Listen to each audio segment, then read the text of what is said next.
The backstory was grim. The guy who was called the strongest warrior died at the hands of the forces of darkness. It seemed to him that the hero was unworthy of the title of strongest on the planet. This realization only came to him after killing all the demons in the circle. The guy couldn't stop wondering why there was a Gavan in the obelisk. Eighth-ranked demons could appear, even though humanity had no idea of their existence. This happened only because of the hero who betrayed his title of the strongest human demon in the world. Looking into the demon's eyes, one could see evil thoughts. The creature jumped away from the guy, who couldn't really do anything. The hero had killed many demons, which made the demons angry and they threatened to kill him. But a sudden spark, as if giving new hope for salvation, wanted to give the boy a new beginning. In this magical way, the once great and strongest warrior became an ordinary boy again. The young man could not understand why he did not die in the end. Looking around, it didn't seem like a dream or an illusion. The place where the hero found himself was too realistic. But when he touched his body, the boy became furious, because his divine face and body had returned to their original form. The young man could not even understand who he was or where he was. The hero was only in the city of Halosha. The commander asked the boys if they knew what it meant to pass the warrior test, explaining that it meant the embodiment of protection and hope. One such person was Captain Darren. Months back in 3069, 6 huge Gavan obelisks fell from the sky, and as a result, another world came to an end. Creatures they called demons attacked from the obelisks, monsters mercilessly killing everyone around them. After a fierce battle that nearly led to the extinction of humanity, people finally managed to develop a way to fight the demons. The crossing technique, which uses the core extracted from the demons' bodies. This allowed humans to undergo crossing and temporarily gain power, comparable to that of the demon itself. 60 years ago, the greatest and strongest warriors of humanity revered one warrior as if he were a king. Such a warrior led all other warriors behind him in an attack against the strongest waves of demons. The offensive lasted several weeks, and the battles were so terrible that even the sky turned black. In the end, the warriors repelled the demons' onslaught, and those who remained were very weak, thus bringing 600 years of peace to the people. The commander believed that, at the same time, they had lost a huge number of great and brave warriors forever. Even Musabi, once called the strongest warrior of mankind, was rumored to have fallen in battle against several demons of the highest 7th rank. Such a great battle between humans and demons showed that humanity would stand to the death and surely see a new dawn. However, the hero remembers that the highest rank of demons was not 7th, but 8th, and begins to guess that humanity did not yet know about the true power of demons. The commander knew that if such great people did not exist now, humanity would have no future for survival. This story represented the desire to protect people and give hope to the next generation. Darren hoped that now everyone in the hall understood what it meant to be a warrior. The young man disagreed with the commander, accidentally muttering his thoughts aloud when he thought about the 8th-ranked demons. The commander slowly approached the imposter, who disagreed with him. Darren suspected that our hero had failed to understand what it meant to be a warrior. The man asked the young man to state his name immediately. The young man became nervous, not knowing whether to reveal that his real name was Musabi or to believe in the transfer of consciousness 60 years into the future, on the border between life and death. The commander could not imagine that someone would so easily abuse such a great name. Duran was very impressed because the young man was the namesake of the great warrior Musabi. The hero thought the man was a complete idiot, not even dressed as a warrior, and asked him not to allow him to insult such a great name again. The commander threw the boy right onto the floor, considering it a complete disgrace. The hero couldn't believe it, because he was still in a weak body that was incapable of even dodging such a simple attack. The boy flew straight into another warrior who tried to catch him. The commander asked him not to get on his nerves during the next test, and mentioned that he was keeping a close eye on the boy. Darren was curious if everyone else had heard him ask the boys to return to the test site. In a little while, the warriors would have their first physical test. The guy who stopped the flying hero asked how he was feeling. Noticing that the guy's name was indeed Musabi, which he considered an unusual name, he also decided to introduce himself as Brandon. The unknown girl was furious that such a talentless guy dared to take the name of the great Musabi. The girl considered the hero a stupid boy who thought that if he had the same name as the great one, he would become just as strong. She thought he was naive, and her name was Rosa. The boy did not understand why this girl was such an arrogant fool and why she cared about his name. Brandon was surprised that the boy really didn't know her, as the girl was possibly a promising candidate in their group. Rosa, also known as the Princess Nesmiana, was the most famous martial arts clan in their city of Hellasy, the clan of Lady Rosa. The surname seemed quite familiar to the boy. Brandon helped the hero get to his feet after the fight, and the boy thanked him. And then there was a big flash that the two strong guys didn't expect. The stranger took a photo of the couple, not expecting to see such a charming display of male friendship. The girl asked them not to pay attention to her, asking the guys to continue doing their business. Staring at her, the guy was already very curious to know her name. Brandon thought it was strange why the girl took their picture, but he asked himself to focus on something else. The girl's name was Sakura, and she was incredibly pleased to meet them. She was even struck by their male friendship, considering it a work of fetishists in all its glory. She periodically stared at the very good photos in her hands. Meanwhile, at the physical test site, even with his new body, the young man felt that he was the strongest warrior, and finding himself in an incredibly funny situation with the commander, he wanted to prove it with his results. So True Dick warned him about the first test, an endurance run. The young man ran at an incredible speed, which in his opinion should have made a big impression on the audience. However, the hero managed to come in last place and even broke the record for the worst performance in history. The guy did not understand why he came in last, guessing how terrible his body was. The second physical test was a test of arm strength, in which the hero came in last. The third test was the long jump, but the guy managed to screw up even in this test. The girl still thought the hero was a complete idiot. As a result of the test, Masubi came in last place in the overall standings. Brandon asked the guy not to be upset, although the girl thought that with such success, she would only be able to take a photo of the guys together for the last time. The employee wanted to ask if Masubi would pass the second test, because with such terrible results, the guy could be kicked out immediately. The commander understood that the results of such a weakling were hopeless, but he had the right to participate in the second test, which would most likely be his last. Diron asked the staff to start the second test. The loudspeaker warned all the warriors about the start of the next second test. The test for compatibility with the crossing technique asked all participating candidates to proceed to the test site. Masubi understood that such a test did not affect physical health, but rather spiritual health, giving him a better chance of staying. 60 years ago, the hero had the best synchronization level, which was about 96%. Although his body was not in very good physical condition, synchronization depended on willpower. Everyone else teased the guy, but the hero would be able to prove what the synchronization level of the strongest warrior looked like. After a short lecture from the commander explaining how the synchronization level is tested, the young man did not expect such technologies in the future. The indicators among ordinary people were usually no more than 45%. Rosa from the martial arts clan had completely different results. The girl was beautiful both in battle and in appearance. While the boys wanted the goddess to be their girlfriend, the young man looked down on the preoccupied teenagers. She was able to get 39% of her willpower, and all the guys understood that this was probably the best result possible. As Rose walked towards the exit, the whole crowd loudly praised her spirit and wanted to get her attention. They called her an unattainable ideal.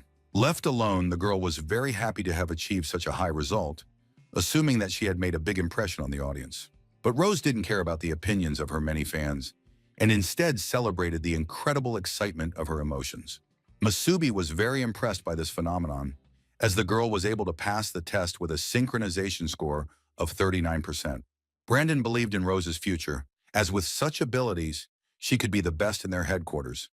Being physically strong, she was also able to be strong in spirit, and the boy celebrated this power in her petite body. The hero was also able to feel the same way. The boy noticed that the main character was not worried at all about the test. Masubi said he was used to calming his friend down, although the boy was curious how this was possible. During the test, many cadets who encountered the crossing technique for the first time often experienced pain. When people underwent crossbreeding for the first time, their bodies tensed up greatly, and they had to withstand the force emanating from the demon's core. Some couldn't withstand the pain and gave up in the first few seconds. The required synchronization level was 10%, which was all that was needed to pass the test. Of course, some results were unexpected, such as Sakura's result of about 30%. Somewhere near the test, there were observers watching the warriors. The commander saw that this time there were several promising cadets among them. The assistant was no less surprised, including the rest of the participants, as about 6 cadets with a synchronization of at least 30% were able to pass the test. Compared to other Class C cities, The cadets from their corporation could become quite good candidates in the future. Darren notices our hero, who did not show himself in the best light in front of him. The boy believed that he would be able to surprise the audience with his synchronization and prove his superiors wrong. The other warriors did not believe in the hero, who turned out to be an ordinary failure who took the name of a great warrior. The boy paid no attention and even allowed them to mock him until the test. The young man was very confident before the test, proving everyone who laughed at him wrong. The hero decided to choose the red core, which not many warriors could master. The cores they receive in battle are divided into 6 types, among which the 4 most common are red, yellow, green, and blue. Red represented strength, yellow represented defense, green represented healing properties, and blue represented agility. But the purple core was responsible for the skill of controlling illusions. Black cores, which controlled time and space, were extremely rare, the rarest of all. The boy chose strength, drawing his signature power from the past. The most important thing for the boy was to show his willpower. The core independently determined how much load from the demon core a person could withstand. More precisely, how well the warriors would be able to subdue the core. The staff asked if the boy was ready for such a cruel test, and the hero agreed. Suddenly, the recreation room was filled with red. Rosa couldn't believe her eyes when she saw such a strong synchronization effect. The entire powerful aura emanated from the main character. The boy wanted to ask the other warriors to see how great his strength of spirit was. Brandon couldn't even imagine how strong Musabi would turn out to be. The young man was able to mentally reach about 40%. The boy couldn't believe it, because at one time he had managed to reach 96%. The young man believed that he could achieve much more than just this result. The newbies were terrified when they saw how strong the loser was. The value rose higher and higher each time, reaching 60%, and the commander believed that such a thing was impossible. The results increased with every second, and the warriors could not understand where the hero got such great strength. The boy believed that after this, he would be revered like a king. If it weren't for his body and core, the boy could have made everyone kneel. He showed the difference between himself and ordinary mortal brats. Suddenly, his soul fell somewhere into the abyss of nothingness. The hero noticed that some creature was following him, draining his life energy. The boy did not understand how this happened, not understanding where all his energy had gone. The boy experienced an incredible feeling of pain as soon as his strength suddenly disappeared from his body. The young man asked to stop the process, his body unable to withstand such a load, and the entire staff did not understand that there had clearly been some kind of equipment malfunction. The results were not the best, rather the minimum required to pass the test, 10%. The assistant reported the discovery of a broken demon core, which may have been defective, causing an error in the data. The captain exhaled and calmed down, convinced that it was an equipment error. After double-checking the final result, which was 10%, the assistant agreed with him that the test had been passed. The young man was very surprised at the survivability of his body. People were very excited, but when they heard about the defective core, they thought about the inevitable failure of the loser. Brandon went to help his friend, not understanding how such bad luck had happened to the boy. Meanwhile, Rose couldn't believe what she was seeing. The girl worried in vain that someone would surpass her clan. The boy really couldn't believe that he was now going to be arguing with a bunch of brats. But in the end, the test was passed. After a while, the guy couldn't understand what the hell had happened to him, as if all his energy had been instantly drained in an instant. This had never happened to the hero before. It was obvious that with willpower, the guy would be able to synchronize at least 80%. The young man remembered that even the most damaged cores should not break, but for some reason the opposite effect occurred. The sudden appearance of the commander forced the hero to get up after such a severe blow to his mental health. The commander and his team came to congratulate the warriors who had passed the final stage of the trials. After congratulating each participant who made it to the final, he pointed out the practical tasks that would be given in the near future. For the first time in their lives, the guys would be able to face a real demon on their own. Darren hoped that each of the soldiers would safely and successfully pass the fierce test. After that, the senior officer asked the third squad to march to the elevator. The boy was literally dying after the synchronization check. The commander looked at the hero as the first person to cause a system failure by demonstrating great power. Suddenly, Darren noticed a crystal that the hero had accidentally left behind. He became more and more interested in what the hero would be able to show in the future. For some reason, the captain believed in Masubi's abilities. Eagerly awaiting the next stage of Blind Hunt, it was curious to see what would happen in the future. Sometime later, somewhere in a small headquarters surrounded by desert, many warriors were leaving the city walls for the first time, and the hero couldn't even imagine that for 60 years, all people had lived in such closed cities. The leaders of the squad asked the newcomers to check their equipment. The young man was given a new, undamaged demon core. But at the moment when the energy disappeared, the hero had the feeling that the demon core had been rejected inside him. The boy could not fully understand how this was possible, assuming it was the result of time travel. Upon stepping onto the ordinary ground of the planet, the signal radius spread quite far, so far that it seemed as if the entire planet could hear his first steps on the surface. The signal, like a tracking beacon, reached an unknown cave, in which there was a large demon, one of the most powerful creatures on the entire planet. It became curious about who this amazing snack was. The demon couldn't believe that there was a creature stronger than a great and powerful demon like himself. The young man managed to see the demon in front of him in an unknown way, as if for a second something inside the hero appeared. The girl standing next to him didn't know how to nudge the newcomer so that he would finally start moving. The young man apologized to the Rose, realizing his mistake in making her stay put. Brandon didn't understand what had happened to the hero, but the hero didn't even know how to respond. The manager asked the guys to hurry up, ordering them to be a separate group. The rest were already another group, a separate detachment of ordinary newbies. Sakura was pleased to see the strategy for teamwork between them, but Masubi didn't even think about such a thing. Rosa asked the guy not to get in her way, being a rude girl, although in reality she was afraid that the others would not want to work in a team because of her character. The boy asked Masubi to also give her all against the demons. The girl continued to photograph every moment of their journey, believing in the group's future success. The obelisk of dispersion, a black obelisk built from a single piece of stone, which consists of a special substance that disperses fog.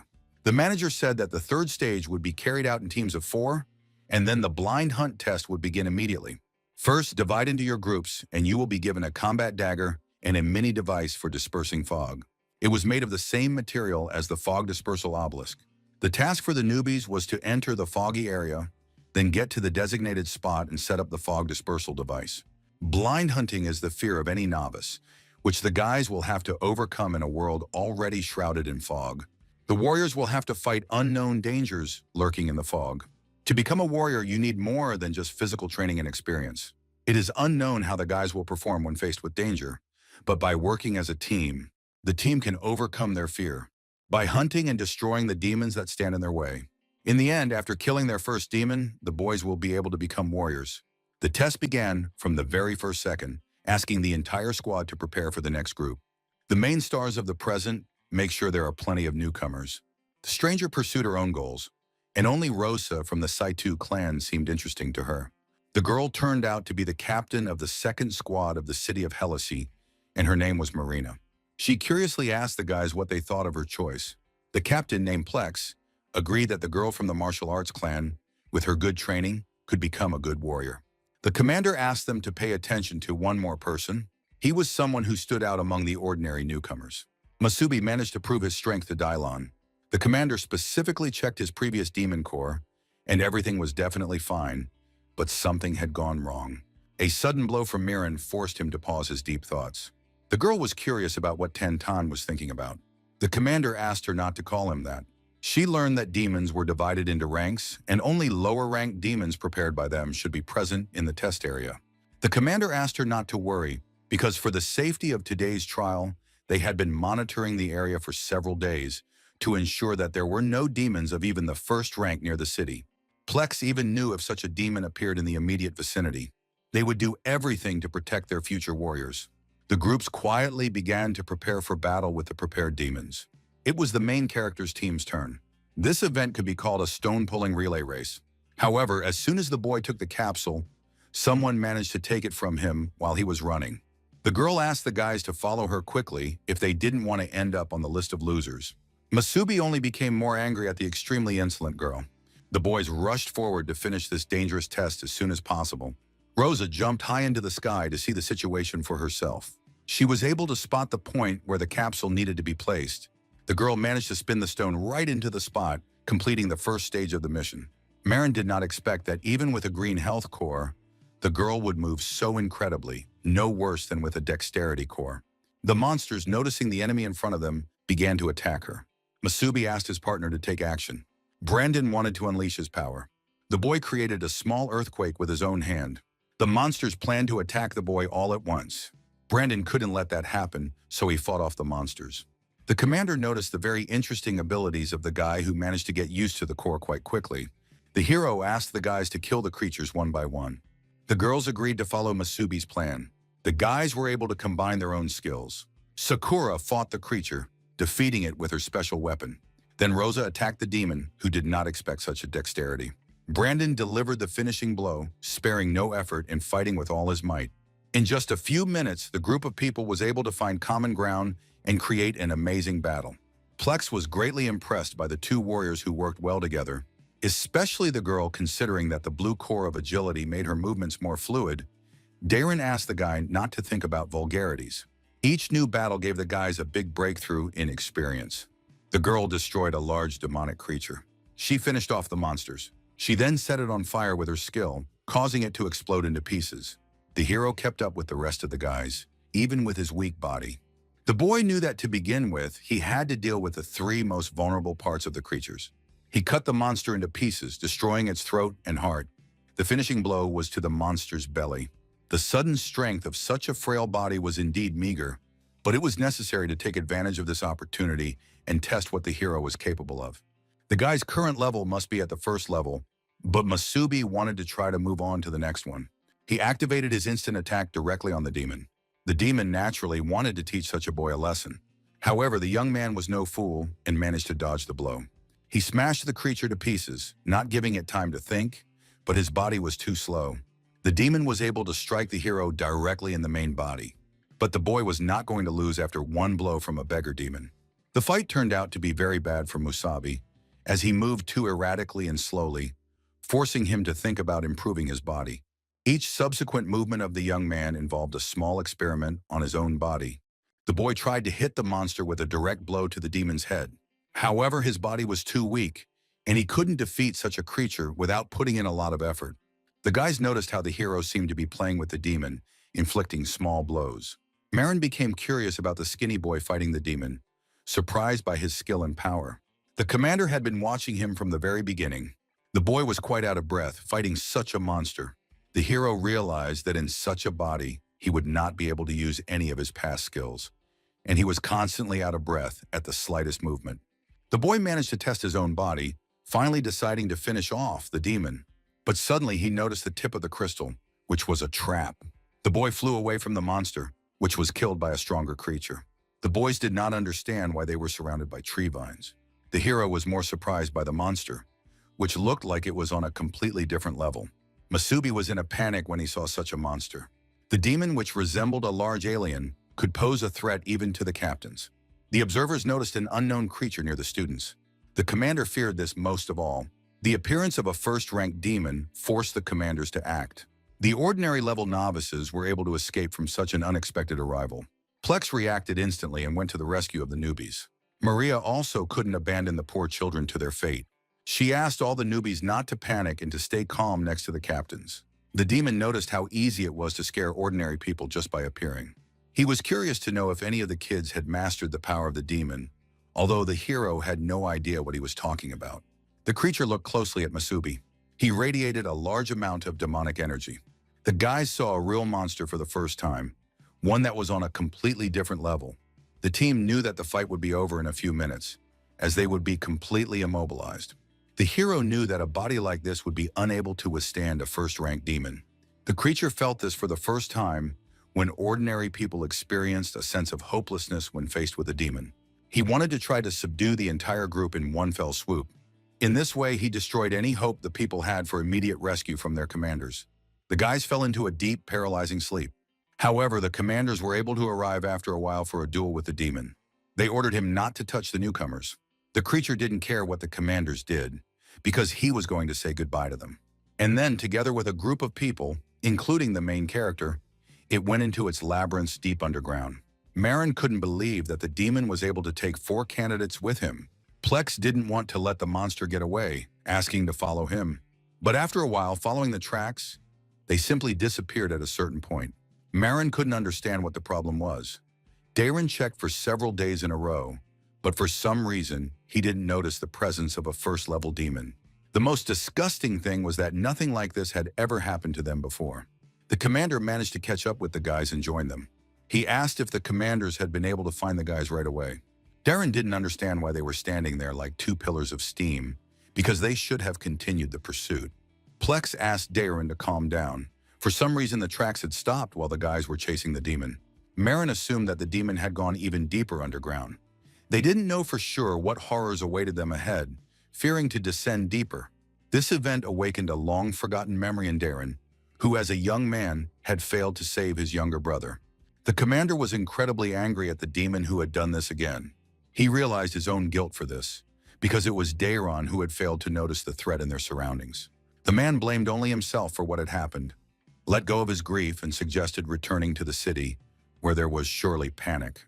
Without the three boys, things would be even worse, so they decided to send a reconnaissance group to survey the areas around the city, to make sure there were no other first-rank demons there. The girl tried to calm Darren down, because none of them wanted to let this happen. They needed to stay calm. The commander asked his friends to return while he decided to explore a little more of the territory, asking them not to worry about him. Plex couldn't let his friend wander alone in the forest. Marin reassured her friend and asked Darren to be sure to return before sunset. The commander agreed to this condition and gave his promise. Then he continued running through the thick fog into the distant lands of the investigator. The girl knew perfectly well that such a strong man could not be stopped, and Plex understood this because of what had happened to his younger brother. Marin understood that if his brother had managed to survive back then, Darren would now be the same age as the kidnapped candidates. Meanwhile, somewhere in the cave, the hero regained consciousness, not understanding why the boy was in the cave. He noticed the survival of the rest of the team. The demon was very pleased that the hero had managed to wake up before the others. Musabi was able to see how the first-rank demon spoke to him. The creature couldn't believe how quickly the boy had managed to wake up. Realizing that the hero could be a completely different person, this information greatly intrigued the demon. The monster was interested in why the boy exuded their power, as he was only human, but for some reason was able to become stronger than a demon. The young man could not understand why the demon was talking such nonsense. However, he managed to awaken a powerful energy in an instant, pushing the demon back. The boy was able to get to his feet after a long sleep. Then he tried to cut the creature down by attacking it. The demon noticed the boy's great agility. Then it pushed the hero far away. The young man thought the situation was the worst of the worst. In his previous life, the boy would have been able to cut off the demon's head faster than it could react. But now the hero's main task was to save his three allies. The boy rushed forward to attack the monster again. The demon was armed with a crossbow possessing agility, flexibility, and great speed. The creature asked the boy not to move so fast. The monster grabbed the boy, who could not escape anywhere. The boy managed to find the right moment to counterattack. He discovered the demon's weak spot, namely its joints, which were completely unprotected. Then the hero was able to tear off even a limb of the demon, who did not expect such tricks from a human. The demon was in incredible pain from this. The hero asked not to underestimate him, because he had managed to destroy about 1,000 first-rank demons in his time. The creature laughed at this result. The boy completely forgot about the caution of the other limbs of the demon's bodies. The boy flew far into the wall from such a powerful blow. The hero was defeated by this turn of events from the monster. The demon, in turn, healed his limb, explaining that his core was a hybrid of red and wood. Only after a little treatment was the demon completely fine. The boy did not expect such an outcome, not understanding that demons with green cores could heal their damage. The young man now understood that demons had also evolved over the past half-century. The demon was very surprised that the boy had underestimated him so much. Using the power of the wood core, he managed to literally knock the boy down with the power of his mind. Grabbing the hero by the throat, the demon wanted to end his suffering. Under these circumstances, the creature could not understand the potential of the boy, who attracted it with his superior strength. The boy noticed how the monster had damaged his organs, causing so much pain that it was difficult to breathe. The result of the hero's slight rebirth would be death. Like his comrades in his past life, the boy would also die fighting alongside him. The hero wanted to ask for forgiveness from his friends, who had been his loyal allies. The demon couldn't believe that a human being could be so fragile. However, the demon wanted to evolve by eating the boy. Only by consuming the boy completely would he be able to gain new strength. The more powerful creature just laughed at how a mere first-rank being could devour him. The creature jumped back in surprise. An unknown voice asked the boy not to die, otherwise the plan would go down the drain. The great demon would never have thought that he would have to use his own powers for this. The demon couldn't believe he was facing a 5th or 6th rank. The creature was extremely dissatisfied to encounter such an eyesore. The monster was able to free itself at such a ridiculous moment due to a minor circumstance. It unleashed its own sinister and powerful aura around itself, from which a beam passed up to the heavens, destroying all the poor demons with its power of liberation. The great demon managed to awaken due to the weakness of its favorite, the main character. The monster declared that it was the only 8th rank creature, the strongest demon with a carrot core of power, like the king of all demons.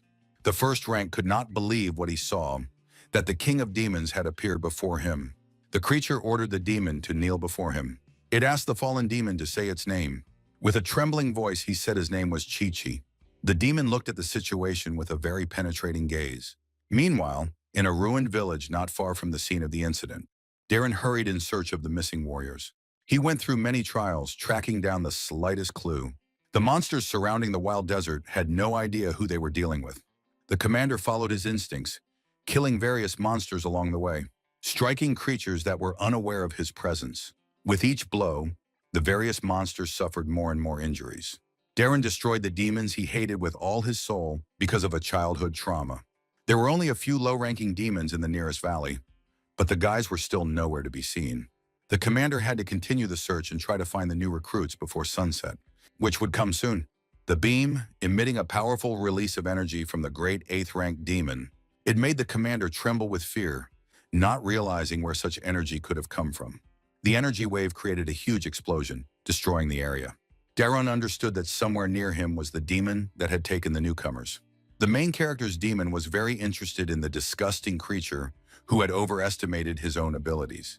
The creature begged His Majesty to have mercy on him for his ignorance. The great demon did not care about the monster's fate, as he was more concerned about its appearance in such a hole. The king asked the monster to answer a specific question. It concerned what had happened after his disappearance, whether all 5 demon kings were still alive. This was what concerned the great demon king the most. The creature agreed with His Majesty. There were only 5 demon kings left, who had not been able to change in the last 60 years. The king was incredibly surprised, because the others had managed to find common ground and not betray each other in his absence. This was terrible news for His Majesty, as the kings had forgotten the promise they had made 60 years ago. Having chosen the body of the so-called strongest warrior of humanity as his vessel, but realizing how insignificant the new body was, His Dark Majesty was greatly disappointed. Therefore, he had to use his last strength to deal with such nonsense. And the next time he would be able to transform, it would only be after the final sprinkling. This greatly tested his patience, waiting for the strongest warrior to learn how to control the demonic memories. The servant could not even imagine such a thing, because the memories that the king himself talked about gave ordinary demons the opportunity to evolve. The demonic fin was part of their body. The more fins a demon had, the more powerful it was. When a demonic creature grew a new fin, it showed its evolution, and for this, demonic memories were needed, excluding the ability of their subspecies. The reason they will always surpass other creatures is because of human warriors. Only they had to bite the throats of other demons in order to evolve. Humans, on the other hand, needed to devour higher-ranking demonic creatures, then learn to use demonic memories and evolve. It turned out that His Majesty would give the hero a small gift with his own hands. The creature endlessly praised his demonic superiority, asking the powerful king to become his own worthless servant. It asked to be allowed to be a loyal assistant, trying to make up for its disrespect towards the great demon. The demon was very honored by such compliments. However, the creature was not worthy of serving even as the smallest pawn in his grand evolution. The only thing the monster was good for was to become the one who would awaken memories in the human warrior. His Majesty asked the hero for worthy results in the future, taking the first steps towards evolution for him. He asked Masubi not to disappoint him in his future endeavors. The king needed the guy to gradually reach the 8th rank. Only then would most of the interesting moments would include reawakening from his own sleep. The boy sat still, showing no signs of life. But a sudden core during sleep began to slowly change human cells, which forced the strongest demon and human to mix, appearing in one form. The demon hid in the boy's deep sleep, forcing him to experience the first feelings of demonic memories. The commander, breathing heavily, knew that his team would not be able to die so easily. The sudden grab of his hand by his allies shook the hero's mind in the past. His comrade believed in his own death, not understanding how the hero managed to survive after everything that had happened. Masubi was able to wake up from a terrible nightmare in his own dreams. He was glad but did not understand where such nightmarish dreams could come from. It was like a memory from the past that seemed incredibly scary. Suddenly, the mysterious stranger revealed himself. They turned out to be his friends who were in perfect order. Suddenly, Sakura stared at the hero, surrounding him with an irresistible gaze. Not understanding what had happened to the boy's hair during that time, she assumed that the demon had deliberately taken Masubi away to experiment on him. The boy was more surprised by the girl's closeness, but at the same time did not understand what she was talking about. Although it was strange why all the guys were completely fine, because he remembered how everyone was dragged into the cave of the first-ranked demon. The commander noticed that the boy's mind had not completely gone mad after the demon. He asked him to immediately tell him what had happened in that cave. The boy notices two more captains on the wall and doesn't understand why they came to him. Marin was quite impressed by his audacity since Captain Tantan had single-handedly pulled all four boys out. Darren asked her not to call him that anymore, but the girl couldn't promise that. The other newbies did not expect to hear the nickname Tan-Tan. Plex heard how the captain found everyone lying on the ground at the entrance to the cave. The kids were all knocked out.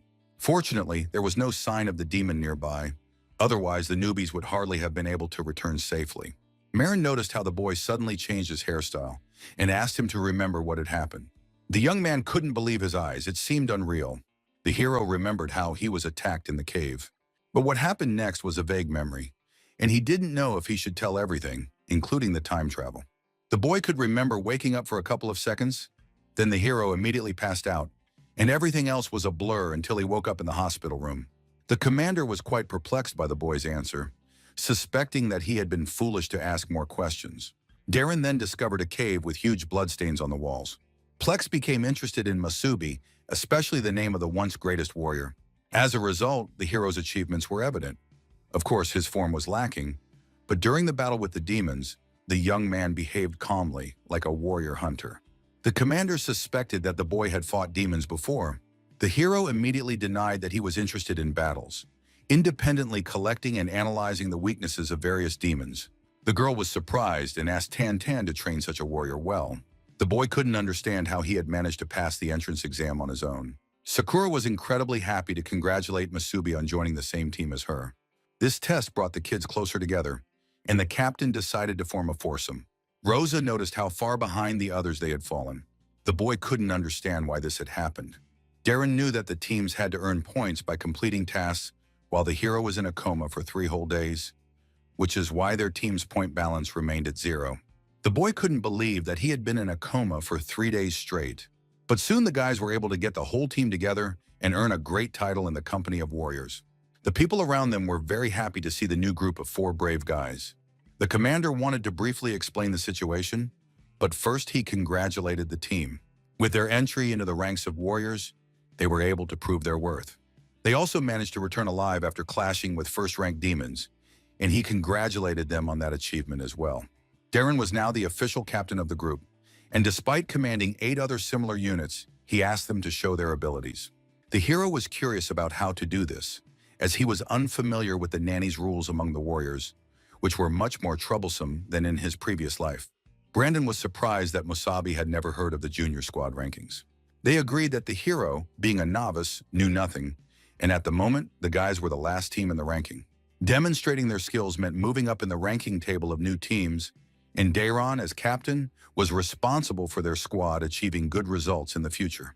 By completing various tasks, it was possible to earn different amounts of points depending on the level of difficulty, with 3 captains, including Darren, each month. The 2 best teams were selected for a total of 6, and prizes were awarded for first place in the duels. Similarly, the last team of each captain would be punished with a temporary demotion to the cleaning group until the following month, when the ratings would be updated. The boy now understood why everything was so clean around him. The commander insisted on order among the warriors. Competition bred development, and demons were also constantly evolving. Incidentally, the commander wanted to appoint Rosa as the team leader, as she had scored the most points in the crossing test. When asked if there were any objections, the guys were happy with the result, except for the hero, whose pride from the past was hurt, the girl stepped forward and announced the start of the first mandatory task. Inside, Rose was literally glowing with happiness. The commander was glad to hear that it was only noon outside, so the group could go see what tasks were left on the board. He asked them to pay attention to the other players and said that their new costumes definitely needed to be tested in real combat. He informed the whole team to ask questions if they had any, and then let the guys go. Rosa asked everyone to follow her to the task board, because they had lost 3 whole days and needed to hurry to catch up with the others. Sakura asked them not to rush, as they had forgotten something important. Turning back, Rosa couldn't understand when she had messed up, and began to blame herself for her carelessness. But it turned out that Sakura wanted to take the team's first official photo. The girl was shocked by this response to her excitement. The hero thought it was a good idea to take a photo of the whole group. In this way, the guys were able to capture their first team photo. The commander noticed a very suspicious look from the other commanders. Marin heard that there were no one-legged demons near the caves, and inside the cave itself, there were only pools of blood from an unknown force, which aroused suspicion. The matter concerned the children's hands. Darren suspected Masubi out of everyone in the group. His intuition told him something strange. Something was wrong with the guy. The commander felt a familiar, bad smell. Marin suddenly hugged Tantana, asking him to think less, because the main thing was that the children had returned safe and sound. The girl believed in the strength of the hero's team, asking Darren to train them well and try not to lose to her group. Meanwhile, the most level-headed of the trio wanted to speak up. He asked to observe first, and if Darren noticed anything unusual, he would let them know. The hero's thoughtful face made them wonder which task would be best to take on. Seeing 3 level A tasks in front of him, he could get a whole 10 points for each one. Brandon asked them to slow down. The hero apparently did not know that this was the most dangerous level they could access, but there was a risk of death. The team leader began to reason logically. Level B tasks were worth 6 points each, and level C tasks were worth 3 points each, for a total of 10 points. The level A mission was indeed a tempting offer, but completing level B tasks was less dangerous, while completing level A tasks often led to emergencies. The young man now knew everything. The boy understood that there was no other option. The 2 boys agreed to take on the dangerous level A task. The boys set off on a short journey to complete the task. The young man was able to experience new sensations after the skirmish in the cave. The boy notices nano wings in the suit that significantly accelerated the warrior. After running a short distance ahead, the boy notices that when the nano wings disappear, a weapon appears. It looked like the same dagger he had seen during the test. The boy, to be honest, did not expect to see nanotechnology, perceiving it as a great advance in 60 years. The boys formed behind a rock and began to prepare for the attack. Their target was 2 low-ranking demons that needed to be dealt with in one blow. The leader asked them to move forward according to plan. The boys flew out like a bullet, trying to achieve maximum speed. The monsters managed to spot the team of runners. Rosa understood that they still had 3 Class A tasks to complete, but they couldn't linger in one place for long. They got down to business immediately, with Brandon first covering their field of vision. The young man managed to cause a large flow of earth, after which the creatures were injured. Then Masubi and Sakura had to work together to neutralize the enemies. The guys acted exactly according to plan, without any flaws. The hero felt much more confident than last time, and all that remained was to watch them run. After cutting the demons' joints, the monsters did not expect this. Brandon was already ready to strike the creatures, having tested his own blow. He delivered an incredible double blow to the demons. Rosa wanted to finish the task with the monsters in an instant. Finally, to finish off 2 of them quickly and elegantly at the same time, passing through the demon with her blades. The girl celebrated her incredible confidence in her own plan. A sudden reload of toxins. It greatly inspired the leader's ego, who had done a remarkable job of completing the tasks.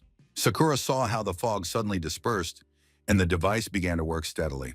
The boy was a little tired, but the task of dispersing the fog in the wasteland was much more difficult than in the test, the most appropriate difficulty for a Class A task. The guys noticed red cores of power from the exploded monsters. They considered this a remarkable find. Rosa thanked everyone for the cooperation of the whole group, and the hero noticed how the tasks automatically disappeared, becoming more and more amazed by the new technologies.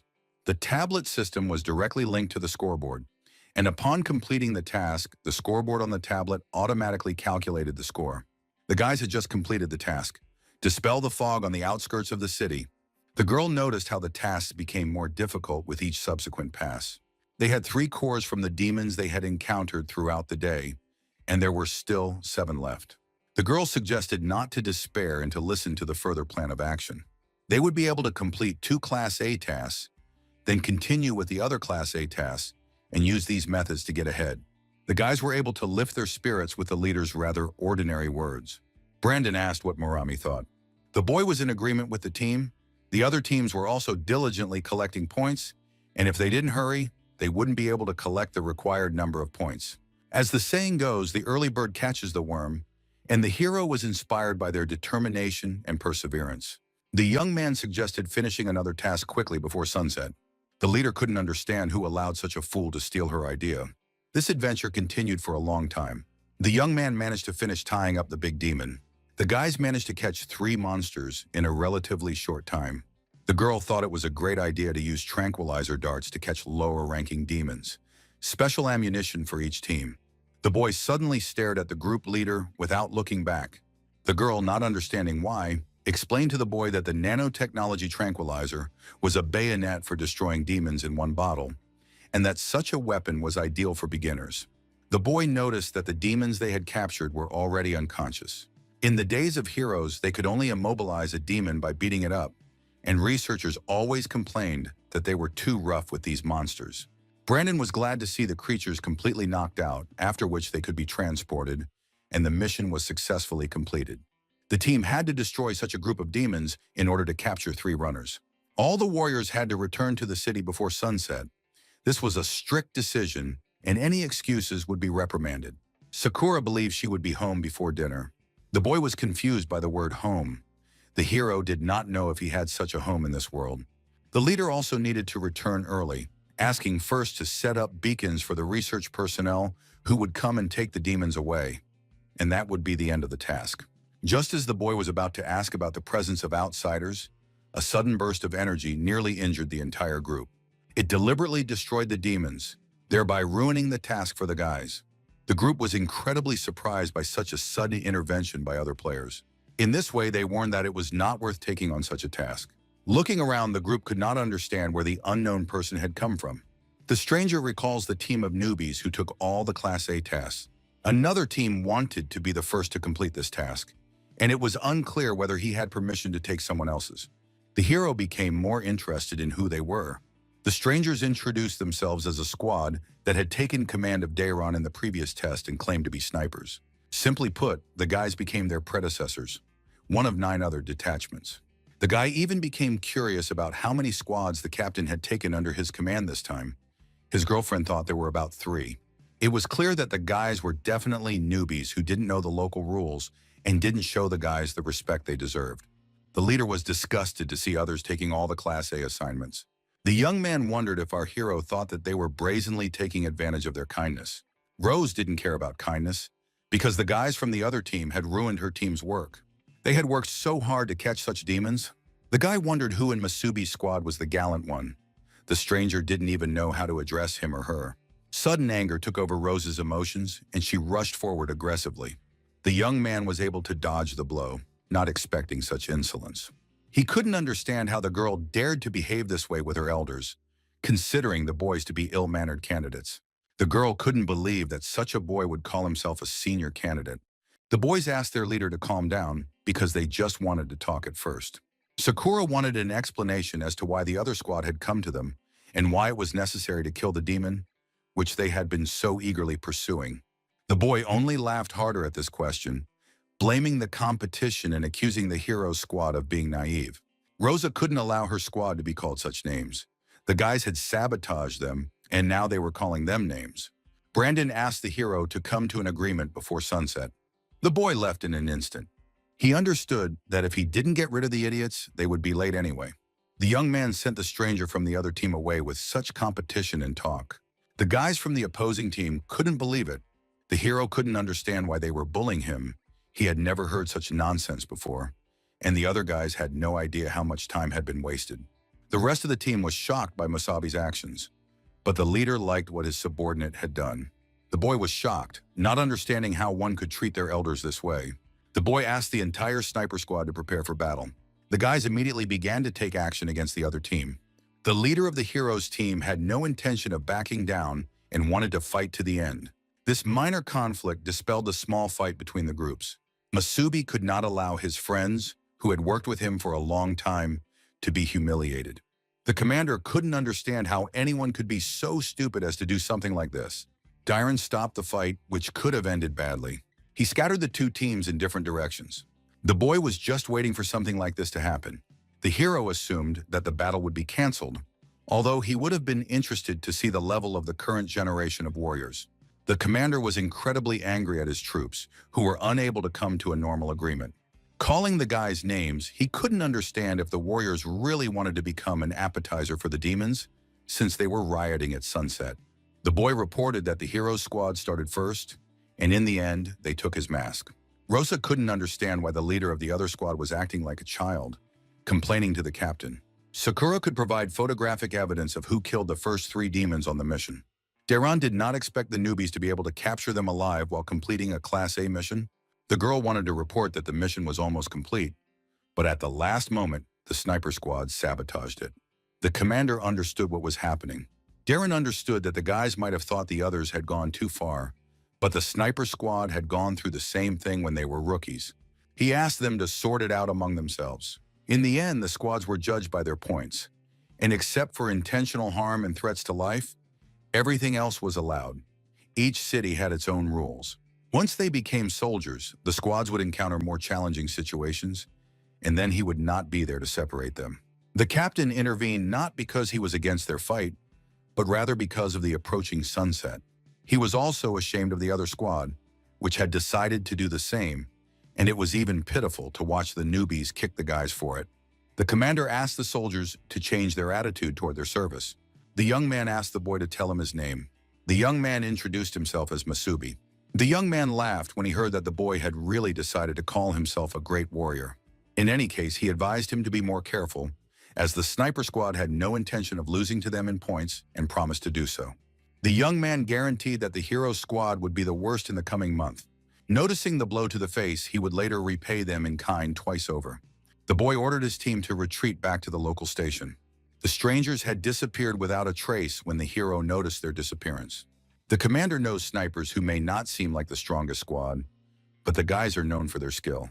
They will do everything possible to hinder the hero's squad in carrying out their tasks, and their captain's specialty is firearms. The boy had not yet used his weapon in the melee, and the captain recognized the squad as good. But there were other talented warriors, and even then, their strength might not be enough. Dairon understood that this should be left for later. Now the guys had to return to the city. The girl agreed, but couldn't understand why this had happened. Rosa assumes the hero is showing off, pulling off a stunt in the middle of battle. But despite the showing off, she praised the guy for his coolness. Brandon asked Masabi to go to dinner with him, but the hero had his own plans. The boy wanted to get a team of 3 demons at night. Meanwhile, late at night, near the government walls, soldiers. Officials asked all residents to stay safe in their homes. The boy understood that on the roads leading to the city gates, there were only electric sirens, and there were almost no people. It was very late in the closed city, and he had to stay at home. The boy wanted to go home as soon as he finished. The gates were not heavily guarded, there were only warning signs around them. The boy thought this was strange, as no sane person would leave the city at night. People used to organize night raids on purpose, because it was easy to find demons at night, and the young man wanted to use the old trick. If the masked man really wanted to stop the hero, then he would simply complete the task unexpectedly. An unknown shadow met the boy, who of course guessed what was going on. The boy did not expect to meet the leader so late at night. The young man was incredibly frightened by the girl, but she was curious as to why he had decided to go out at night. The hero did not understand what she was talking about, because he just wanted to take a walk after a hearty dinner. The leader now knew that the hero was a lousy liar. The boy confessed that he wanted to surprise his friends tomorrow morning by completing a task at night that had been sabotaged by the masked boy's team. The boy understood that since the leader had figured him out, there was nothing he could do, so he asked her not to tell the captain, and he would go back. The girl actually wanted to go with the guy. Rose was incredibly curious about what plan the madman had come up with this time. The young man asked again if the girl was trying to joke, but Rose was completely serious about trying to complete the task. The gate guards were very tired of watching the demons all night. Every time the guys stood guard, it was deadly boring. not understanding who in their right mind would leave the city at night, especially since simply closing the gate would have been enough. The interlocutor asked not to dare to do such a thing in front of the captain. The doors were left open in case of an emergency. After all, a few years ago, a group of deserters sought help in the city because the gates were slow to open. The demons tore the people to pieces. After that incident, almost every city now left an emergency exit in the gates. In their world, survival was the most important thing. The boy apologized for his ignorance, and his neighbor forgave him, knowing that he would get used to it over time. The elder brought an interesting little thing for the night. The boy couldn't check that he was holding the latest issue of a new magazine. That guy had paid well to get it. The guys decided to spend the whole night reading this creation, completely forgetting about the gate. The boys took advantage of this opportunity and escaped to hunt in the wilds of the night.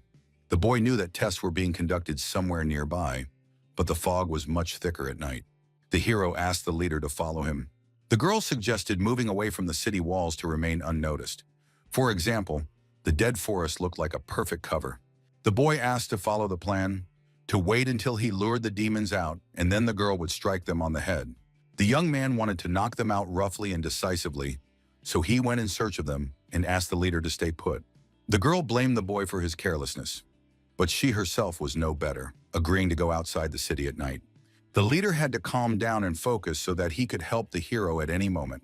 Since Musabi was skilled at luring demons out of the thick forest, leaving the lower-ranking demons one by one, this made it much easier to capture them. As for the girl, the method of capturing demons alive seemed very original and interesting. Over time, the girl got used to it and got involved in the process. The leader heard the signal and began to act, attacking the monster. The guys worked together seamlessly. Striking the monster almost simultaneously, the demon had no choice but to be defeated. Under Masubi's command, they looked as if they were playing with these low-ranking demons, while at the same time the guys struck the creature in the head again and again. Each blow became stronger than the last, and the coordination of that night came back to life, a trick for capturing demons that had been forgotten half a century ago. But despite the smoothness of the process, this method of capturing demons still required a lot of physical strength. A hero's body like this still required a lot of training. In the past, Masubi could catch low-ranking demons in 10 seconds. The girl was happy to finally catch the third one, but she was also incredibly tired, just like the hero. The boy suggested leaving him where he was, although the girl was worried about the future. The hero assumed that lower-ranked demons were stupid enough not to understand how to help their fellow creatures.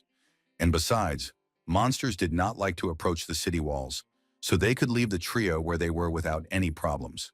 After such head injuries from the capture, the demons would not be able to wake up for a long time, so they would simply come back tomorrow morning and finish the task.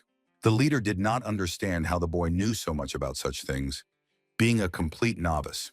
The boy kept quiet about such tactics. An unknown voice managed to find the people. The demon really did not expect to find a human in the deep forest.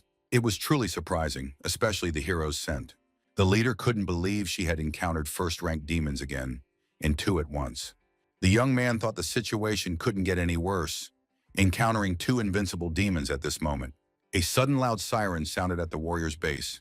The commanders went to defend the walls from the dangerous demons. Plex noticed that he had received a notification about a first-ranked demon and asked the guys to turn on the searchlights immediately. Marin didn't understand what was going on. First-ranked demons had appeared again, just like during the trial. The commander disagreed, but he found one in the cave. Meanwhile, the demons continued their hunt for Rosa and Masubi. The searchlights were able to detect two first-ranked demons. Plex couldn't see it with his own eyes, but asked everyone else not to panic and to close the gate immediately. Gradually activating the hypergun, the captain asked to stop firing, noticing people wandering in the forest below. Darren noticed two idiots who, for some unknown reason, had been left behind in the forest overnight. The guys tried to come up with a plan of action. Marin couldn't understand why the two had been left outside the city. The trio watched what was happening, carefully analyzing the situation. There were three low-ranking demons tied up with the guys. The commander guessed who they were. The guys wanted to finish the task of capturing demons that had been interrupted during the day. The guy considered the two to be madmen with slightly above-average skills. It was easy to lose your head, and here was the result of rushing, a standard problem for recruits. The commander promised to tear off the heads of the two idiots when he returned to base. The group of people did not expect to see such behavior from their partner. Marin didn't want to stand still, and she also wanted to rescue the poor kids by handing over command to Plex. She set off in pursuit of Dylan. The guy couldn't believe that such a night for drinking had been ruined. The demons noticed how the other people were able to find them. The hero asked the leader to hide behind him. They needed to stall for time while they waited for help. The boy suspected that the demons had come for him. They were of the same first rank as the one from last time. The young man assumed it was because of his rebirth at that time, or because of what had happened in that cave. The girl did not want to retreat and offered to fight the demons together. The creatures did not expect such bravery from people who wanted to resist. The monsters began to act, gradually climbing down from the tree. They could not allow their superiority to be mocked and would not let the humans fight. The hero feared this turn of events most of all. The guys wanted to first destroy the unnecessary trash next to the hero. The boy pushed the girl away, who would not survive such a blow. The force of the blow was so great that the entire area of land was cracked. The demon praised the boy for his quick reactions. The leader tried to attack the monster, who underestimated her skills. The demon's sudden water element stopped the girl, who clearly did not expect such a trick. The creature was curious to see how pathetic the girl could be in comparison to him. The demon squeezed the girl incredibly tightly with his water threads. Another demon asked the guy not to get distracted and to always be on guard when fighting others. A blow that came out of nowhere struck the demon, who could not understand where such power came from. The commander ordered the creatures not to touch the children.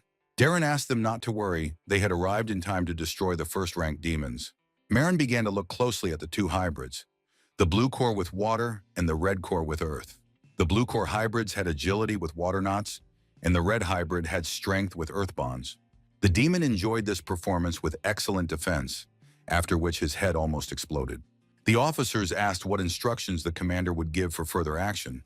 The commander ordered to cease fire from the orbital cannons, because it was impossible to hit their allies. One of the runners wanted to report that the radar had detected a large number of low-ranking demons approaching them. When asked how many there were, the girl realized that they were too numerous to count, assuming it was a wave of demons, a sudden phenomenon that turned the moon red. Such nights were very rare, causing many to perish forever. All the demons wanted to devour every living person under the red moon. The monsters could only be stopped by a full complement of commanders who were experienced enough in exterminating demons. Plex asked to sound the alarm and bring all the warriors to combat readiness. All the people who knew how to fight made their way to the wall as instructed by the commanders. Darren couldn't believe his eyes when he saw the wave of demons. He was already prepared for the inevitable, but everything turned out fine. The hero assumed that the monsters had passed by and were heading straight for the city. The girl asked him to leave her and hurry to the city for help. The demon covered the rose's mouth so she would talk less in his presence. The commander became even angrier, ordering the creature to return the girl immediately. The monster was very pleased with the behavior of the humans, who were so persistently trying to save their own kind. He managed to use his green bayonets. The commander asked the hero to be more careful. The group of people tried to dodge the demon's attacks. Marin continued to move forward, cutting down all obstacles in her path. Masubi wondered why the monster did not attack him. The sudden appearance of the creature asked the guy to wait a little while for his turn. The demons left the boy as an appetizer for last, interested in his scent. Darren did not understand why the creature deliberately ignored the young man. The monster promised to beat the captains to death until they stopped moving. Another asked the girl to go with them. Then he went to his own cave, taking the rose to some remote place. The boy did not understand whether this could be a trap to separate him from the captains. The commander asked the young man not to follow the monsters, as it could be too dangerous. Masubi thought about this, but he couldn't leave the girl after she looked at him for help. This was something the hero knew well from his past companions in his previous life. The boy simply could not allow himself to go after creatures stronger than him. However, he also couldn't leave the girl completely alone. The monster was very curious about the girl. First-ranked demons have always been curious about the emotions humans can use. Some even said that when in despair, humans can start screaming loudly. The monster ordered the girl to beg for mercy if she didn't want to die in a second, because he really wanted to hear the rose beg for mercy. The leader couldn't understand why monsters were so sick in the head as to do such things for their own pleasure. The demon remembered the company and began to understand why she was silent. Taking it off, he ordered the girl to immediately scream in fear of him, begging for mercy. The leader could not allow herself to show such disgusting weakness, especially in front of a demon. The creature did not understand why he had to beg a human to do such a thing. The leader said that she was born into a martial arts clan where she was taught never to bow her head to the enemy, that to show fear was cowardice. Therefore, she would either die at the monster's claws in captivity or fight it again. The demon began to get very angry upon hearing such nonsense, disappointed in her fragility. Rosa was just bait. She could have been disposed of earlier. The girl couldn't understand why she had become bait. A sudden voice addressed the demon, causing him to turn around. Masubi asked him to release the girl immediately, because the hero himself was the target. The demon was incredibly happy. The bait had worked. The boy was saying the right things while the girl did not understand why the demons needed Masubi. The young man asked if the rose, which had found itself in terrible circumstances, was all right. The girl couldn't understand why he was without backup, because he couldn't defeat the demon, asking the boy to leave immediately. The creature did not understand why it was so difficult not to talk and shut up. The young man asked not to touch the girl, because if the hero was the target, then let him take him.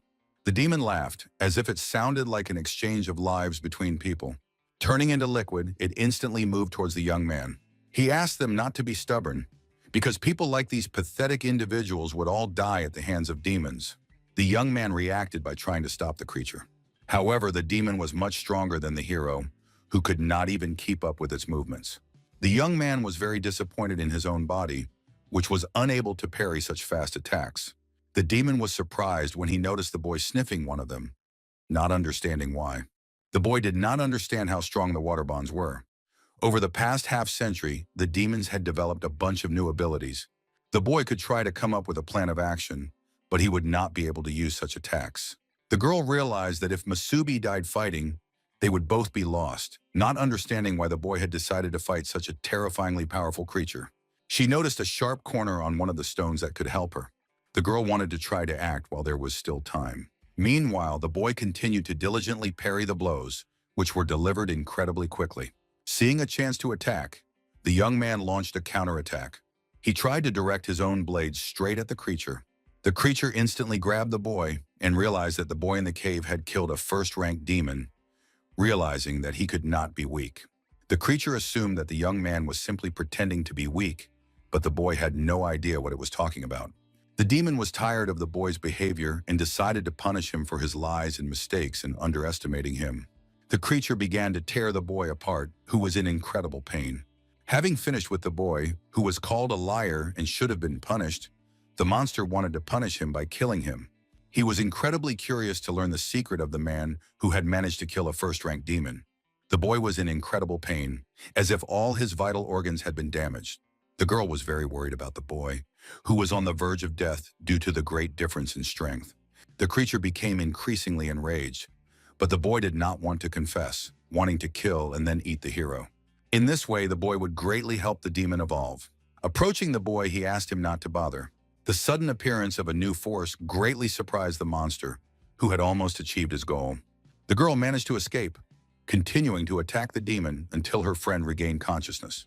Rosa did not understand why the creature was so interested in capturing Masubi, but she knew that she would not be able to let her own friend be harmed.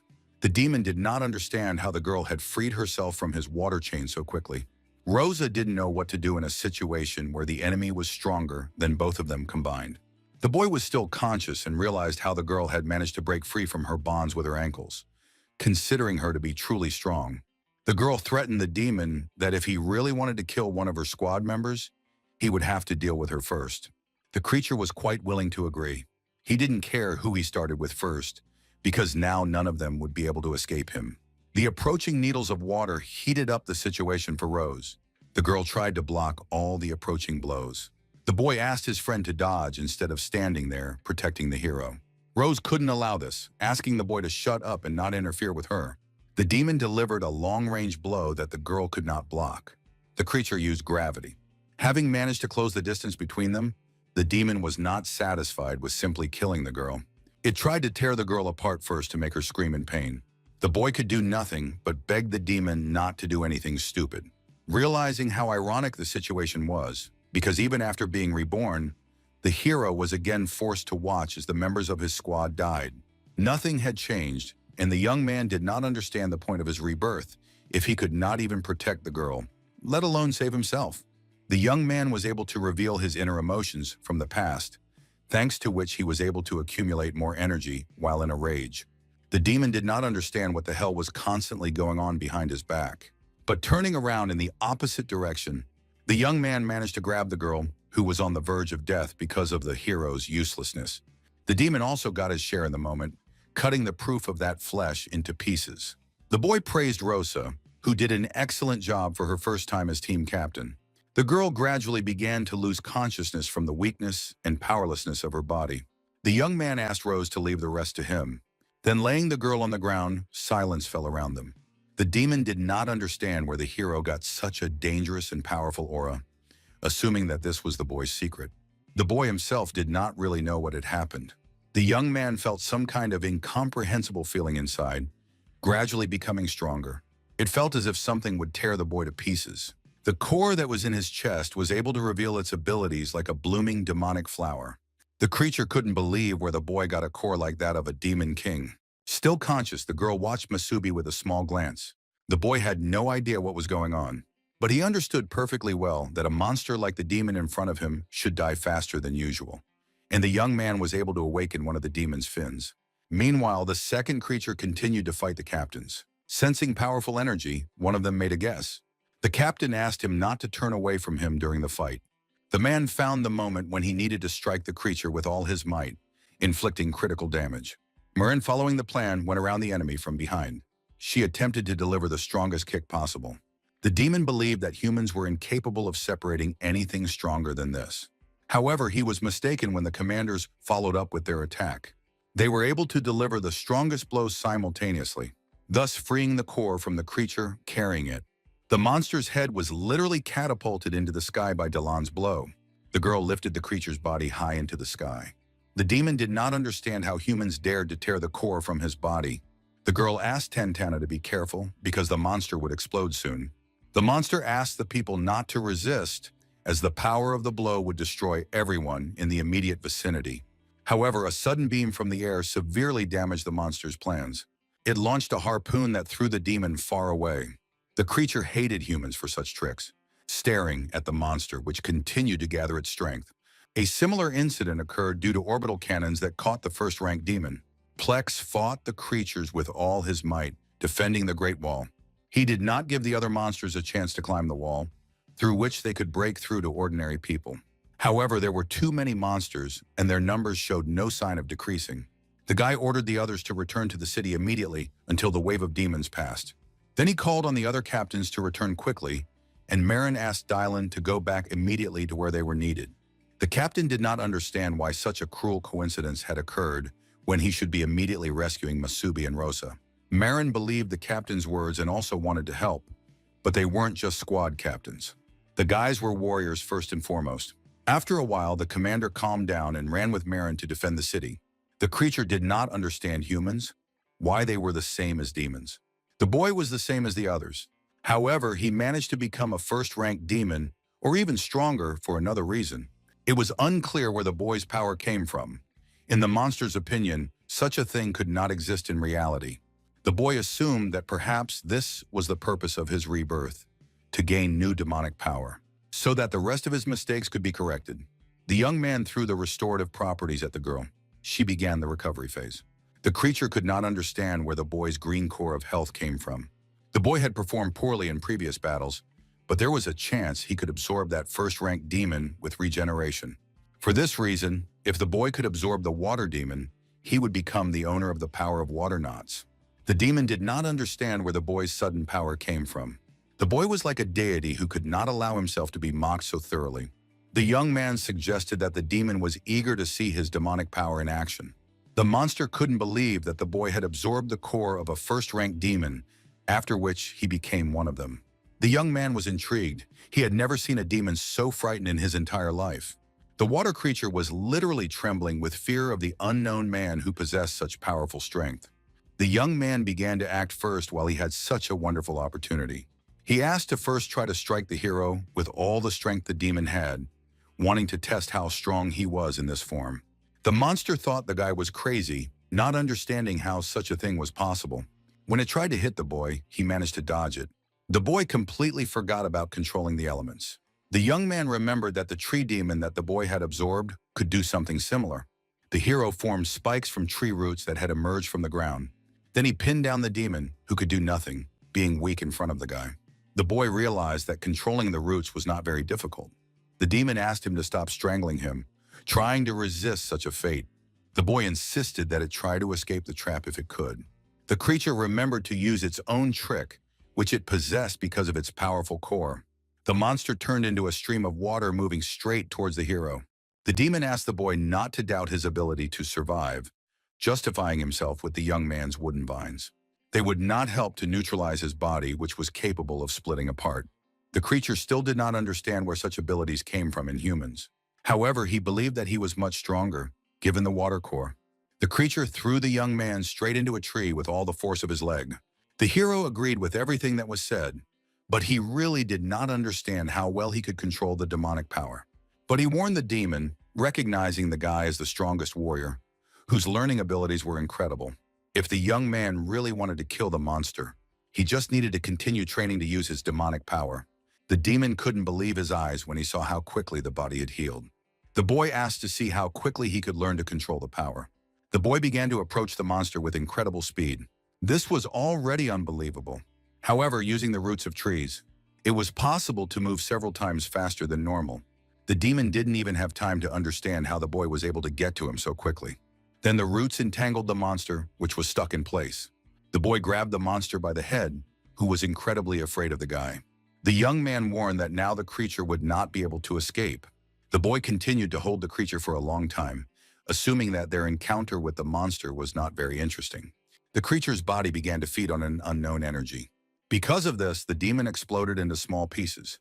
The young man was able to completely destroy the creature's shell, from which a core of water fell out, in which the demon stirred, calling the hero stupid. He could split his own body without any problems. However, he could not predict the boy's next move. The boy knew perfectly well from the previous time that if he was a demon, his core would not be able to split. On the contrary, the hero considered the demon foolish, who may have overestimated his own abilities. The creature's core slowly began to leave the creature. The young man took the core, which would now belong to him. When the core was destroyed, even a 7th-ranked demon would die. The boy would gladly absorb the ability to create water knots. With this method of combat, the creature found itself at a disadvantage against the hero, who had gained superhuman strength. The boy was going to absorb the power of the demon, who had misused his skills. He destroyed the core with his own hand. The boy greedily absorbed every last drop of the core, which gave the demon superhuman strength. The taste was quite good, considering the taste of monsters, which are disgusting to the taste buds. The boy really enjoyed pumping himself up. He noticed the girl who was under the regeneration dome. Using the new skills of the core, the boy approached the leader. The boy's gaze was very excited. The boy managed to deal with the demons and now wanted to deal with the girl. The boy absorbed the monster, but now he had to kill the girl, according to the hero. But the young man simply wanted to destroy a human being. However, he stopped just before committing the murder. The boy tried to stop his second self by calling him a scoundrel. The young man could not bring himself to kill a member of his own squad. He could not even raise his hand to do such a thing. The hero ordered the demon to get out of his head immediately. The demon did not understand how the boy dared to resist him. The king was curious to see what the outcome would be. Meanwhile, the rest of the guys were fighting the other monsters with all their might. The lower demons continued to attack the ordinary warriors in large numbers. The boy wanted to destroy as many monsters as he could. He activated his defensive barrier skill. Brandon wondered why Masubi and Rosa were not with them, as they were the only ones among all the troops who were not at full strength. As soon as the girl arrived, she heard from others that the 2 warriors had secretly climbed out of the wall and were then dragged away by 2 first-ranked demons. Sakura was very worried about the guys, suspecting the 2 who had escaped. The boy couldn't imagine that members of their squad would leave the walls. The girl asked not to be asked any questions. She knew that they had been dragged away by first-ranked demons, not understanding what they were thinking. Brandon doesn't understand why first-ranked demons suddenly appear. The young man thought he would deal with this wave of demons first. The commanders went off to fight the rest of the creatures. There was a great variety of monsters. The boy asked how the guys with nuclear charges were doing. The commander went to fight the monsters, protecting his people. The guy reported that everything was fine, and that he and Marina had a good energy charge. The nuclei used in warfare could wear out the more powerful the nucleus explosion was. The more energy was spent, and with that, the less powerful the attack was. But it was good that they had only fought one first-rank demon with their talent, and the condition of the nuclear charges was normal. Otherwise, they would not have been able to help with this wave of demons. Marin wondered what Plex was up to. The boy saw how the guys were able to kill one first-rank demon, and the other low-rank demons were much calmer. Besides, there were no first-rank demons left, and the pack of demons was disorganized and attacked without any strategy. The demons were afraid of death, and that fear made them fear the guys even more.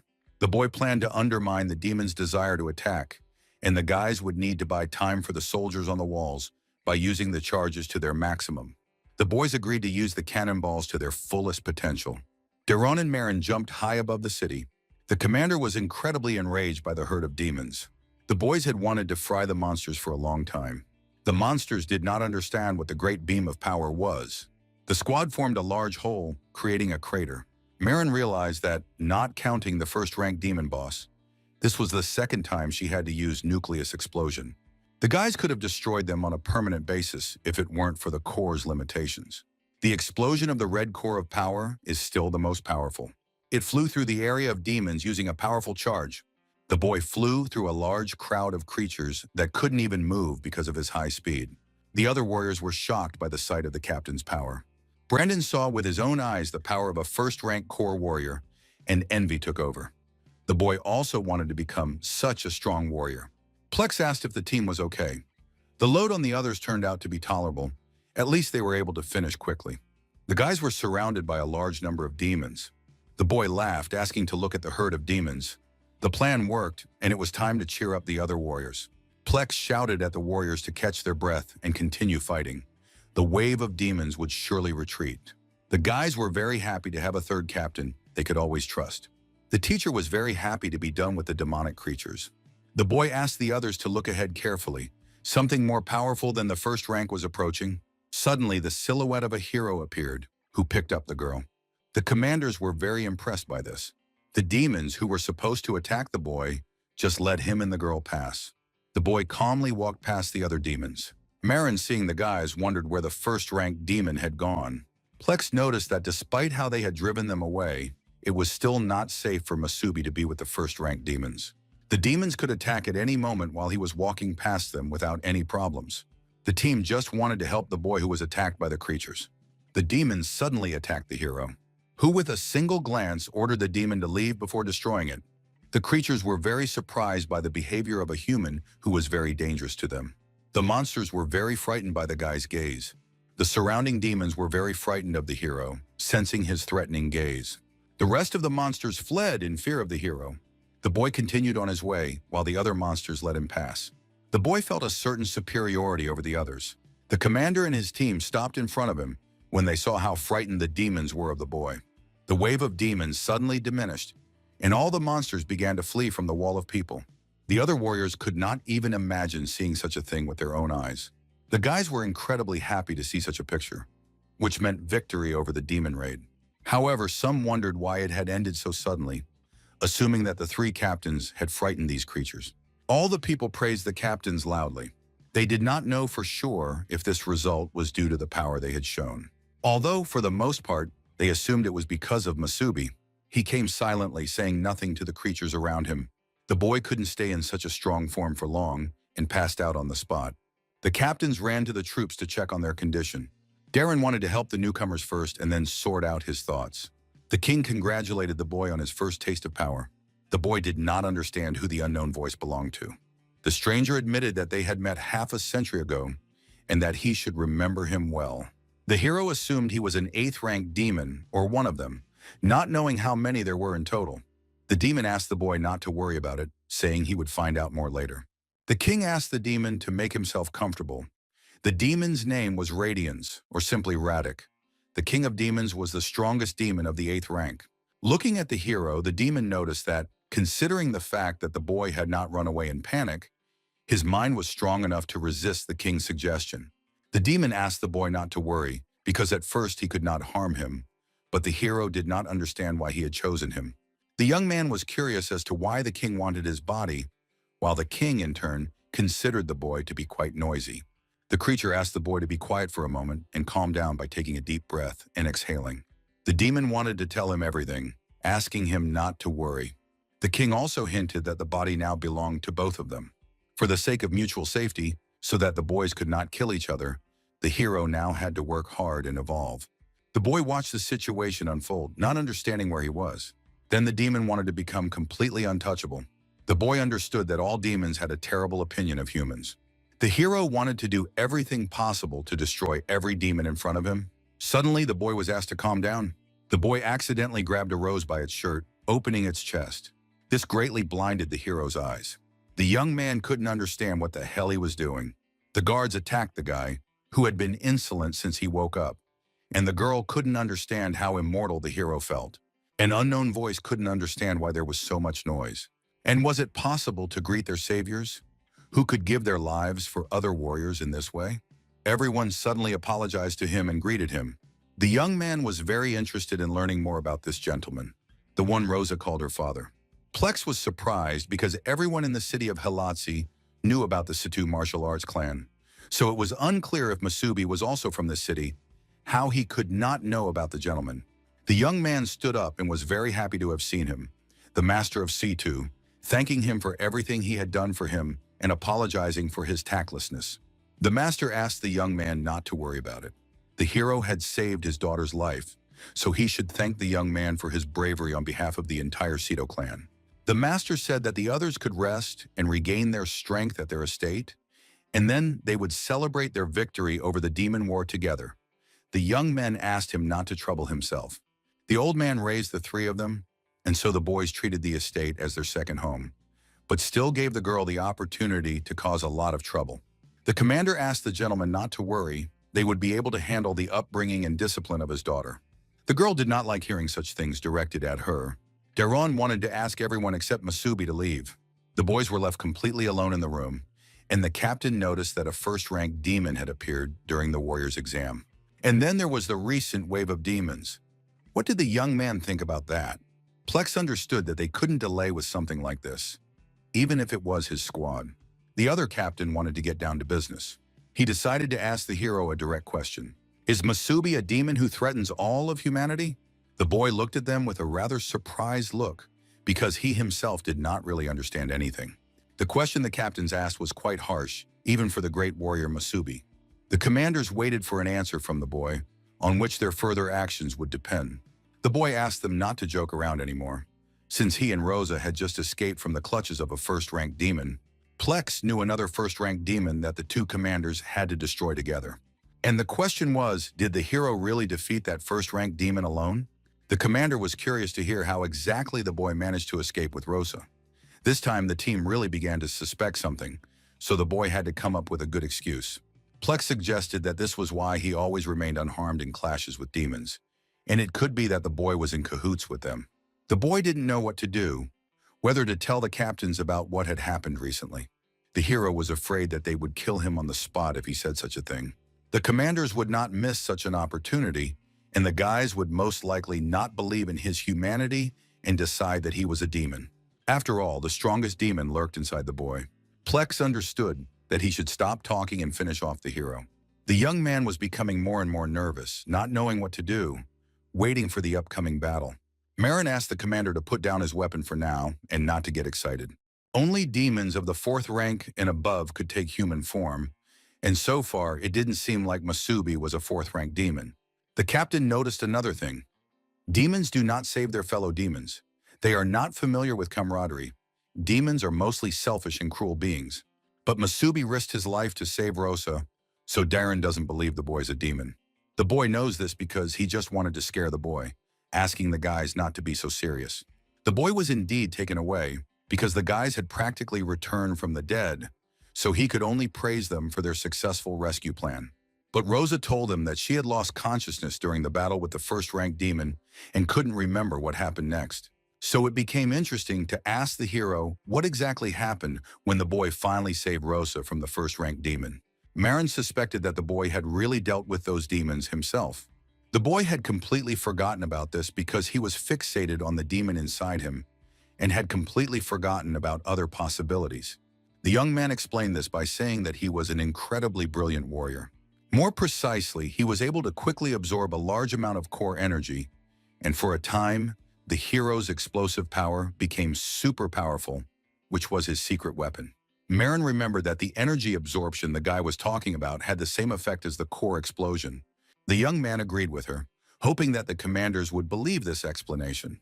The guys were very surprised to accept this version. Plex realized that if what the guy said was really true, then the hero was truly a genius. That's what the hero said when he first realized he could do such a thing. His body absorbed all the energy of the core for the next attack against the demon, who was in a stupor. This time, the boy used this trick to defeat the first rank, who had grabbed Rosa. His body couldn't withstand the sudden surge of energy, and the hero was only able to bring the girl to the city before fainting. It was very interesting for the commander to hear this, and they could truly consider the boy a talented child. Marin suggested that if this was the case, then this trick was still beyond his capabilities, as it was essentially the same as the nuclear explosion they used. Daron agreed with Marin and suggested testing the boy's talent on him. If he was really that talented, let him prove it. The commander asked the hero to come out onto the battlefield. The boy couldn't understand why he had to prove himself, feeling that the commander didn't trust him. Daron was fully prepared to begin the duel. The young man thanked the captain for the opportunity to fight him. The boy was definitely doomed, even though in his past life, the level of skill possessed by these guys was basic, but his body was too useless. The boy didn't understand how to act, trying to use the demon's power. The fight began instantly, with the captain literally flying straight at the boy. The young man managed to dodge one blow, which felt quite fast. Continuing to dodge the captain, the boy had no idea how to continue the fight. The hero assumed that the captain was really giving it his all. The girl asked the commander not to worry about the damage. Darren praised the guy for his good reflexes, and the young man noticed how he was able to fully regain his combat experience from his past life, but this test was too much. The commander wanted to give it his all while fighting the boy. Hitting the ground with all his might, he created a large crack in the earth. The boy was surprised to see the battlefield destroyed like that. The guys really behaved like owners in the mansion. The commander was right behind the hero. Grabbing the boy by the neck, he couldn't believe Masubi's maximum abilities. The hero was too slow to dodge the commander. Darren threw the boy into the air. This ended the duel between the student and the commander. Plex was angry because this had already gone too far and they should have intervened. But the girl asked them to watch further. The commander was very disappointed. If the boy was only capable of a few dodges, then he had no talent whatsoever. The young man himself did not like where this was going. In his past life, the hero had been a warrior who was revered like a king, but now the commander and the rest of the generation were like grandchildren to him. The boy said that he had talent, but if he couldn't show his true power, the others wouldn't believe him. Since the young man had been reborn, he could sacrifice his principles and borrow the power of the cursed demon that had taken root in him. Masubi hoped that the guys wouldn't mind if he cheated a little. The aura changed dramatically into a serious threat to the other commanders. The boy approached Dylan, explaining that it was his turn to attack in response. The captain couldn't understand where such a powerful aura came from in such a young boy. The power was incredibly great, not only for the captain, but for any living creature on the planet. After using the demon's power, synchronization, even with such a weak core as the boy's, was stable. One could even assume the discovery of a new power, and now the hero would be able to squeeze much more power out of his body. Plex had no idea how the boy's synchronization level was increasing nonstop, and Marin couldn't understand if a talented fighter had appeared in their city. Darren couldn't believe it when he saw the aura, the synchronization level, which had just jumped to 40% and continued to grow. The captain remembered that Siturosa's indicator was 39%, but Masubi had already surpassed that threshold. The young man turned to Darren and asked him to concentrate. The boy warned of the start of counterattacks. The commander did not expect such power from the boy. However, he was very pleased to see the boy become twice as fast and 3 times as strong. The hero warned the captain that this was just a warm-up and that he should not relax. The boy fought on equal terms with his commander, who was more experienced in modern combat. Darren praised the boy, who took advantage of his distraction with the block and immediately launched the next attack, which was indeed a skillful technique. The next attack was not long in coming for the captain. The hero was getting stronger and more aggressive with each attack, and they came one after another. Plexus couldn't understand where Masubi got so much combat experience. The elder realized that the boy was doing everything right, and that it was not worth letting Dylan, whose brute strength was much greater, get close to him. The boys did not expect to meet Master Setu. The squad did not expect to meet the master, so they asked for forgiveness for the sparring ground so that they could measure their strength against the boy. However, calling it a friendly sparring match, where the destruction was difficult to describe as such, the commander asked them not to worry. They would make up for everything. The master asked them not to worry about it, as he just wanted to see the hero with the name of a great warrior. It was interesting to see how Masubi would fare against Dairon. The captain noticed a certain carelessness in the boy's movements. Darren had been like that since childhood. If he was given a chance to counterattack, even if it was fleeting, he always knew how to take advantage of it. Not to mention that after so many years of battling demons, the captain had honed his sense of timing to perfection, and once he had that sense, it was not easy for the young man to escape. But in reality, the hero was one step ahead of the captain, catching him much earlier. The young man jumped up, delivering an aerial blow with his head. This was very effective against a man who could not expect such an attack. The boy managed to knock out the commander with his own head. The commander had mixed feelings about his defeat. The commander did not understand how it was possible to fight like that. The hero said that the human skull may be strong, but the facial bones are fragile. The young man asked the captain to immediately prepare for the next attack. The captain prepared to keep a close eye on the boy. Plex noticed that the commander had no intention of holding back. Darren destroyed a large area of the training arena. The boy noticed how the technique combined defense and attack at the same time. The young man wanted to try out his demonic power just a little. He split his own aura into physical and mental. The commander had no idea how to fight against such a powerful force. Not understanding how the boy was able to achieve such a level of mastery in controlling the core energy. The young man found himself behind Dylan, who was distracted by the boy's large aura. The girl assumed that the boy took advantage of the fact that the enemy could not see anything because of the smoke around him, and then used Dairon's technique to strike back. The gentleman assumed, or rather, it would be better to say that the hero had an amazing ability to learn. The commander asked Masubi who had mastered such a technique. The master noticed how Dylan had just lost. The young man managed to completely read the commander's ability and caught him in a mistake. The commander noticed how the boy deliberately missed, striking past him. The boy noticed how Dairon used the kin technique to attack, and if they were fighting for real, the young man would probably have been in trouble. When the boy struck his head, his vision blurred for a moment and phantom visions could appear, which were easy to confuse. Masubi seized the moment and won. Now he was curious to know if the commander believed his words. The destruction left by the boy was the greatest damage to the Master Seto. However, the master was not concerned with the arena at all, but with who this young boy was. Suddenly, the boys who had been asked to leave for a while returned to the others. Sakura was curious about what the boys were doing if they didn't come to dinner, as the family had just prepared a wonderful meal. But when they discovered the extensive damage, it was unclear what had happened on the street. The young man blamed Captain Dallin for everything. The girl couldn't believe that the boys had been sparring during dinner. Her friend noticed how seriously his buddy had been injured, and the hero understood that because the captain was constantly fighting demons, the sudden change of opponent was difficult for him. The gentleman asked the boys not to be modest, but rather to finish sparring and go to dinner. The boy was terribly hungry, so he thanked the master, warning him that the boy was not being modest at all. The master waited until the young man left the building.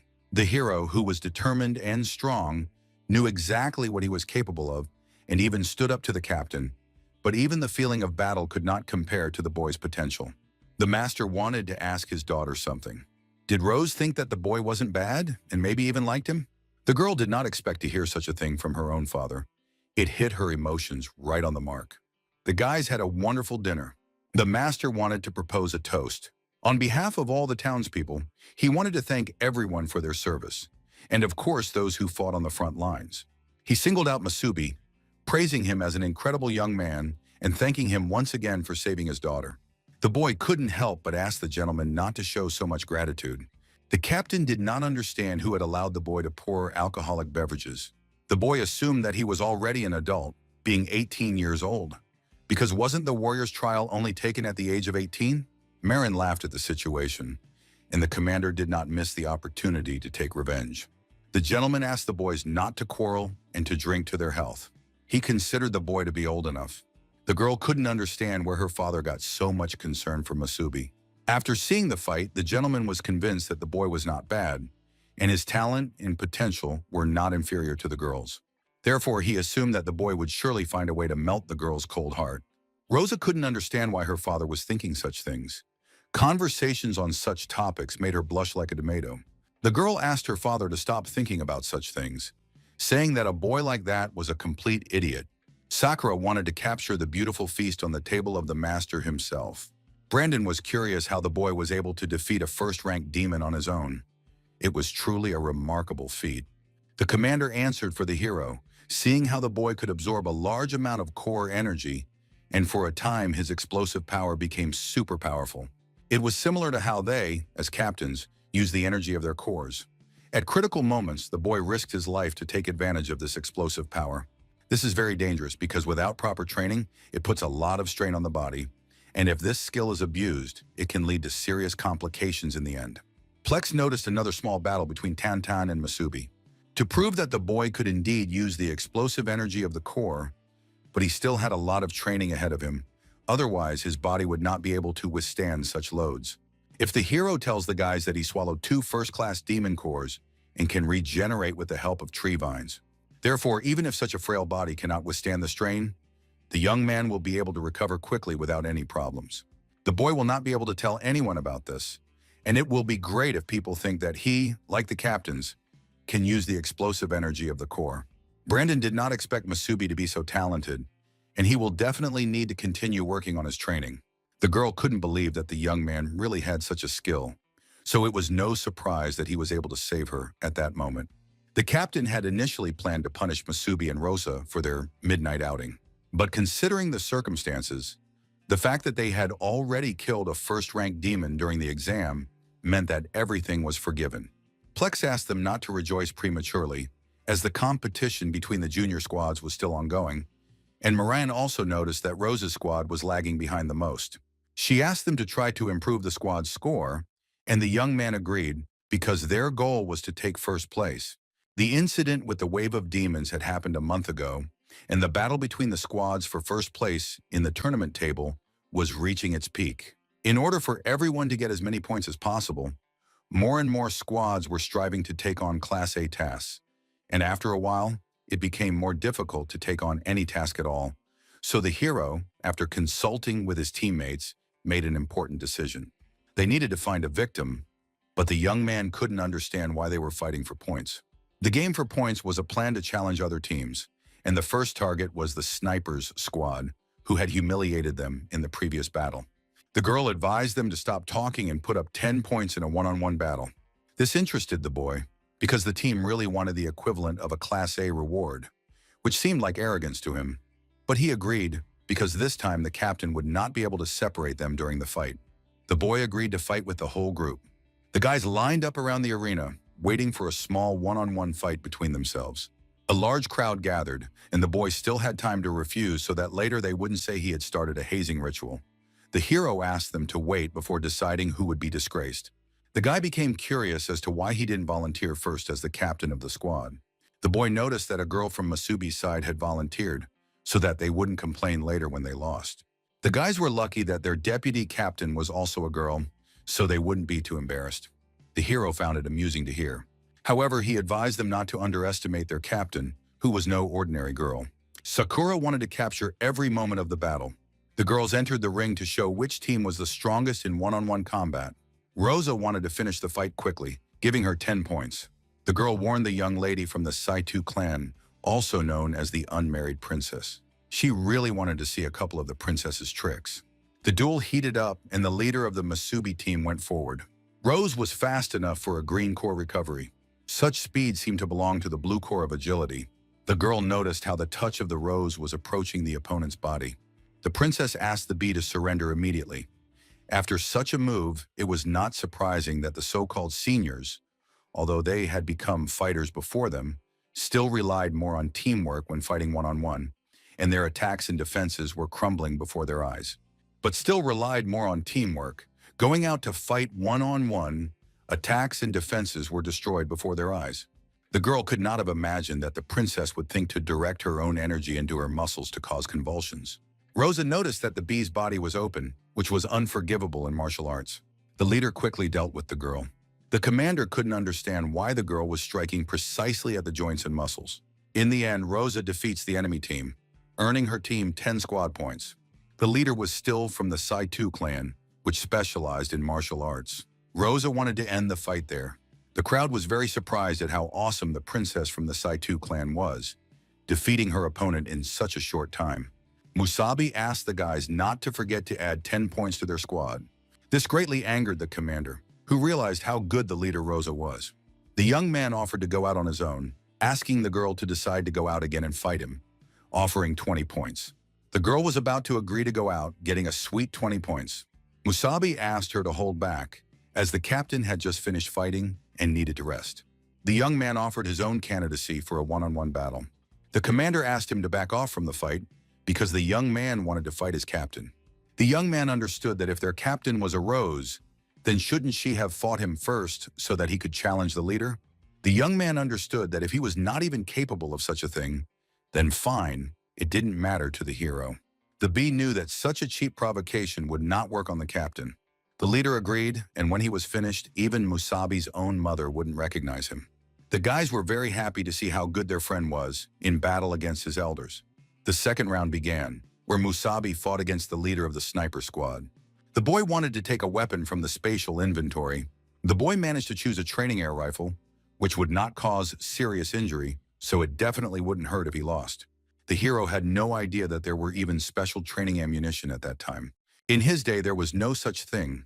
The warrior shooter wanted to demonstrate his skill by shooting with real bullets, so the young man asked him to aim better. The boy knew that the leader would definitely be able to hit the target. The commander praised him with great confidence, saying he was good, and the young man wanted to let Musabi use any weapon. Asking not to complain if he considered the duel unfair, the hero wanted to return his own swords, which were the only ones of their kind, from all the weapons. The boy understood that it didn't matter, because he chose to go into hand-to-hand combat.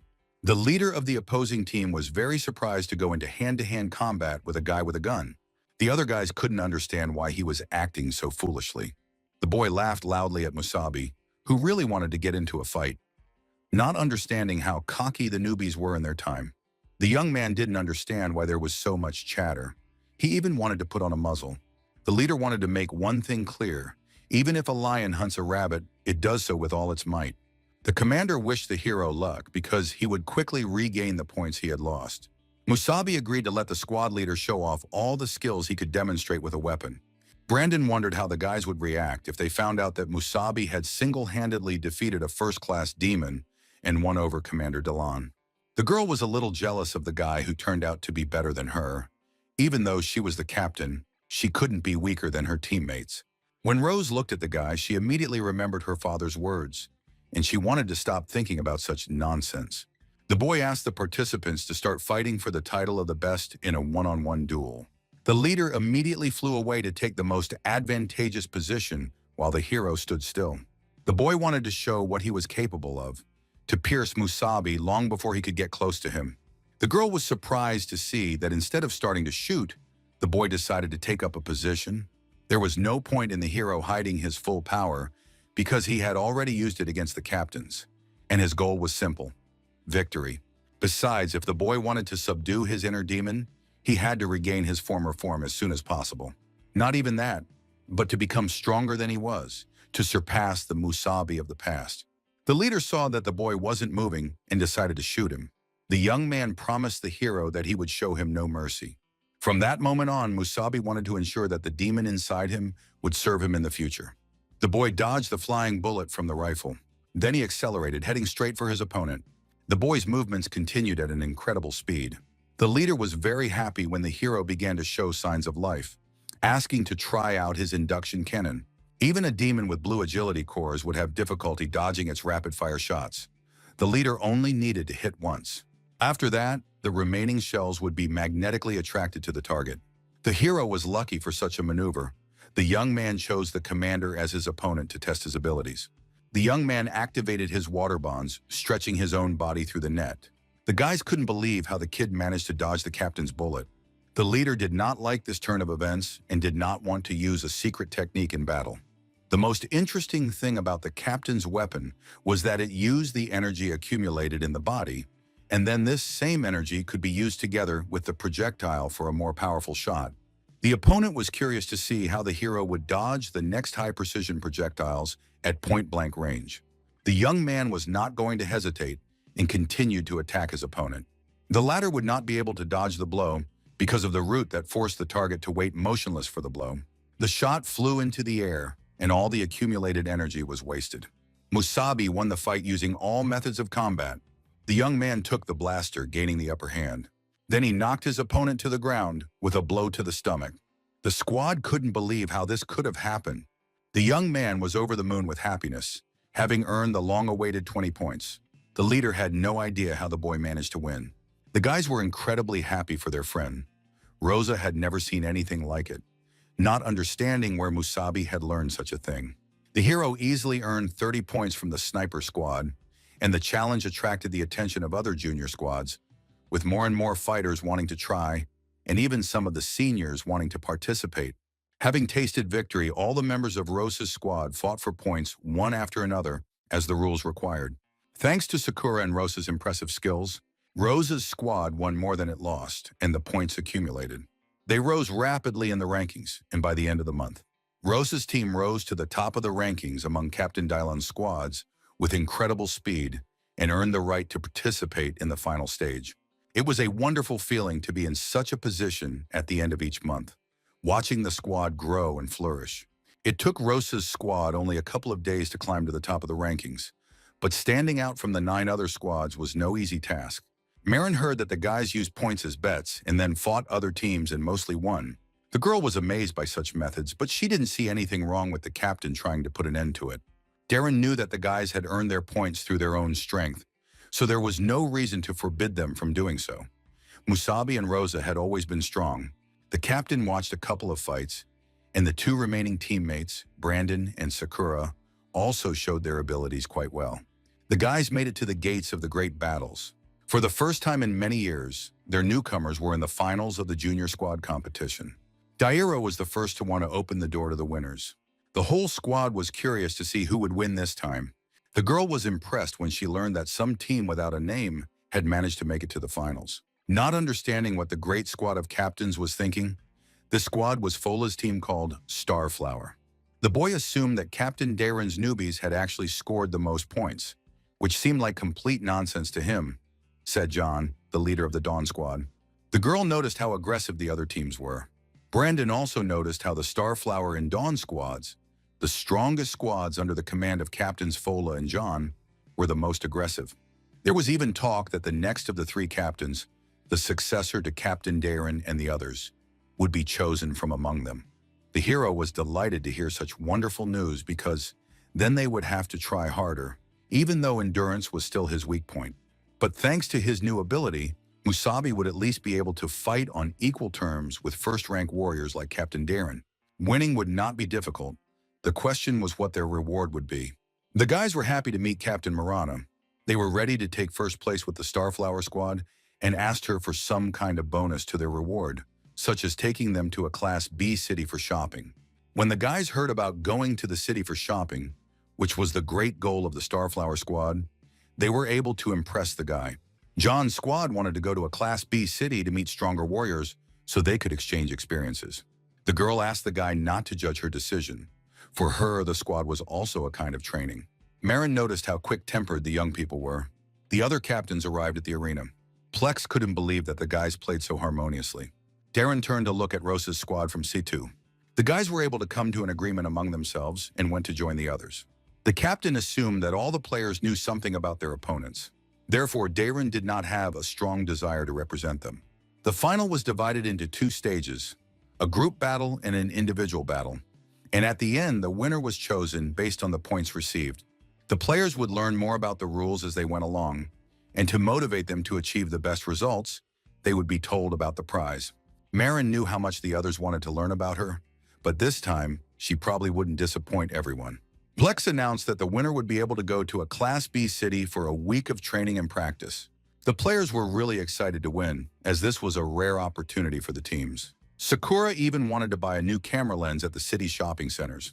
The captain announced that the squad commanders would draw lots. The players tried to focus on winning so they could go to a Class B city. The young man himself was curious about what kind of city it was, But after his transfer to this time, he still couldn't understand much. What are Class B cities? During the hero's time, there were no such hierarchies between cities. They all had their own warriors and were independent. They said that this city belonged to Class C, the lowest, followed by Class B and A cities. The class of a city depended on the strength and number of warriors it had. Cities of Class C usually had warriors of the first and second ranks, while those of the second and third ranks belonged to cities of Class B. If a warrior had a third, fourth, or even fifth rank corps, he would be sent to a Class A city. The decision on the level of a city is made by the only Class C city, the City of Dawn. It is located right in the heart of the Land of Hope. They say that the City of Dawn is so large that it was home not only to warriors with 5th and 6th rank corps, but also several of the strongest warriors with 7th rank corps. That is where all the strongest warriors of humanity were now located. The only Class C city, the City of Dawn, was quite pretentious, and the young man was curious how it differed from the cities that existed in Musabi's time. The young man couldn't even imagine whether his city, which they had defended in battle 60 years ago, and his loyal comrades, who were now dead, were still standing. Suddenly, his deep thoughts were interrupted by the girl who had knocked the hero down. Brandon noticed for the umpteenth time that the young man liked to ponder. Sakura asked the guys not to get distracted because the duel was about to begin. Rosa was able to find out that their team would be first. The weapons had been changed to training equipment, and the team was called Zarya. They would be fighting against Rosa's squad. Brandon noticed that they were the only squad without a name, so he suggested coming up with something cool after the match. The young man agreed that it was a good idea, while the girl didn't understand that it was impossible to think about it later. John was curious how such a lazy team could hope to win first place. He immediately asked everyone to listen to him carefully. Each member of his squad would choose a target, and he would choose the captain. Darren gave the signal to start the fight. At the signal, the newbies rushed into battle. The teams split up and began to surround the Rose team. The girl noticed that the guys had chosen a one-on-one combat tactic, which was effective when there was a big difference in strength. But alas, the boys were the attacking team. Musabi noticed how their leader was able to understand the tactics. It would be better for the hero's squad to attack the enemy captain immediately. The disadvantage of the division tactic is that everyone is responsible for themselves, and if the captain loses, the rest will lose their fighting spirit. The boy praised Rose for her thinking. The opponents couldn't believe that the boys were going to attack their captain. The rest of the enemies changed their strategy, attacking Rosa, the leader, first. All three players were determined to eliminate the princess. The girl asked them to keep formation and cover her back. The boy did not expect the leader to want to fight him on her own. The fight between the squads was quite interesting. Rosa attacked the boy from above, while the other tried to activate his own skill in his hand. The young man thought it was a mediocre move. The boy activated a bright flash on the leader of the Musabi team. The girl asked the entire squad to immediately close their eyes and take up defensive positions. The boy concentrated energy in his hands to create a flash, even for his own squad. The commander understood that if fighting one-on-one, it was a valuable weapon, but in a group battle, its effect would also affect his comrades. Plex had mentioned this to the guys several times, but it was of little use. Some people won't learn until they get hurt themselves. The boy believed that some newcomer could not compare with his abilities. The young man wanted to deal with her as soon as possible, and then the squad would disband on its own. The guy didn't care if the girl was from the Shutu clan. The enemy only wanted to strike, destroying the leader, Rosa. However, the hero suddenly intervened with a rather sneaky flash attack. Musabi wondered if the boy had thought about his own comrades who trusted him. The young man wanted to destroy the leader, who did not respect his own allies. He kicked him, breaking many of his ribs. Then he pushed his opponent far away with his flash. The boy did not understand when the hero managed to put on tactical water goggles. It seemed unreasonable to the young man to abandon his comrades during battle. And incidentally, the goggles had thick water frames that reflected most of the flash's rays. The flash was no longer there, so the leader of the enemy team was defenseless. The girl couldn't understand how the hero had managed to pull off such a feat. The young man would leave the rest to Rose after finishing with the commander. The leader didn't even understand when Musabi had managed to fight the guy. The girl praised the guy, who manages to do many amazing things. John noticed how the guys tried to attack head-on, and the young man wanted to use the flash again. But for some reason, his arm wouldn't move, because Musabi had injured the guy's shoulder during the fight. The girl was able to defeat the guy without any problems, as he couldn't defend himself except with the flash. The leader agreed with John, who was right. The fight ended quickly and easily. The boy suffered defeat because of his own stupidity. After that, Musabi hardly interfered, mainly just helping Brandon and Sakura in the fight by distracting their opponents. Although the guys were doing great on their own, and the longer the fight went on, the better they got. The girl announced that the captain of the enemy team had been defeated and asked them to surrender immediately. The team was forced to lose after such a fight. The fight was over, and Plex had expected as much. Marin was surprised that Musabi still hadn't used his ability. The commander of the other squad couldn't believe that the newbies had beaten the best team. She was curious how this had happened in the first place, because of some team called Rosa. The guys also couldn't believe their own defeat. The young man knew the guys would be next, and as a longtime rival, he wanted to give them some advice. After a while, the guys returned to the ring to fight in the second round. Captain John's words made the girl feel heavy-hearted. She didn't like it at all. The Rose team was to face the Starflower team, and the weapons were once again replaced with training equipment. The second round was about to begin. Fola ordered the squad to intimidate the hero squad and continue to follow the plan. Brandon tried to concentrate all his strength into one blow. Then he struck the ground, destroying a large area of the battlefield, creating an incredibly huge protective dome.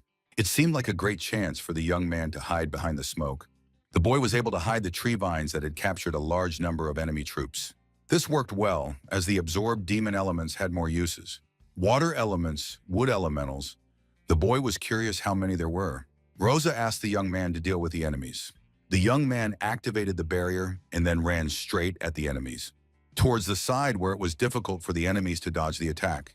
The leader asked the guys to immediately return to formation, realizing that the guys' strong attack had disrupted their formation. Rosa and Sakura wanted to launch a joint attack. Kicking the enemy leader, she managed to defend herself somehow. The girl asked for cover. However, the team was busy fighting Brandon and Musabi. The hero managed to deal with the remaining two players without any problems. The girl couldn't understand how this was possible. The boy advised her to be careful with Musabi, as John thought he was the most dangerous member of the squad. The young man seemed to control the entire battlefield. Sakura scolded the commander, who had been distracted during the battle. The girl asked him not to underestimate her, since they both had the core of agility. Sakura launched a quick attack against the enemy opponent. She created a leg lock, grabbing her target. The captains realized that this battle was also over, as Rosa's squad had already won both times in the group stage. Next, the guys had individual fights, where they could challenge any member of the other team. The leaders immediately threw the individual stage at the hero, eager to get infected. The commander knew that each person could only fight once, so the guys could decide who would go first. The young man agreed to save time. He suggested that the commander agree so that the guys could fight him in pairs. Being at the competition site, the young man was ready for his final battle, and the hero's time to have fun had finally come. John noticed that Musabi didn't seem to think much of them, while the girl wanted to make the guy regret his arrogance. Marin explained the rules. In a normal battle, if one side surrenders or is no longer able to fight, the battle is over. The duel had already begun, but the young man stood still, waiting for some kind of surprise. The boy asked his friend not to forget their joint plan. The hero was already ready to fight with full force. The boy managed to approach his opponent opposite him. The girl asked her ally to be more careful. John was furious and didn't want to humiliate himself in front of some newbie. The girl noticed how the boy used the flash, instantly switching to the original plan. The young man asked them to listen to him. This time they would join forces, so they should not lose, as they would still have the opportunity to continue fighting. The guy had a plan for how to win, asking the girl to take tactical glasses. They slightly blocked the light from his flash, so when the guy blinded Musabi, the girl would deliver the final blow. She couldn't believe that the boy was really giving her such a valuable thing. She couldn't even believe it. The boy strongly disliked Musabi, who was not an easy guy to get along with, but in order to go to the B-class city, they had to work together. The boy asked her to remember that his flash was a diversionary tactic, and when she saw it, she should act immediately. The flash of energy was so much stronger than the previous one that it could even blind all the captains at a distance. Sakura wanted to take a picture, but she couldn't do anything with the flash. The girl was sure that the hero would definitely be blinded. She wanted to use her agility to the maximum and simply take the guy out. The leader wanted to finish off the hero with one blow. The boy now understood who exactly was supposed to attack. Fora was afraid of the guy. To her, the young man seemed like a hunter lying in wait for her during the fight. The boy activated his water bonds. And then he stopped the girl who wanted to make a brilliant decision. The hero was able to trap the girl in the water from which she could not escape. The boy couldn't see anything, but he didn't understand why she was screaming so loudly during the attack. The girl said that she was actually being attacked. Her glasses had fallen off, and she couldn't see anything. The young man apologized to them, but their plan had failed. The boy was able to defeat the boys who had miscalculated their experience. Musabi managed to defeat 2 opponents at once. The captain saw another flash, but because of the smoke, he couldn't tell if they had killed each other. The commander went into battle trying to save the boys. Looking around more carefully, Darren discovered a hero with a powerful aura in front of him. The young man declared the end of the fight. The fog began to slowly dissipate, and the guys had no idea who was standing opposite Captain Darren, so they assumed John had won. But Rose disagreed. It seemed to her that another person had won. That person turned out to be Musabi, who was smiling at the audience. The guys couldn't believe how hard it was to fight in such a bright flash. Brandon was beside himself with joy. The hero was so amazing, fighting 2 leaders at the same time, and during a bright flash of light. The boy managed to win when he took their points during the battle. The boy couldn't believe how cool his friend was. For some reason, the girl always had the feeling that the hero was hiding something. Suddenly, the commander called the entire Rosa squad. He asked everyone to line up quietly. He announced that their team had won the competition, taking first place, and congratulated Musabi on his excellent battle tactics, saying that he had pleasantly surprised him with each new battle, especially when he unexpectedly managed to withstand the attacks of both opponents at the same time. The hero was pleased to hear this, acknowledging that his commander was overpraising him. But in any case, Musabi was able to defeat only thanks to his own combat experience from his past life. In any case, since the guys were able to win, they will receive their well-deserved reward, and tomorrow morning the squad will go to the nearest city of the class in the underground tunnels. Their week of training will begin there, and the guys are already getting ready today. And tomorrow morning, they will meet at the same place. The guys were incredibly happy with the victory, eagerly awaiting the next morning. Plex has admired Musabi many times, recognizing him as a slightly intimidating guy who, even if they gave it their all, they still wouldn't be able to defeat. The commander understood that this guy had no place in their city. The young man would have to move on, climbing the warrior's career ladder and becoming stronger. The commander suggested that Daron accompany the guys through the underground tunnels, as it would be safer than going above ground. The girl asked him to remain vigilant, as sometimes lower-ranking demons would accidentally wander in. The captain asked her not to worry, saying they could handle any lower-ranking demons, as the 4 of them were strong even without his participation. The underground tunnels, once a thriving underground transportation system, represented a complex and confusing structure of paths, now abandoned and used for communication between cities. The sudden warrior tried to survive by running away from the monsters, who was chasing him, wanting to get his body. The demon thought the warriors were complete weaklings. The monster managed to get lost, not understanding how it happened. The second-ranked demon wandered through the dungeon, trying to find a way out. Sakura was incredibly happy to descend into the underground tunnels for the first time, which were of great interest to the girl. To her, the surrounding area seemed to have such mysterious and gloomy architecture, and it was unclear when it had been built. The commander wanted to tell her that the underground tunnel was older than Darren. Sakura noticed how abandoned the place looked, not understanding how people could have used such a place in the past. The loss of so many brilliant warriors made it impossible to expand their territory and carry out new missions, and the number of power crystals that the guys needed to live began to rapidly decrease. Without the support provided by the crystals of power, the vast network of underground tunnels slowly but surely fell into disrepair, as it had been built during the time of the great warrior Musabi. Sakura congratulated the hero in surprise, as everything had been built during the time of his namesake. The young man, being that very warrior, simply agreed with the girl's assumption. The commander was furious. The boy simply had the same name as the great warrior, but the achievement was not worth appropriating. The hero asked not to be scolded, and the other guys had a lot of fun with Delon's reaction. Rose found it amusing to hear so many interesting things from Musabi, considering him funny. The commander was too relaxed. He should have kept his temper in check. Darren asked the troops to keep formation and continue straight ahead. The once grandiose project was left to rot, being an unworkable place. It had been built according to Musabi's plan, but there was something the captain was wrong about. He thought it was a network of underground tunnels. In fact, the tunnels were designed for a huge network of underground cities, which in the days of the past hero, united not only cities of various sizes. It was also the safest and most prosperous trade route. Still, it was strange when it was considered the greatest marvel of engineering. And after Musabi's death, it fell into decline.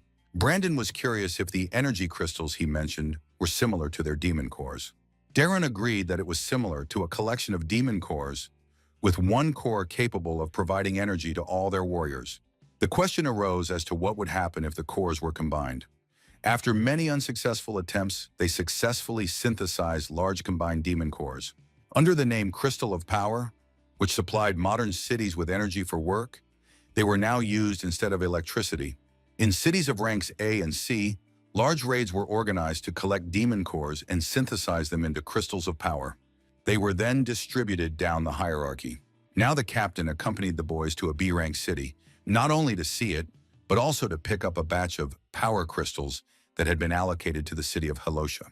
Sakura wondered what would happen if the power crystals of the city were not replaced. The city would be completely immobilized, said Darren in an ominous voice. The kids were very frightened and intrigued by this answer. Without energy, the city would not be able to function normally, and the most important structures in the city walls and defensive weapons, would become useless. After all, in a situation where the city is left without protection and all devices stop working, people will have no choice but to leave their homes and wander the empty land, which would be a real disaster for the city. The characters in the story understood the importance of the situation without the energy crystal that powered the city. The commander asked them to relax, telling the soldiers not to worry, because the city of Halatsi was not that big, and they now had enough of one crystal of power to last 3 whole months, while receiving more every month from the expedition to the city. Sakura was very angry with the captain. With such stories, he could scare anyone. Darren hoped that the soldiers were well prepared, as City B not only had several soldiers with second-rank demon cores, but also 2 third-rank warriors. Someone even told him that the synchronization coefficient of one of them reached an unprecedented 69%. The guys were very impressed with this result from another city of warriors. The hero couldn't tell them that there was a man standing near them who possessed a 7th-rank demon core and had a synchronization rate of 96%. The girl noticed a large red button, not understanding what it was for. After trying to press it, Musabi immediately asked Sakura to stop. The commander gave her a slap on the head and asked her not to press anything, but the button seemed very tempting to the girl. Darren explained that the button was an emergency passage closure button, which was only used in extreme situations to block off a section of the tunnel. The button was responsible for the safety of the underground passage. The commander asked everyone to pay attention to all the shutters. After pressing the top and bottom, large metal gates came out, instantly blocking the tunnel. This was an emergency response plan to secure other tunnels and cities in case of an emergency. The hero was pleased that the most important function was still working. Suddenly, the boy noticed a strong aura. It was moving somewhere in front of the boy, and something big was approaching them. The young man took his magic weapon before the captain could understand what he was doing. The boy told him about his sense of blood. The commander couldn't believe that the hero was better than him in terms of smell and instincts, but there was no time to be distracted. Darren ordered everyone to prepare for battle, drop their backpacks, and keep formation. The tunnel was filling with blood, which was approaching the boys. The captain had no idea where the blood was coming from, but he understood that something had happened on the city side. Darren and Musabi discovered a demon that had suddenly appeared before them. However, a warrior from the city of Paida unexpectedly appeared as an unfamiliar figure. The young man did not expect to meet people from Halasi. After walking a little further, he passed out due to the large amount of blood and strength he had lost.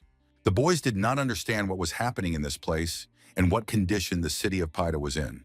The young man told them about the wave of demons that had unexpectedly attacked the city of Paida. He assumed that the city of Paida had already signaled its retreat from the city. The girl, being stressed, asked the captain what signal the boy was talking about and whether they should help. In any city, if a signal for complete evacuation was given, it meant one thing: the death of all the local warriors and inevitable demise. The guys couldn't believe that there was no way to help the city now. The young man understood that if the entire city was destroyed, he did not know how many people had suffered. The hero notices bright flashes accompanying the clanging of claws. An unknown creature takes its victim back with its ability. Musabi was distracted and did not have time to react. The monster was happy to find its prey after a while. He began to gradually wonder about other people who had interesting skin. The creature couldn't believe that it hadn't managed to destroy all the people around it, while the boy urged his friends to run away quickly. The demon tore off his head, saying that dead people couldn't talk. The monster really wanted to continue the massacre, while entertaining himself with the humans. The demon noticed many people who were thinking about how to react against him. While the creature was thinking about which person to hunt first, suddenly it decided to choose one boy. It unleashed a chain of fire directly at its victim. The creature chose Brandon, calling him Redhead. The commander prevented the sinister creature from taking one of the warriors. Holding a large flaming blade filled with energy in his hands was unpleasant. Then he sent the demonic weapon upward. The creature did not expect to take away the capable youngster, who was much better than the rest. The captain noticed a second-ranked demon with fiery abilities, who was stronger than expected, and he could not allow his new recruits to be in danger. Taking the boys by the hands, the commander wanted to escape from the second-ranked demon together with the boys. Fleeing from large-scale problems, the captain wanted to try to save all the warriors. The demon did not expect such a strong warrior to want to escape from him. The demon pursued the people, pushing off from various surfaces, gradually approaching Musabi's squad at incredible speed. The girl noticed the button to block the tunnels and asked the others to run while she pressed it. The demon was already catching up with the humans, condemning the rest to death. The hero threw the guys forward with an air thrust. The creature did not expect such tricks from humans. The commander couldn't believe that the boy had pushed them, trying to press the button himself. The monster found it funny because the boy had only delayed their death. The demon believed that the remaining people would not be able to survive under any circumstances. The young man managed to open the safety capsule containing the button that controlled the metal doors. Then he tried to do everything possible to delay the monster. He pressed that very red button. Rosa asked the boy to come to them immediately. The boy asked the squad to take care of themselves as he closed the metal gate. The girl who tried to help the boy couldn't catch up with him. She knocked on the gate asking if the hero was okay. As he ran, Musabi asked the captain to take care of the guys, and those were the exact words that Dayron remembered. The guy asked the whole squad to calm down immediately. He explained to the others that the hero had given them a chance to survive, and they couldn't let his kindness go to waste, asking everyone to leave the dangerous place immediately. The guys were panicking and couldn't bear to leave a member of their squad to die, fighting a second-ranked demon right behind the wall. The girl wanted to break down the gate immediately and save the hero. The captain explained that the shutters were made of a special material, a durable alloy, and could withstand at least third-ranked demon attacks. Something like this couldn't be broken. In addition, they were completely sealed, and they couldn't even hear the battle behind them, so unfortunately, the commander couldn't help. The guys were panicking, offering various crazy ideas and asking for help from the others. Darren knew there was no way, because even with their help, there was no guarantee that they could do anything. Suddenly, the captain remembered that there was another way, asking the squad to follow him. Remembering several tunnel forks, one of which led to the Class A city of Brain, they could try to go there and ask for their help. The guys ran into the nearest tunnel, fleeing into it with the incredible hope that the boy would somehow manage to hold on. If they went there, it meant they would not be able to do anything for the battle that was taking place on the other side of the door, so the commander had no choice but to believe in the hero's abilities. The monster was unable to reach the rest of the people who were running away. The young man held the monster back by keeping the gate locked. Then he threw the monster away, which dared to attack his squad like that. The boy was incredibly happy that he could finally stop pretending to be human. The demon did not understand how the boy was not a human, but a demon. The hero himself didn't really know how it worked. But if it had been any different, the boy would have been forced to transform in front of his comrades. But now the boy was very curious about how the monster controlled fire. The demon assumed that the young man was of the first rank, although he was beginning to have doubts. The hero possessed incredible regenerative powers. In addition to that, he had tree skills which could be used to easily catch demons. The monster took the guy for a first rank, realizing that the young man couldn't really do anything with his tree vines. The creature burned all the nearby tree vines, ruining the young man's entire plan. The young man was curious to see how capable the core in front of him was. The demon wanted to devour the hero, and then all his abilities would become his. The monster directed a stream of fire at the young man, who was just waiting for something like that. Gradually dodging the slightest fire charge, the young man managed to get behind the demon, who did not expect such agility. The demon was surprised that the hero had boldly chosen close combat, but asked him to desist because the young man would not even be able to touch him without being burned alive. Musabi still wanted to attack. He had a trump card up his sleeve that the demon could not expect. It turned out to be the water element, through which any fire would not interfere with a physical attack. The boy was curious as to why the demon had decided that he only had a wooden vine, as the demon could easily subdue him for such a mistake. The creature had no idea about water, thinking that humans possessed no more than one element. The command of opposing elements created a large amount of steam. The young man chopped off the monster's head. The boy noticed other creatures approaching nearby. They were eager to devour the boy on the spot, rushing toward the sounds of battle. The core of a second-rank demon with fiery abilities. It was curious what power it could give the hero. He destroyed the crystal full of energy. The boy believed that the demon's flame would now serve him. The hero managed to absorb the powerful core without any problems, adding it to his own. The young man became even stronger than before, having obtained the second-rank demon core. The boy celebrated as the fire spread throughout his body and overwhelmed the hero, completing his evolution into a third-rank demon. Lower-ranked demons were approaching in large numbers, which the boy had even dared to forget. The young man tried to activate a similar ability that the fire demon had recently possessed. The lower-ranked monsters were incredibly weak against large amounts of fire. The hero was incredibly pleased with his newly acquired ability. He remembered the monsters' screams from the firewell, so that they would become a lullaby for all those who had perished in these tunnels. The boy thought he would get out quickly after examining the ruined city. Musabi found one of the abandoned locked hatches. The young man thought that such passages could be the exit from which the demons had broken into the tunnels. After examining the area of the abandoned city, it seemed as if the attack had happened very recently, judging by the fresh blood left behind by the dead. The boy couldn't believe the scale of the destruction. He realized that the city had been completely destroyed in a short period of time. A particularly strong wave of demons had descended upon all the inhabitants of the city. There were even demons wielding wooden vines. Such monsters always targeted ordinary residents and warriors. Such power and cruelty greatly shocked the hero, so much so that he was afraid to imagine it. It was difficult for the young man to watch the bloodthirsty third-rank demon work so diligently. The young man remembered how the captain said that there were 2 more third-rank warriors who most likely. They had died fighting for the city, and the sudden crows indicated that they had gathered somewhere. Turning his head back, the guy noticed a former warrior weighing in. He was not alone. In all likelihood, these warriors were third-rank warriors. People who were third-rank warriors died a particularly cruel death. The boy could only wonder how much these guys had to endure in such torment while fighting the demons. The hero wanted to finally get the warriors and piles of metal debris. The young man wanted to show his respect, believing that the men were valiant warriors. Musabi covered the eyes of the dead. He asked the squad to rest in peace, for now they could sleep peacefully. This was part of any struggle for life. Suddenly, the boy turned against the hero, asking him not to touch the warriors. The young man could not believe he had found a survivor, who, looking at Musabi, believed that the demon looked stronger than the others. The boy said that the guys had saved his life, and he wasn't going to stand by while he mocked death. However, the hero could not tell him anything because of his appearance. This child would never believe him about the demon's appearance. The boy was suddenly attacked by monsters who were just waiting for their prey to appear. They wanted to devour the young flesh immediately. The boy defeated all the monsters that tried to harm him.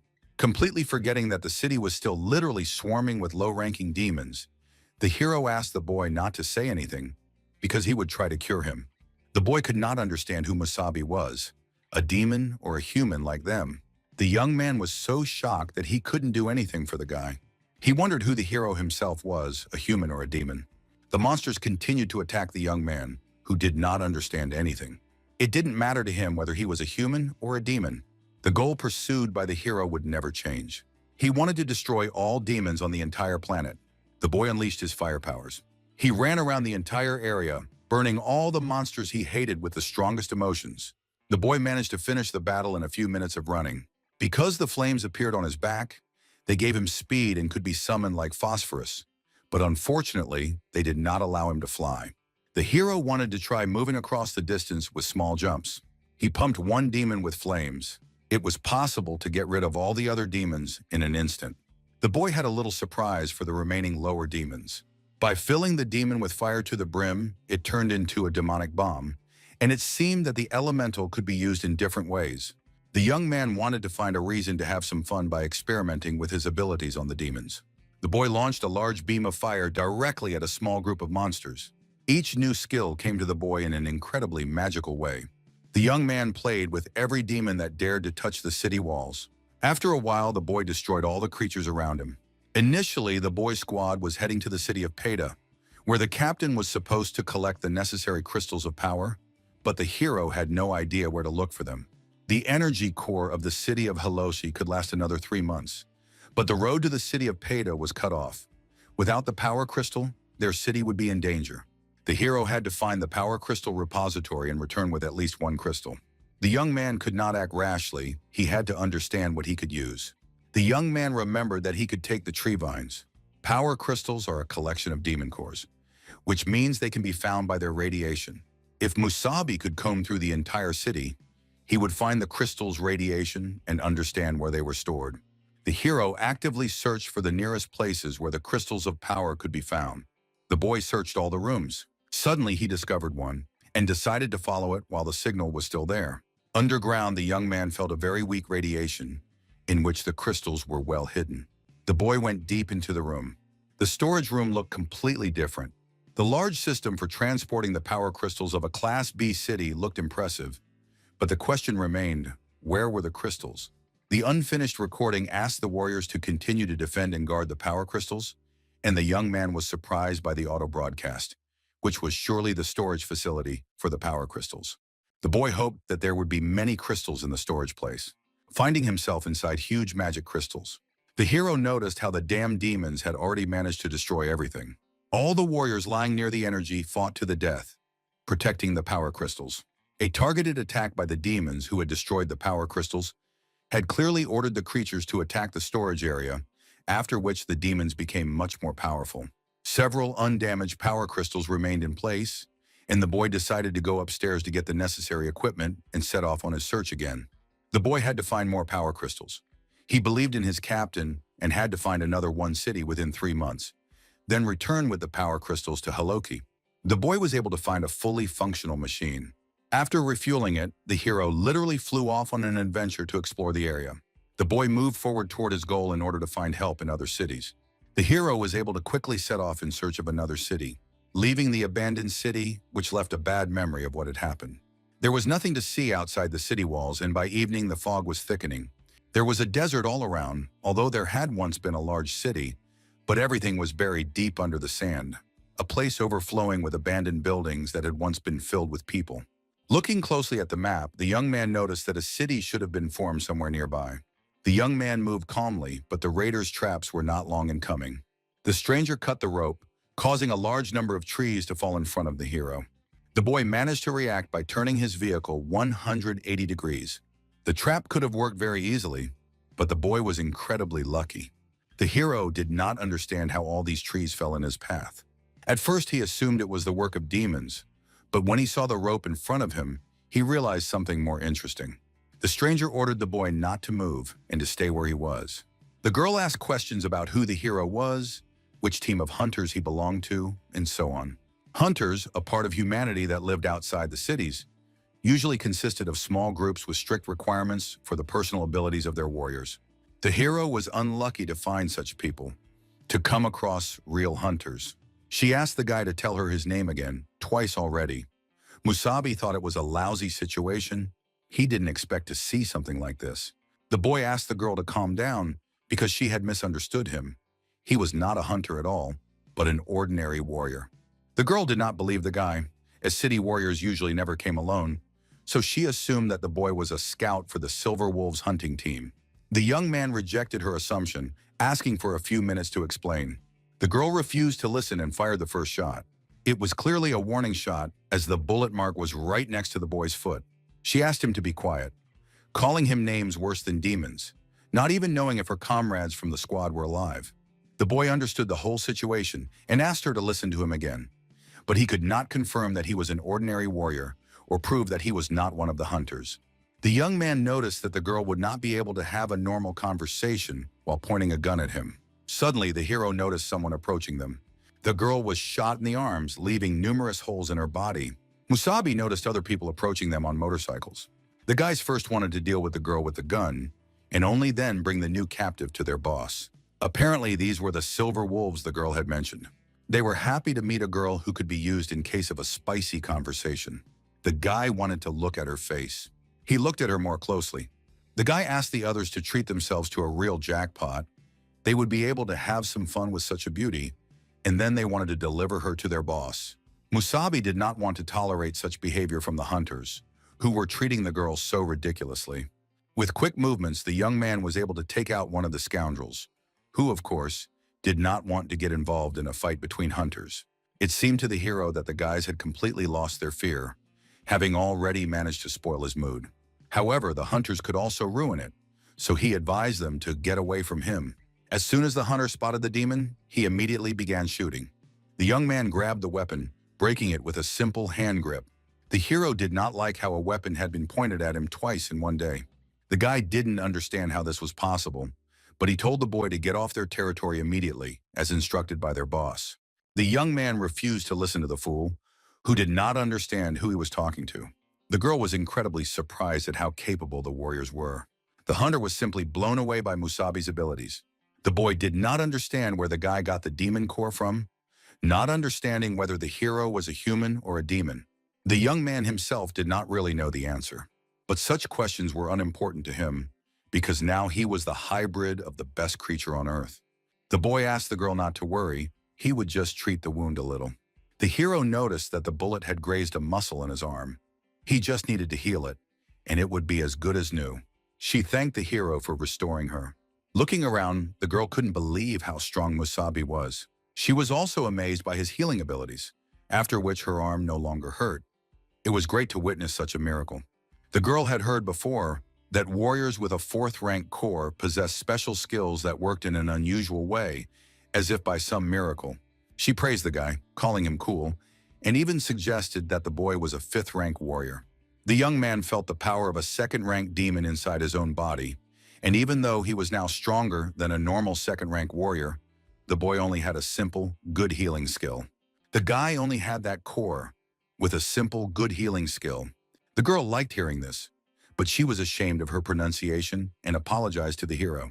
The boy understood that he had to be on his guard outside the city walls, but in any case, he needed to get to the nearest city. When he asked if the girl knew the way, she agreed, and also wanted to ask him to take her there with him. The boy was surprised by such a request because they had only just met, did not even know each other's names, and she already wanted to travel with him. The girl knew that there was a small town called Shinwei nearby. It had been captured by the damned silver wolves a few days ago, and her squad, Mark, had tried to liberate the town from them. But they failed, and then her entire team at first had a chance to win. The guys didn't know that the leader of the Silver Wolves had recently become the owner of a 3rd rank core and significantly increased his own strength. Their captain was a 2nd rank warrior, and when he faced a warrior of a higher rank, he lost. In the end, only she was lucky enough to escape. If there was a way to help this town that wasn't too difficult for the hero, she would beg him to help her, and she would not stop. In her past life, Musabi hunters also existed, but it had never come to this. Now they were capturing entire towns. The girl had heard that the Silver Wolves team was capturing cities for the Crystal of Power, but she did not know what their ultimate goal was. The young man could not allow some barbarians to deprive the city and its inhabitants of their only source of energy. Upon learning what had happened, the boy wanted to leave immediately. The hero was incredibly angry about this story and wanted to punish the hunters by taking away their right to exist. The girl confirmed the location of the nearby city, and the boy was glad to hear that they needed to hide the car before entering the city. Musabi had never known about this city in his past life, which was not even marked on the map. But now that he was also busy with the Silver Wolves team, the guy had to find out what the situation was like there, so they would go on foot. The young man was tired of being pursued by a creature that paid him no attention. The girl warned the warrior about the demons behind him. The boy was just waiting for the monsters to approach so he could defeat them with one powerful method. Tying the creatures with tree vines, such creatures would have to lie quietly until they could prevent them from entering the city. The hero could not get rid of the demons in that very second. Otherwise, the smell of their blood would attract other demons. The guy asked the girl to follow him. The girl was literally glowing with joy as she followed the young warrior. She considered him incredibly strong, placing high hopes on him to save the city and free her comrades. The guy found it strange not to see even the guards who usually stood near the main entrance. And the girl also found it strange. Suddenly, someone ran out of the large gate with the boy. The hero assumed that some people had survived and were trying to escape. However, the powerful creature did not want to let the city's victims go so easily. The hunter knocked down the man who thought he could easily escape from their territory without permission. The girl noticed the silver wolves and wanted to shoot one of them. The boy stopped her, as the girl could easily reveal their location by deciding to go on her own. The demon's huge hand emerged from the city gates to take the fugitives back to the place where they should live. The guards obediently waited for their boss, serving him dutifully. The boys couldn't believe that a demon ruled this place. The young man understood that if there were demons on the other side, there was no point in developing a plan and preparing for an attack. They had to act immediately. Musabi wanted to laugh and try to save as many people in his immediate vicinity as possible. The boy dealt with the guards, instantly moving deeper into the city. The girl asked him to wait for her because she had originally come to save everyone. The huntress couldn't believe how easily the boy had managed to deal with the Silver Wolves' warriors. Suddenly, she noticed one strange thing. The guards who had just been destroyed looked as if their skin had been peeled off, and they had been dead for more than a day. She saw that the city was full of Silver Wolf warriors. The hero fought each one with all his might, gradually dealing with each hunter. The boy notices that all the people are corpses controlled by a demon with special abilities. The boy couldn't delay and had to quickly put an end to the nightmare in the city. After a while, the young man noticed that the dead man must have tied the bodies together with something, and the demon with special abilities could make them move on their own. The boy wanted to follow the trail of the dead, informing his father and son of his rescue, and asking the girl to search the city in the meantime. The young man instantly set off in pursuit.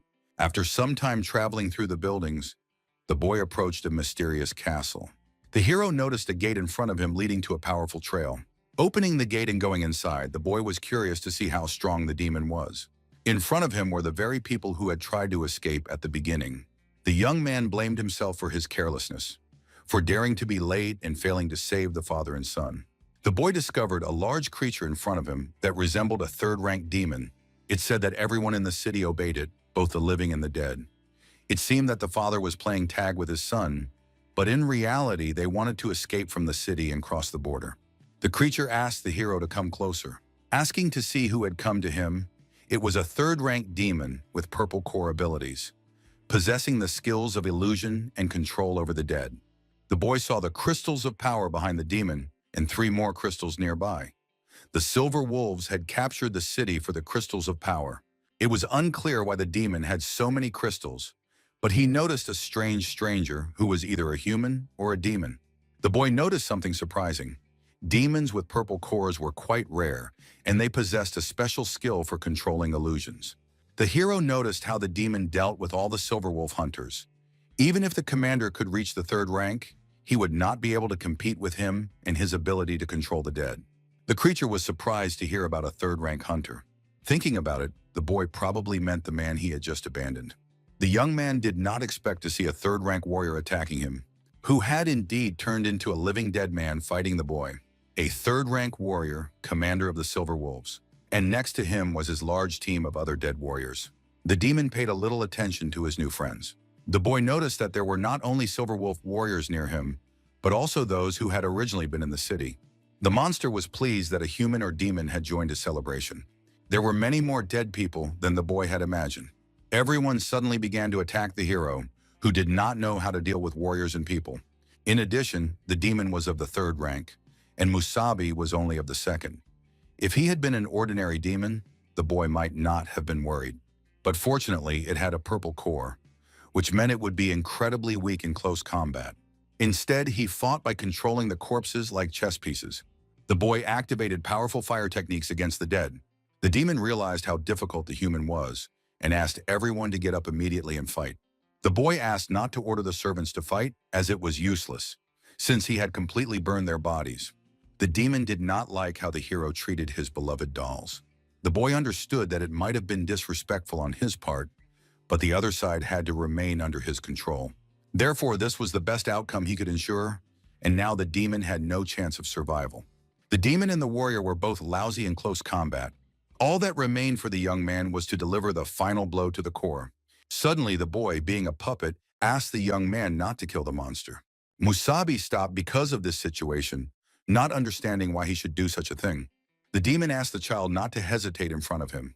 The creature's diversionary tactic worked as it attempted to attack the hero. The boy felt the monster hit his stomach, but luckily the water bond saved him from a fatal wound. The demon could not only control corpses, but also wield a blade-sharp metal elemental. The boy did not expect to encounter a metal elemental in front of him. The monster had struck him quite deeply, and the boy needed to treat the wound quickly. The demon noticed that it would take a lot of effort to deal with the hero. Therefore, he wanted to use his best trick by asking his servants to bring him some serum. The monster noticed how useful the father and son had been. Although Musabi knew what would happen next, his instincts sounded the alarm, and without healing the wound completely, he rushed forward. To prevent the demon from gaining more powerful strength, the creature managed to defend itself from the blows of the young man, who struck reverently. Returning from the creature's barrier, the young man did not understand where such a surge of energy came from. The monster was clearly forcibly pumping energy out of the power crystal. The boy couldn't believe that such an amount of energy in the power crystals was obtained from synthesis carried out by humans. If absorbed in this way, the body would not be able to withstand it, and he would simply die. The hero learned about this in his previous life. Although the energy raged inside the demon, it remained within its peak range. There was a possibility due to the liquid, but demons would never have created such a thing. The creature was already overflowing with curiosity to learn the next stage of evolution. Which looked the greatest, a burst of ray energy. The young man did not understand how the monster had evolved with the help of the energy of the power crystal. The demon was a third-rank demon with a purple core and illusion skills. It had risen to the fourth rank, which now posed a big problem for the hero. The creature was finally able to feel the four demonic fins. It immediately directed a small burst of energy straight at the guy. The demon, who would never have thought to find such round metal balls, used a hurricane of metal blades. For the guy, this was a bad sign. The monster possessed the special abilities of a fourth-rank demon. It was an incredibly strong creature that scattered lasers throughout the area. Then the demon began to approach the young man, who was defending himself with tree roots. She asked the hero not to hide because he would not survive her punishment anyway. The boy hit the ground at super speed. The hero felt a slight weakness from such a powerful kick from the demon.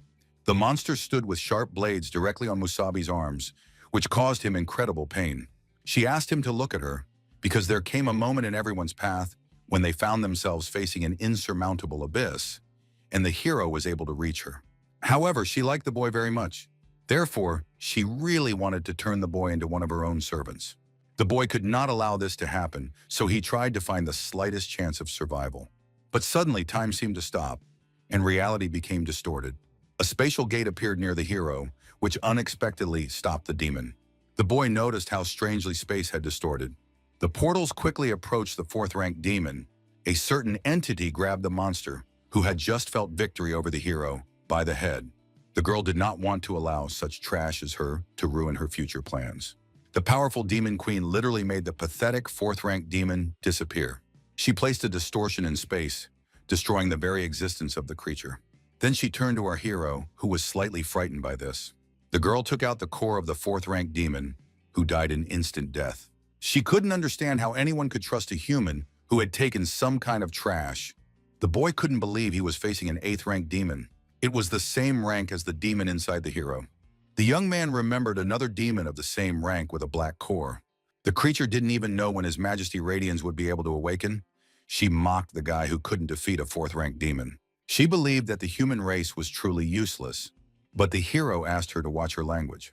The girl noticed that the guy was once the strongest warrior of humanity, but even so, he had evolved too slowly. She asked him to stand up and let her offer a little help. The queen wanted to forcefully help the hero reach the 4th rank. She shoved the core right into the boy while he was unable to resist. Then she let him go, allowing him to relax a little after the small procedure. The young man couldn't believe that the girl had just forcibly pushed the demon's core into him. The boy would thus immediately jump from the 2nd rank to the 4th. The hero understood that his body would not be able to withstand it and would simply be torn apart because there was too much blunt energy from the demon's core. The girl couldn't believe how weak Musabi was, unable to even absorb the energy from a 4th-rank core. The boy couldn't withstand such power, and things were getting worse with every passing second, so he asked her to do something. The girl activated the field of 8 shackles. She declared that now the boy couldn't escape, and that it wouldn't seem like much to such a nobody. The young man wanted to send the demon far away with such help. Radek did not understand what creature dared to disturb his sleep. The girl couldn't believe her ears when she heard a familiar voice. The demon had temporarily taken complete control of the hero's body. He had no idea if the stupid chicken had forgotten what he had told Kalina.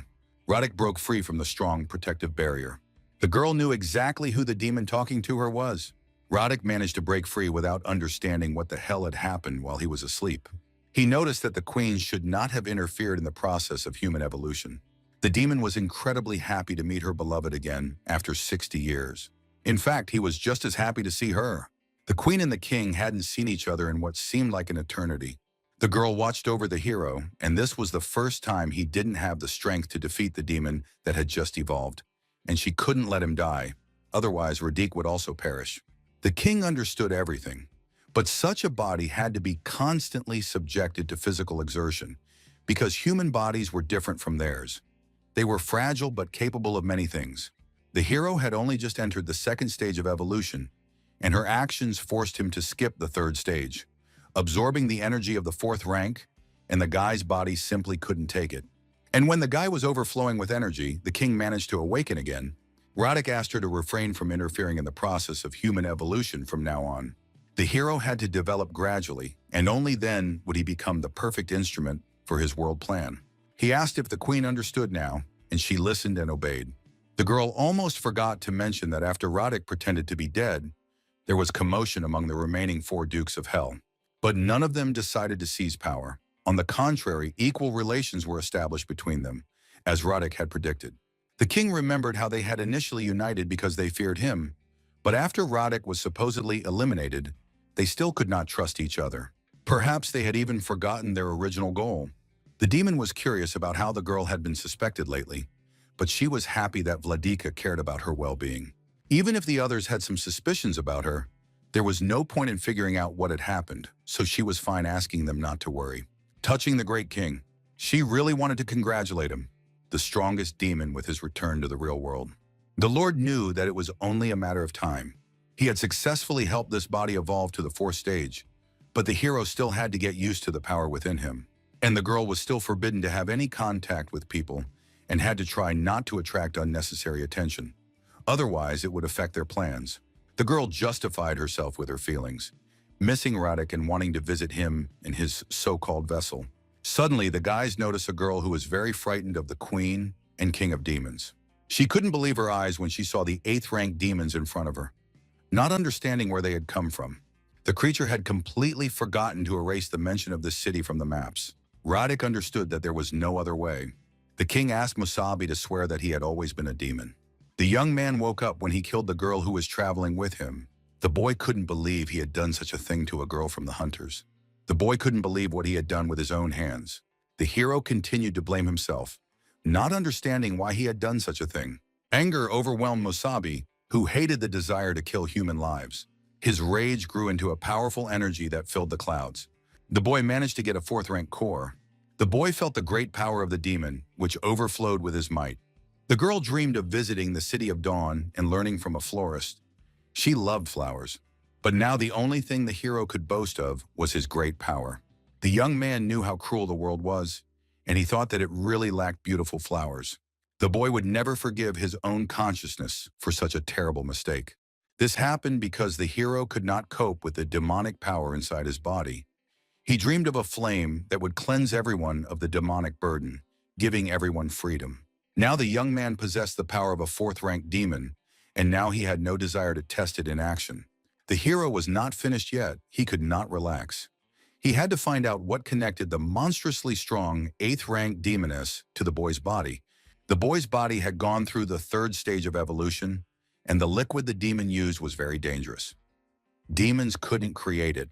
More likely, they had obtained it. Or rather, Musabi feared that the equipment to create it could only be found in a city of the highest class. There was a possibility of dawn. In other words, the young man needed to find a large city as quickly as possible and at least try to report the situation in Holosi to the captain. The young man was also curious about what had happened to the others.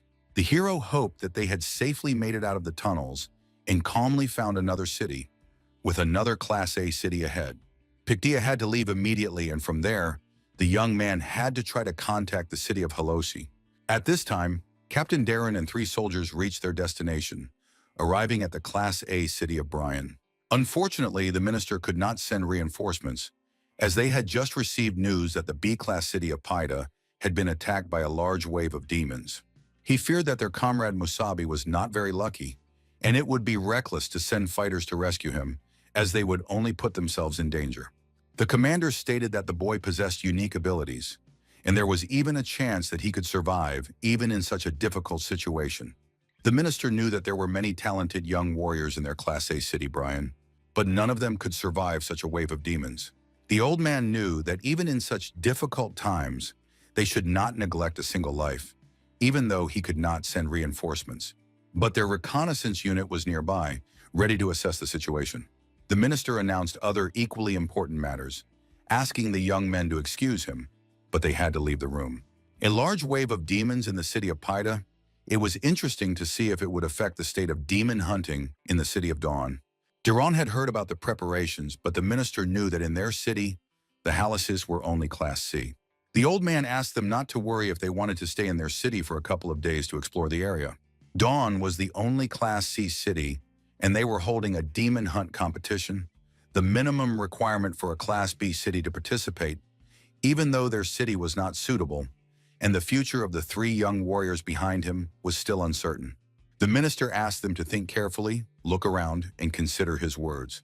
The commander, as a representative of the city of Halatsi, thanked Commander Kurt. Sakura wanted to ask a question that interested her. What is the so-called demon hunt? It was a competition held only in the city of Dawn, roughly speaking, a hunt for demons of various ranks. As a result, the strongest warriors were determined and awarded. This was a special award from the city of Dawn. It was a grand event held regularly, and every warrior dreamed of participating in it. Unfortunately, to participate, one had to be at least a Class B city warrior, but the commander believed that the boys would have a chance to participate in the future. Brandon missed Musabi, who would surely have wanted to participate if he had been with them. A large wave of demons descended on the city of Paida, and he hoped that the hero would survive and be able to wait it out. Rosa believed that Musabi was in this situation because he wanted to save them. She believed in the best, hoping for the hero's survival. The commander asked them to wait for news from the scouts, who had already reported on their situation in the halo from the local information tower.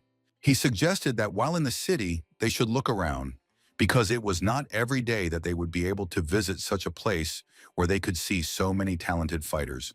The Class A city, Piketia, was stunning. Inside the reception area, the stranger confirmed her words, saying that the rest of the Class B city had been destroyed by a wave of demons. They were able to contact Halasi about her squad, and she thought the answer would not be long in coming, paying attention to her request. The girl was very sorry to respond in this way. However, she couldn't give the guy the crystals of power.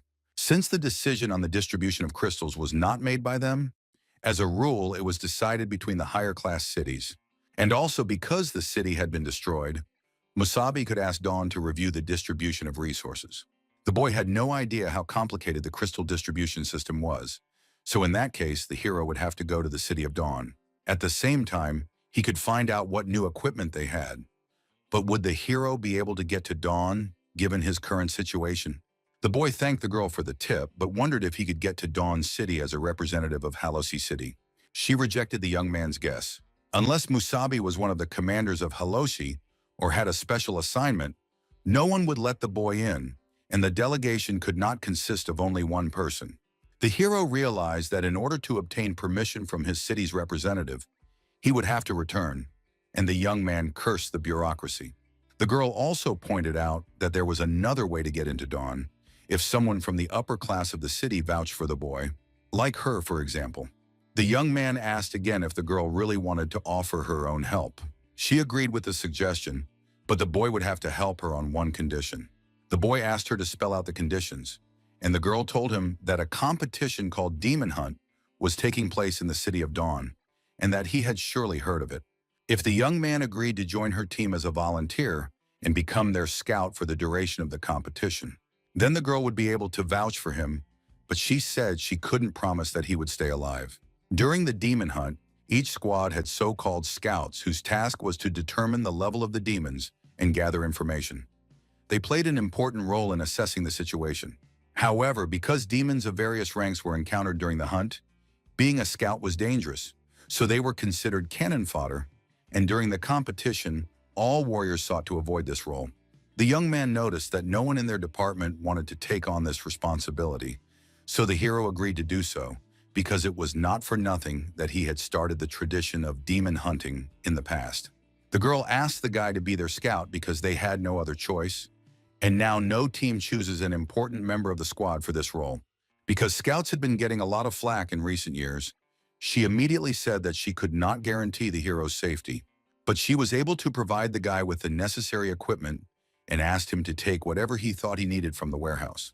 The boy laughed because it would be fun to look around and see something interesting. The girl couldn't determine the boy's core yet because of the damaged core, but she had a feeling that the boy was completely without a demon core. It was possible that the boy could not exceed the second rank, but he was too confident, and it was unclear what the hero was thinking.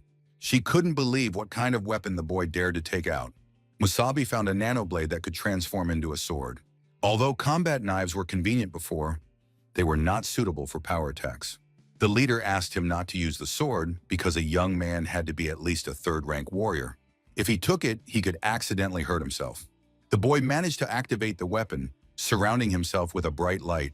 The young man noticed that the blade was as sharp as before, even being a little heavy.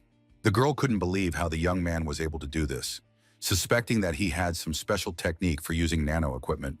There were warriors with a special talent for using equipment, who could easily use even the most intricate weapons, but she had no idea she would ever meet someone like that. Musabi asked the leader if she had a place where he could train. The girl wanted to take him there, but she was curious about what the boy was going to do there.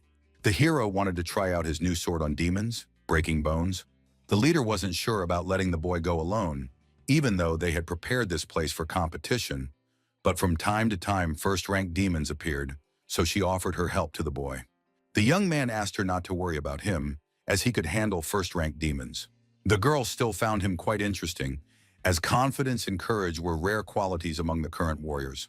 She wanted to trust him, asking him to be careful, as she still had to deal with 4 other warriors. And she noticed that if the others were as brave as the hero, it would be much easier. That would make things much easier. The girl said goodbye to the boy until evening. The boy couldn't let the girl follow him because he was going to do more than just test his new weapon. The guy had a slightly more important task. He had to test what abilities he had acquired with the 4th-rank core, somewhere in the cleared area. The preparation of this area was already complete, and the fog was receding. The young man was where he needed to be.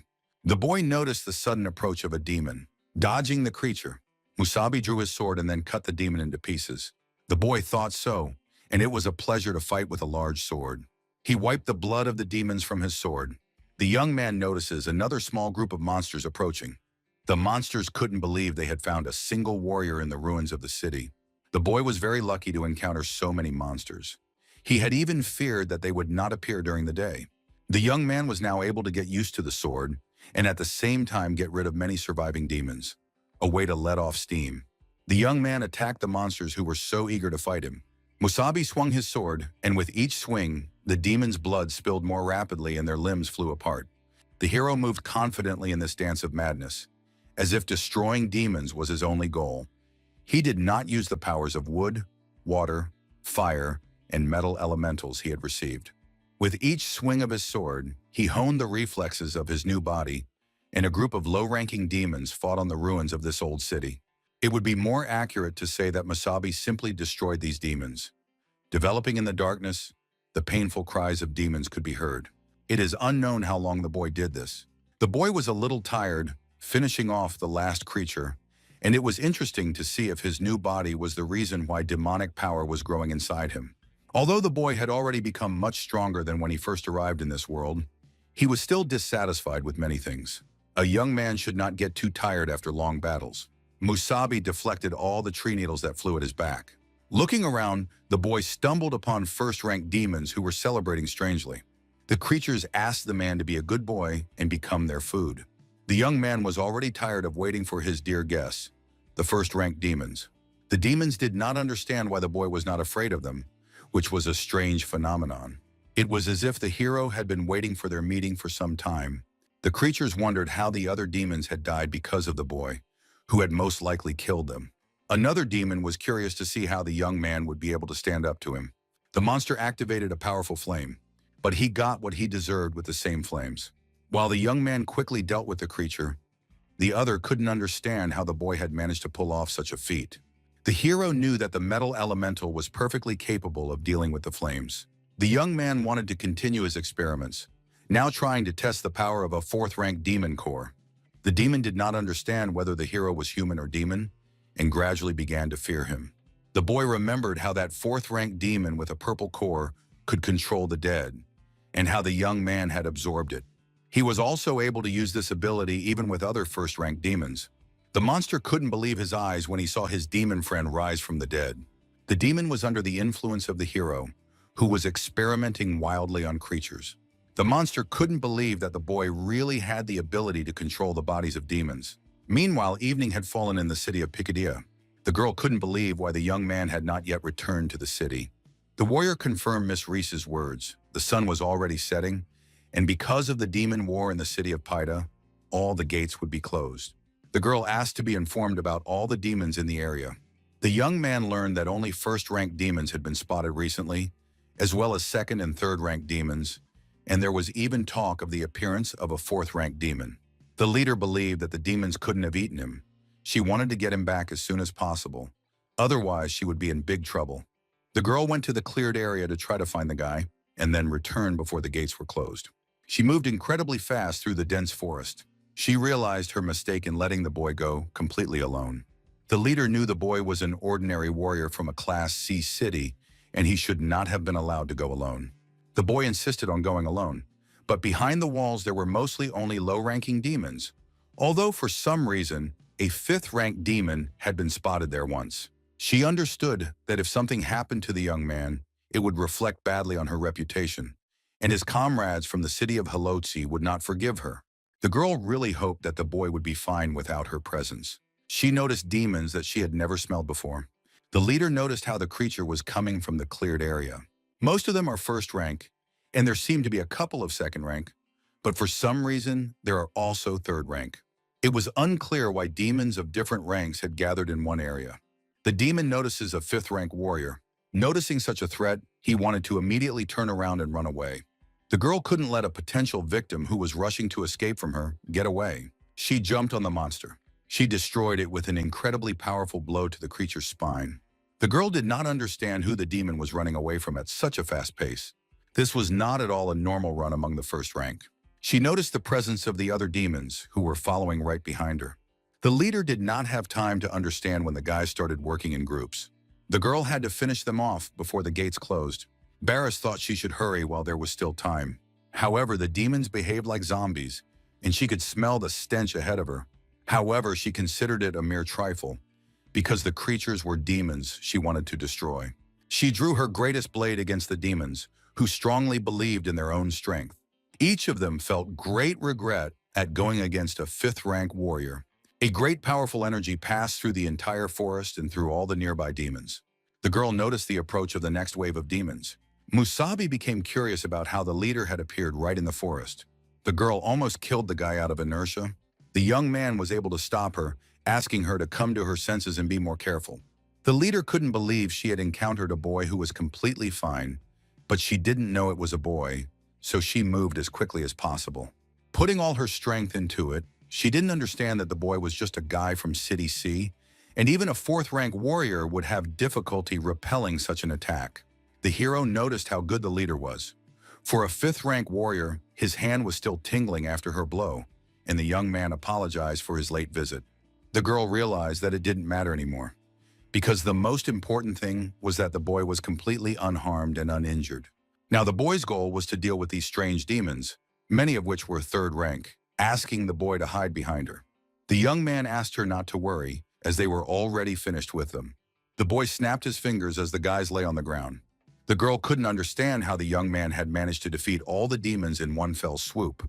Musabi said he was done with everyone and asked them to return immediately. The girl nudged the guy because he seemed incredibly strange to her. The leader noticed how the boy had been controlling them all this time. She clearly saw the red core of power, not understanding where he got such an ability. The young man said that he had a partnership with her and was not obliged to report to her. However, he could say that he knew how to control demon corpses, because it was great that in their time, a warrior could have a couple of aces up his sleeve. She did not expect to see the ability to control demons, and the guy had an incredible ability that no fifth-rank warrior had ever heard of. The girl decided early in the morning to go with the guy to the City of Dawn, which was amazing news for him, as he wanted to get the power crystals for his city as soon as possible. The young man promised that tomorrow they would gain glory and crystals. The leader noticed how passionately the hero was looking forward to tomorrow's demon hunt. All Barris wanted to do then was return to the city. The girl had no idea what a catastrophe had occurred in the cleared area nearby. According to the latest reports, everything in the cleared area had been destroyed by an unknown force. The leader's squad managed to reach the city at dawn on a mobile combat base. Barris asked all the warriors to leave and not to try to disgrace their city. Looking at his surroundings, the young man was reminded of something, recalling certain memories. Long ago, Musabi founded it with his own hands and helped rule the City of Dawn. Dawn, the only Class C city, apparently got its name after the hero's death. They chose this name because of the battle at dawn. Everything had grown significantly compared to what the young man remembered from before. The young man never thought that he would be able to see this city in his new life so soon. The hero also recalls the possibility of meeting the others. In the old days, the young man had assembled a team of the strongest warriors. They were called the Six Heroes, and these guys were his closest friends. He was curious what had happened to them after the battle at dawn and whether they would believe in Musabi's rebirth. The girl couldn't understand what the boy was thinking about, assuming that he was amazed by the beauty of the city, but she asked him not to be so surprised because they hadn't even gone inside yet. Dawn was the true heart of humanity, and not everyone was as lucky as the boy. Some had never been able to enter Dawn in their entire lives. The boy remembered that a fifth-rank leader must know something, so he asked her to tell him about the six heroes and what they were doing now. The girl found the question rather strange, not understanding whether the boy was asking about the old or new six. The hero was surprised that there was an old and a new group, not understanding if there were really more than six warriors. The boy clarified that during the Great Musabi War, the warriors even had the same names, and they were his group of strongest warriors. The leader shut the boy up. He called the hero a crazy moron, not understanding whether he had really gone mad or was just pretending. Everyone knew that the new six didn't like it when the old team was mentioned, asking the boy not to dare talk about such things inside the City of Dawn. The people had a new king, and the old king no longer existed. The new king was now the strongest warrior of humanity, so if the boy meant Musabi, that warrior was already a fallen king. She warned the young man once again not to dare repeat such nonsense when they entered the city. The hero was upset by the appearance of the new king and the new six. The boy agreed, but he was curious about what had happened to the old six. The leader realized that the boy was definitely a dimwit if he didn't understand after the second time. The squad didn't understand what had gotten into Commander Barris. The girl decided to calm down. She gave a final warning never to mention the old king and the six within the city limits at dawn. The young man could talk in a Class C town, where they were still considered heroes, but in Dawn it was completely different. This was especially true of the old king's feat. He was no longer very popular in the City of Dawn. The girl asked him to hurry up, reminding him for the fifth time not to forget the main prohibition. The guys were going to a large area, and it was nonsense for the guy that people considered him a bad ruler. Not understanding how humanity could call the hero's death in vain, it was unclear what kind of upheaval had occurred after the guy's death. Musabi led the six and the other warriors in their fight against the demons. He dared to go alone and explore the Guvan obelisk to understand the secrets of the demons.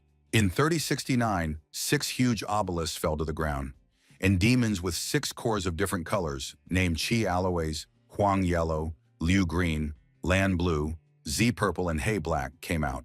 Today, only Musabi knew one of the secrets of the obelisk, that there were actually 8 ranks of demons, not 7. The hero did not believe that all his efforts had been in vain, not understanding whether he deserved to sacrifice his life for nothing. The boy saw a bright passage in front of him leading to the City of Dawn Class C. In it, he saw a distant memory from the past, where many people laughed and rejoiced. The boy couldn't believe what he saw, the center of humanity, where so much had changed. Dawn was a huge city, although it would be incorrect to call it that, as it consisted of many different independent districts and buildings. The city was surrounded by long, high walls and divided into 7 districts, 6 of which were controlled by the new Six, while the central district was under the control of the new king. Although everything now looked different, Musabi remembered the layout of the cities, which had not changed, and even the smell remained the same. The young man remembered that somewhere there used to be a statue. It was more like a monument to him, with a grand and proud name. Only it was not in the best condition and was wrapped like a mummy, forgotten by people. The leader noticed how the boy paid attention to the statue of the old king, which was several decades old and had been erected in his honor when he was alive. She had heard before that the people loved him, but lately that love had been lost. The girl heard that the builders wanted to move it so that a larger statue of the new king could be erected in its place. The leader was ashamed, not even knowing whether it was right or wrong to do so, but one of the old 6 was standing near the statue. The young man couldn't believe he had finally met someone he knew more than 60 years ago. The girl brought flowers to the former hero to pay her respects. The leader knew her as Lena Vale from the former 6, who was once the strongest warrior with healing skills. The boy couldn't believe he had met his beloved acquaintance from the past. She was standing right in front of the guy who hadn't seen her in over 60 years, as sad as it sounded. The girl couldn't understand why the hero was staring at her so intently. It turned out that one of the ordinary warriors had asked her to stop coming to the statue of the particularly old 6. The boy scattered the flowers that she had carefully chosen as a tribute to history. The girl couldn't understand what the patrol had to do with it. Even though she was Lena and a healer, everyone knew how quick-tempered she was. The young man would even watch for a while to see what the final result would be. However, for some reason, the girl was broken and was not the same as before, not showing her temper against them, but only apologizing. The hero couldn't understand why this had happened to Lena.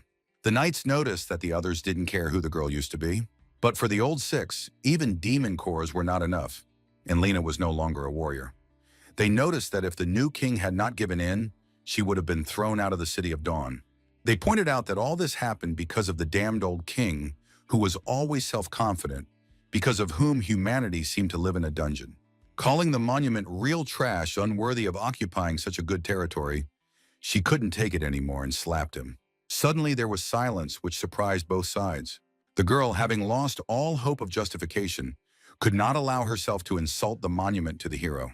The man wanted to take revenge on the woman who dared to raise her hand against him, being a nobody. The guy stopped when he saw a sharp blade in front of him, a millimeter from his face. Musabi could not bear such an insult to his former comrades, who did not deserve such treatment. The young man threatened the guy that if he even tried to touch the girl, he would kill him immediately. The guards couldn't believe what the boy had done to their comrade. The guys threatened to immediately drop the sword, otherwise they could open fire on the hero. The boy noticed that the guys were no different from the gang of hunters outside the wall and decided to teach them a little lesson. The leader put an end to the disgrace because there had been a misunderstanding. They had come from Picadia, a Class A city, to take part in the demon hunt. The warriors did not want conflict with warriors from another city, asking Musabi to also put away his weapon and not forget that he now represented their squad. The young man had no choice but to obey the girl's instructions, except to hide his blade. The guys did not expect to meet the newcomers to the hunt and immediately decided not to get involved with them. One guy didn't like this behavior. He asked the guys not to cause any trouble and to go to the hotel, which was incredibly lucky because of the good mood. The warrior asked the guys to leave before the squad complained about them. Linda didn't know if she was familiar with the hero. The boy wanted to blurt out that the strongest warrior had finally returned, but he was afraid that his outburst would only make the situation worse. Barris said that the hero had also called Musabi a devil. Linda couldn't believe her ears, not even knowing how to react to such a thing. The young man tried to wriggle out of it by saying that he was born that way, and that Musabi had also defeated the old king. The girl stood there, overcome with surprise and delight at the same time. She hid her face, not expecting to make contact with the guy. Linda noticed that such a name was a big headache. The girl did not understand how the older generation could act this way. The young man helped her, but in response, he did not even receive a thank you. The young man asked the leader not to interfere and to forget about what had happened. He asked not to talk to her because the girl was incredibly upset. Sooner or later, Musabi would find her himself to explain everything to Linda. The guy was sure that the girl would have something to tell him later. Meanwhile, dawn broke on the second day in the city, a solemn parade to mark the opening of the demon hunt. A large crowd had gathered to congratulate each participant. After the competition, the leader wanted to arrange a meeting for the boy with the person in charge of the crystals of power. The boy was glad that Barris had not forgotten their agreement. The young man asked her not to worry, because he wanted to do everything in the best possible way, which the girl hoped for very much. She asked the boy not to die before his time. The people who were satisfied cheered the hero. Suddenly, he noticed Linda in the crowd. He sent the girl an air kiss. In response, the young man received a hidden face. The demon hunt took place in a forest area that was about the size of a small town. In other words, it was like a city, and buildings of this scale were not considered anything special at dawn. Unfortunately, the leader could not go any further, and now the guys were on their own. She tried to lift their spirits by asking all the warriors to bring victory and kill all the demons around them. The young man even thought about joining in such an atmosphere of high morale. The troops entered the arena one by one, asking the scouts to approach the judge. The boy understood that now the game would begin to play by its own rules. The arena greatly impressed Musabi. In just a few decades, the demon hunt had turned into such a grand event, whereas before it had been a modest local competition. People were eager to see how the elite squad of scout warriors would fight the demons. The guys sincerely thanked the guy for his participation in the reconnaissance. They completely relied on him in reconnaissance, and they would forever remember his invaluable contribution to the common cause, as if they had decided to bury the hero in advance. The guy asked them not to worry, promising to survive and do everything possible. The guys themselves understood how dangerous it was to go as a scout, but they acted as if the young man was already a walking dead man. For the squad, becoming a scout was equivalent to a death sentence, and it was painful to look at their eyes extinguished by despair. The girl asked all the scouts in the squad to get ready to go, but first she wanted to express her sincere admiration for the guys, who were heading into mortal danger. But despite this, they were bravely ready to go forward. The girl wanted to tell them more about the mission, which required them to go deep into the competition zone. She gathered all the information she could about the demons for their squad. The host strongly recommended that they be extremely careful, because it was unknown what rank of demons they might encounter. The hero notes that almost all the participating warriors are of the second rank, and the winner will be the one whose warriors prove to be the most outstanding. The girl asked everyone to welcome a very important guest, who was the highest-ranking judge of one of the well-known six. The young man could not believe he had discovered one of the new six. The host asked the audience to applaud the strongest warrior with healing cores. People were very surprised to meet a warrior with 2 demon cores. The man turned out to be one of the great new 6 warriors with 2 7th-rank cores, Fan Dillon. The boy with 2 cores could be incredibly strong, but it was not known how strong. The audience shouted greetings to the new hero, who looked incredibly strong throughout the arena. The entire arena congratulated Dillon, who fiercely greeted all the fans with a smile. The hero noticed the suspicious 2 cores. Previously, this technology had only existed in theory. 2 cores meant double the power, although the guy had his doubts because, with high synchronization, it was difficult to predict the level of possible power. Usually, the carrier drew strength from the demon's core, and the better the synchronization, the more likely it was to achieve the power of real demons. Not everyone was able to withstand such a blow to the body. The feeling was as if the energy could tear the carrier apart, which is why many warriors with weak physical data or poor adaptation levels had low synchronization. In the past, humanity learned to fuse 1 core, but 60 years later, the current 6 not only possessed 2 cores, they were also much stronger than the great people of the past. The girl was happy to see Dillon, who was honored by his presence. The hero took into account the outrageous attitude towards the old 6 and did not even intend to grovel before him. The warrior sincerely admired all the scouts who were ready to accept the mission despite the terrible danger. So for them, the guys turned out to be great warriors. He even wanted to reward them for their bravery, and after the competition was over, each of them would receive a 3rd-rank core as a gift, awaiting their return. The scouts thanked the great warrior for giving them this opportunity to improve their skills. One of them noticed how the hero stood motionless, not understanding why he did not bow before such a great man. The young man apologized, but he had rheumatism, which bothered him greatly. The young man was afraid that he would not be able to move afterwards. Dillon noticed a certain boldness in the boy. However, he did not want to show his disappointment, putting on a sympathetic face. Musabi even felt creeped out looking at such a twisted smile.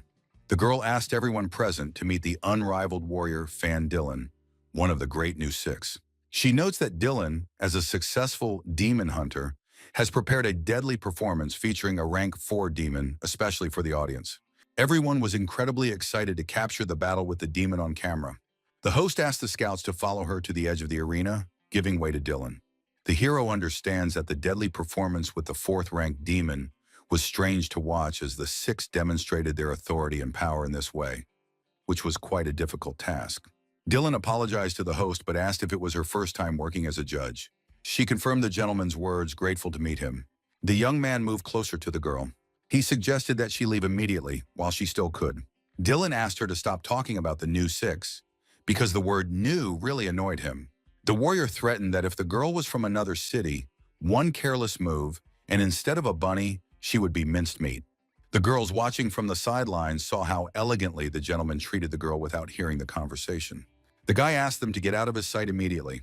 The young man overheard the conversation. Dylan decides to put on the show himself. Representing the audience on behalf of the 6, he prepared a deadly performance for them with 4th-ranked demons. Dylan wanted to wish all the participants a safe end to the performance, wanting to wish the brave scouts luck in the competition. The audience did not stop talking and was very happy for the host, while Musabi analyzed his behavior. The host asked to raise the secret treasure test. A great solemn gift emerges from the dungeons. Dylan asked to release it, asking the announcer to explain in more detail about the creature and its essence. To catch this demon, they had to send a squad of 3 4th-rank warriors, asking people to witness its terrifying power. Presenting before the eyes of the audience a rare specimen of bloodthirstiness, even for him, a 4th-ranked demon, a merciless killer of elementals with a red core. The demon did not understand what was happening around him. Not knowing what the foolish humans had in mind, he did not understand why they had left him alive, surrounded by a large amount of meat. The creature used its growth skill and began to prepare for an attack. The demon literally ignored the host Dylan, who was a little humiliated by such behavior. People were terrified of the terrifying monster that tried to devour all the spectators. The demon noticed the protective barrier surrounding it. Dylan wrapped up the insignificant creature that thought it could scare the audience. He threw it back into its place in the performance. The young man asked the demon to understand who in the arena was a mindless creature. An ultra-strong dome had been installed over the arena in advance. It was installed by one of the Great 6, who was the most skilled among the warriors with illusion abilities. Touching the barrier, the children confirmed the words of the great warrior, discovering a protective screen in front of them. The boy wanted to ask the monster for a favor, to be kind and die in front of all the frightened people. The demon asked not to be killed. Out of fear, he used all his powerful energy to prevent the war from approaching him. He cut through the most powerful attack in his arsenal. Dylan didn't care about some pathetic demon's ability, who wasn't even capable of doing anything. The guy found it funny to watch how demons had not developed their minds at all, let alone their manners. The demon tried to destroy the great warrior's protective barrier. However, he regretted it greatly when he lost his arm to Dylan's abilities. The boy asked the creature not to even try to contradict him. The monster did not understand how a person with a green core could attack so aggressively. Usually a green core indicates healing abilities, so such warriors did not usually take an offensive position. The demon wanted to defeat the boy standing in front of him even with one arm. He felt incredible regret for what he had done. The warrior captured the monster, which was as harmless as possible against him. Dylan noticed a slight correction to his core. Even though it was a green core, he would not have become a 6 for his pretty eyes. The creature did not understand where the man got his hyperblast. The monster gradually absorbed the incredible pain from the great warrior. The young man noticed how much the demon talked, so he shut its mouth, which needed to be shut.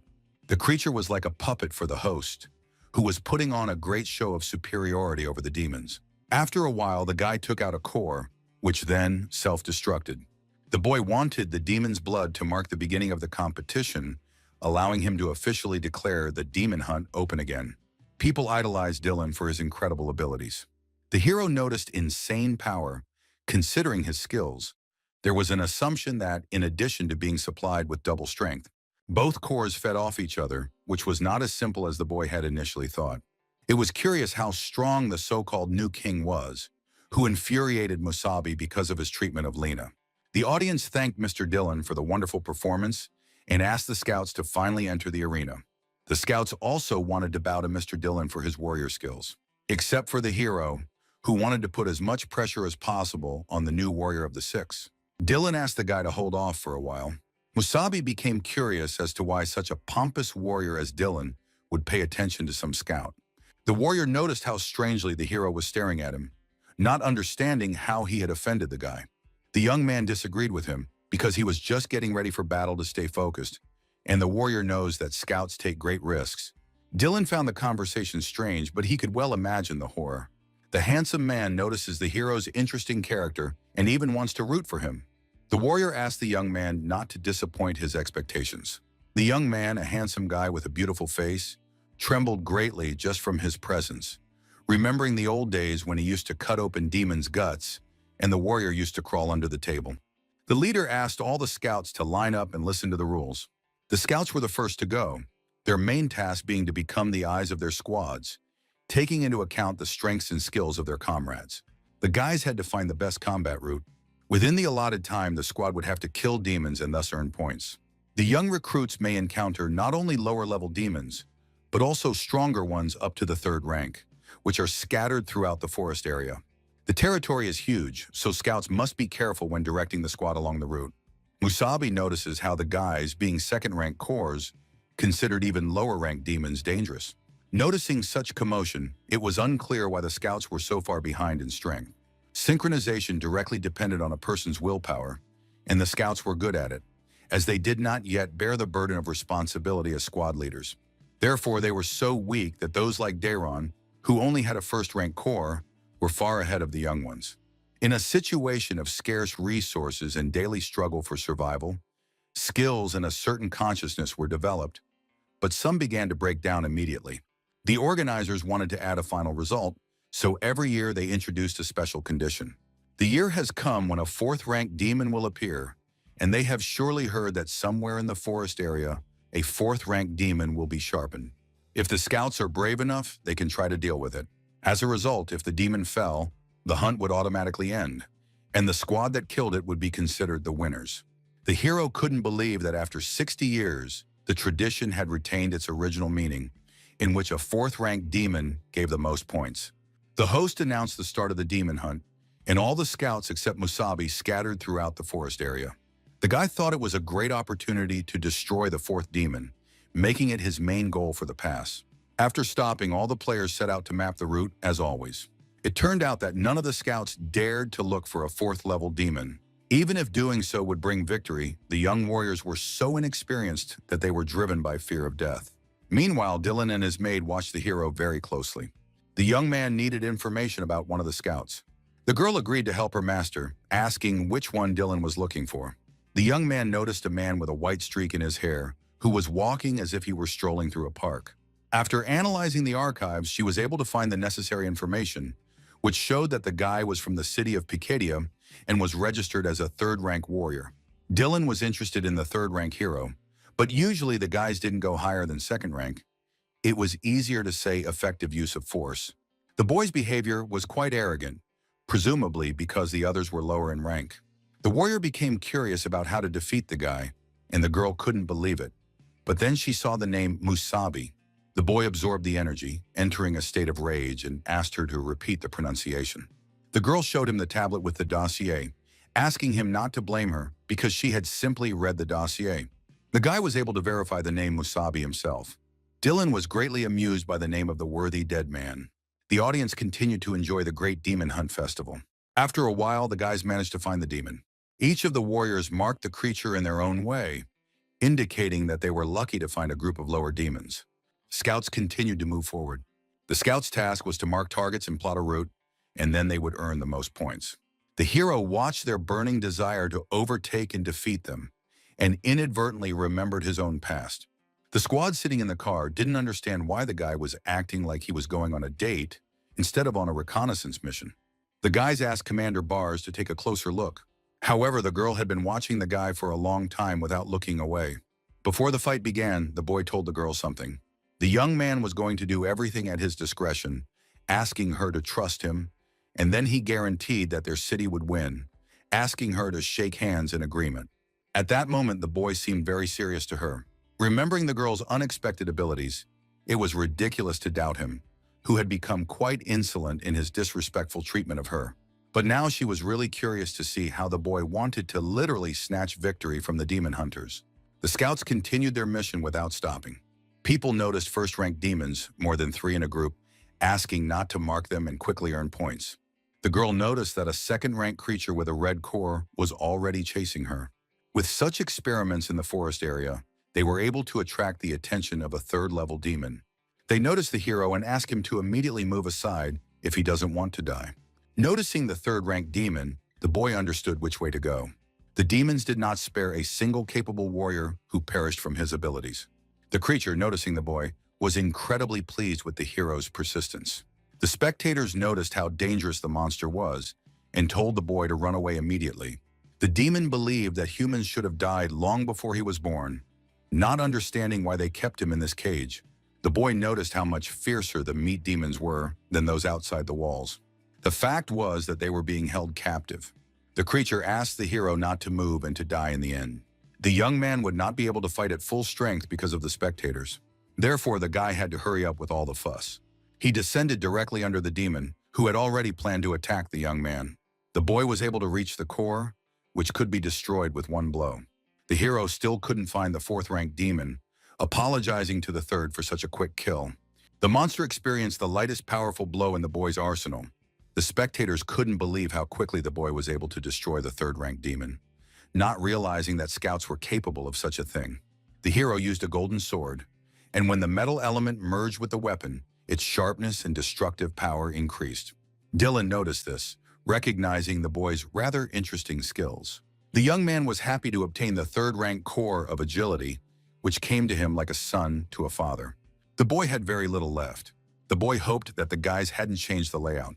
Wasabi knew where the main department for the Warriors of the Six was located, so that the elite could fully enjoy the spectacle. The container must be hidden on the nearest hill. Dylan guessed what Musabi's goal was: to gain access to a fourth-ranked demon.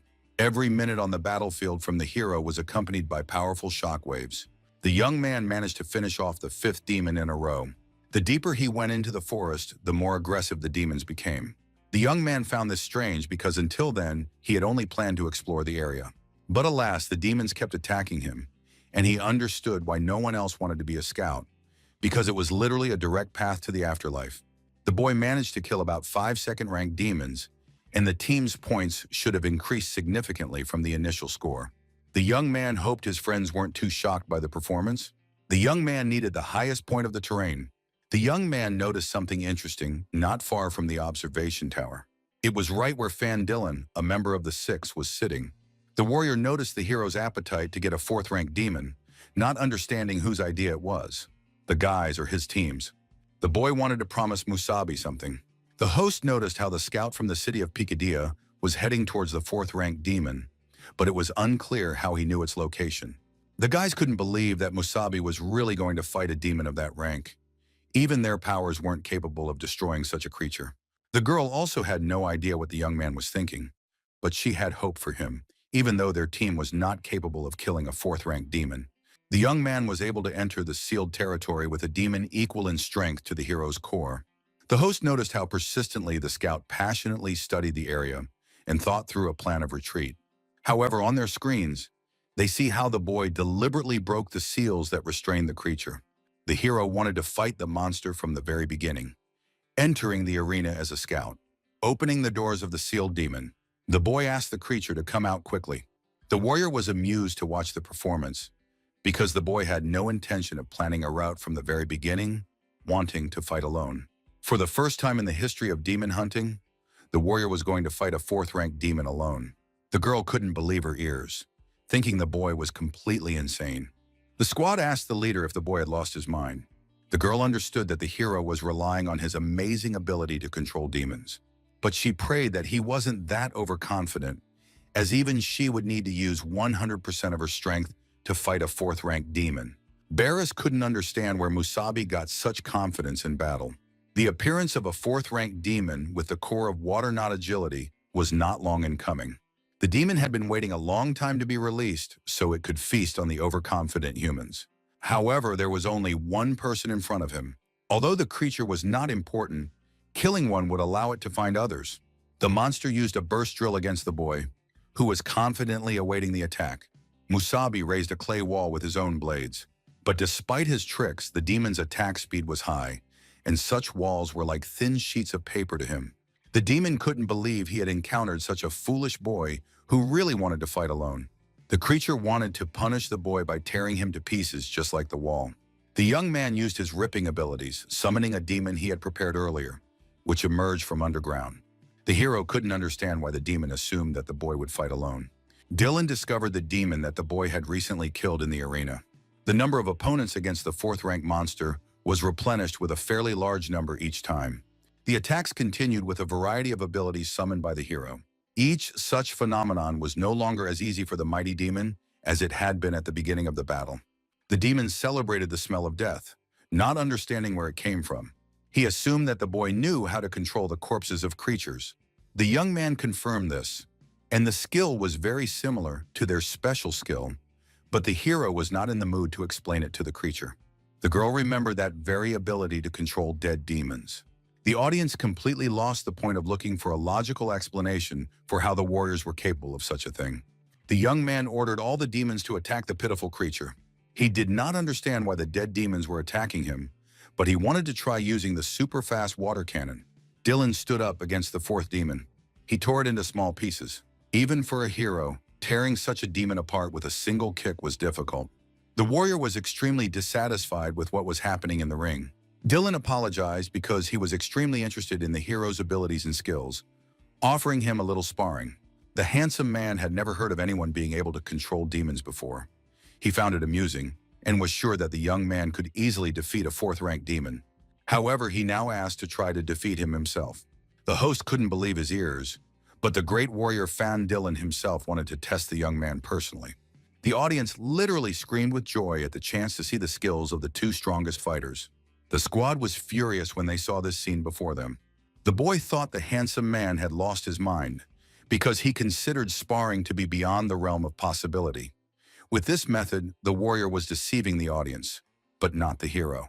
Dylan noticed that the boy was not at all surprised, being surprised to discover the stance of an experienced fighter. The hero said that he had undergone special training courses, and because of his unique fighting skills, the captain demanded more from him than from the others. And he was very grateful because it made him much stronger than his peers, adding several advantages to all his talents. Of course, this was obviously a lie, but Dylan believed it, and it was funny to see the guy's great curiosity. The more the warrior learned, the more entertaining the guy seemed to Mr. Dylan as the battle began. He asked the hero to show everything he was capable of, asking him not to hold back. For the boy, the shards were like bullets. The force of the impact and the speed of flight amazed him. If the hero hadn't had such outstanding reflexes, he would have had a very hard time.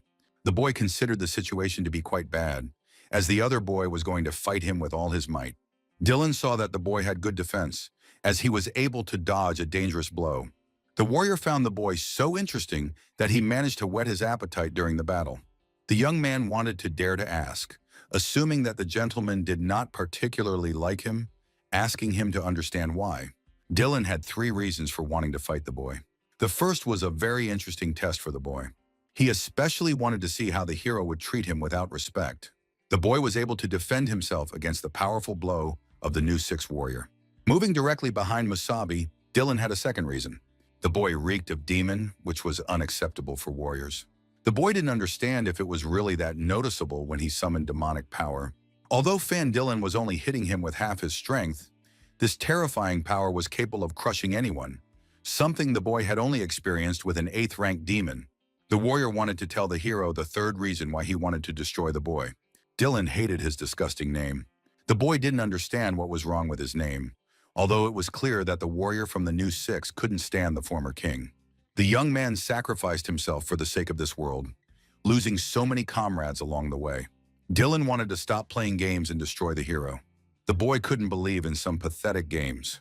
Every moment of non-existence accumulated the power of an 8th-ranked demon in his body. The young man asked the warrior to show him how adults play. 2 great warriors fought, destroying the concept of ordinary sparring.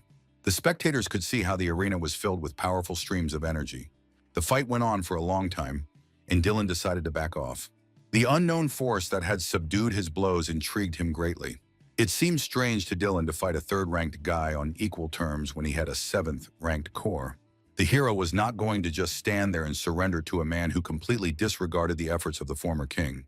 The spectators could not understand how it was possible for a scout to withstand the blows of the great warrior from the sixth rank, Fan Dylan. The warrior possessed a green healing core, but was incredibly strong in physical combat. The host noticed how Mr. Dylan's face flushed with blood for just a moment. The great warrior did not want to be disgraced in front of the viewers who idolized him.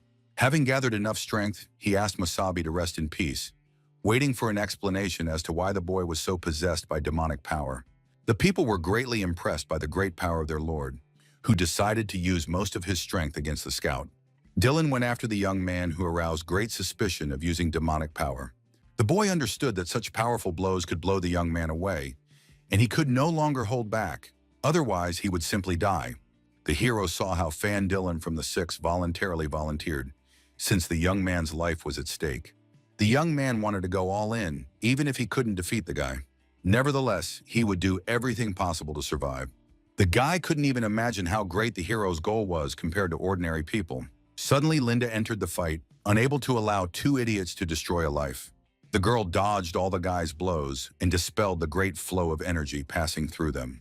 The host notices how an unknown force suddenly appears. The boy thought it was a stupid thing to do, not understanding why the girl had intervened in the fight. Linda couldn't allow a fight in such an arena. The girl heard that the boy did not appeal to the warrior. However, Musabi seemed to like Veiliden, a member of the Old Six who possessed a seventh-rank healing core. The boy was very surprised by the appearance of the girl who had come to save him. Lena used the core to restore his body to its former condition. The boy was very surprised by the unexpected meeting, assuming that she had forgotten that they were forbidden to wear combat gear. Dylan couldn't believe that the girl was ready to disobey the king's orders. However, unlike some, Lena had a gift with memory, and she could not take part in any activities related to killing demons. So she asked the guy not to talk nonsense about clothes, and if, for example, she had nothing but a costume, she wasn't going to walk around naked in front of everyone. Musabi managed to get to know Lena through this conversation. She was still as straightforward as ever, being the spark of the Six. The guy used to shield her, but he never thought that the day would come when they would switch places.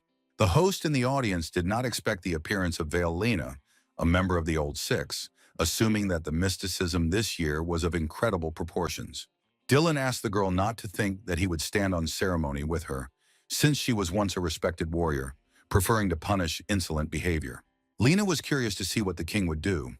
Today was a big day for everyone, and it was not fitting for a great warrior from the Six to cause a commotion, especially since the boy was the son of her old friend. The girl thought they had sparred enough. Or she had a second option, in which Dylan didn't want that at all. The boy found it incredibly amusing to hear this, as he saw a herd of annoying sheep. The boy considered them both to be despicable traitors. The young man decided to protect his friend with quick reflexes. The boy was able to shield the girl from blows that could have seriously hurt Lena. She felt a familiar feeling from the past. It seemed to her as if the real Musabi, king of warriors, was standing before her.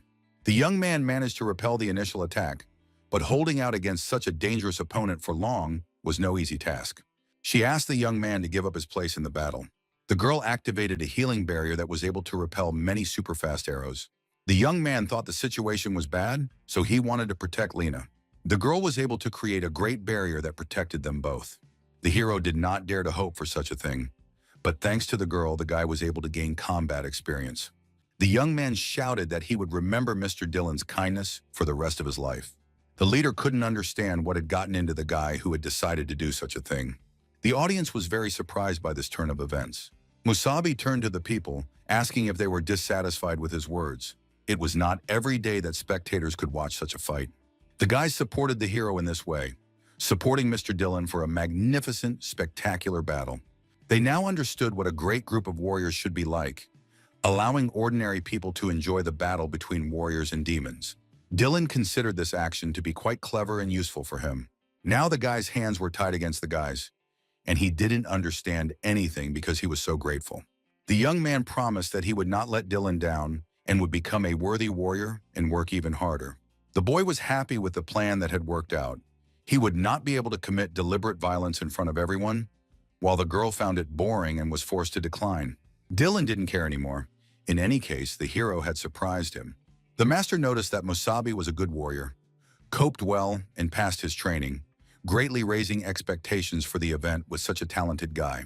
The audience supported the boy, who was able to show Mr. Van Dillen himself great confidence in his abilities and a worthy fight. The leader couldn't believe what he was seeing, and neither could the rest of the squad, who didn't expect such a move from Musabi. The host officially declared that this was the most incredible demon hunt in the history of the competition. The boy felt an incredible sensation when Lena walked past him. The news about the dark horse, in the form of a mercenary warrior, just one scout, led the city of Picadia to victory. The guys congratulated the hero, thanks to whom they were able to win the great demon hunt event. The leader considered the little rascal to be the greatest hero who was able to win the great prize of warriors for them. She was surprised how the guy single-handedly led the team to victory. He didn't even imagine how much money would be waiting for them in the future. The girl could promise the guy an incredible night in which he would be able to seize the moment and do whatever he wanted. The guy was very happy, but not to the extent that the squad asked the commander to calm down. Otherwise, she would suffocate the hero. After finishing the awkward congratulations from the girl's country, he wanted to ask the girl for a promise. The girl, of course, did not forget, asking him not to worry. She wanted to arrange a meeting for him with those responsible for the crystals of power.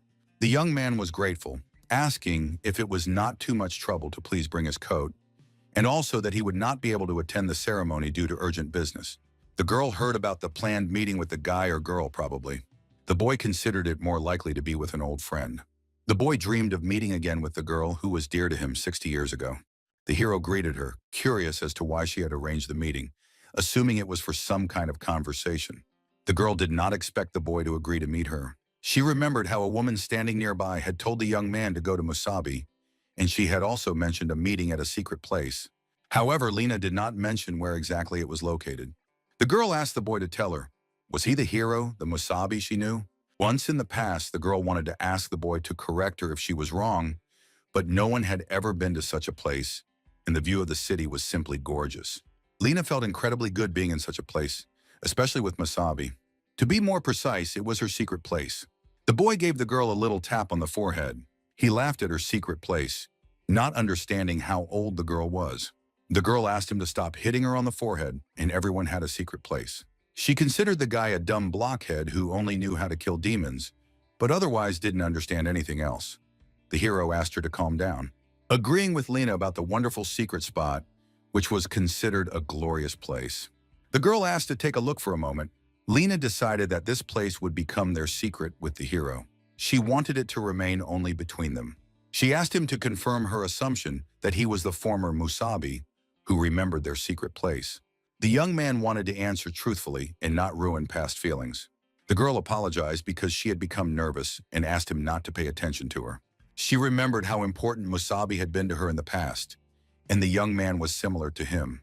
Lena noticed how the hero had acted very arrogantly today, and if she hadn't intervened in time, he would hardly have survived. She asked him to consider it gratitude for her help at the statue, and now they were even. Suddenly, the young man addressed her by name. She was surprised because she hadn't said her name before, but she got a slap on the forehead like in the past. The boy did not expect that the girl still continued to visit their secret place after so many years, that she had remained the same child. The girl was able to recognize the boy, who turned out to be the very same Musabi who had appeared 60 years later. The young man was happy to see her and was incredibly happy to see that she was okay. The boy admitted that he was the very same Musabi she knew. Lena hugged the guy, not knowing what emotions she was feeling after meeting him after so long. She didn't understand why the boy had been delayed for so long. Being in an incredibly stressful state, she didn't understand why the guy had only just returned.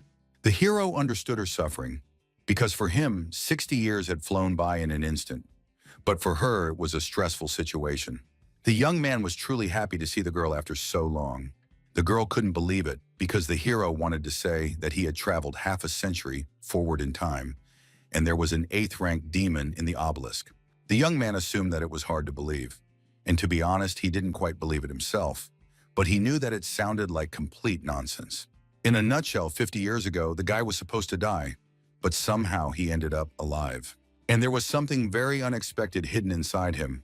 The girl believed that if everything that had been said was true, the main thing for her was that Musabi was alive, and that was the most important thing. The guy couldn't understand why they were so hated in this city. The guys risked their lives for these people, but for some reason, the attitude had changed so drastically. The girl admitted that this had happened because of the hero when the battle began. He led one of the obelisk Gavan squads, asking if he remembered how they tried to convince him not to take risks. Even people from the rear made their way to the front lines to stop him. For many, it seemed like madness, and now everyone was trying to protect the balance that had been maintained. At that time, the hero did not want to listen, simply saying, "Wait for the squad," taking the squad with him and going into the obelisk. Then they received the news that the guy had died. This hit everyone hard, and people's morale started to drop. Since the strongest warrior or king had died, humanity lost all hope. After that, the demons launched a large-scale offensive, repelling and occupying vast territories, leaving only corpses behind. According to statistics, 9 out of 10 warriors died, and many believe that this could have been avoided. If the hero had listened then and not gone to the obelisk, it is quite possible that the number of deaths would have been reduced many times over. Time passed, and gradually the new six and the new king emerged. Unfortunately, they were among those who disagreed with Musabi's decision, so now many hate them. Those who remained from the former six, being his supporters, became outcasts of society. The new king took away their warrior titles. The young man could not believe that his decision alone had put so many people in such danger. The girl eventually came to terms with it.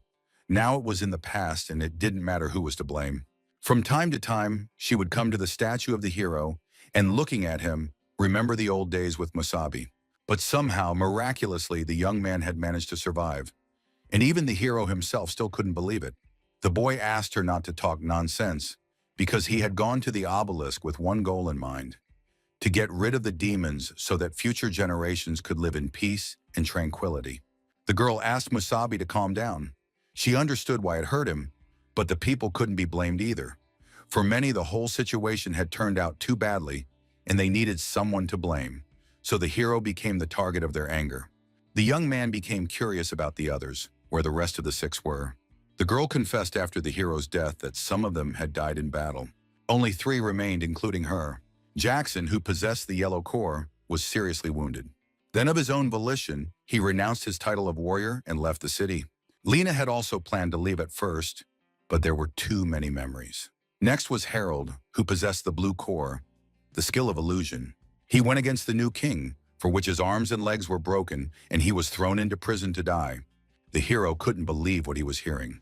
How could they treat them like that, calling them vile creatures?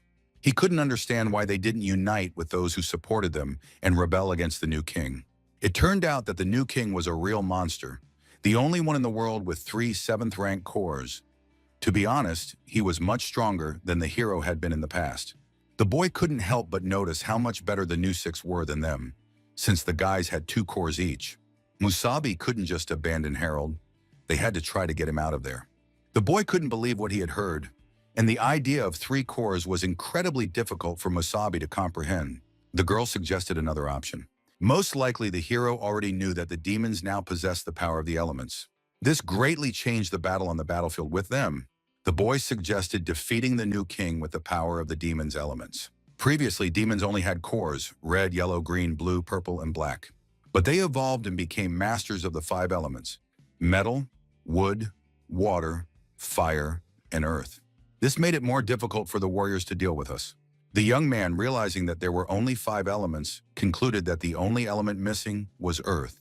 The boy understood what the girl meant. She replied that it was possible to merge with the power of the elements. The boy couldn't believe that it was now possible for warriors to merge with the power of the elements, something like a hero's ability to control the elements. Warriors of ranks 4 and 5 were separated not only by their level of strength. If warriors of rank 5 were strong enough, he would be able to try to take possession of the fusion core. Once the fortress of the fallen Dugora began to manifest fusion abilities, she was sure that the boy remembered this strange place. The boy, of course, remembered the fortress of Dugora. It was there that their million-strong army clashed with the army of demons in one of the bloodiest battles. Now this place was called the Fortress of the Fallen, presumably because they lost more people in that battle than in the entire war. The girl knew that countless dead were buried under the fortress, their remains still lying there. One day, unusual demons began to emerge, all of them no lower than 5th rank. The only thing that distinguished them from other demons was the presence of a cavity in their chests, which contained the crystal of fusion. With this crystal, warriors could harness the power of the elements, but they also needed to have a certain level of strength. Their rank had to be at least 5th, and they also needed sufficient physical endurance. The boy understood that with the help of the crystal of power, it was possible to control all 5 elements. The girl denied it because it was only possible to control one element. The elements created and destroyed each other, and no one could do such a thing. Even in theory, it was impossible. The new king from the Six possessed only one. The boy couldn't believe that even they had mastered the power of the elements. Even during the battle with Dylan, there was no hint of this, and the girl suspected it because the arena's protective shield might not be able to withstand such power. That would have put people in danger, and Dylan cared too much about his image. If he had fought at full strength, the boy would have died faster than he could have done anything. Lena didn't want to admit it, but the new king and the Six were much stronger than them.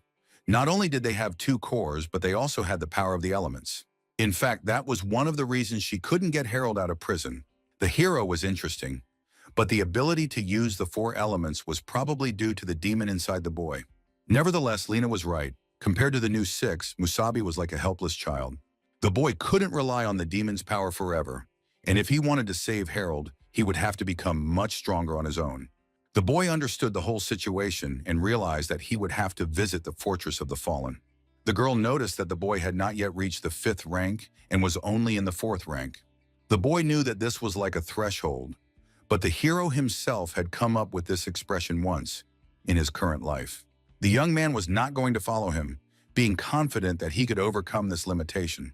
The leader did not understand why the guy pulled her out of the bar, advising him to rest for a few days. But the hero's plans changed dramatically, asking to talk about the crystal of power and leave the city. Barris thought it was great to be young and energetic. She asked him not to worry, promising that she would go to the meeting as his guarantor, which the boy thought was wonderful news. Musabi heard with his own ears how the captain had just settled matters with the crystals for their city. The boy couldn't believe he had met his squad. The girl couldn't understand why Musabi was now frozen in place. Rosa heard a familiar name, not sure if she had heard it correctly. But before her eyes, she saw her comrade, whom she had been searching for so desperately. With a trembling voice, she asked the team to pay attention to Musabi. The boy watched them, not even knowing what emotions to express at their meeting. However, the young man greeted his team. The whole team began to hug the guy, who turned out to be in the same city, safe and sound.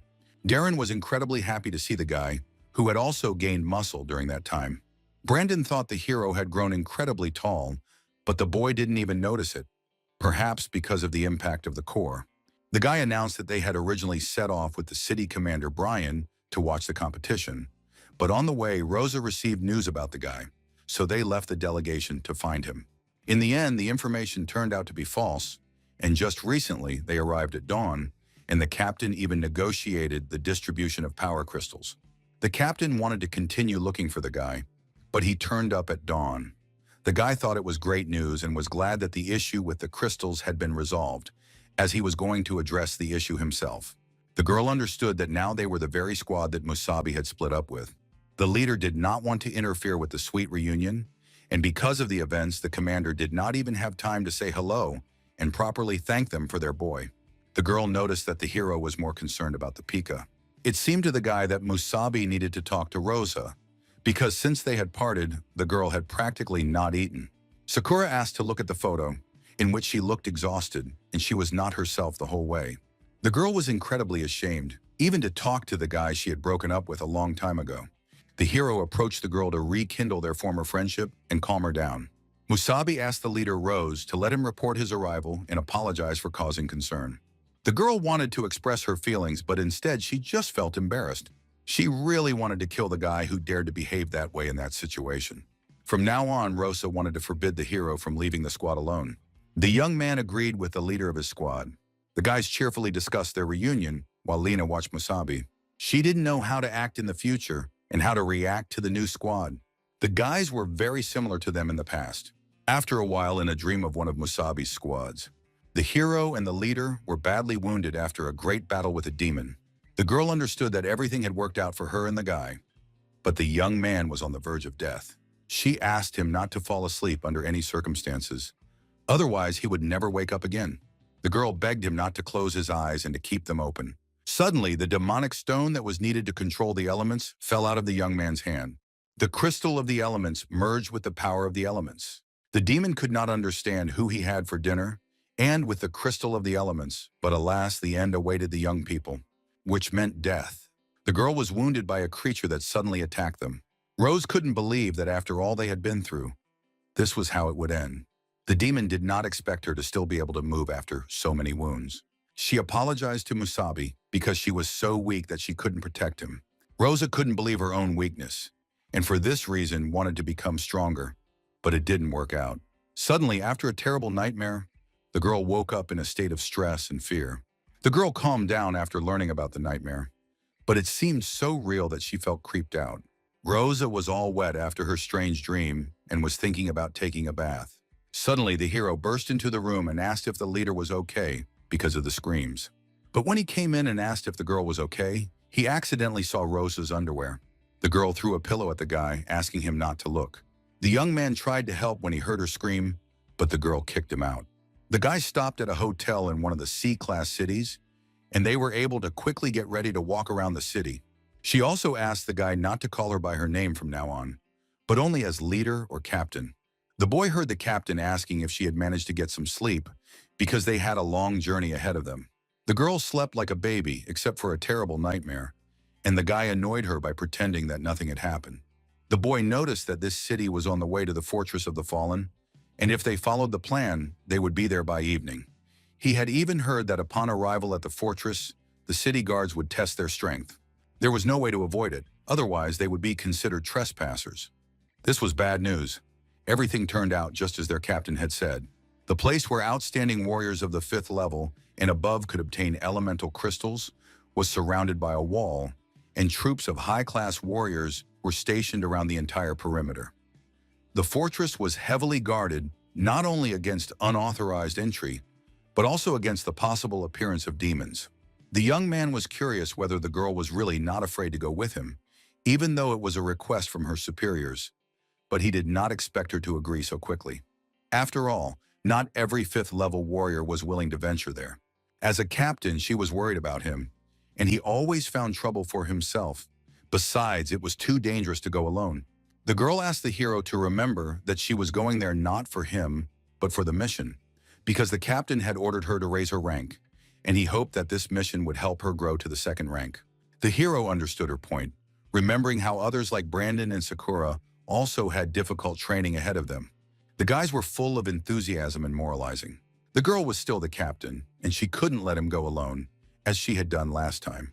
The young man, remembering their reunion, also did not want to see bitter tears shed. Rosa couldn't understand why the boy suddenly smiled for no reason. She called it a vulgar smile, assuming that the boy was remembering the recent incident at the hotel. The boy, of course, disagreed with her thoughts. Meanwhile, the commanders wanted to find healers in the squad no lower than the 5th level, as well as other warriors. All the warriors were near the Fortress of the Fallen Dugura in the warrior inspection zone. Finally, the guys were able to get to the right place. The crystals were within reach. The others couldn't believe they had encountered a 4th-ranked guy and a 1st-ranked girl passing by, asking them to turn back and not go any further. The guys suspected them of being a couple in love who had gotten lost, and they knew that no one would let them go there. The boy noticed how the guys were completely ignored in a place like this, so he asked Rosa to demonstrate something she had prepared in advance. The boys turned to the couple of newcomers. They assumed that someone had decided to show off in front of the girl. He didn't understand how such fools could exist, not realizing who our hero was pretending to be. He saw the 4th one, who was dragging a 1st-ranked girl behind him, and assumed that death was approaching. The leader couldn't understand what kind of scum lived in this place. Musabi asked to ignore them, because it wasn't worth paying attention to such low-grade provocations. The people standing nearby noticed how the Lord of the Mir clan himself became interested in this, and it was interesting to watch. Behind him was one of the best mercenaries, a 6th-rank warrior. Some had even seen frightening information about him. This Hulk had already obtained a crystal and gained the power of the elements. With such a warrior in the squad, there was a good chance that this time the crystal would go to them. The boy introduced himself as Utaski from the Mir clan, who had come from Eula, a Class A city. The boy thought she was a nice girl, noting that the Fortress of the Fallen was no place for games and that these words should be taken seriously. He was amused by the green core the girl had. The boy suggested that, fortunately, he had another free hand for another healer, and as an exception, could take Rose in. Rose and Musabi completely exhausted this squad, which did not attract their attention at all. The boy couldn't understand the girl's audacity, who didn't hear which clan he belonged to, even giving the girl a chance just because of her beautiful face. The girl yelled back, because she had given him a chance by allowing him to open his mouth. The guys were very surprised by the stranger's audacity. Rosa noticed how Utaski constantly talked about the clan, but he himself was not worth a demon's litter. The boy couldn't stand her, calling her a witch in response and throwing his healer to the ground, saying that he could easily defeat her with one little finger. The girl realized that she may have lacked strength, but she never backed down in the face of adversity. The boy considered the leader a pathetic nobody. He wanted to teach her a lesson for her words. Musabi stood up for the girl, not understanding how anyone could be so loud. The hero effortlessly stopped the boy who was boasting that he could destroy the girl with one little finger. The boy ordered Musabi to let go, or he and the girl would both end up in the trash. The hero asked again what his name was, Utaski. He himself provoked the situation, and if he continued in this vein, there was a danger that rumors would spread quickly. The hero was sure that the Mir valued their reputation. Moreover, such a place was not the best for a showdown, and he truly believed that after this, the guards would be happy to let him into the fortress. Musabi asked the boy to use his head and think carefully about his actions. The boy didn't want to think, because everything was already obvious to him. Suddenly, the mercenary asked Mr. Utaski to calm down.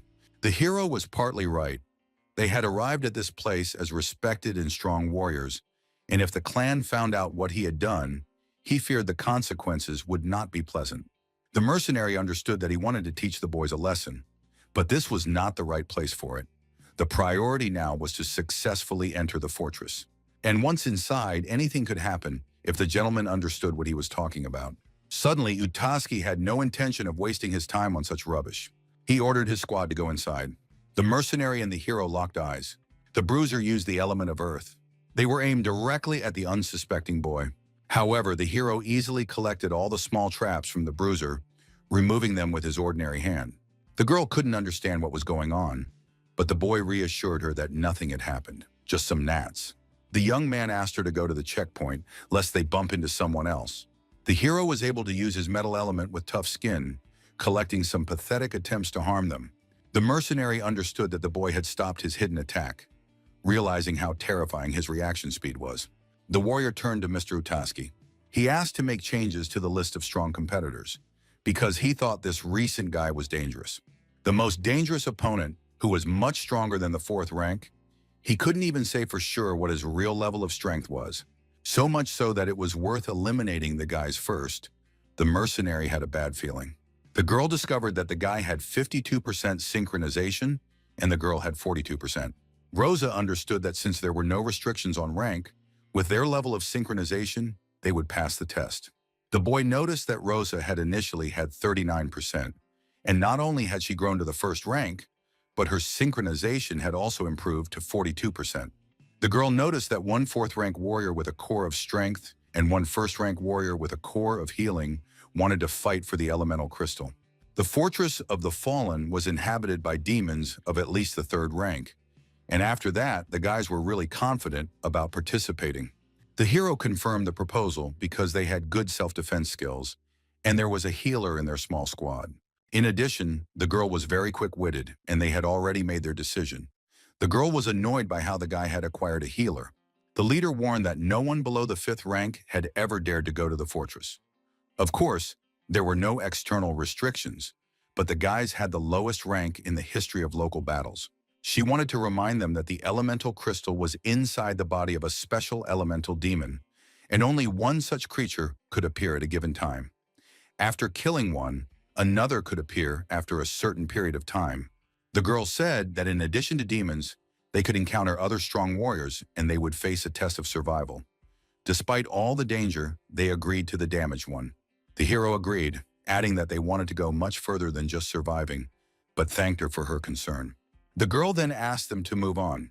Rosa was finally able to enter the fortress, where, according to rumors, only 1 in 10 survived, and it seemed to be a senior place. However, for some reason, she felt calm, and the thought that Musabi would be nearby gave her confidence that everything would work out. Somewhere in the Fortress of the Fallen, Dugora, the demons were just waiting for people to devour. The leader noticed how this place was teeming with demons, and the hero didn't like it much either. Although they called it a fortress, it was actually a city.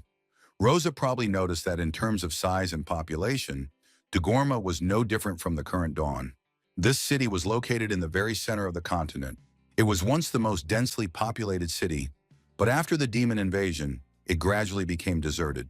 And then it turned into a battlefield, and eventually the vast territories around the city fortress. These creatures had taken over, and people were afraid to return. So in the end, it seems that the place was renamed a fortress, perhaps so as not to remember its former prosperity. Rosa was surprised at how much the boy knew, although he wouldn't say he had just heard all kinds of stories since childhood. The boy asked to move on. They needed to find the demon with the elemental crystal, avoiding unnecessary encounters in order to save their strength for the main battle. The girl asked him to pay attention to how someone had already been unlucky by offering Musabi to help them. However, he asked them to refuse, because unfortunately, the fortress was no place for altruism. The hero noticed that Rosa was too kind. Having grown up in Halosi, she had not yet had to deal with the treachery of strangers. The bunch of scoundrels the guys had met earlier were the only exception, as most people in such places are selfish and malicious. Therefore, he asked her to forget about kindness for a while, for their own safety. Musabi notices how suddenly the demon wanted to kill her. Instantly, the boy took the leader who the demon tried to attack. The battlefield is an incredibly cruel place where you have to be on your guard. The boy managed to take Rosa, who did not have time to understand why the boy took her. But looking back, she saw the demon who had tried to kill her. The demon was very surprised at how they dodged, even though his attacks were completely silent. This demon was a 5th-rank water elemental. The young man was surprised when the demon managed to get close, assuming that such a beast had turned into a liquid state. The hero suggested that Rose quickly finish him off.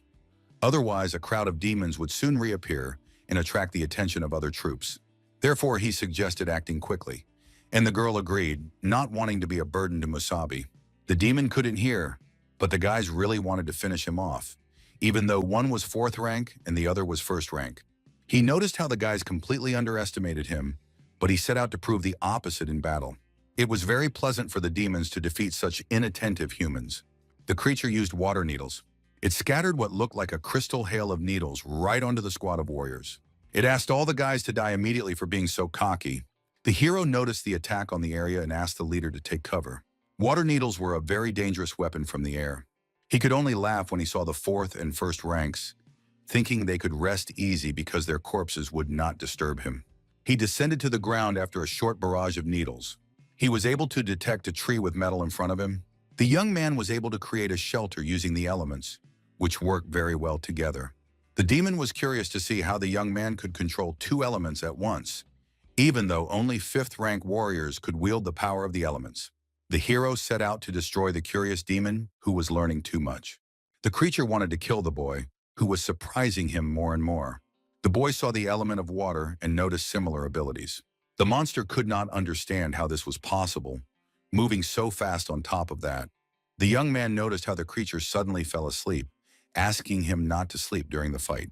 The demon just laughed, saying that the boy would not surprise him, asking him to use water bonds in combination with his agility. During the conversation, the hero asked Rosa to take action. The demon lost his vigilance and was struck in the spine by another warrior. The boy moved straight towards the core. He pierced the demon, who was incredibly mistaken about their abilities. The hero praised Rosa for her good and effective work. The leader herself was pleased to help destroy the demon. The girl hoped the guy wouldn't be upset if the 1st-rank warrior took his core. However, she asked him not to worry, as she didn't care about the core or his corpse. The girl asked him not to forget that she was from a clan known for its combat skills and speed of basic techniques. The boy suggested leaving this place, as there was a chance of attracting unwanted attention. Before the guys wanted to move on, the girl noticed blood on the hero, so she suggested finding shelter and treating the wound. The young man asked her not to worry about a mere scratch. The leader could not allow this and ordered the guy to treat the wound immediately, because treating it was Rosa's job. Otherwise, her presence was meaningless. The young man agreed to treat his wound on the way. Suddenly, the girl noticed a target approaching them both. The stranger turned out to be a warrior who wanted to finish off the hero from behind. The shockwave passed through the ground, which even the leader was unable to avoid. The boy was able to block the blow, which they quickly discovered. The warrior was right that the boy was no ordinary potato. He noticed that the hero's skills were far beyond the 4th rank. The young man asked to hide immediately. The bruiser, a 6th-rank warrior possessing the red core element of earth, was furious from the battle. The girl wanted to help the guy who had suddenly fallen into danger. The nurse should be more careful next time, but now she was in her hands. Rosa was under a special paralyzing technique. As a healer, the girl should understand what was happening to her. Initially, this technique was used to treat wounds, but with its help, it was possible to completely immobilize a person. The hero did not understand why the guys had reappeared. They abandoned their precious master and ran to him. How could they do that? Uda didn't understand how the guy had the courage to dare to defy him, even in the face of death. The master found it amusing to watch the hero fear losing face in front of his girlfriend. Rosa did not understand what girlfriend he was talking about, assuming that the guy was definitely looking for death, not the demon's crystal. The young man praised the nurse for her good work, offering to reward her generously later. But first he wanted to take care of Rosa, gradually laughing maliciously. He asked her to enjoy Musabi's death first, and then he would enjoy it. No one had ever dared to refuse the guy, so the girl interested him greatly. The mercenary asked the gentleman not to leave the shelter, as the bruiser wanted to deal with the hero himself and would bring the girl to him later. The boy knew that no one would attack their squad if such a mercenary was on the team, and he didn't like sitting quietly and hiding. Utaski wasn't afraid of anything when he was 5th rank, and it seemed to him that the mercenary greatly underestimated him. At first, the hero thought he was just a capricious boy, so he simply ignored him. But it turned out that Utaski was a real piece of trash. The boy assumed that quite a few girls had already suffered at his hands. The gentleman found it amusing to hear this and asked him not to worry, because his girl would be honored tonight, calling the hero 4th-rank trash. Even the mercenary knew that the young gentleman was a spoiled ignoramus who was nothing special, only able to brag everywhere about his 5th rank. In reality, he only got the position thanks to his father's numerous connections, and had never even fought a demon one-on-one. Once the young master came out of hiding, he could follow his instructions, asking him not to act on his own. The hero wanted to kill the cocky boy without hesitation. The warrior asked him to be careful, noticing the aura of fire emanating from the boy, not understanding where the 4th rank's elemental power came from. Musabi headed straight for the boy, who knew nothing about kindness to people. He knew that fools like him tarnished the valiant title of warrior, which had no place on this planet. The gentleman was very frightened by the impending blow from the guy. Asking the hero not to approach him, he did not even understand why he did not even try to attack. Although the boy was higher in rank, he was afraid. It was as if the devil himself was attacking him, and there was no way to defend himself. Asking for help, the warrior intervened with a sudden attack on Musabi. He asked the young man to say goodbye to his arm, cutting it off with his sword. However, the boy was able to dodge the blow faster than it came and parry the mercenary's attack. The old man did not expect such a clever move. Then came the power of fire, without fully understanding where it came from. After the fire element, wooden vines followed. The warrior tried to dodge all the approaching attacks. Being in a state of madness, he was still amazed at his control over the element of wood. The boy turned out to be more curious than usual, able to control 2 elements at once. The old man was very interested in how the boy had achieved this. The warrior wanted to try to master another element, and then he would be able to become even stronger. The boy gave him only 10 minutes to tell him everything. The young man was quite surprised by this proposal. He suggested fighting for control over the fallen enemy behind the mercenary. The bruiser did not expect the presence of a demon, which for some reason he did not even sense. The man couldn't believe how fast the 5th rank moved. Suddenly, the creature dropped its weapon and turned into a liquid state. Then turning back, it attacked the warrior, who did not know how to protect himself. The man suggested that the young man postpone their fight, offering to weaken his powers and fight together. The young man did not understand why they should wait, asking him to think carefully about why the demon had attacked only him. The man was very surprised when the demon, under the young man's control, tried to kill the warrior. The mercenary was shocked to learn that the creature was only a puppet, not understanding what other tricks the hero had up his sleeve. The warrior tried to defend himself from the monster with earth elements. The demon under the hero's control began firing water needles. The boy noticed how strong the mercenary was, realizing that it was no wonder many clans wanted to hire him. The warrior used a power that could control the earth at will. The man tried to pull his own axe. Like Thor, the warrior pulled the weapon toward him, trying to hit the creature. The monster could not have imagined such a nightmare before him. However, the hero could control the demon under any circumstances, noticing the approaching attack in advance. The warrior was amazed at his ability to dodge, even after increasing the speed of the axe's rotation. The man understood that it was not the demon, but rather the boy. The warrior even wondered if the boy was of the 7th rank. The mercenary thought he should deal with the demon first. Suddenly, something grabbed the boy, preventing him from moving. The wooden vines had done their job. The warrior defended himself against the demon, not realizing how many more surprises the hero had in store. If the mercenary had been facing an ordinary demon, he would have dealt with it in an instant. But with this guy, he didn't know what to expect. The boy did not understand why the warrior could not deal with an ordinary demon, so he asked the healer not to stand still and go help. The girl told the gentleman that she was an ordinary healer, not a fighter, and besides, she had to hold the girl back. Rosa noticed how the body was slowly coming to its senses. The boy asked her to forget about her, because if he suffered even a little, he would not pay a penny to either of them. The girl killed the healer, who had lost his grip on the leader. Rose sincerely felt sorry for her. She did not know what it meant to be a warrior, only to foolishly obey a pathetic man. The healer was curious how the girl managed to break free.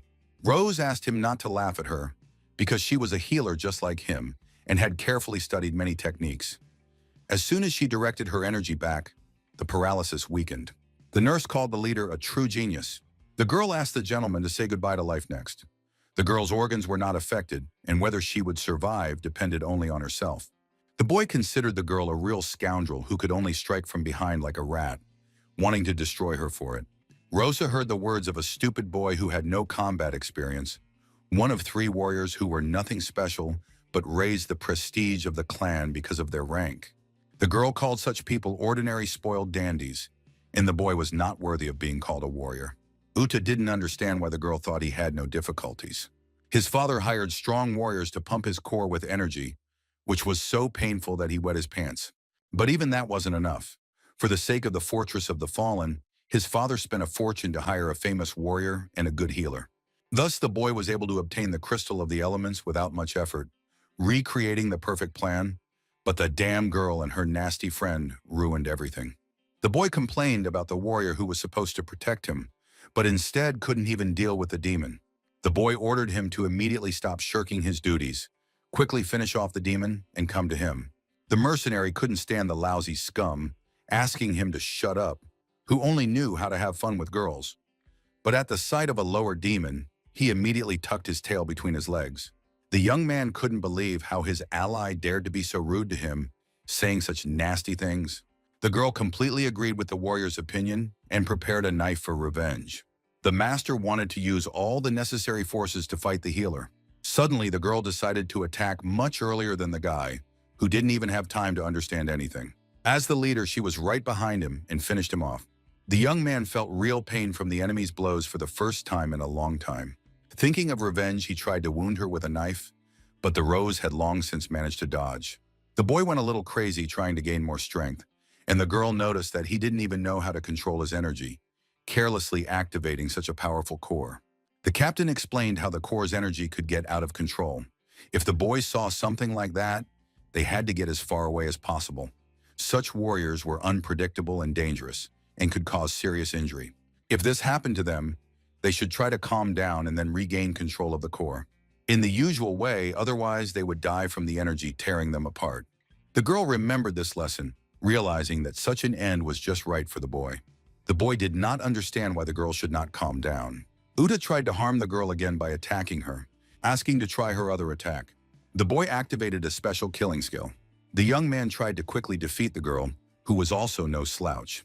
It was funny because agility was his strong point, and the girl couldn't even imagine that a first-rank healer would be faster than him.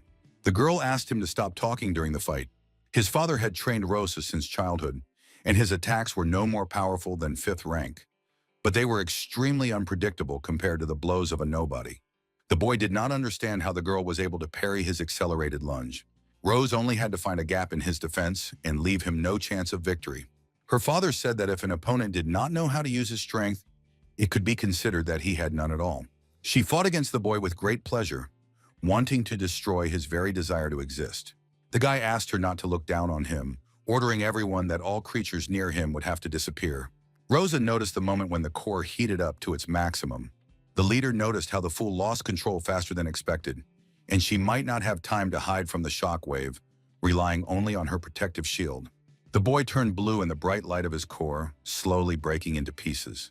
The hero notices a similar incident at the end, where the leader was last seen. The mercenary assumed that the idiot had lost his mind, all because of some girl. A huge pile of core energy filled the entire city with an explosion. It formed a fairly large crater at the site of the powerful explosion. The girl did not expect to survive the screen that had withstood the blast.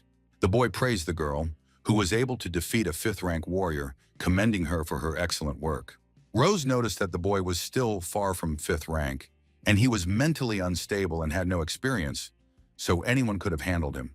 Under other circumstances, she would never have defeated a 5th-rank warrior. One blow and it would have been the end for her. The hero noticed how the boy had managed to injure her and asked the girl to get medical attention first. She didn't immediately notice the number of scratches on her body. The young man praised the girl, who had fought very bravely, calling her a hero. Rosa was very embarrassed to hear this from the boy she had fallen in love with. The girl did not understand why the boy was cooling off, not understanding where his opponent had gone. The demons that the hero controlled disappeared in the explosion. They would not have survived on their own, and the warrior most likely survived. The warrior considered the situation very unfortunate. The petty scum had died without even returning to the clan. Then he assumed that the clan would surely hire warriors to kill him, and goodbye to his peaceful life. Warrior killers were a secret organization operating on the orders of their client, consisting of lone warriors, but the price for such services was extremely high. They say that it also includes a rather dangerous 7th-rank warrior, but to hire someone like that, money alone would not be enough, so a special deal was made with the client. The mercenary planned to leave, but the sick guys who use the cores are much weaker than their own strength. The boy agreed. There was no point in this fight anymore. Now the guy had no one to protect and no reason to fight. The warrior was interested in the serious battle that had taken place between them, as he feared he would suffer greatly from the forces of nature, the control of the fallen, and much more. The guy was curious about how strong the boy was and where he learned such techniques. The young man asked him not to exaggerate, so that an ordinary 4th-rank warrior, who had recently acquired some abilities and stood up to such a foe, would not think that he could ultimately stand up to a mercenary. The warrior had heard similar things about certain abilities. There were truly gifted talents whose skills were beyond the capabilities of an ordinary warrior. The mercenary was curious. Since the young man already possessed elemental power, why did he need the elemental crystals, which were meaningless to him? The young man preferred not to answer that question. Everything seemed right.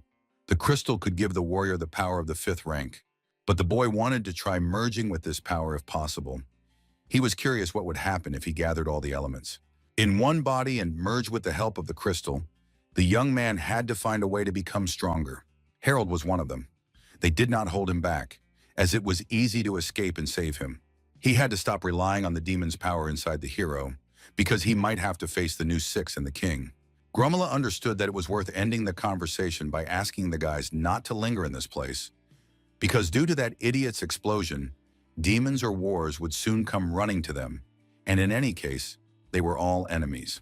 The mercenary wished the guys luck one last time, then Musabi's squad set off to explore the area. They fought demons periodically. In the evenings, they even approached the warriors' camps to spend the night. They were able to agree on a temporary truce. The girl was curious to see how much more interesting Musabi would seem after some time. Rosa suggested that the boy get some sleep. The boy suggested that the girl sleep first while he kept watch for a while. The leader noticed the boy's abilities, his skill in dealing with people, and his fighting like an experienced warrior, even though he was not much older than them. She was curious where all this came from. The young man suggested that it was just common sense. As she gradually fell asleep, the girl saw that the boy was not a boy at all. The hero would perhaps tell the girl about his past life someday, but certainly not in the near future. The next morning, Rose heard the sounds of a struggle. The boy confirmed it, and there was also a demonic aura. The girl was surprised because the boy was definitely not asleep. The boy slept a little, but he reasoned based on the fluctuations in power. It was clear that there were quite a few warriors pursuing the demon, suggesting that they find him first. The girl couldn't understand why the hero was so happy.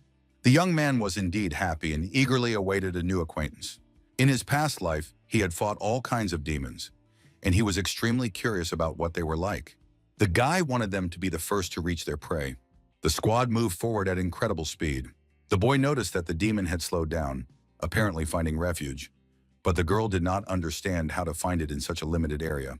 The hero knew perfectly well where the demon was, but he didn't want to admit it. But from the moment the boy stumbled upon the creature, he began to sense its presence. The girl asked him to pay attention to the nearest players. They had the same goal as Musabi's squad. The young man did not expect to meet other groups already at the location, but they would need time to find the demon. The hero wanted to close the distance, asking the girl to hold on to him. She didn't understand what kind of plan could be devised in their case. The boy rushed into a deep ravine, trying to get to the demon directly. The boy asked the girl not to worry, as the monster was under the fortress, and this was the shortest route. Lately, the young man had been regularly practicing the power of the elements and had long wanted to try something. The boy used tree vines. They were supposed to block the path and soften the fall to the bottom.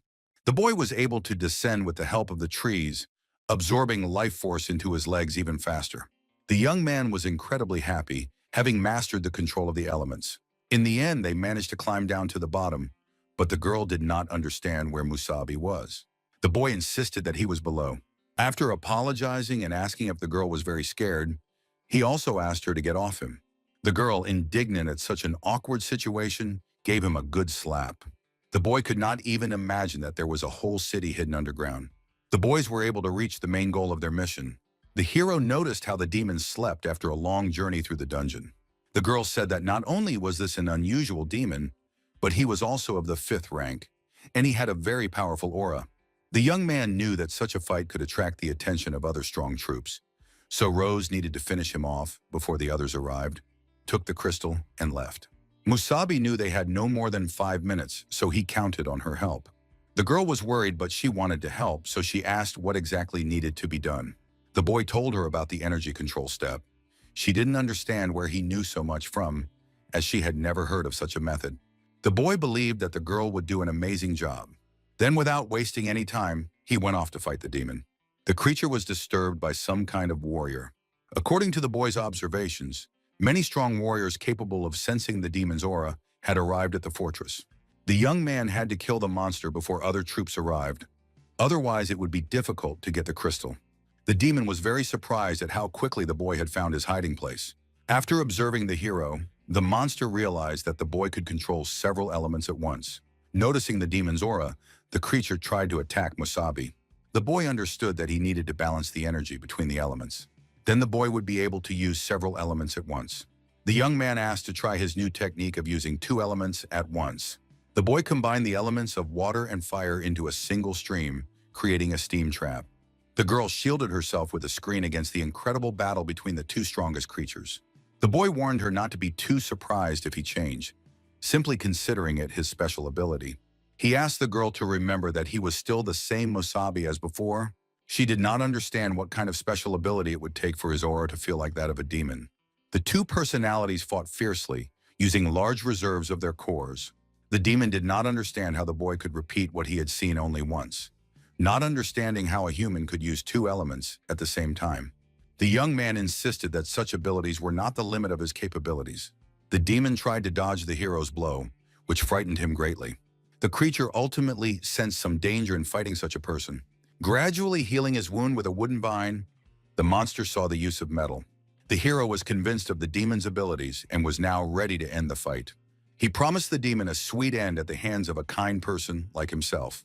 The creature was seized by an ancient vine, not understanding where it came from. As far as the young man could remember, the demon definitely wanted to die a spectacular death. And that demon, while hunting, had somehow used the element of metal. The creature thought it was a great opportunity to test it. Whichever of them was stronger, metal against metal, wanted to give it their all. The young man asked Rose to act immediately. The girl managed to run out of her hiding place, holding a weapon in her hands, namely, a bound spear that would prevent the demon from escaping restoration. The boy showed the leader a special technique, gathering all the power of the core and trying to feel the energy that flowed in her heart. Then he had to try to shape it and turn it into a weapon. which could be used as a finishing blow. The girl was supposed to deliver the final blow. However, she was doubtful about how she would be able to defeat a fifth-ranked demon, and not just any demon, but one that was not stupid and could go into a defensive stance. The boy reassured her, saying that he would provoke him to gather all his energy for one blow, and when he concentrated on the attack, his defense would weaken significantly. It was at that moment that the girl had to attack unexpectedly. The demon couldn't believe how unexpectedly the boy had managed to outplay him. Rosa acted as Musabi had said, managing to extract a large amount of energy from the core. However, she did not expect to be able to pierce through it, which meant that he had not thought about defense at all. As soon as the hero saw how the demon had been defeated by the girl, he immediately moved towards the creature, which was unable to heal the wounds from the spear. In an instant, the young man took the elemental crystal from the monster, ending the fight between them. It was a mystery to the demon why he couldn't heal his wounds. The hero explained that it was because he had been struck by pure healing energy, and when attacked by a carrier of identical energy, the body began to reject its own. The monster was incredibly surprised by such knowledge from an ordinary person, deciding to praise the boy for his excellent skill in calculating the plan before his death. The girl was incredibly happy to see that the boy was completely fine. The young man agreed with her because thanks to the girl, they now had the core. They had done a great job, and the boy was right to consider the girl talented.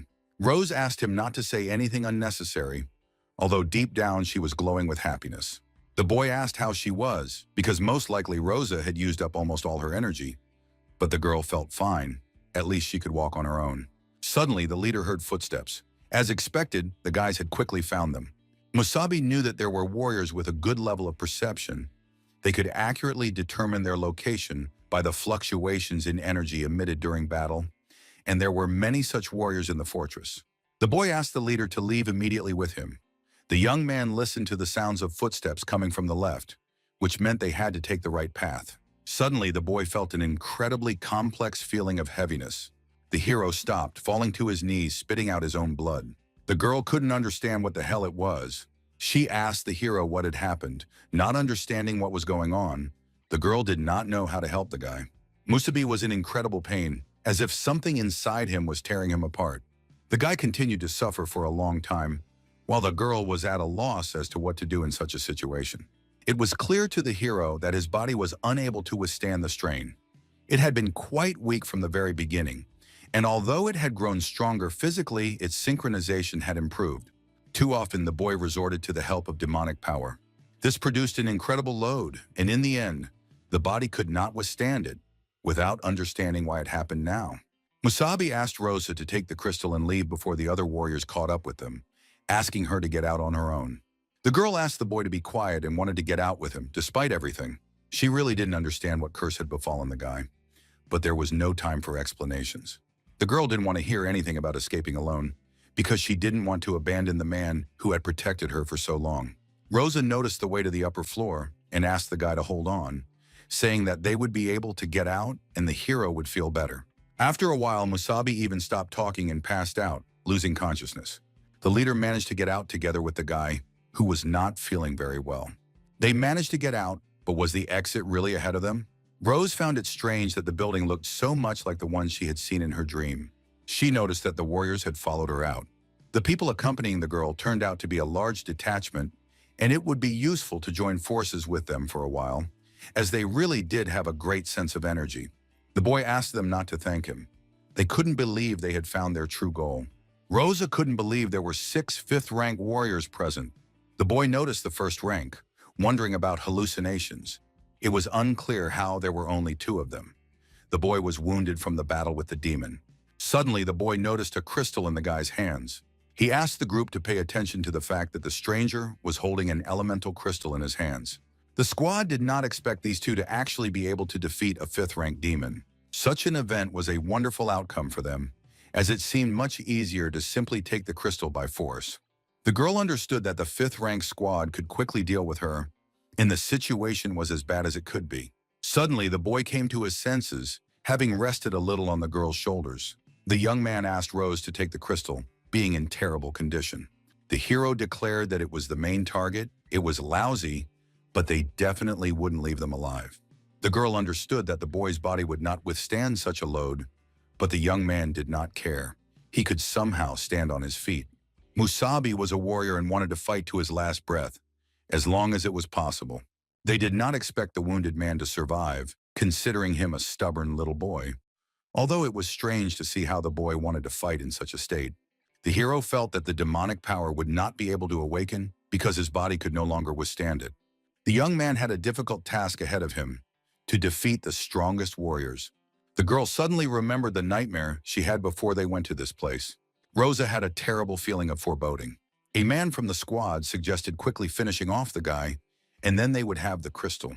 The boy asked them not to show off, as the guys had already found a buyer.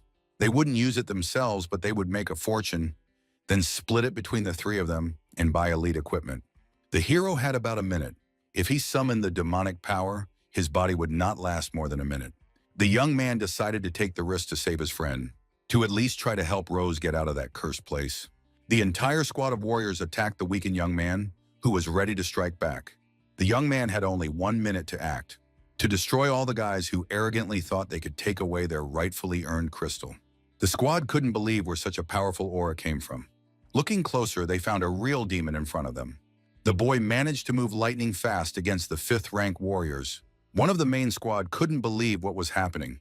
He asked the others to help him defeat the hero. Musabi knocked out the big talker. The young man was able to defeat the first opponent in front of him in literally 5 seconds. The rest of the guys were already worried about how dangerous the boy was as a warrior. The leader of the group was furious at being defeated by some weakling. They wanted to kill the demon and avenge their brother. It was only to the young man's advantage when the others tried to destroy him. This way, the boy could destroy the entire squad in a matter of moments. One of the squads noticed something strange in the battle. The boy used the element of metal, taking advantage of the sea of spikes. A multitude of metal spikes sprang from the ground and suddenly attacked the enemies. This proved to be a very dangerous technique for the guys, instantly killing 3 of the lunch squad. The hero couldn't let the rest survive before the boy's last minute was up. The warrior understood that the triplets might have less experience, but the 5th rank died in a matter of seconds. The man suggested they join forces, otherwise the hero would kill squad after squad. The boy asked not to delay and to attack him immediately. Sudden pain struck the guy's internal organs again. The boy couldn't maintain his demon form for long and fight the 5th rank warriors.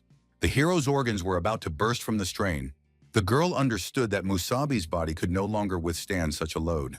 The guys remembered how badly the boy had been wounded earlier, and they had to quickly take the crystal from the little girl. The leader decided to kill the boy while he was still in terrible shape after countless wounds from the demons. The young man could not give up so easily in front of people like them. The boy used a barrier that made a big impression on the troops. However, they did not understand why he would create a normal protective shield and immediately tried to break through it. Using physical techniques, the guys realized that the techniques were useless, as they had already expended a lot of energy. The leader noticed how the screen suddenly began to narrow. He suddenly realized that this trick was a clear trap and asked them to stop attacking. It was already too late. The warriors had expended a lot of energy, and then the young man wanted to bring them back. The guys were blown up by the technique they had created. The powerful explosion was so large that it affected the entire squad of 5th-rank warriors. The other squad saw the beam and thought about the crystals. The leader of another squad asked the boys to go there immediately. The boy was able to completely destroy the squad that was a threat to Rosa. The girl ran to help the boy, who was holding on with his last ounce of strength. The boy was glad that he managed to contain the explosion and not hit the leader. She was not affected by his antics before her body finally shut down. Rosa couldn't leave the guy in that state. The young man asked the girl to leave him immediately and run away, as he was sure that other warriors and demons were already on their way. The girl asked him to be quiet because the boy had never left a comrade to die. Rosa knew the young man's strength, and he had already done the impossible by asking the rest to leave it to the leader. The events that followed were terrible because it seemed that everything was starting to happen just like in that nightmare, in which the boy and she died at the hands of a demon. Moving further into the hall of the building, the girl stumbled upon the aura of demons. Most of them had died, so she asked the hero to hold on and not lose heart. The leader believed that they had almost succeeded. She just asked the boy not to fall asleep. It couldn't be allowed to happen. The girl begged the boy not to fall asleep, to open his eyes and try to wake up. They had come so far on such a difficult journey. The crystal fell to the floor, just like in a nightmare. The girl was incredibly afraid to pick it up. The event happened a little earlier than it did in her nightmare. Everything was happening exactly as it had in her dream. And that meant an unexpected ending awaited them. Demons who wanted to kill the kids would be waiting for them. The girl wanted to try to run away from them as far as possible. But the demons, being full of strength, could easily catch up with the girl dragging the hero. The demon couldn't believe how a first-rank elemental crystal could end up in such a deadly place. He warned the girl that she would only find death in such a place. Rosa fell to the floor, dropping Musabi, who rolled with her. The demon called it a miracle that such trash could reach them and even bring a crystal. The creature had severely wounded the leader's heart, and she was unable to heal the wound. They noticed that the boy was still breathing. The demons wanted to do something terrible to the boy, while the girl could do nothing about it. The monster did not like such a person and suggested that his friend take his head and kick it for fun. The girl ordered the creatures to leave him alone. Rosa was filled with rage, gradually bleeding to death from her deep wound. The demon was supposedly very afraid of the girl, who was so lively even before her death. To calm the rose, the demon kicked it right in the stomach. The creature realized that the man was no stronger than a piece of meat. The leader knew about her own weakness. Unable to protect her comrades, she let Musabi down. But until the very end, she begged him to leave the boy alone. She wanted to protect him so badly, but she had no strength left. The rose wanted to become at least a little stronger. This realization greatly angered the demon queen. King Radek urged her not to help the human. But in the end, she couldn't help herself, because they made her worry. She was not to blame for worrying about King Radek. The queen knew that the human body was not capable of withstanding the power of her beloved. Sooner or later, it was bound to happen. And finally, the boy reached his limit. Now it was clear to the girl why Radiant had chosen this boy, who possessed incredible willpower. She surely wanted to test whether her beloved Radiant was inside the shell. She looked more closely at the young man. The queen was surprised. They hadn't seen each other for so long, and he wouldn't even deign to wake up for her. The demon noticed the flying girl. She had suffered greatly at the hands of the lower beings. She noticed energy fluctuations that seemed very familiar. By demon standards, Rosa turned out to be stronger than she had imagined, generating similar energy. It was a pity that she was only human and could not fully awaken her power. The girl remembered how Radek forbade her to openly help the hero, but she believed there was another way. The queen wanted to allow the girl to evolve. The demons celebrated the fluctuation of time inside Rosa, considering it an excellent result. The queen wanted to give the leader her own power. The girl's genes gradually began to change, transforming into a different species. Thanks to the demon, Rosa was able to raise her core to rank 4, possessing the black core ability to control time and space. Such an event should greatly help Rosa in the future. The queen was surprised that the girl's body was able to accept so much energy, considering it an excellent result, which meant that her strong heart desperately desired this power. The demon was counting heavily on Rosa in future adventures. Then she left the scene of the crime as if nothing had happened. The leader landed on the ground after rolling over several times. The demons wanted to cut off the hero's head immediately. An unknown hand suddenly stopped the insolent demon.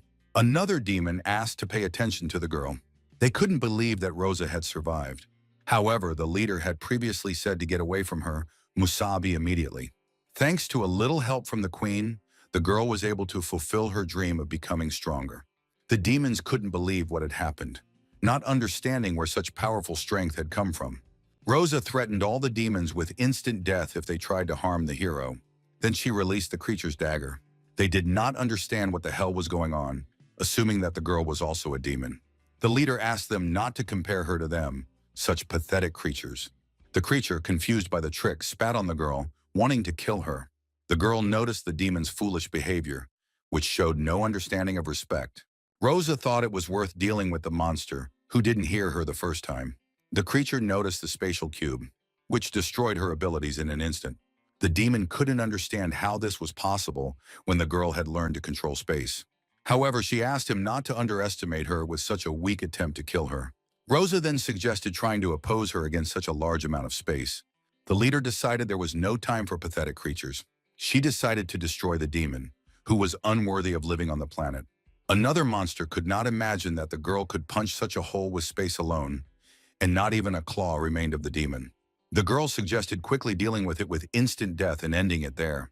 Although Rosa looked like an ordinary person, she had an oppressive aura about her. The demon was extremely puzzled, not understanding who the two of them were. From her power, he could sense that they were kindred spirits, and she could also control space. The girl's companion also had an aura that made him feel uneasy and uncomfortable. The creature was completely confused about who these people were. Rosa confirmed that they were humans, ordinary warriors. The demon went mad upon hearing this. Unable to comprehend how such a thing was possible, the boy asked her to believe it herself first, as she was the first rank. She had just used her fourth rank power, and he was only fifth rank, clearly unable to defeat her. The girl asked him to stop talking nonsense. Then she looked at the hero, deciding to finally get to the bottom of things with him. Rosa understood perfectly well that Musabi had always saved her. But now it was her turn to save the guy. The girl tried to pull the elemental crystal with gravity. Once she had it in her hand, all that was left for the guys to do was to get out of this terrible place. The squad of warriors waited for the rest of the people to return. The guys noticed that it wasn't demons approaching, assuming that the warriors had returned. A girl and a hero stood in front of the gate before the exit. The guys were very surprised how the guys from the first and fourth teams managed to survive this apocalypse. Rosa was happy to tell the guy about their arrival at the place of rescue. Then, due to lack of strength, the girl fell to the ground with the guy, while the guys wanted to urgently take them to the infirmary. But looking behind the guys, her partner asked only to look at all these demons. They had never seen anything like this in their lives. Such a large number of creatures attacking the survivors. The queen had not been mistaken in her choice. The rose perfectly matched her energy.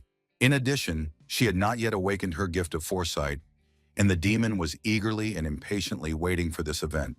The girl suddenly woke up after a long blackout. She assumed she was in the infirmary, and apparently someone had helped the guys. The leader had a strange dream, not understanding who it was. The girl remembered her wounds, which had completely healed, although it was strange that such serious injuries could not heal so quickly on their own. Rosa did not even know what had happened in the fortress, having no memory of the events whatsoever. The leader's head was splitting, as if all her memories were shrouded in fog. The hero believed in the girl who had managed to pull him out on her own. Rosa couldn't believe she was standing in front of Musabi. The young man had heard from the guys who had helped them that the girl had dragged him to the very gates, so he wanted to express his deep gratitude to her. What had happened was a real nightmare for the hero himself. The girl immediately asked how the boy was feeling at the moment. The young man was doing great and would soon be completely recovered. He apologized for his stupidity, which had put them all in danger, and they had almost died because of some crystal. The girl remembered his crystal and wanted to ask where it was. The boy asked her not to worry because he had it with him when he woke up and found it in his clothes, assuming that the girl had hidden it, and thanked her again. Rosa had already forgotten about what had happened. The boy said that they had managed to accomplish what they had set out to do, and now they needed to find a safe place and test the crystal. The leader agreed with him, asking to talk to the staff first. The girl wanted to get the paperwork done first, and then they could move on. The boy agreed with her, not understanding what had actually happened in the fortress. And what exactly had happened to Rosa? For some reason, she had an aura similar to that of the hero. The kids set off on an adventure in a rented car. The leader realized they needed to find a secluded place.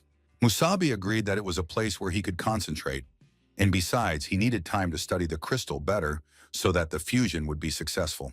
As far as the boy remembered, the demon could use all the elements, and this crystal contained the earth element he needed. If all the elements were depleted and then the crystal was used, the result would be interesting.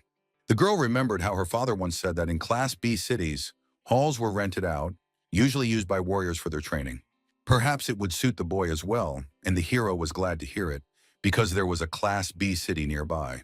The guys arrived in the B-class city of Salamanca, known as a historic trading city with modern infrastructure. The boy noticed how popular the city was, and the girl confirmed his words, saying that many visiting warriors called the place unforgettable. Rosa noticed many hunters. The young man did not expect that even such a delicate girl would know about them. The leader knew the universal fact that hunters were warriors who lived outside the wall, wandering from city to city without settling anywhere. They mainly explored the area and robbed people. Their groups were small, and their requirements for newcomers were very high. They were truly organized groups, armed to the teeth.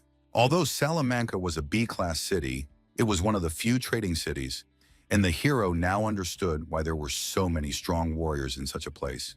This city offered great opportunities. Musabi hoped to find a suitable hall, but there were incomprehensible combat points in front of the guys. The man couldn't believe that the boy didn't know about the universal currency of warriors. The man explained that it was a special currency for warriors, which they could use to make any purchases. The seller saw the boy as a warrior of even the fourth rank, but he seemed to have fallen from the moon, or maybe he was cosplaying. The girl explained that combat points were tied to the warrior's identity, and it was easy to find out how many points the boy had in his account by simply touching the scanner. The boy now understood, but in the past there were no points. All goods were honestly shared among citizens, and if something was missing, a request could be submitted. Now times had changed, and everything had changed quite quickly for the boy. The scan was successful, revealing that the main character had 0 combat points. The guys started laughing at the poor warrior who really wanted to rent the hall. The salesman was very angry because the boy was homeless and thought he could get away with wearing a warrior's uniform to get in for free. The hero understood that in this life he was indeed a homeless person, although there was nothing to be surprised about. The girl scanned her remaining points and had 1,200,000 points. She asked for the largest hall that was currently available. Everyone around her was very surprised at how rich she was. Rosa asked for the room to be given to her as soon as possible. Rosa's father was the richest man in the village. The hero would have to pay for this, but the girl asked them to forget about it. The servants asked the lady to follow them. In their eyes, the leader was a beloved, irresistible, and most precious guest. Musabi knew, of course, that the girl was from a wealthy family, but he did not know that they were truly rich. The girl would not have said so because her father always taught her modesty. She had to show off so that they would not make fun of Musabi. The salesman presented an area of 200 square meters, with walls, floors, and ceilings made of special durable materials. And at the end of the hall was an elite recreation area where, in case of danger, one could hide in an underground shelter. The hero thought these apartments were not bad, and the girl agreed with him. The girl did not know how many days they would need, but once her companion finished, they would settle up. Rosa didn't want to distract the guy from his business, so she asked him not to think about her. The girl wanted to go for a walk around the city. She even thought about renting an apartment somewhere nearby, as she also needed to take care of her own harvest. The hero would let the girl know when he was done, offering her his jacket because it was quite chilly outside, but the leader refused to take it. The boy had to become stronger and save his friend. Harold possessed the blue core from the old 6. The new 6 and the new king will regret what they have done, and when the time comes, they will all pay for everything with Musabi's power. The boy wanted to put an end to all the suffering of his comrades. The fortress showed that the boy could not rely solely on the power of the demon.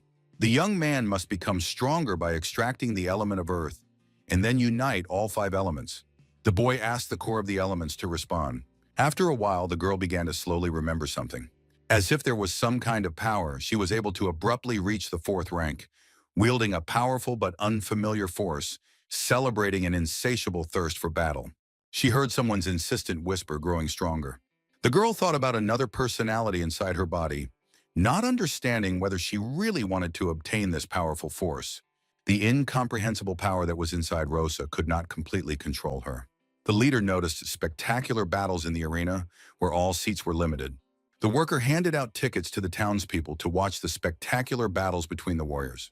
Warriors of completely different levels participated, which is why the arena's rating attracted so many spectators. The girl stopped, realizing that perhaps this was a good opportunity for her to learn to control her new power, and it didn't matter what the voice inside her whispered. After all, Rosa wanted to try to fight and become stronger. However, if the girl was going to participate, she had to take care to hide her identity. The girl noticed a shop selling masks, where there were many people. Rosa wanted to become much stronger so that she would no longer be a burden to others. And she didn't want anyone, human or demon, to look down on her if a mysterious power had truly awakened in her. The time had come for Rosa to use it. The old man enjoyed the event, and in one day he had gathered a good haul. The leader suddenly turned to the owner and asked to participate in the arena. The man was always happy to welcome new warriors, asking for their rank, name, or call sign. The girl reported that she was of the 4th rank. Her call sign was Rakshas. The owner was very grateful, introducing the Salamanca arena and asking if the lady would participate that evening. The girl was straightforward, wanting to be ready at that very moment.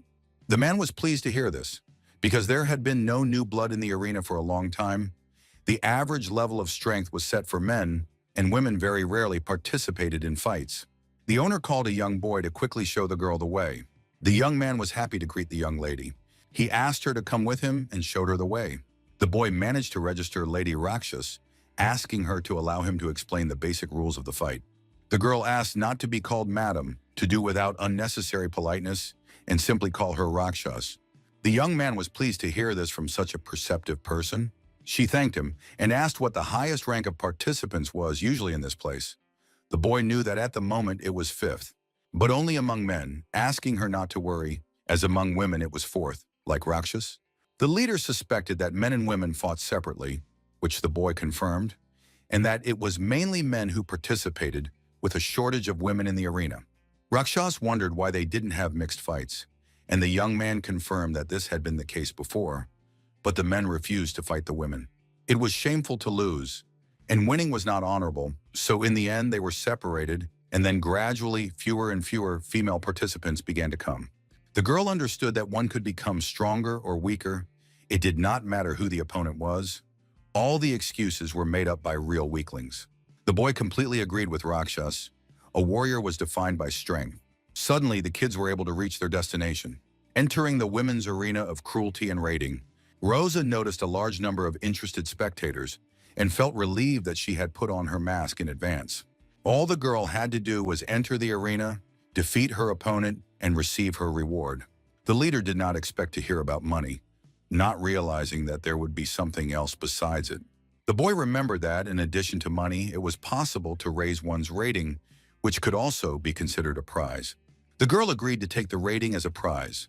For a warrior, there was nothing more important than honor. After Rakshas's decision, the boy suddenly blushed, feeling romantic excitement as he fell in love with her. The host asked the esteemed audience to calm down, as they were about to see a remarkable spectacle. Tonight, it was worth paying attention to the women's arena, where a new participant would appear, asking everyone to welcome the fourth-rank warrior, Rakshas, the great and brave warrior. The audience had not seen women's fights for a long time and considered this evening to be the best in a long time. The girl noticed how excited the audience was, considering that women rarely appeared in the arena, and she was curious to see the men's arena. The host understood the audience, who were eager to see the fight, and asked them to welcome the second participant in the battle. The second participant turned out to be the great goddess of the arena. The girl did not expect to meet such a participant with a loud call sign right away. Not understanding if there were really no other women, looking closely at the table, she turned out to be the only girl fighting in the women's arena. The goddess was loved by ardent fans of the female community, who adored seeing their flower fight again. Rakshas looked at her opponent's ridiculous outfit, which was not particularly suitable for fighting. Rosa understood why there were no other participants left in this place, because it was difficult to call this a fight, rather a show of some kind. The woman was happy to meet a new opponent, introducing herself as a shimmering frost flower, a fourth-rank warrior with a blue core.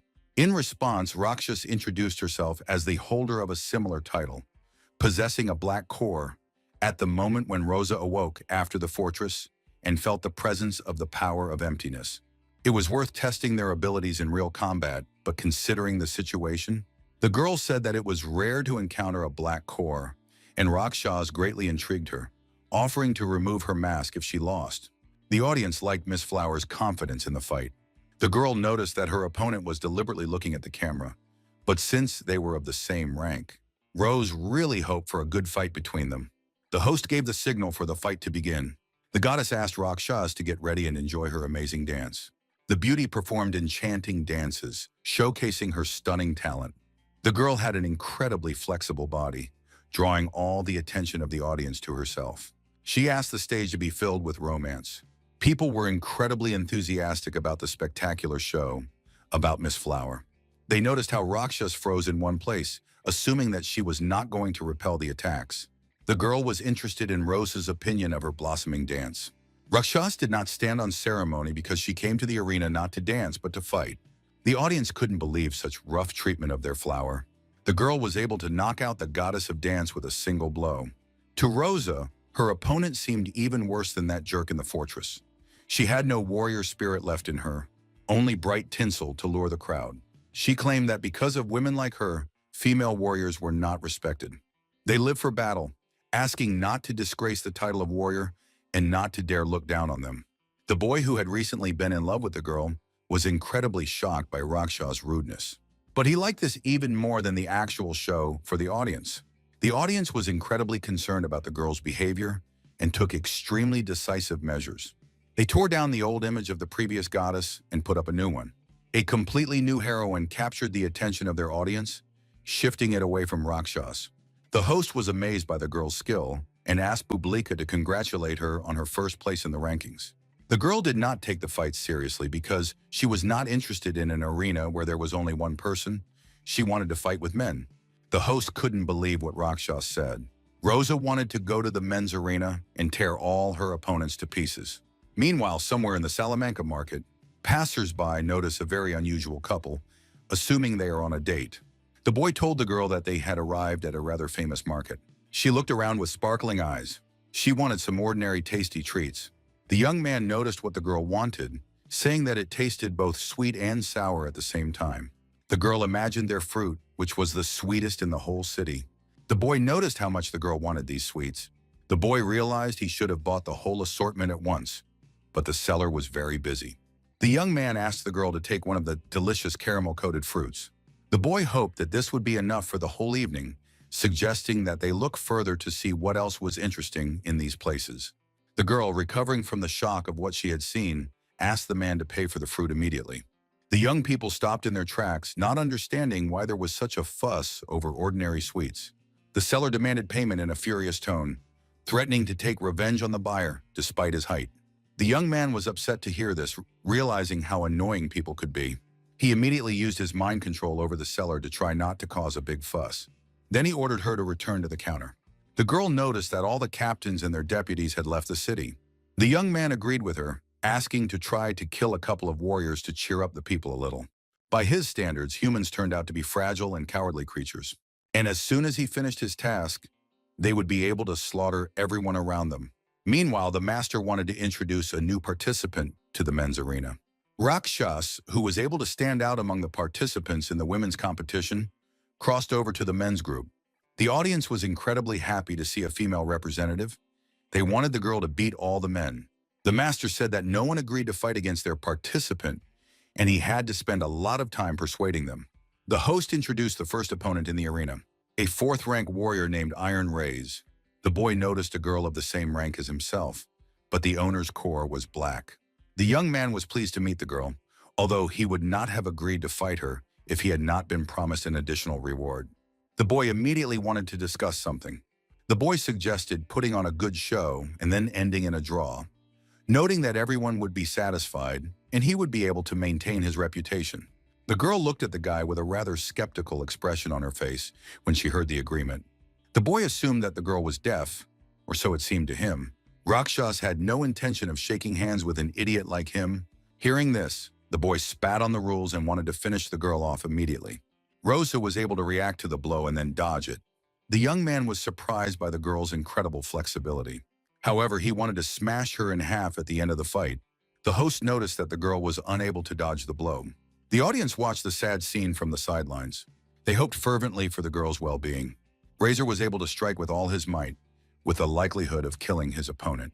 But for some reason, he notices a strange feeling of inadequacy. The girl was able to hide part of her body in the fog by approaching the guy from behind. Her opponent managed to dodge the attack, not understanding how this was possible. One part of Rakshas was on one side of the portal. The other part of his body was in a different place. Rosa was able to understand the obvious things about her opponents. She understood how right her father had been, because true potential could only be revealed in a hopeless situation. People were able to see the ability to control space. The boy found the black core amazing, and it was clearly unfair to ask him to give it away. The girl noticed a feint to the left, then a hook to the right. The leader wanted to try to dodge it to the side. She analyzed the subsequent left punch with all her strength. The boy noticed how the girl seemed to know how he would move next. The boy was furious, not understanding how amazing her strength was, even though they were of the same rank. Rakshas was able to strike the boy straight in the heart. She asked him to be more careful next time. Razor noticed how she paralyzed his left arm, which was a healer's technique, with a single attack. The boy assumed that the girl was going to defeat him in hand-to-hand combat. The master was greatly impressed by the battle when he saw Razor decide to use nanogloves. The young man wanted to end the fight with Rakshas with one blow, but the girl was smart, grabbing the boy with her hand from space. The spectators noticed Razor's mistake, who lost his balance. The girl remembered what this power was, namely the control of space and the advancement of the future. The master noticed how Rakshas's synchronization had increased dramatically with the portable device. With the detector, the master was convinced of the growth of a powerful force to 42%, which was rapidly increasing. The synchronization helped the girl remember everything that had happened in the fortress. The leader received this power from the mighty demon, who was now sitting inside her. The boy had no idea where the sharp increase in synchronization came from. Then he noticed the looming threat from the girl. She pinned him down, causing him to lose completely. The audience was very surprised at how strong Rakshas turned out to be. The boy was ranked 10th, and he couldn't lose to the girl, considering death to be the best outcome. The young woman noticed how courageous the boy's words were. Rosa wanted to offer her help in this difficult task of getting rid of the shame.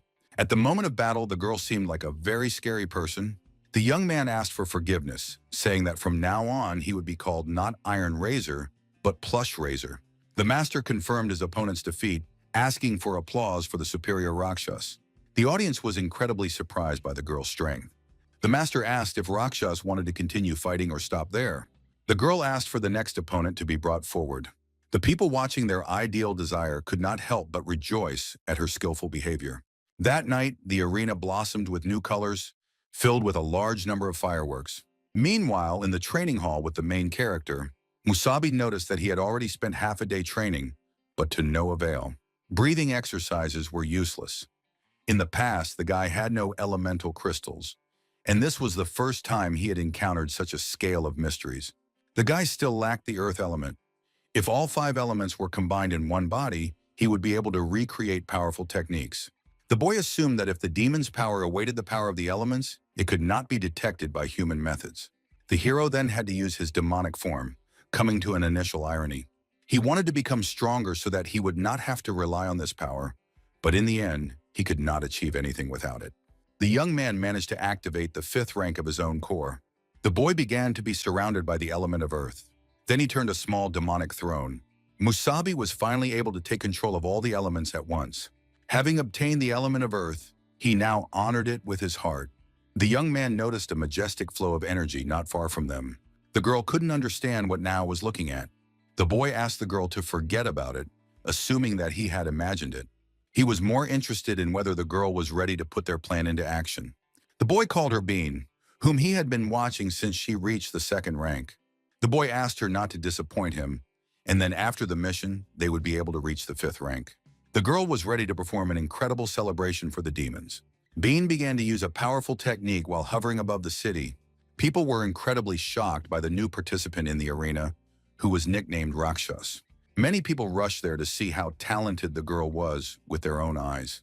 The master was told that, by his standards, the whole city had gathered, and there were no seats left in the halls.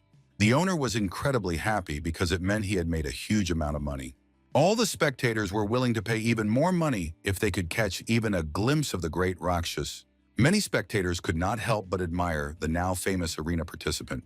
The guys created a huge poster to support their main idol. The young man did not remember anyone among the female warriors in Salamanca who was so strong. The young man did not even realize that the other guys before him had lost almost completely. It was clear that the black core was too rare. His attack style and ability to cause a lot of problems with space control meant that the young man was always proud of his speed, but it wasn't enough against her. Rakshas seemed to anticipate his actions. The warrior standing in front of the boy must possess something greater than the power of space by his standards. Previously, the young man considered himself quite capable, but the feeling that the girl could easily deal with him was stronger. Rosa noticed the daggers. She used to love using them. She did not stand by and watch, agreeing to fight with them. The girl went on the offensive directly against her opponent. The young man notices how she has significantly reduced the distance with the help of the power of space. The young man asked the girl not to underestimate him. The battle was accompanied by a large number of blows from both sides.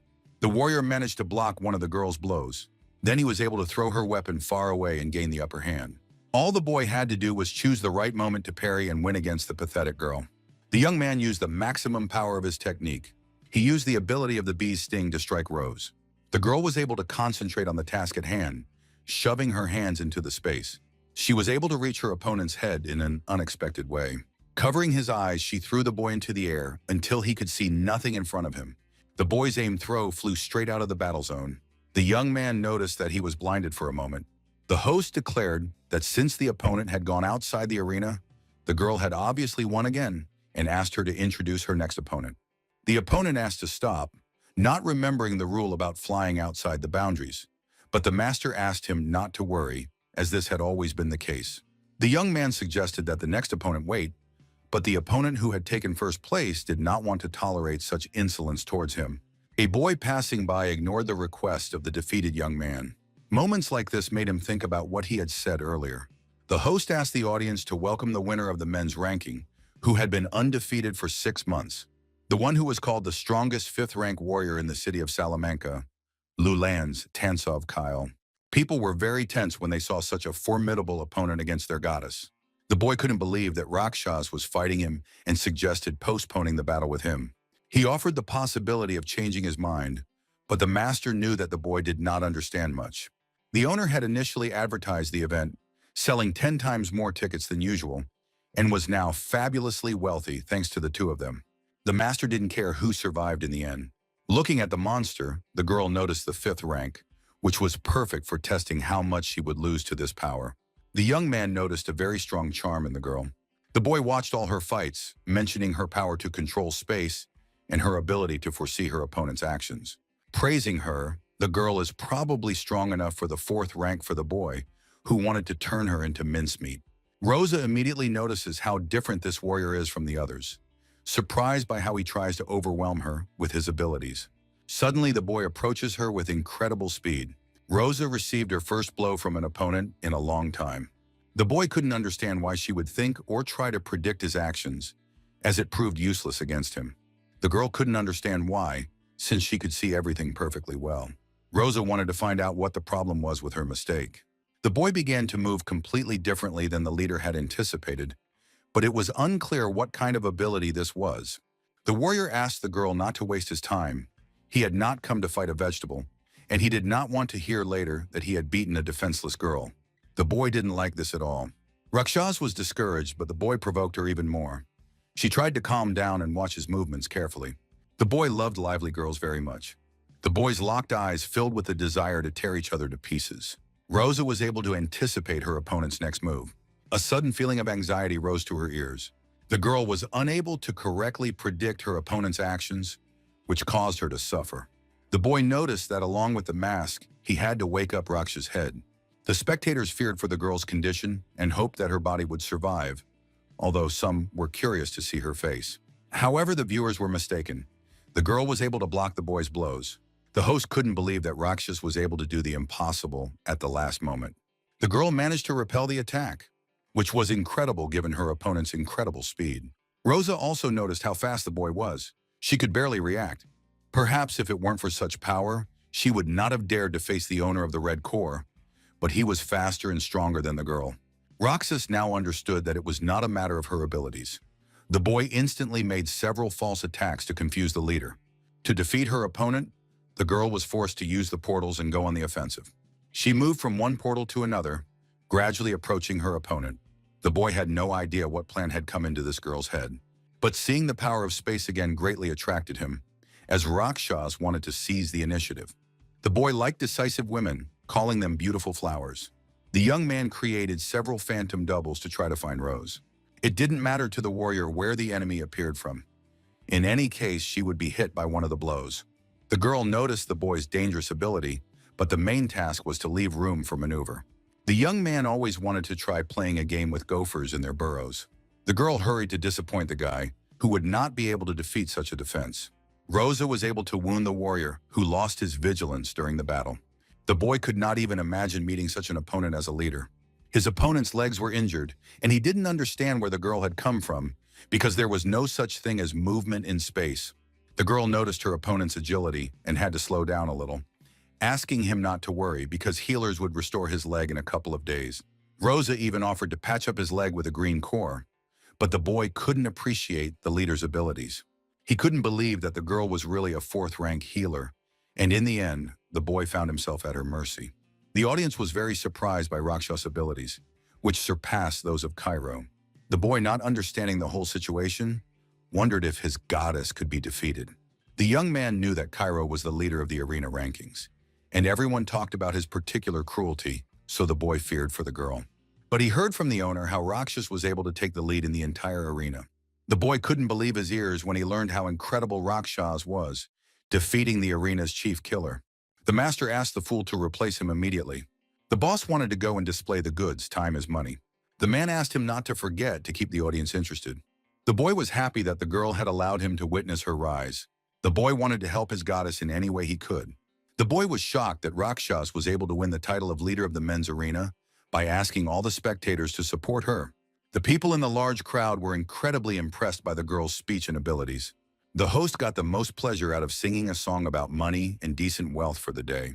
Suddenly, the master was stopped by the appearance of a lonely girl standing near the entrance to the arena. The host did not understand where the child had come from in such a place. He asked the girl why she was in such a place, assuming that she was lost and probably looking for her parents. However, the girl did not have parents to begin with. The appearance of a terrifying demon greatly frightened the man. But after a moment of terror, the girl got rid of the annoying man.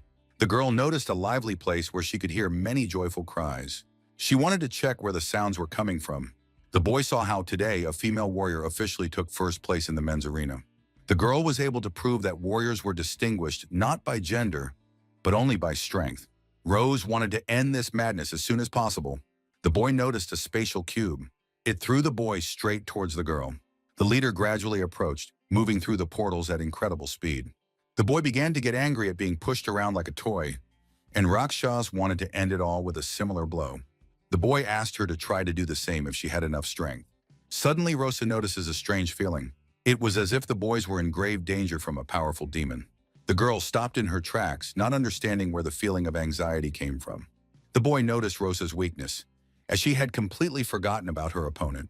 She managed to dodge, flying through the air in a spinning turn.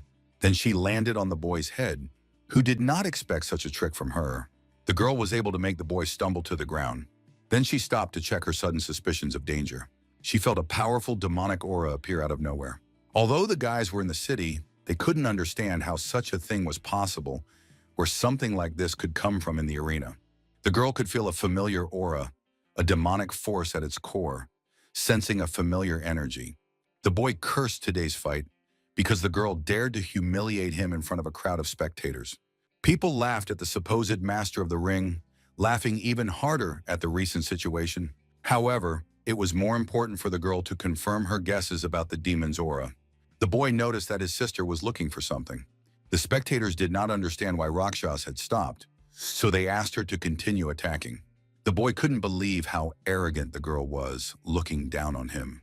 Rosa thought he wouldn't believe her, but she told him about the demon's presence, if only for a moment. She offered him a truce, since he was a warrior after all. The boy couldn't believe what he was hearing, especially about the demon in the arena.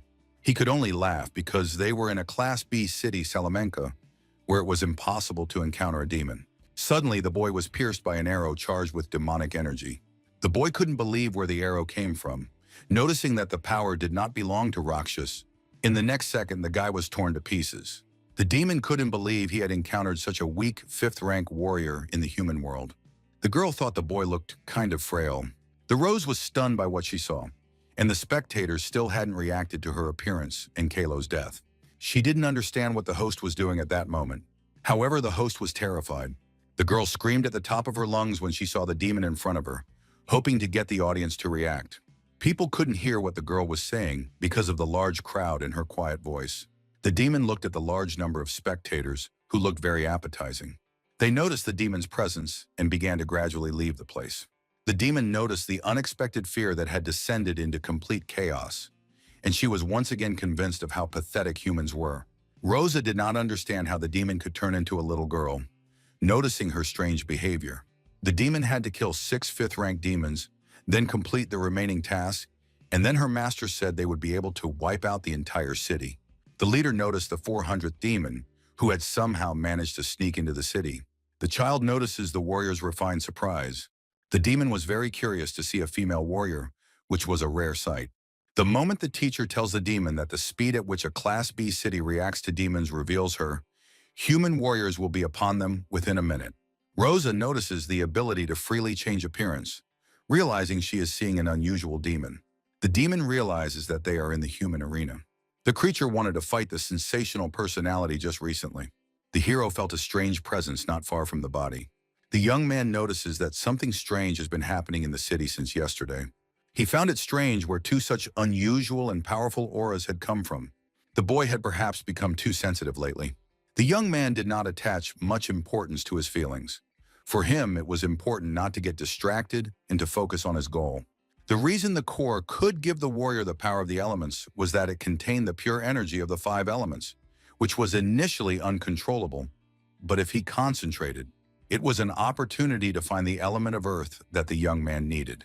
If he could fully feel and extract it, all five elements would be present in the body of the hero. The next step would be to combine these five elements and see what happened. The emergency exit of the arena was crowded with people trying to escape, their cries filling the air. The demon heard these delightful cries, demanding even more. She celebrated the incredibly beautiful mood in which the master said that man is a lowly creature prone to fear. Fear was a useless emotion that caused one to lose self-control and common sense. They, on the contrary, did not succumb to it so easily, calling themselves superior beings. The girl understood that she could not allow this childish appearance to mislead her. Rakshas noticed a very powerful demon in front of her, who spoke and thought completely differently from previous demons. The girl asked which master they were talking about and how many of their kind had infiltrated the city. The demon asked her not to forget that they only had 1 minute for the duel. She attacked the man, who managed to escape the attack. The creature notices a spatial ability. The monster was able to notice an incredibly strong smell filled with energy, not understanding which demon had given it such abilities. The demon noticed a black core, manipulating space, suggesting the existence of higher demons. Rosa felt the incredible speed of the high-level demon, who immediately guessed that her power had been given to her. But the question was what creature the demon was referring to. The leader wanted to try to extract at least some information, agreeing with the creature that they were on the same side, not understanding why she had made her way into the city. The monster announced an evolutionary quest. Rosa couldn't understand whether the demon had evolved by devouring its peers of the same level or higher, not understanding what the creature was talking about. The demon looked at her with great surprise because the human knew nothing about it. She wanted to explain that low-level demons acted in this way by devouring their own kind. The problem was that demons had more than one way of evolving. The girl couldn't believe what she heard, assuming that the other fighters knew about it. Rose needed to get more information about what kind of creature this was, so she suddenly took the human by the hand. The demon explained that if she was on their side, how could they not know about it? The leader had lied to her. Rose sensed danger and, having relaxed, did not have time to move. The leader attempted to dodge the monster's beam. Rakshas managed to dodge the inevitable blow aimed directly at her head. She noticed more destruction, seemingly from the monster's small laser. Suddenly, the demon brought her claws right up to the warrior. The demon activated 4 burning beams at once. Rosa began to act, activating the space. The leader was lucky that she was already familiar with some of the abilities thanks to the tournament. The girl had to get around the enemy and simply cut off the back of its head. The demon was able to protect its body from the blades, as Rosa was still too weak to attack such creatures. The girl noticed the self-destruction and jumped back into the portal, wanting to get away from the creature. Rosa noticed a large flow of energy being released from the demon. The creature noticed how well the girl could control space. She even had to use the next stage. The girl asked not to worry about self-destruction. She planned to use only the original form for this mission. Rose did not expect to encounter the original form, not knowing exactly how many more secrets the high-ranking monsters had. The creature's patience was reaching its limit, and she still had to complete the task, ultimately deciding to tear the leader to pieces. The arena was filled with the powerful presence of the great demon. The warriors did not notice any captains or vice-captains anywhere in the area. The guys were confused. They regularly encountered similar incidents in their neighborhoods, and no particular problems arose. But it was as if the demons had begun to plan everything. There was also a series of brutal murders in the city, and several freight carriers were killed, although some of them were high-ranking fighters. The warriors needed to stabilize the economy and secure Salamanca, so they asked the captains to organize a mass cleanup. They never imagined that on the very first day, someone would report an invasion of demons in the city. The guys wanted to see the demon. As vice captains, they believed that no ordinary demon could defeat them. The man noticed a very strange event among people and decided that from now on it was better to be more casual. The demon found the humans strange, paying attention to what they should, coming up with strange ideas where they didn't belong. The monster was curious about how Fasilinka was doing. Meanwhile, Rosa was fighting her in a very serious battle. Every moment of the battle seemed very unpleasant for the leader, who tried throughout the battle not to be drawn to the blue flame. Even from such a distance, a terrifying inferno raged before her. The monster did not spare any demonic energy in the battle against Rakshas. The demon believed that by dodging attacks, she was only wasting her precious time, calling her sister a female warrior. Rosa asked not to be called sister, gradually approaching the demon. She was furious at how this monster had gotten so good at mocking and being an arrogant fool. The leader pushed the demon right into the space, and the creature noticed that Rosa wanted to send her away. The monster considered it useless. With her human abilities, the girl would not be able to send the demon far enough away. However, the creature's assumptions turned out to be false. The demon couldn't understand how an ordinary person was capable of such a thing. The two of them were able to fly so high, and it was unclear what level of spatial abilities Rosa possessed. The demon had only seen a few warriors capable of carrying someone other than their owner, and it was unclear how a human warrior with such a level of control could exist, assuming that she really possessed the power of superiority.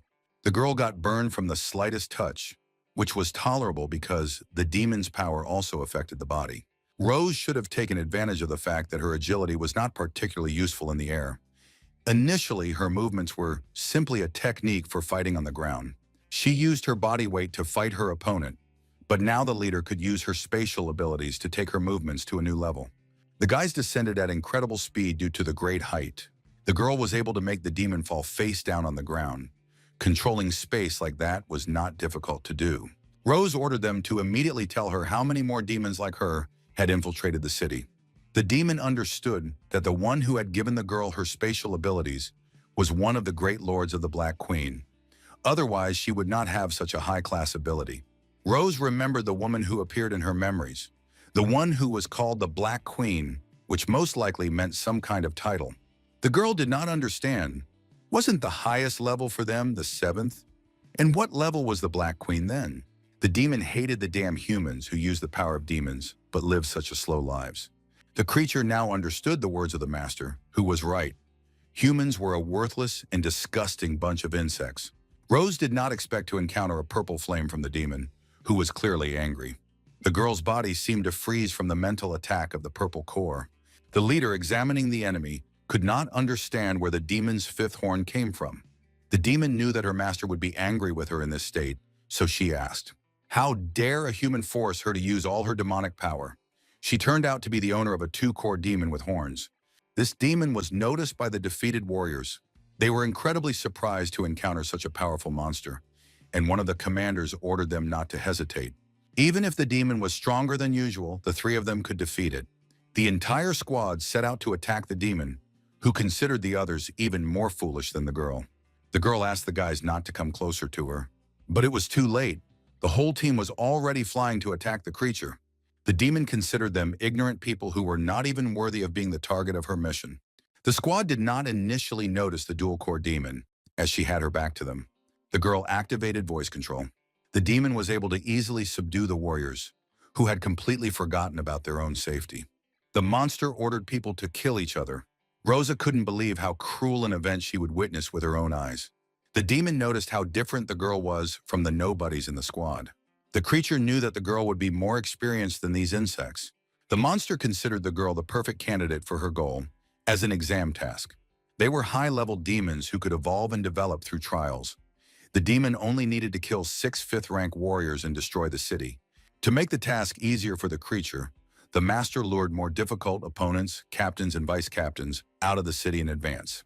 If these human warriors had joined forces, they would have caused the demon a lot of trouble, but there were still 5th-rank warriors in the city, which was enough. Although the girl was only a 4th-rank warrior, her strength had already become the demon's target. The girl thought about the best course of action, as the 5th-rank dual-core entity greatly surpassed Rosa. But at that moment, she was only thinking about Musabi. The demon realized that she had spent too much time on her. The monster thanked the leader for the fun on the battlefield, simultaneously concentrating her power. Activating the blue flame of acceleration inside her hand, she asked Rosa to die. The girl had nowhere to hide from such a powerful blow, which was aimed straight at her face. However, the queen could not do much for her little sister. They both had to protect their existence. That is why the leader of the Black Corps gave the girl her power. Rose had already mastered spatial skills. How far the girl could go depended only on her desire. The girl believed that she was facing some kind of demon that the leader wanted to defeat with all her might. Suddenly, the demon noticed a strange phenomenon in front of her. Rosa was able to become even stronger than before by raising her synchronization level. The creature did not expect such an action from its victim. It noticed some kind of supreme aura that came from the queen. The monster could not understand who the person really was, although it already doubted whether she was human to begin with, and was just an ordinary traitor to the demons. Rosa wanted to ignore the limits of the demon's essence. Wanting only to accept power without question in order to protect him, she had to become stronger. The leader was able, like the demon, to evolve into a supreme being. The creature asked her not to think that if she accepted the power of their race, she would be able to deal with them, but to understand the queen's intentions. She would only get an answer when the person was decapitated. The girl agreed to try, even if it meant risking her life. She would definitely kill the dual-core demon. Who would perish at the hands of the great princess? The arena was filled with the two most powerful demon auras. The boy hated bad weather. The young man heard a terrifying roar in front of him.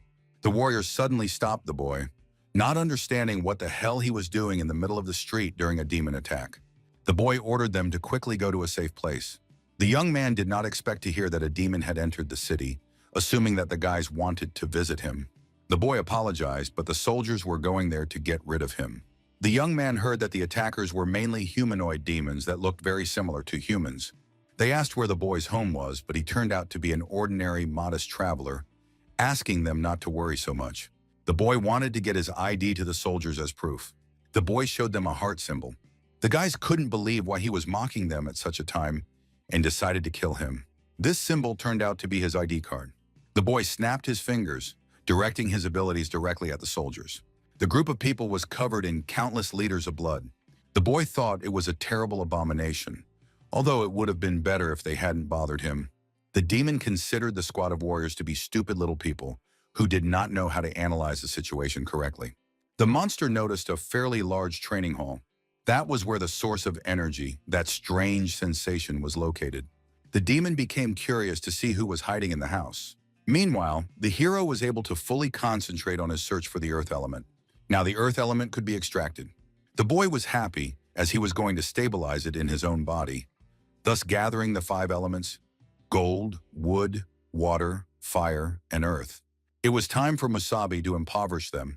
He had not thought earlier that he would spend so much energy absorbing the earth element if the boy lost his concentration. Then the energy of the elements would be interrupted, and the boy had to stay focused. Otherwise, all his efforts would be in vain. Meanwhile, on the first floor of the training hall, the young man wondered what the boy was doing alone in such a large room. Half asleep, he thought that the boy knew the joys of wealth. As he thought, there was a woman who liked his type. Suddenly, an emergency message appeared for the city's residents. The city had already determined the approximate location of the demon and asked all residents to stay indoors and not go outside. An unknown man entered their amazing training hotel. The demon was happy to hear them being talked about on the news. The guys didn't understand why the man had entered their establishment, because he didn't look like a warrior. The creature ignored the people who tried to prove something to him. An employee stated that this place was a training hall for warriors, and he couldn't just barge in like that. Literally a moment later, the notorious owner was killed instantly by the demon. Now the demon knew that someone was in the warrior training hall, and the energy was coming from a human. The creature was curious to know which room he was in. Making his way through numerous rooms, searching each one, the demon eagerly sought his target. The hero was completely focused on the procedure, so he was completely defenseless. Musabi concentrated the entire time, thinking of nothing else. The young man had almost completed the task of merging the elements. The demon found the last room, which seemed luxurious enough to him. The demon was already impatient to meet the human warrior. The creature wanted to say hello first. Suddenly, something incredible stopped the young man's ability. For some reason, the door remained in place, and he did not understand what he had touched. Looking closer, he discovered someone's hand in front of him. Roddick did not understand why some creature interfered with his plans every time. The demon did not expect a red high-ranking creature to appear out of nowhere. The monster asked him not to make any noise, because his friend was very focused on the elements. Roddick threatened to kill him instantly if he made any loud noises. The demon told him about the guy's concentration. Even he was looking forward to it. The king had to quiet down by creating a dome that blocked out noise. The monster did not expect to meet the legendary Demon King. Reddick was very honored by such tales, not expecting to become a legend, saying that demons live too comfortably on the planet. The demon was one of the servants of the Purple King, and the king asked him how he thought they lived now compared to before. The creature confessed that he was his loyal servant and that he had always been the strongest and most feared. And of course, the Red King was no exception. Radek was very surprised because now he was not at that level of power. The servant was not bad, probably even on par with the Purple King's right-hand man, and the creature honored another demon in the city who was his companion.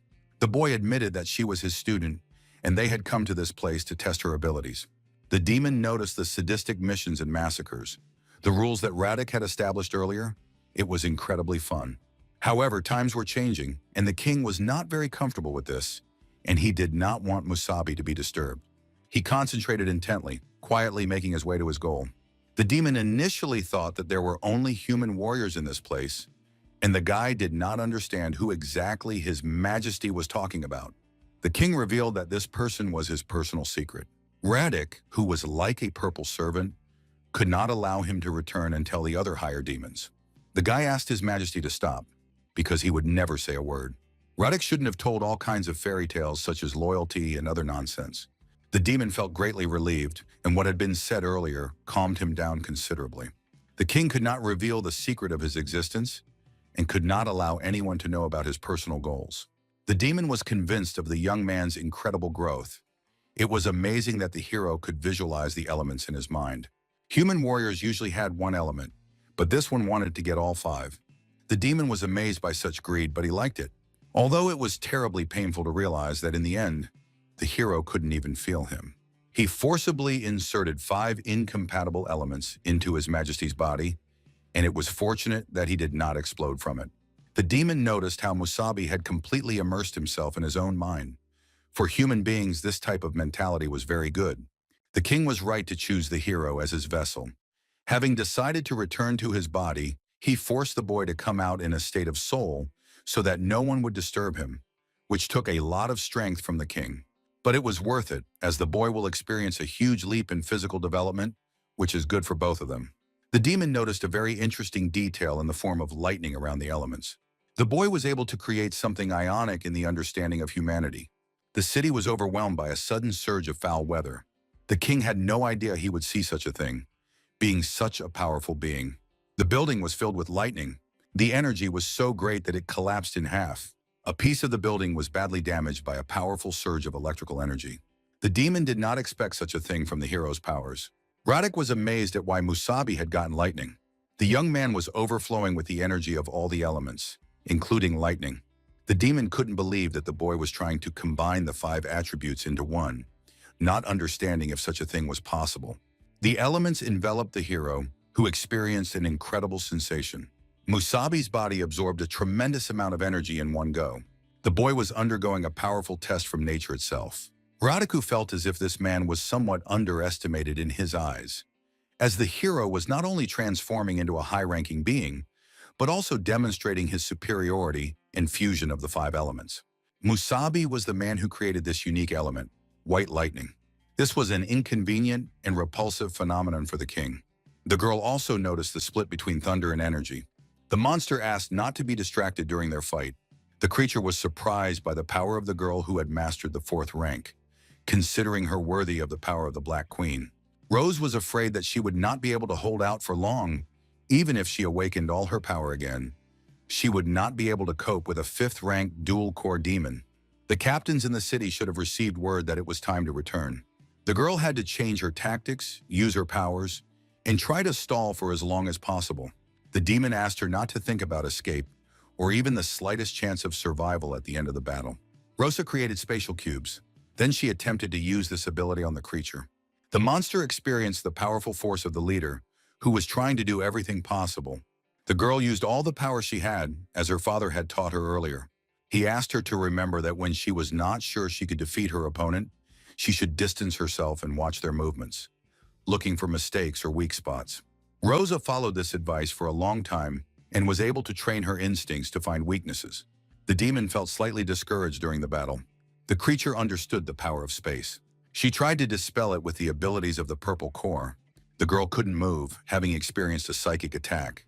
The demon finally noticed one of the girl's body parts. The monster pierced the girl's leg, which she had mistakenly exposed directly in front of the monster. Now Rose could not move as quickly as before, and could be defeated much sooner than planned. Her shin was damaged, and even if the leader had the ability to heal herself, it was unlikely that such an injury could be repaired in a short period of time. The demon understood that the cities they were targeting would surely soon be dead, even if she failed, but that would never happen. But if there was such a possibility, her teacher would easily destroy the entire city. In any case, the people would not survive the night, so she advised them to resign themselves to their fate and to begin surrendering to such a powerful human warrior. The girl celebrated the end of her journey. However, the sudden appearance of the hero did not keep her waiting long after she woke up. The demon did not understand why the lightning blocked her abilities. Musabi appeared just in time, at the moment when his comrade was threatened by a deadly trap. This incident strongly reminded the leader of the past. At first, the girl did not believe that the boy was really Musabi. The young man was able to become a 5th rank, mastering the form of the thunder deity. The monster did not understand why another higher being had come. She had only one question. Who was the demon standing next to the man? The girl asked again if the boy was Musabi. The young man agreed with her, saying that although he had changed in appearance, he was still the same, and he praised the creature Rosa had fought. She looked as if she had gained the power of the devil. The girl asked him to be careful because a dual-core demon, a high-ranking form, had appeared before them. The young man asked her not to worry so much. The hero, on the contrary, wanted to find dangerous opponents because that was what he fought. The demon did not expect to meet another warrior, but the young man's scent was similar to that of the leader, even though they both had similar scents. The young man knew that he had a special scent, but asked them not to mistake him for one of them. The boy killed livestock, creatures similar to the demon. The demon was annoyed by the guy and wanted to kill him as soon as possible. The monster asked the boys to die in the depths of the laser. The girl asked the boy to be more careful. The hero stopped her, asking her not to move if she was injured. He asked her to leave all the trouble to him. The boy repelled the demon's attack with thunderous snakes. The attack of the dual-core demon split into 2 sides, destroying large parts of the city. The monster couldn't believe how the boy managed to cut it down. She couldn't even imagine encountering pure energy in the boy. This time, the boy was able to transform the 5 attributes into something useful. The boy noticed how lightning worked wonders against all the demons. Even when the 5 elements merged in his body, the boy felt as if he was about to die. Pain pierced the hero's body, and he began to think about his bad idea, as if the elements were repelling each other. He didn't even know that it was the mysterious attribute of lightning. Musabi was curious to see what he would do with the demons. The creature heard that the boy wanted to kill it, but if the boy blocked one blow, it was not worth overestimating the abilities of a human. The monster activated its core potential in such a place, and if the master found out about it, he would scold her. The demon asked the master to pretend that the being didn't exist, because she wanted to use all her power to blow everyone to smithereens. The hero did not expect to hear about the core's potential, not understanding what this fool was talking about. It seemed like what the warriors did when they activated their main power. The warriors activated it to maximize their power in a short period of time, but this creature was clearly not in its right mind. The entity activated a large burst of energy, breaking through the barriers of a living organism. The girl decided to fly up into the sky to try to find a better strategy. The young man could not allow the demon to roam freely in the city. The demon ordered the young people to freeze in place. The attacks followed one after another, and the young man could only defend himself. Musabi was not used to this power, and the demon also had a core of agility that would be difficult to hit if they continued to defend themselves on the ground. This would not benefit them, although the boy could try to transform his wings, but only for a very short time. The boy asked Rosa what her power was at the moment. The demon wanted to admit that she was impressed by the hero's human adaptability to demonic abilities. But a worthless human, in her opinion, remained a worthless human, even if the boy borrowed the power of their race. They were only modest people. The girl wanted to show the nobodies the true power of demons. The monster asked them to prepare for a real massacre. She activated the Great Vortex. The boy asked the girl to use her abilities immediately. However, only at the moment when they could retreat to the ideal distance. The demon could not allow people to escape her abilities, but suggested they try if they could hide from her whirlwind. The ability engulfed the entire area covered by the vortex. The demon's majestic power was striking in its scale of destruction. The creature was incredibly amused to watch the task being accomplished, considering it a mere trifle with such power. The whirlwind ended, hiding the appearance of a portal between spatial dimensions. The boy asked the demon to remember it well. They, the warriors, would never give up so easily, especially to pathetic demons like her. The young man activated the lightning, engulfing the demon in pure energy. The power of the beam struck the creature, which did not expect a trick from humans. The girl suffered more than usual from some kind of human lightning, not understanding why he was so strong. The creature's body seemed paralyzed. Rose, holding on to the guy, activated the next portal in space. Musabi said that his lightning bound the body and slowed its movements, and he could promise that tonight would be the demon's funeral. The monster did not understand how a human dared to give her orders, threatening that if he killed the demon, the master would surely take revenge. He was an incredibly powerful immortal being. The boy did not know exactly who her master was, but he would kill him again and again until he died. The creature asked him not to look down on her master because he had no idea how strong he was. Musabi no longer cared about such information because the boy had enough to become even stronger than before, to dominate the demons. Rosa asked the hero to help him by speeding him up, and he agreed with her. The girl tried to use a spatial maneuver. Thanks to this, the young man could accelerate several times faster than usual. The young man accelerated with incredible speed, holding pure white lightning in his hands. The hero used the technique of thunder, twin dragons. The explosion from the powerful ability was not long in coming. Only two halves of the blue and purple core flew off the demon. The girl felt incredible pain from the spell, asking the master to avenge her before she died. Previously, the master had always been fond of the little two-door girl, wanting to teach her to disguise herself and trying to help her evolve. The girl studied with him, becoming stronger, and she knew how to enjoy killing. The demon knew the feelings of fear and anger, ordinary instinctive emotions characteristic of lower demons. Once the girl asked what sadness was. The master knew that she was unfamiliar with sadness, and he wanted her to never experience it. However, the girl let the master down. She only had to think about not meeting him after death, and then she celebrated this feeling of sadness, and the being finally understood. The hero was glad to be done with her. Rosa did not expect high-ranking demons, still developing but very dangerous. Musabi noticed that the girl was strong enough to fight them, even as a fourth-rank warrior. Rosa had gained the power of a demon, and Musabi didn't know if that was good or bad, but he definitely wanted to look after her. He completely forgot about his friend's bloody leg, asking how her leg was.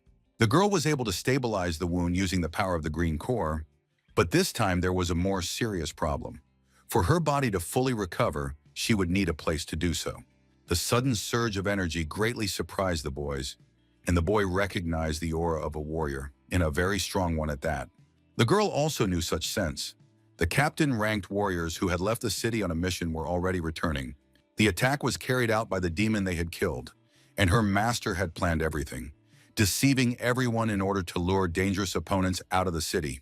The girl suggested that it would be a good idea to tell the captains about the demon, reminding everyone that demons were not as simple as many thought they were.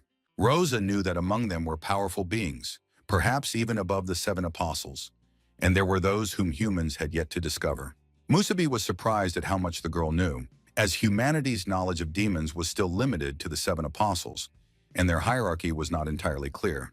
Citing the example of this high-level demon, despite the fact that she was still growing, the power she demonstrated was already beyond the capabilities of an ordinary 5th or even 6th rank warrior. The hero became curious about what the girl thought, whether it was worth staying where they were with their appearance. The boy warned that Rosa had only just received the devil's power and would not be able to use it freely. The girl had to understand that the boy was superior to an ordinary warrior because of this demonic power. The boy noticed the similarity between them, and he was curious about her opinion. Would people or ordinary warriors accept them as humans when they saw them like this? The young man suggested that Rosa leave this place immediately. The boy asked her to hold on tight to him. He wanted to take her to a healer, and then they could set off on their journey. Meanwhile, in the training room, the purple servant was able to paint himself after a while. Fortunately for him, he had the ability to resurrect himself after a while. The demon was convinced that the Red King's skills were too terrifying, and he had to immediately inform the Purple King about this. The creature needed to complete the evolutionary quest quickly in order to return with the bean. But when he tried to sense its aura, he suddenly noticed that it had faded. The defeated warriors asked the other captains to go in search of clues. The girl turned to the senior captain, and they were able to find fragments of the cores. Experts assumed that it belonged to a fifth-ranked demon, but all the energy had been depleted. The captain was shocked, as this was equivalent to death, and he asked to give it to the analytical group to see what they could extract from it. To give it to the analytical group, wanting to see what could be extracted from it. The commander found the attack strange, as if it had been planned and many high-ranking fighters had been killed. The arena, which had become a battlefield and still emanated an incredible demonic aura, gave off the feeling of an extraordinary fifth-rank creature. The commander wondered what kind of person had defeated the demon, or how it had died. A creature possessing such energy. For some reason, it seemed to him that there was another monster here. The girl suggested that if there were several demonic auras near them, perhaps they had had some kind of deadly duel. The captain understood the girl's idea. The captain couldn't verify this, as the demons were supposedly restraining themselves so as not to harm the city. In his opinion, it seemed absurd that demons would do such a thing. The researcher understood that every time an accident happened, it revealed its true nature in all its glory. But it seemed that the captain had recently formed a favorable opinion of it. The young man was thinking about a promotion when suddenly someone took control of his mind and asked him to come closer. The researcher froze in place, unable to move on his own. Then, turning his body, he slowly walked toward the stranger. The demon was very interested in learning more about what had happened. The creature asked the researcher to immediately tell him what had happened in the arena. The man informed the demon that the city had been destroyed, but he did not know who had done it, nor did he know anything else. The monster realized that his loyal subordinate, Fasolina, was dead. He suspected the Red King, but dismissed the idea because the city would have disappeared, so there was no point in revealing his identity unnecessarily. The demon inquired about the contents of the box, and the controller stated that it contained fragments of the demon's core. The creature asked to open the box for him and confirm the presence of the bean's core fragments. The monster wanted to make sure which devil had recently killed her in the arena using a skill. Reading the soul manipulates the energy of consciousness to invade the core and see the last thing its owner saw. The more intact the core, the more scenes and information they can see. The demon notices a man and a woman, or rather, human warriors. The man did not know who the Fosalinki master was, but he promised to kill him again and again until he died. The creature became very angry when it learned the truth about what its student had gone through, experiencing terrible pain. The monster wanted to return and report the return of the Red King. At that moment, the creature wanted to kill all the humans first. Meanwhile, the guy was treating his girlfriend's wounded leg. He understood that the battle had taken too much of her strength, and she didn't have enough left to recover from her wounds. The hero used the tree's attribute no worse than the green core girl's ability to heal, asking her to provide treatment for him. The girl thanked the guy, surprised that no one had ever touched her legs before, let alone a guy. Rose became interested in the next stage of the plan, where they would go next. The young man decided that the original goal of this journey was to find the crystal of the elements, which would help unite his attributes, and now that he had achieved this, in order to continue the journey, he would need to gather a lot of information that he needed. The girl became curious about what information Musabi was interested in. The boy understood that almost no one knew about the secret of his rebirth. Rosa was no exception, but there was still someone who knew at least something about the hero's motives. This kind of frank encounter with the new king and 6 new heroes. The boy was curious whether Rosa and the others would support him if they found out about it. Musabi didn't think it mattered, because he thought it would be easier to act alone after that. The girl's true power was now greater than that of the 4 ranked warriors, and she was quite capable of dealing with the captain of the Hall of Highest Glory. The girl couldn't believe that the boy would go alone, so the young man agreed. But first he had to return with her, wanting to discuss something with the captain of the Hall of Highest Glory. The leader's injury had been healed, but he warned of muscle restructuring, which would cause pain, asking him not to overexert himself for a while. 3 days later, the guys arrived in the city of Chilos, Class C. Sakura was incredibly bored sitting in one place, waiting for her companions to return. The girl did not know when Rosa and Musabi would return, but without them, she was not having any fun at all. Brandon suggested that the guys were probably working on their skills in the city, and they also had no right to slack off. Sakura understood this perfectly well, but she was incredibly bored and wanted to go somewhere to train, but there was nothing interesting in their town. A familiar voice suggested that if there was nothing else to do, she, as captain, would take them to training. The guys did not expect to meet their leader, who appeared as if out of the shadows. They didn't expect to see her so suddenly, but they were very happy to meet her. The guys asked with happy faces where Musabi had gone. The girl told them that the hero had gone to the captain of the Hall of Fame to ask him to revoke his status as a warrior of the city of Helos. The squad couldn't verify this, but why would he want to cancel it? Darren thought the guy was crazy after a long mission fighting demons. They had no idea why a warrior would do such a thing, especially when he had reached such a level of skill. Plex was also surprised, being an intriguing personality. The guy had been gone for a long time, and now he claims that he is not suitable for Helos. The young man asked them not to twist his words, especially after what they had done. He was very grateful to all of them and to this city. The hero was going to do something interesting and didn't want to involve the captains in it, and at the same time the entire city of Helos.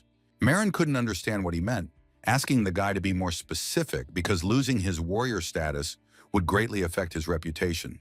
The hero didn't really know how to explain it. Even talking about such a crime was a big hassle for him, because he couldn't just tell them that he was the reborn Musabi and that his task was to overthrow the current king and the new six. The young man couldn't tell the captains everything yet, but he asked them to please believe him, as he didn't want to cause any trouble. The captains were confused about what to do with the young man. Plex thought he was an interesting boy who resembled him in his youth. Marin asked him not to talk about his troubled past, especially since he agreed with everything. The girl asked Tantana to say something, because suddenly the boy would get into such trouble that he would not be able to help. The captain would never have believed him before, and now his feelings were torn between agreement and disagreement. Darren suggested that the boy try to defeat the three of them, and then he would agree. To tell the truth, the hero admitted that he was incredibly strong and asked for a different approach. The captains asked to call it a test of the hero's qualifications after a long absence, suggesting which of the three the boy wanted to train with. Musabi suggested that to make it easier for everyone, they should all attack together. Brandon couldn't believe it because the leader was trying to say that the hero was not only leaving Helos, but also giving up his status as a warrior of the city. The boy didn't understand what would happen to their team next. Sakura understood that the boy must have had some reasons for this. The young man didn't tell the girl any more details. When the guys were returning to the city, the hero was going to do something that was probably forbidden in their time. This was similar to Musabi's past. He was going to challenge some powerful forces to save his old friend. Therefore, in order not to involve the leader in this in the future, the boy was returning to Helos with her this time to revoke his status as a warrior of the city. The girl couldn't understand why it was so sudden. The guy didn't have to go through with it alone. She offered him the help of their squad. The hero refused, saying that even if they found out what had happened and wanted to help him, with the strength they had now, it would be pointless to even try. Rosa was able to find out very little information, and the rest was unknown. They could easily become a burden. Brandon had always considered Musabi a brother since they met. He was a guy who would always take care of his comrades, sacrificing his life for others. The guy always had something to learn from him, and if he wanted to do so, it meant that the hero had his reasons and believed in him greatly. However, the boy was overwhelmed with emotion when Brandon couldn't be counted on and couldn't be trusted, and it felt awful. Sakura noticed that Rosa was always the one who didn't like to admit defeat, which is why she liked her, and it was unclear why the leader suddenly gave up this time. It was interesting whether the girl was going to save face in front of them. They deserved to be a little selfish. The girl couldn't believe how much the squad didn't want to let Musabi go, suggesting to act against his instructions. Sakura couldn't allow the team to fall apart, because they consisted of 4 people without one of them. The guys couldn't be the same as before. Rosa agreed with the squad, also not understanding why the hero suddenly decided that they would leave him alone. The leader asked the squad to follow her immediately. Meanwhile, the captains really couldn't believe the audacity of the young man who had declared that everyone should fight at once. The boy seemed to not care about them, and as guardians of Helos, he asked them not to underestimate their elders. After a while, the charming trio descended from heaven to earth to fight the boy. The hero apologized to the captains, but wanted to ask how they would decide who won and who lost. Darren thought it was a silly question because the enemy team had to be defeated. The captain noted that if the boy insisted on renouncing his status as a warrior of their city, then he should consider it a kind of test. The young man understood that all the captains were angry with him for underestimating their strength, but he wanted to ask for one favor. Plex couldn't stand it and wanted his team to dampen his enthusiasm. The whole team attacked the hero, who could only watch the interesting show. Marin understood that this was a test, and even if Musabi was his subordinate, he would not give in. Darren understood the captain's dissatisfaction perfectly well, asking the guys to take the boys seriously and see if he had enough strength to defeat them. Tantan wanted to take the initiative into his own hands by attacking the student first. A huge surge of energy was directed at the hero. However, the boy was able to stop the captain's tiny power by stopping his hand. The captain had no idea how this was possible. The young man spoke again to the captains, who would have been better off attacking as a trio. The guys couldn't understand what the hell had happened. The boy had literally blocked the blow with one hand. Tantan had just delivered the blow, and she had no idea how much the boy had grown. The guys wanted to deliver a combined blow against Musabi. The young man decided it was time to use his true energy, mastering the image of a demon. The boy knocked back all the captains with his newly acquired attribute of pure white lightning. Then he instantly used the tree, trying to save the captains from such a powerful blow. The young man activated the tree roots, saving the injured squad.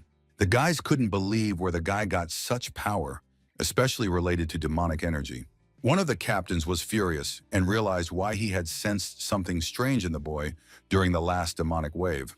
Plex saw with his own eyes that the boy was a demon. The young man asked the captains to calm down immediately because he had already demonstrated his power, and they could believe that did not wish them harm, and asked them to allow him to clarify the situation. The hero turned to Captain Darren, who remembered that during this journey, he and Rosa had gone to the Fortress of the Fallen. There the boy obtained the Crystal of the Elements and accidentally purified it. After that, the hero was able to gain this power. Rosa was also able to obtain similar abilities, but when she used them, her appearance changed, just like his. On the way back, they agreed to tell their commanders about the changes they had undergone. The commanders needed to know about the Crystal of the Elements, so it became much easier to intoxicate everyone. They couldn't tell them that they had gained their power from demons. Marin couldn't believe that little Rose had also gained such power. Musabi confirmed that the girl probably hadn't fully mastered her abilities yet and still needed to train. However, Rose was already a 4th-rank warrior. It seemed to the girl that the hero was stronger than the leader, which meant that he had something. Juno could temporarily hide the symbol of the core's majestic energy. The boy was able to awaken the 5th rank in human form. But using demonic power to control the element of thunder was not very convenient. The captain couldn't believe it, because he had heard about the Crystal of the Elements. But even if he was strong enough to get it, without enough luck, it wouldn't be of much use. Marin was sure that both of these children were blessed thanks to their efforts. And now that the city had been taken over by 4th and 5th rank warriors, they were also considered successful. They asked Tantana to say something to his own student, who had managed to unlock his potential. The hero was also interested in the opinion of Captain Darren, who had been silent for a long time and said nothing. The captain asked them not to worry about him. He was proud of the boys, and he suddenly remembered many years ago when his youngest son was about the hero's age. There was a small wave of demons in Helos. As a result, the demons kidnapped his brother, and when they found him, he was already dead. After that, he vowed to become a strong enough warrior to protect those around him. The stronger the fighter, the greater the responsibility placed on him. The hero noticed that the captain had such a story, so it was not surprising when their team was captured by the devil. The captain went crazy looking for them, fearing a repeat of the past. Daron didn't know why Musabi wanted to renounce his warrior status, but he could see that Musabi had not only resisted this power, but had complete control over it. The captain could only be proud of the hero and Rosa as captains. Marin couldn't believe it, because he really wanted to say that he was appointing the kids as captains. Darren had already agreed that he was no longer a warrior and was sure that the boy knew what to do. Therefore, the captain did not want to ask unnecessary questions, because they always have their own choices and their own future. Musabi just wanted to generously thank Darren for his trust. After a while, the boy was going to follow the further plan. Marin was surprised that the boy had actually just left. She still remembered how weak the boy had been during the test. It had been a sad sight. The girl asked the guys how far the hero would be able to go this time. Plex didn't know how to answer that question because they couldn't keep him in the city, and maybe he shouldn't even talk about it. But for some reason, the hero reminded him of a great man who emphasized his current name. The captain even suggested that Musabi's future achievements would surely surpass even the greatest warrior in human history. The guy had to reach at least the 6th rank, which was the only way to achieve his goal. Musabi seemed to see a devil's cave nearby that could be explored, and if the boy collected more cores, he might be able to level up. The boy noticed that for some reason, the container was poorly secured. Suddenly, the lid flew off, and the hero didn't understand what the hell had happened. Musabi's entire squad ended up inside the container, where they nearly roasted from the heat. The guys were lucky that the girl told them everything. She couldn't believe that he had gone back to his old ways, abandoning them without warning. The boy was even more surprised when the guys got into his car. After driving for a while, the guys were able to stop, and the boy wanted to ask the leader what had happened. As the captain of the group, the girl had to respect her team's decisions. The boy didn't understand why, since they had discussed what would be best for everyone. Rosa couldn't allow the boy to harm himself in any way during the plan.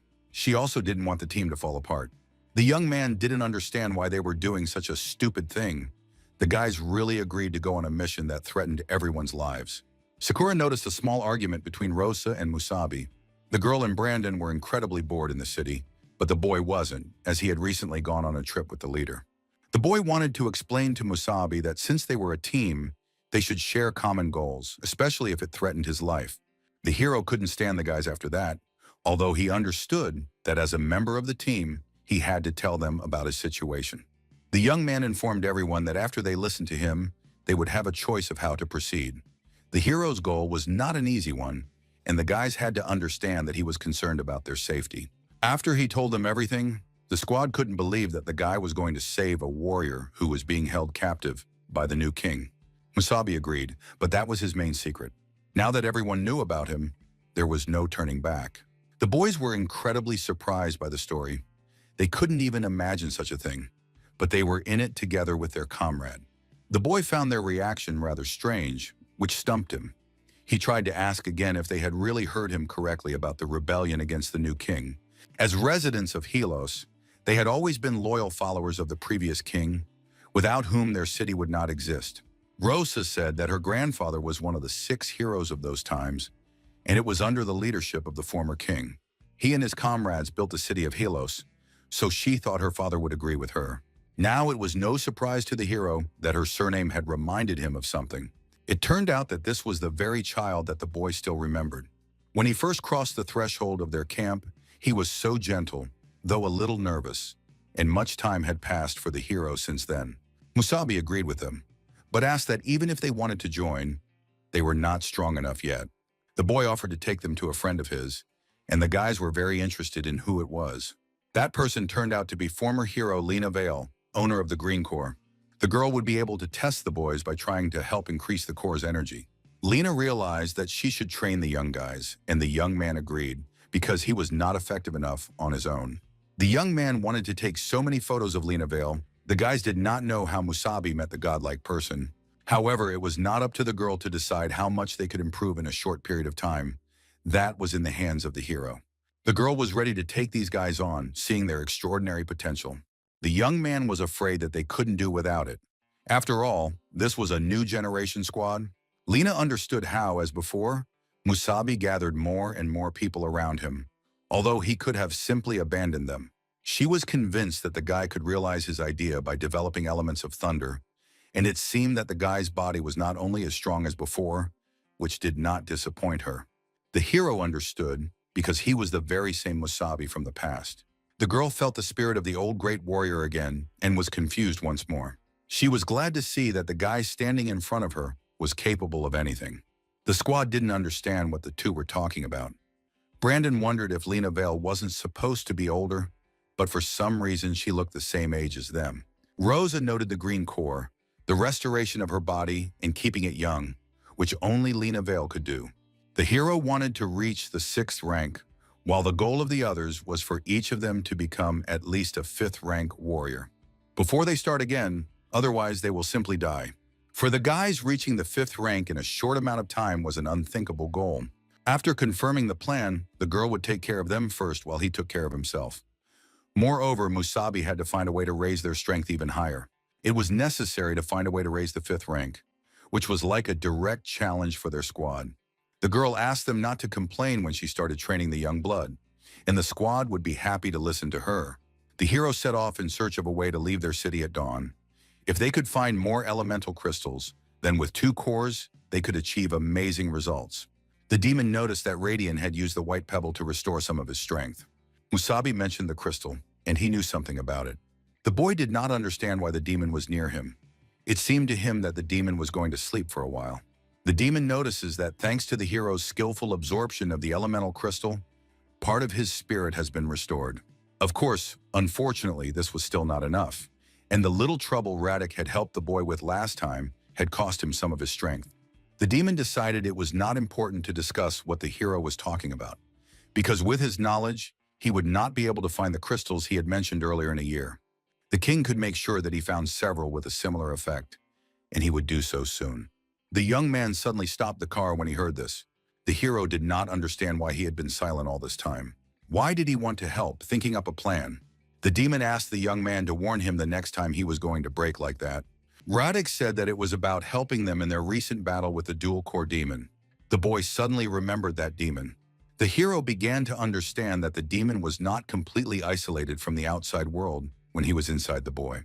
The demon said that Musabi's opponent was low level, otherwise he would have already received the Crystal of Unity. The young man asked how to use this thing and what kind of effect it had. The king knew that it was more effective, and the boy knew how ordinary demons evolve by absorbing their peers of the same or higher class. However, the enlightened, so-called high-level demons built up their power by merging rare composite cores, and the boy was trying to help his 3 little friends raise their rank. But for humans, human warriors, combining such cores allowed them to instantly gain additional strength. The young man needed a 6th rank one, and it was unclear how to make a composite core, so he suggested simply feeling the energy of the core and resonating with the new one. The demon asked him to stop thinking that way, as at least a 6th rank dual-core demon, only such demons, and those even stronger, had a unity crystal in their bodies. The boy still did not understand what the Demon King had in mind, why he was giving him such information, assuming that he planned to appear and absorb the core and use the energy obtained to take control of the hero. The young man suspected the great demon of being of the same blood, most likely even ready to betray his own demonic race. Radek was very impressed, but with the exception of a few kings, including himself, the rest of the demons were chaotic products of ancient obelisks. The demon asked him to forget, because he knew nothing about their race, which was difficult to understand. And besides, he underestimated the king, who would not even look at a simple demon core. The king paid attention to the rather interesting idea of the original origin. The young man asked the demon not to do anything strange. Radek noticed that the king was inside him, and the hero was inside the demon's heart. And in this life, they were already one. If the boy wanted to develop, he would allow him to do so, because the stronger the boy was, the stronger he himself was. This kind of relationship could be called symbiosis. The demon asked him not to doubt his good intentions and not to stop improving himself. Now Musabi understood the true power of the king, even if it was only a small part of it. Radek was still able to immobilize him with one hand. The hero ordered the demon to immediately move away from him, as his forced proximity was gradually annoying the young man. The demon thought the man was truly stubborn. The boy wondered where he could find a 6-fingered dual-core demon, knowing full well how secretive these high-level demons could be. The king asked him not to rush ahead, not understanding why people were so impatient, as he would be able to help find them that way.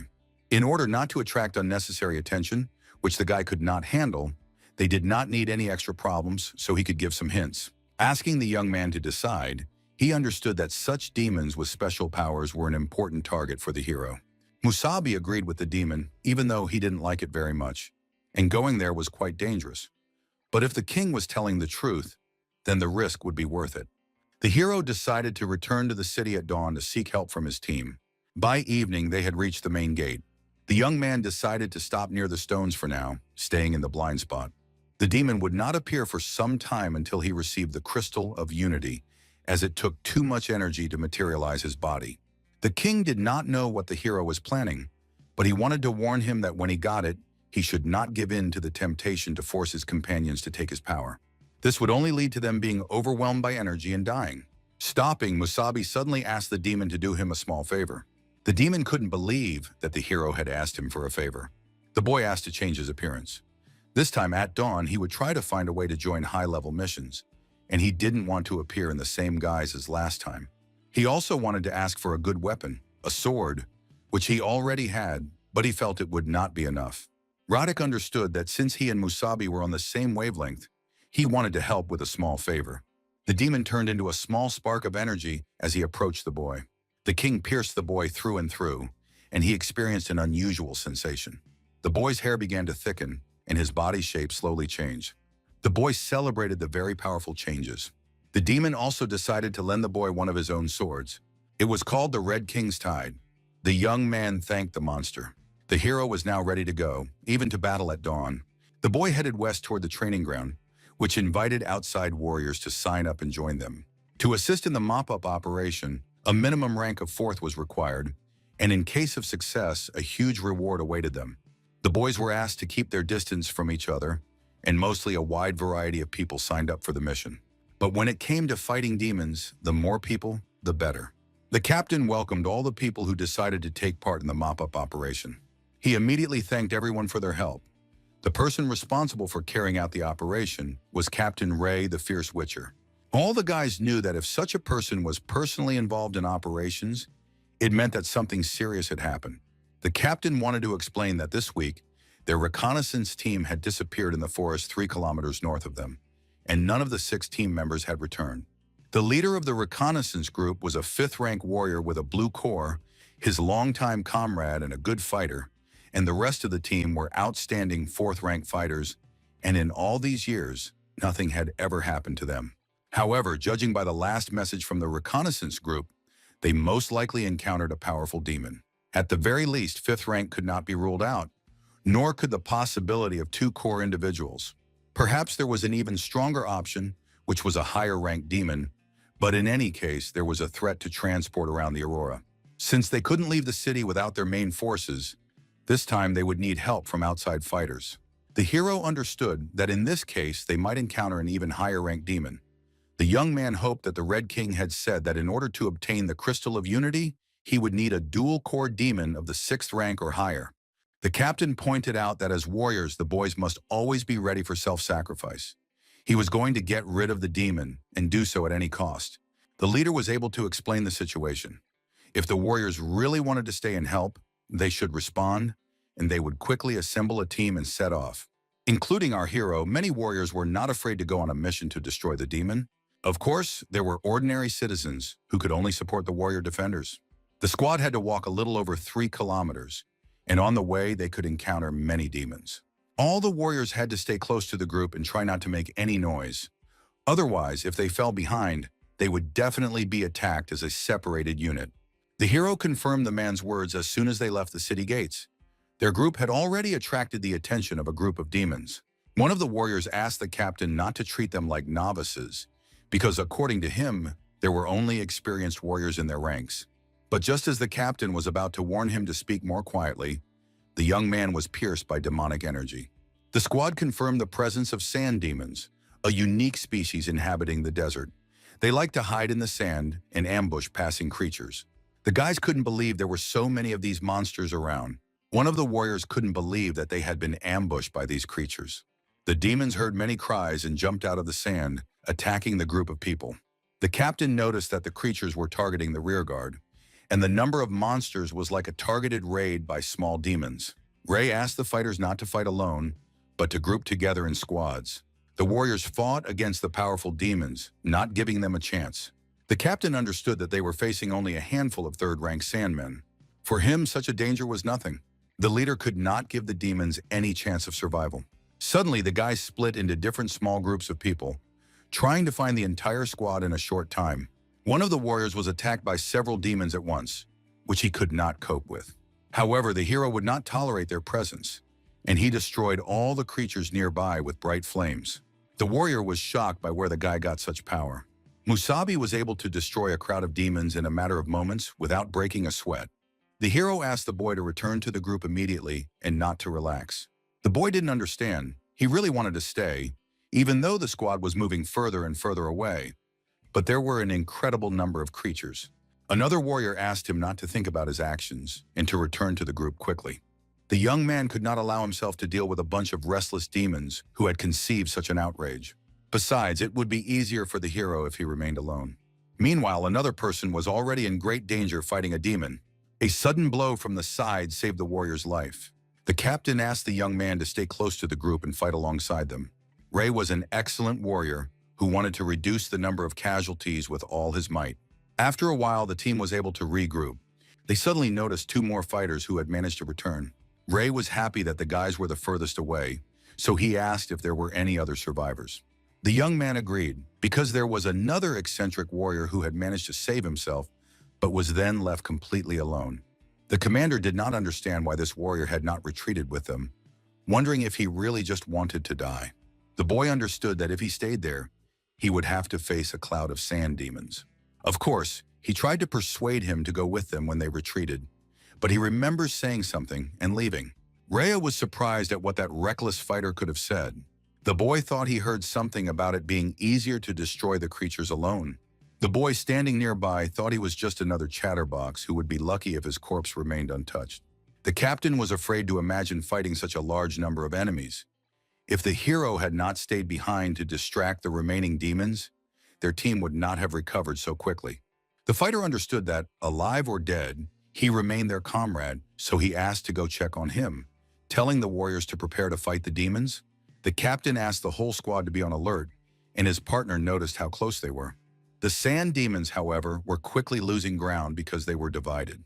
They saw some kind of demon, and Ray asked everyone to get ready. The young man was able to hide the demon's appearance, also removing the blades stained with the creature's blood.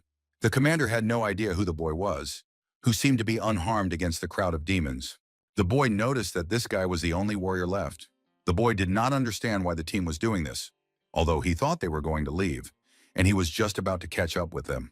The commander sensed something very dangerous in this guy's aura, assuming it was because of the blood of those creatures. The boy did not understand how he had managed to survive, because he himself had seen how the hero was left completely alone, not understanding where the remaining demons had gone. Musabi warned that all the remaining demons were dead. The commander couldn't understand how the boy had managed to deal with so many demons on his own, not even imagining what level he was at. The hero said he was 5th rank, but hid his mastery of lightning with potential power. The young man was much stronger than a typical 5th or 6th rank warrior and could even fight a 7th rank.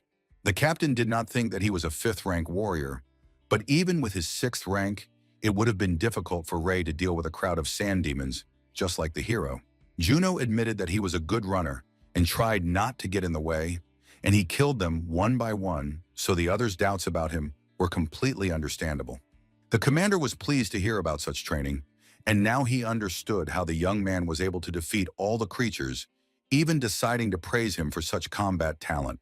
Ray was glad to meet the young foreign warrior, thanks to whom the group had enough time to recover. They began to return to their original plan, and the guys were able to get to the place where the reconnaissance group had disappeared. However, the captain found it strange, because earlier there had been 2 entrances marked on the map. But for some reason, there were now 3 passages into the Forest of Corruption. The boy understood that they would not have enough time to explore another entrance, because the Forest of Corruption was not that small, and they could not split up either. The number of people in the group was originally calculated for 2 entrances, so he suggested splitting into 2 sub-teams, thus maintaining sufficient combat power, but leaving the 3rd passage unguarded. Ray understood that it would be safest not to deviate from the original plan if the reconnaissance group ended up in the 3rd direction. Suddenly, the hero asked not to think too much about going alone. The captain couldn't believe his ears, but the boy really was going to explore the entrance alone. Musabi's determined gaze showed his confidence in his actions. The warriors sensed a strong demonic energy in the middle of the passage. Hearing a strange sound, the fighter asked the captain to leave immediately, as there was almost no time for discussion. The hero immediately asked if the leader knew the size of this forest. The young man asked why the boy was asking such a question. The captain did not know the exact size, because obtaining this information was one of the tasks of the scouts. According to their current estimates, it would take a group of 10 people to scout the entire area without stopping. Then after 3 to 4 hours, the hero realized that with the current number of people, there would not be enough for 3 entrances. The boy suggested searching one of them on his own, then he would be able to manage it before sunset, and if he failed, it would not affect the progress of the others.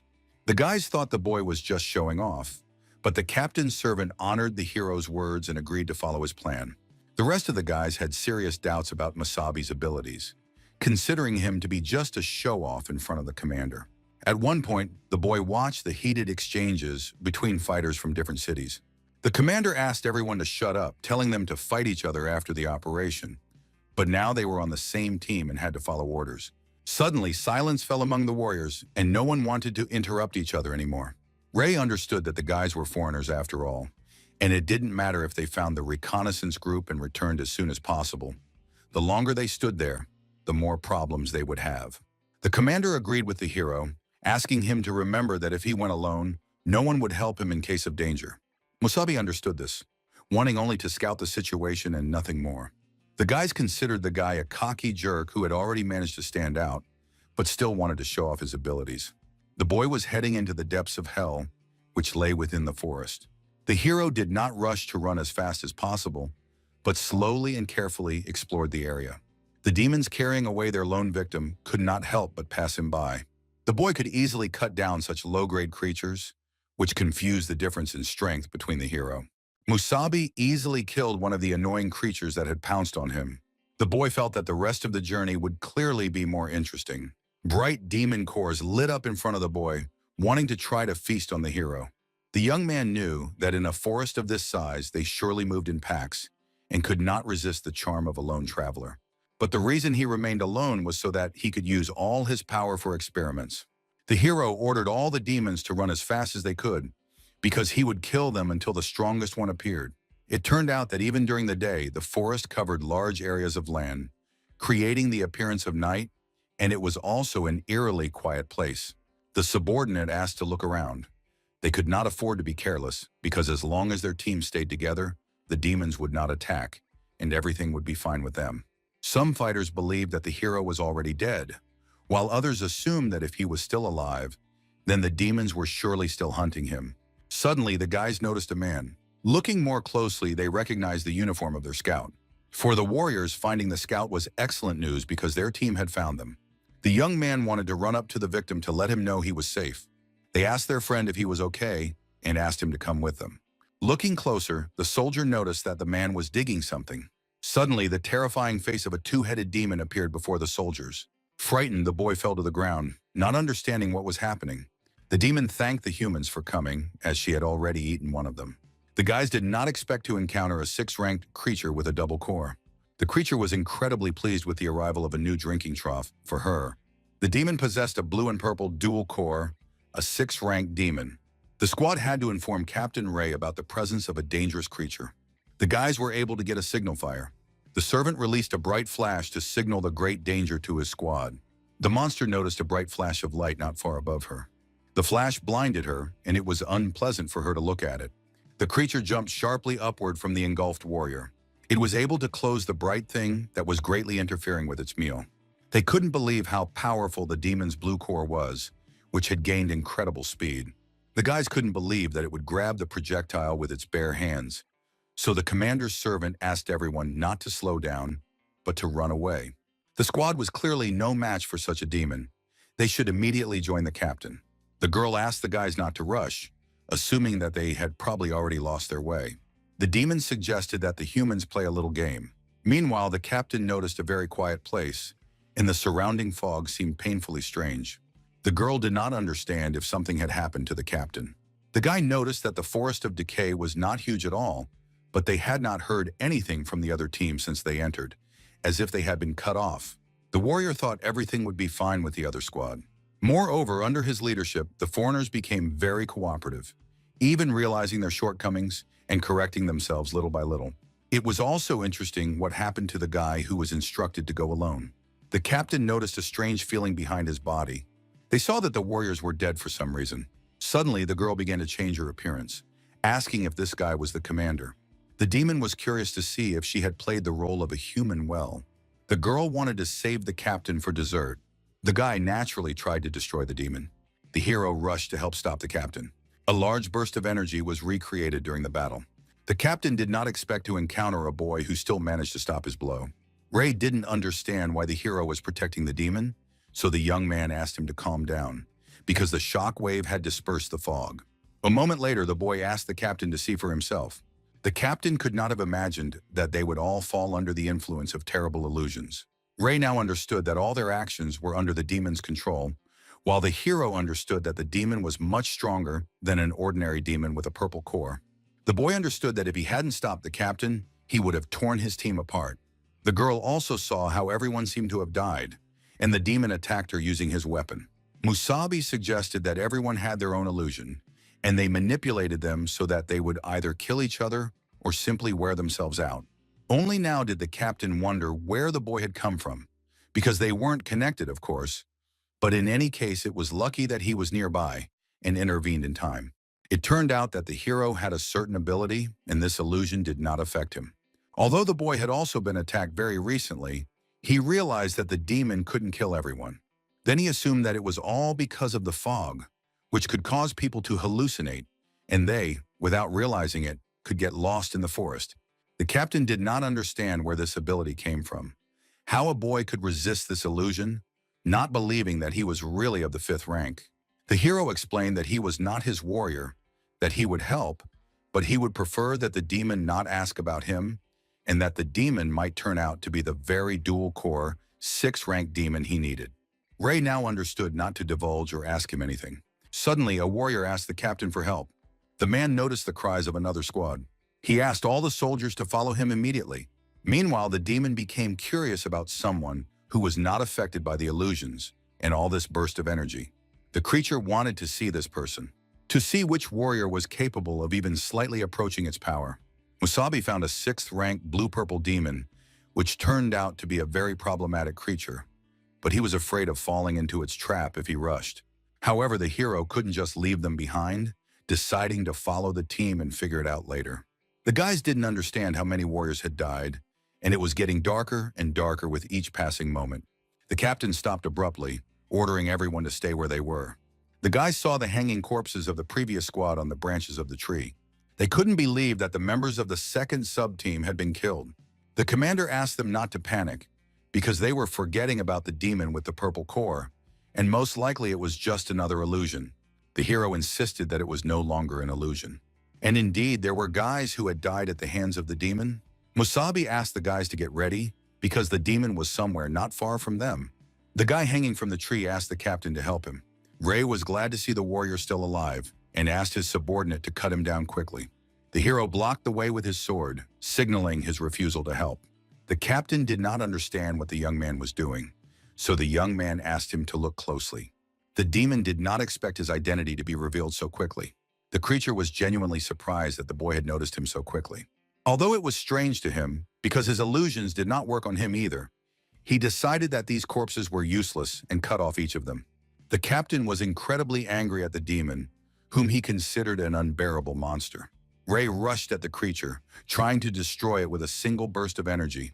The leader asked the demon to die for the sake of the entire universe. He activated a high-powered technique, cutting through practically the entire forest. The guys couldn't understand how this demon could be so weak. The demon did not expect to meet such a vicious person.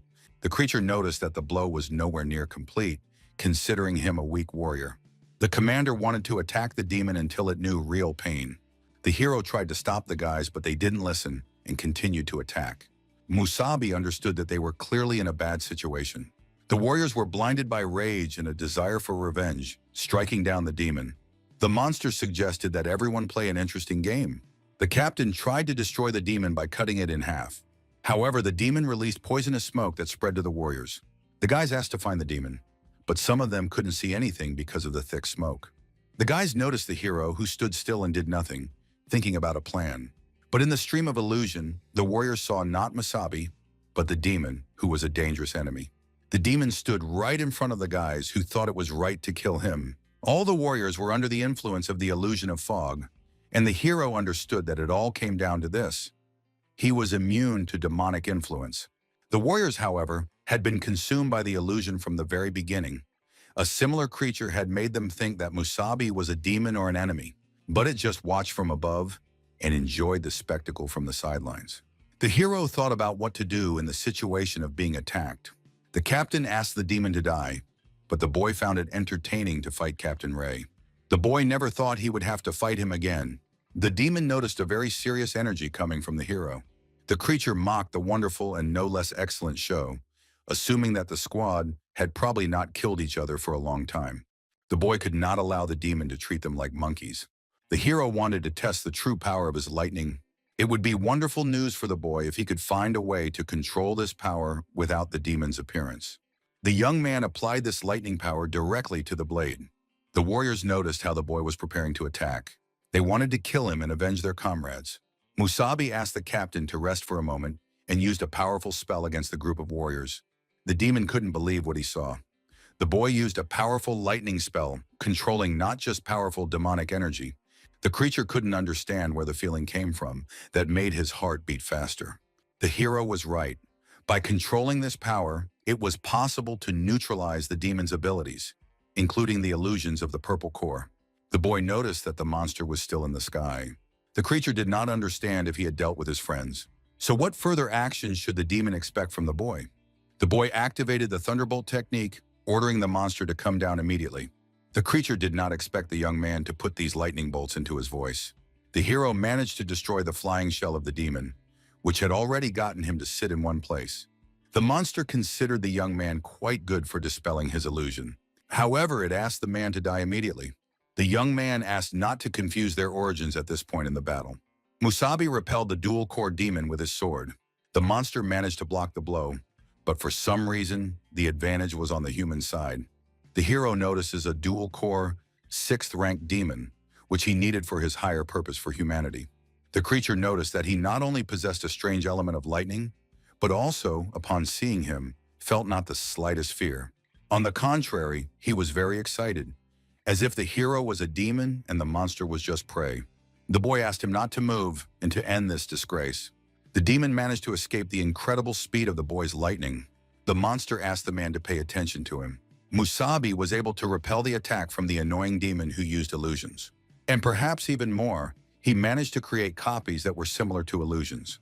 The boy had to deal with one first. The boy should have quickly determined the location of the real demon. After confirming the combination of illusions and dexterous movements, only one real body could be divided. The boy activated his lightning gaze. The hero had to carefully follow their movements. Then after a moment, Musabi was able to identify the real demon. The monster suffered an incredible defeat against a human. The creature understood that lightning was very dangerous for it, and its techniques proved useless against the hero. The monster noticed that the man had disappeared somewhere for a moment. The young man asked him not to struggle and to finally accept his fate. Musabi asked the demon to immediately give him the crystal of unity. Meanwhile, the girl noticed the hero's great energy while in the city. She realizes that only Musabi has possessed such pure, white lightning so far. The girl was badly beaten during training. Sakura was able to land right next to Rosa. She did not understand why the leader seemed sad. It turned out that the girl was honoring Musabi. Sakura couldn't believe how this was possible. She also noticed that something strange was happening with the lightning. Brandon wondered where the guys were looking so intently. Sakura said they were looking at Musabi. The two of them didn't really understand where exactly, but Rose said she was honoring the guy. The teacher didn't understand what the three of them were doing during training. Lena understood that the training was probably hard, but they had to train so as not to let Musabi down.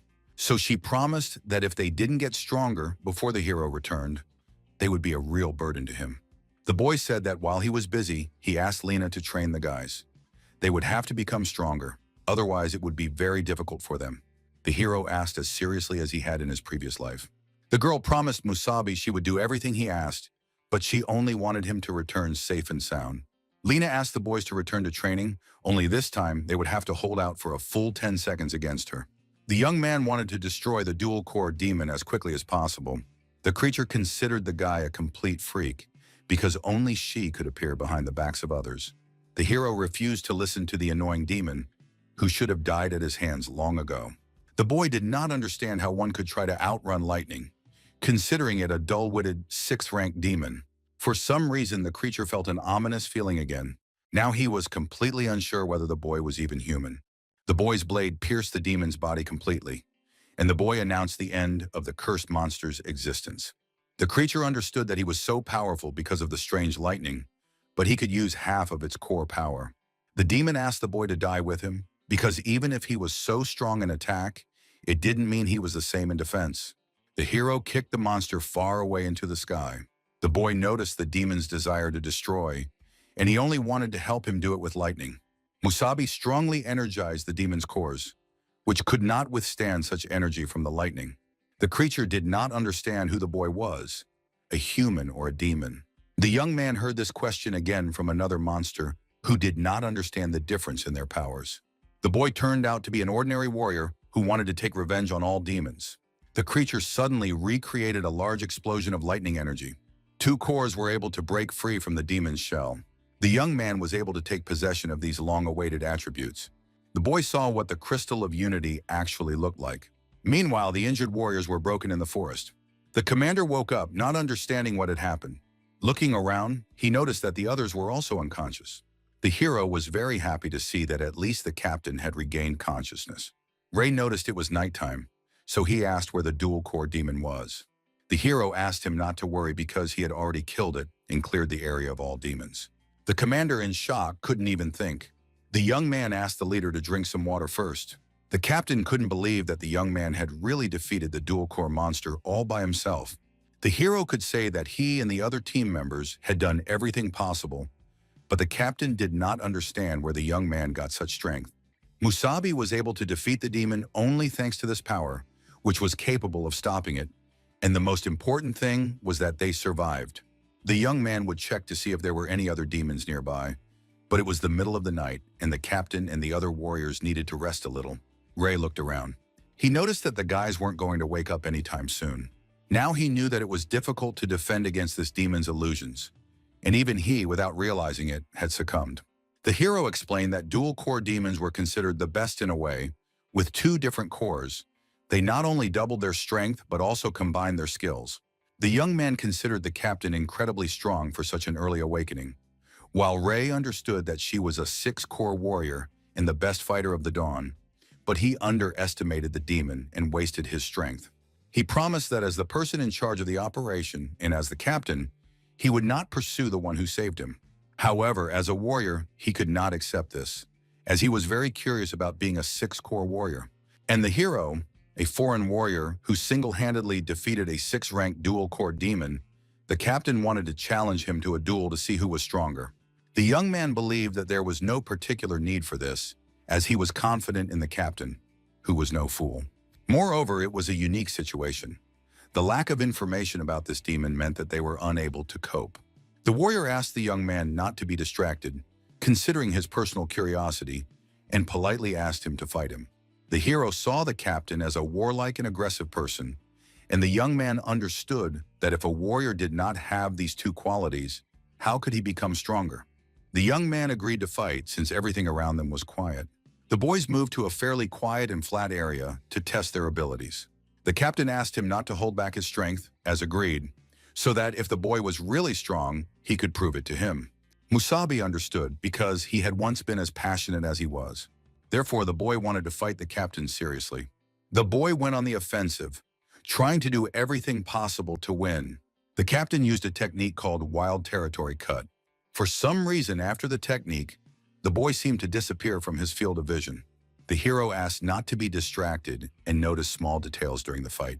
Ray knew that it was impossible to dodge during flight. However, when he tried to attack, the boy was able to easily repel the captain's attack. Then he was able to stand directly on his opponent's blade, thereby frightening him. The boy used the maximum permissible strike during the fight. The young man was able to immobilize the captain, who lost the fight without any problems. It didn't matter to the hero how many times the commander attacked, because he would always find a gap in any blow and immobilize him. The young man was interested in whether the leader wanted to repeat the duel. Now Ray could see with his own eyes the absolute superiority, the power of which could not be measured. The boy was able to demonstrate it. The boy suggested that the captain should not lie on the ground, and suggested that they stop there for now. The captain noticed how the boy was completely unlike the new 6, more like a pleasant old man, sometimes turning cold and warm at the same time. The captain thought the boy was a truly mysterious warrior, and in the end, he surrendered with a smile on his face. However, he did not understand why, with such strength, the boy had joined the temporary team. He was definitely a great warrior, perhaps on par with the new 6. The young man felt a certain rage, asking why he was on the same level as them. The captain knew that 7 cores were the peak for a warrior, and the gap between 6 and 7 cores could be greater than the gap between 1 core and 6. The new 6 are incomparable to a warrior like the captain. No one has ever seen their full power. There were rumors that one of them once single-handedly infiltrated the monument of an ancient king and returned unharmed, something they could not even imagine. The hero did not expect to hear about the ancient king's monument. It was unclear how this was possible, Musabi, because he had gone there in his past life. The boy sensed the warrior's dishonesty, noticing that they were hiding something else. The captain noticed that it was almost dawn, assuming that the other warriors had already woken up, and that the boy would probably return with them at dawn. The young man thought about agreeing with him, because it so happened that he had some business to attend to. It was time for the hero to see what the Crystal of Unity was capable of. After a while, dawn broke in the city. One of the new 6 couldn't believe his ears when he heard about the 2 cores, one of which was purple, and the 6th rank, which was quite a serious problem. The young man had heard from some of the fighters that there was a foreign warrior who possessed incredible strength and was able to stand out from the rest. The commander knew him as an ordinary warrior with a 5th core who left the team immediately after the mission. He was able to help a lot, but the other team members were no worse, not to mention those who died. The warrior was the chief strategist of Dawn, Price, who had mastered 7 cores, a warrior with a yellow core. The man thought that this was a powerful foreign warrior, and if he was right, then he needed to meet him and find a way to recruit the 5th core warrior. The chief decided that since nothing special had happened, he should go and recover his strength, and he could find out the rest of the details in the report. Many employees heard how they lost a lot of people after this operation, but in the end, they were able to get rid of the 6-core, 2-core demon in the city. The captain was able to do everything the hero asked him to do. Musabi asked Ray, as soon as they returned, to humiliate the guy in the report, even though he had joined the temporary Dawn team. But the boy did not want to attract the attention of the leadership. That was the hero's only request. The commander asked him not to joke like that anymore, because the young man had saved their lives and he couldn't have done otherwise. But it was interesting whether he was interested in the reward. Asking who the hero really was, he himself was not entirely sure. The young man was able to settle in one of the hotels in the city of Dawn. The boy was happy to finally wash the blood of demons off his body after so long. The boy couldn't figure out how to use the attribute he had received. The young man had to find a way to activate the item. The Crystal of Unity, as originally expected, was completely different from an ordinary crystal. It had a particularly demonic aura inside it, and if an ordinary warrior had forcibly absorbed it, the consequences would have been incredible. The demons supported the boy, saying that the consequences of the attribute would be unimaginable. The king thought it was a good result, as he quickly obtained his first Unity crystal. The boy was very frightened by Radek's unexpected appearance. Not understanding why he had appeared so suddenly, the demons saw that the boy had the crystal, but he most likely did not know how to use it, and no one other than the hero could use it. The young man did not understand why this was so. Radek wanted to explain a little about the special nature of this Crystal of Unity. To put it simply, Musabi was a special person who possessed the power of a demon directly connected to the king. The guy didn't understand what Radek was doing, but Musabi liked the king even more because of it. The demon did not understand why people had such a harmful nature, because he simply reminded the young man that his form had a special effect. The crystal was unique for high-level demons and contained energy that no ordinary human body could withstand. It was so powerful that an ordinary warrior would instantly go mad, possibly even explode and die. However, in the case of the hero's body, there were 2 things that could suppress this raging energy. The first was his demonic origin. Thanks to his royal existence, Musabi was completely immune to any demonic influence. And the second was his own enhanced element, lightning. The boy showed this element right in front of the demon. The creature asked him not to show it, and the boy noticed that even Radika was annoyed by this lightning. The demon noticed how the hero's disgusting new power worked wonders on demons, suppressing their power, but it seemed that it was able to purify the demonic aura. Contained in the Crystal of Unity, in other words, by combining the 2 boys' abilities, the boy would be able to help other human warriors use this stone. But even this method had a condition. These people had to have at least a strong physique and willpower, as those who were weak in spirit would quickly lose their minds during the fusion. They would learn the rest during practice, and he asked them to ask a few questions of interest, as the hero understood that once they had to merge, he would have to help them. The king suggested a one-on-one, direct and naked energy connection. The young man had no idea how to do such a thing. Musabi did not understand how it was possible to form a connection while naked. The demon did not understand why there was such excitement. It seemed quite normal to him to honor each other as much as possible, because a connection is a combination of energy and feelings, through which a person could direct their energy into another person's body. The hero thought it was a bad idea. For example, everything was fine with Brandon, but there were issues with girls. They might perceive the guy as a pervert, although suddenly the boy realized that the guy was even more of a problem. Musabi didn't know how to look his friend in the eye after the proposal. The young man did not want to undress with the guy, touching each other. After a while, the boy was able to inform the guys of his whereabouts. Lena was very happy to see that the boy had finally returned after a difficult task. The boy was able to finish everything quickly, deciding to ask right away where the other three were. The guys had already followed Lena into the living room, where the teacher was able to take good care of them. The squad saw again how much Musabi had changed, which was easier to recognize not by his appearance, but by his aura. The hero had something important to tell the team. Of course, after informing everyone about such madness, Lena considered him a real pervert. But after the physical violence, she didn't believe what he said. Sakura couldn't believe that they had heard the truth about the information. They had to establish contact while naked. Previously, the girl didn't care about all these hints and night raids, but in this life, he had become completely insolent, and she considered him a real pervert whom she could kill for no reason. The guy asked her to calm down because he really had no other choice. Without his help, they would be consumed by demonic forces. He also asked her to please remove her foot from his legacy, which made him feel uncomfortable. The girl had no words to express her dissatisfaction. Lena suggested that the guys do whatever they wanted.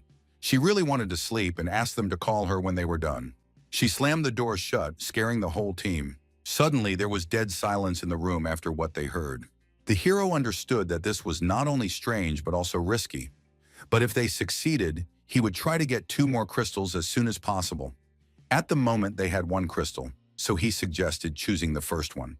Sakura understood that even though they were friends, she was still embarrassed to expose herself in front of a guy. She remembered Brandon, with whom there should be no problems. Rosa just thought about trying to gain the power of the next one. She understood that she already had a little demonic power, so it should have been easier, but she would still be just as embarrassed. The boy decided without hesitation to volunteer first for the test, as he could always be trusted with something dangerous. His body was made for this moment. The hero was happy to start with him, thanking him for his trust. Sakura understood them perfectly and supported them. Rosa celebrated a certain deprivation in the situation. Musabi noticed that thanks to Lena's training, Brandon's body had become much stronger, and overall it was great that he felt stronger than ever. The guy assumed he would need to take off his underwear as well. The hero asked him not to bother, as there was no longer any need for that. Sakura celebrated the perfect camera angle. However, the leader was a little embarrassed to be peeking at the process. Lena asked him not to doubt their actions. They were concerned that the guys might need their help. Sakura did not expect Lena to be so cheerful, but she asked her to be quieter, asking them to carefully study the process. The young man took the crystal, which contained terrifying demonic power, into his hands. As the boy simply held it in his hands, he seemed to tremble. The hero asked him to place it on his palm and relax, close his eyes and use his energy to feel the power of the crystal and establish a connection. It might hurt a little, but he didn't need to worry because he would be there to help. Brandon saw yellow energy, just like in his original core. The crystal of unity recognized the power that was right for people. The boy felt a warm feeling when he was near the core.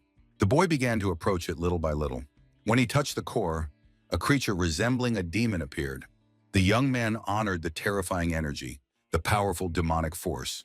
It suddenly revealed its potential and tried to devour the boy. The creature seemed to tightly envelop Brandon. Incredible energy poured into the boy's body, from which he experienced incredible power, as if it were a primal demonic force, not understanding how humanity could fight it. The demon noticed how this man was able to unlock his true abilities. The guy was really tempted by the demon's power, which quietly stirred his spirit. The demon asked the hero to listen carefully now and do what he said. Otherwise, there was a chance that his friend would dissolve into nothingness. The guys had to start acting. The creature flew towards the creature that was devouring the man. The demon did not expect to meet someone of royal status. Radek was thinking about how exactly to kill a person. The hero noticed that this thing had consciousness.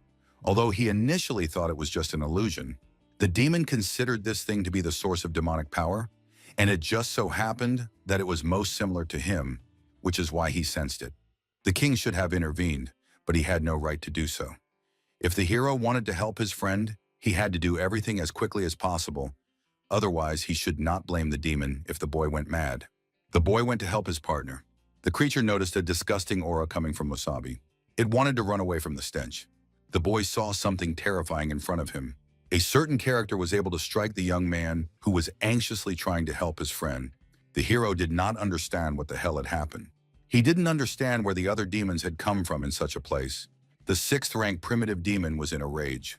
The demon realized that the situation was very difficult if Musabi wanted to help his comrades. First, he had to deal with the demonic manifestation of the Crystal of Unity. The king summoned the demon's magnificent throne. Radek asked the boy to go forward and defeat the creature. The hero was indignant at the king's instructions, as if he were his son. The demon did not stand still and moved towards Musabi. The young man had to take some action. The demon's destructive power descended upon the boy. The king asked the hero to show him his strange power. Radek realized that both of the creature's cores were yellow, asking him to try a little harder. The young man tried to use the thunderclap technique, beating the demon with his feet. But looking closely at the creature's body, he was convinced of its integrity. The hero realized that kicking and punching would be useless, and he understood the essence of the yellow defense core, a demonic shield that could be used for both defense and attack. The guy was sure he could compete with it in physical parameters. The demon assumed that the man had begun to fear him. The hero, however, wanted to get the best of both worlds. The young man literally pierced the demon puppet, thrusting his blade into the energy core. The boy was able to find demonic power in the element of lightning. He tried to use this creature to improve the lightning. The creature was very surprised at how capable the blade turned out to be.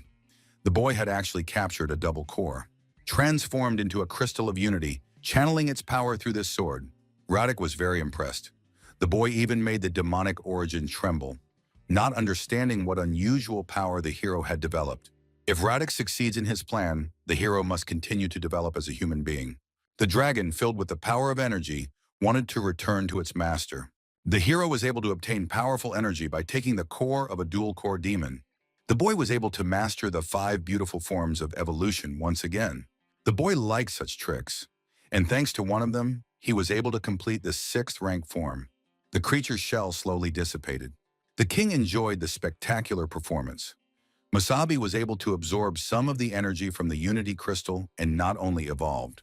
He left enough for his companion to awaken his demonic powers. The young man was about to evolve, and the team was already tired of waiting for the guys to return. Sakura noticed some strange changes in her friend's behavior. It was as if their Brandon was about to awaken. The boy's power seemed quite unnatural to everyone around him. The young man was able to awaken, filling the rest of the guys with a demonic gaze. Lena couldn't believe that his eyes would be the same as a demon's. The guy radiated powerful energy, experiencing incredible sensations. The hotel was blown up by the colossal force of the core. The beam piercing the sky turned into a bright orange stream of energy. The guys didn't know how to react to their friend. Brandon's body suddenly changed, and he suddenly had several extra limbs. His friends couldn't believe their eyes when they saw 4 arms. The guy was able to withstand the great ordeal of transformation and remain conscious. In the end, he was able to become a demon by transforming into a 4-armed creature. Line couldn't believe her eyes. The core wasn't capable of such a thing. But the demon's power had indeed merged with the humans. The hero couldn't let everyone stare in amazement for too long, because the guy's transformation was too noticeable, and the Warriors of Dawn would surely find out about it, so they had to leave. The girl asked Musabi to do something while she guarded the gate. Her comrade stopped the leader of the squad. The young man apologized for his rudeness, but he had a plan. The hero was surprised by his comrade's idea, wanting to rely on Brandon. The guy asked the guys to hold on tight to him, and he was able to suddenly grow wings. Then together with all his comrades, they flew away from the hotel. The young man moved at incredible speed, pulling the whole team behind him. Sakura thought it was an amazing ability to fly. They raced incredibly fast, drawing only small particles of energy. The guys couldn't understand what had happened to the sign, leaning towards a sudden change in the weather. The servants were able to gather a small amount of information, but apart from a hole in the roof and a fallen sign, they could not find any clues. The sixth-rank captain was in a state of panic, frightened as if by the devil's breath. The servant asked the captain to immediately look at the top. The boys bowed before one of the new six heroes. Mr. Dillon was very interested in what was happening in the city at dawn. Sakura did not expect such speed from her comrade. The guy seemed to feel as if he were filled with demonic power. Sakura did not expect him to be able to transform back into a human at will. Lean still could not believe that she had managed to reach the fourth rank in one fell swoop, thanks to Musabi's help. The young man understood that when he was unconscious, the hero had helped him and even used the power of the Crystal of Unity. Of course, unfortunately, the demonic influence proved too strong, and he had to get used to it. He would first have to tune in to the four-horned one, and then he would be able to become stronger. The boy understood that they would not be able to return to the city for some time, because all this had certainly attracted a lot of attention. The hero felt very sorry for Lena, but she asked him not to apologize because Dawn was no longer the same for her, and she had no desire to return. Rosa understood that since they had left the territory, she suggested that they also try to hunt for crystals, as they all wanted to become stronger. Lena understood that from now on they had to act more cohesively, and Musabi would have to lead them. The young man was pleased with the team's attitude and wanted to suggest that they hunt a dual-core 6th-rank demon together. Brandon returned to his demonic form, ready for new adventures. Sakura really wanted to take a picture of the guy while she had the chance. Lena watched the guys from the sidelines with a certain closeness in her heart. The hero became curious about what the girl was looking at. Usually Musabi saw her as straightforward, but today she had been silent all day. The young man assumed that her sad mood was due to their friend. The girl didn't know for sure, but seeing a human warrior with demonic abilities was difficult for her, and she felt a little strange. If such a thing had happened in their time, she didn't think people would have accepted it, and if the hero had the same power, Lena didn't know what would happen to humans and demons in the end, becoming completely confused. Musabi asked Lena not to worry, because he also did not accept the demonic power inside his body. The guy hated her intensely and rejected her, but that's how warriors appeared, people who shaved off that power. By crossing humanity with demon cores, and now, if they did not become closer to this power, they would hardly be able to defeat a more powerful demon. Or rather, it seemed to the guy that demons were no longer their only enemies. The girl understood that besides them, there was a new six and a new king, and she admitted that these heroes were much stronger than their predecessors. Although the king was only there for a moment, this man was frightening with his incredible power. With a powerful energy that no one else could possess, it was then that she got tired of enduring, and Lena was ready to fight to the death. She was very scared. The young man gently patted her head, calling her a real idiot. The hero did not understand what they had to fear, because now he was next to her. The girl could burst into tears at any moment from such words, wanting to confess to him. Suddenly, the guys called the young man, asking the hero to go to the city to replenish their supplies. The young man suggested going with them to hunt a dual-core demon, as he was sure that with her, they would quickly catch demons with double cores. After all, she was a legendary warrior. The girl was very embarrassed to hear such words after so long. They set off for the hot desert, where it was already quite late.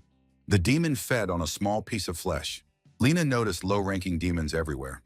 They had ended up in a place that Musabi had found, and it looked like a large demon lair. One of the demons experienced pure lightning. The creatures could only sense the attacking enemy after the attack. The hero had been looking for a large nest since sunset, hoping to encounter a dual-core demon, asking the monsters to guide him there. The monsters couldn't believe they had encountered a human with the breath of a demon. Suddenly, another human appeared behind the demons. He smashed the lower creatures against each other. The young man was happy to sneak up unexpectedly and kill the monsters. Sakura noticed how well Brandon was doing. The hero also saw progress, especially considering his current strength. He would not even feel enemies below the 4th rank. Musabi felt the aura emanating from the depths of this lair, where they might find the Crystal of Unity. Rosa could also fight like that and wanted to help, but the young man refused, even though he knew she had a demonic form. But it wasn't the right time. Constant fighting was very exhausting and draining, and she and Sakura would not be able to fight until they merged with the Unity Crystal.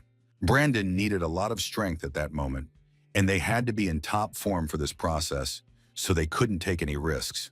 The hero asked Lena to look after both of them, and she agreed. The demons continued to attack the group.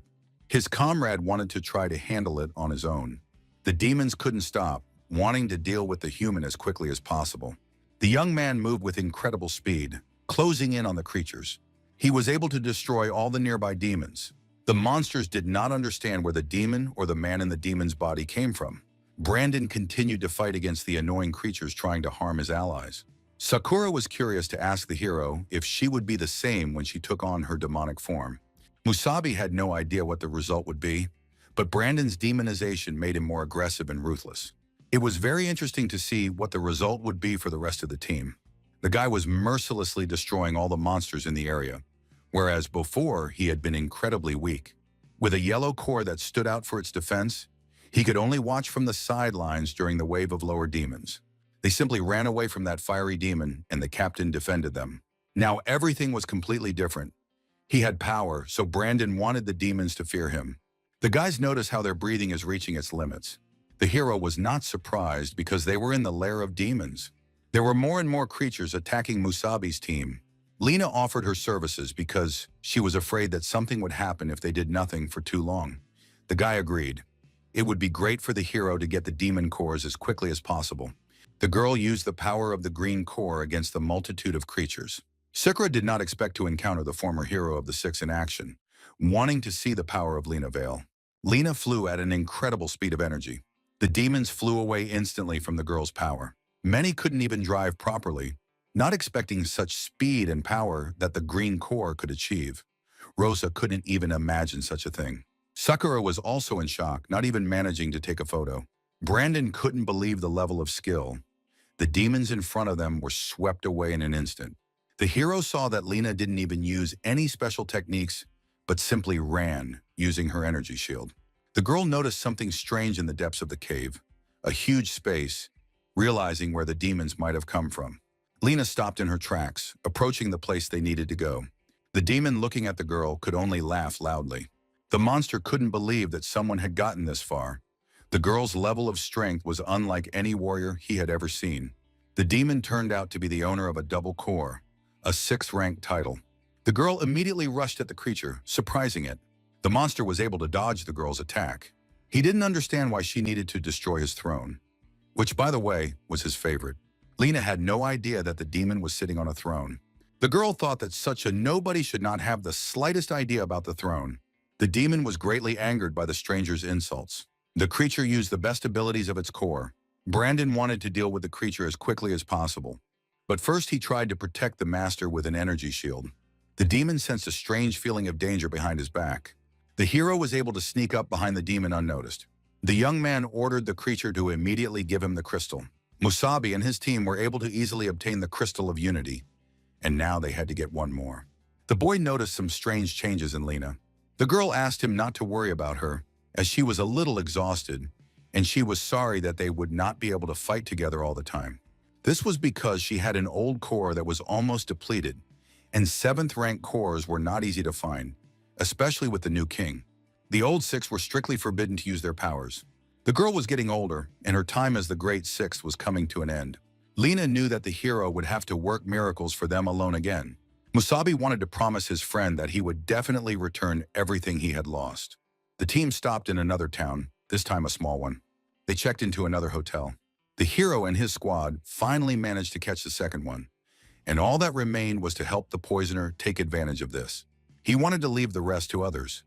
Brandon did not expect to stay in a Class C city, but he thought there would be no problems. Lena wanted to tell Musabi something important.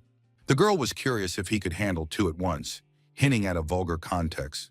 The hero asked her not to joke about such things until the girls outside the door realized what they were discussing. Sakura asked Rosa if she had been babysitting. The boy hoped the girls were ready, asking who would go first. Rosa wanted to propose in an excited voice. Sakura's candidacy, the guy being in such a situation, did not feel very well.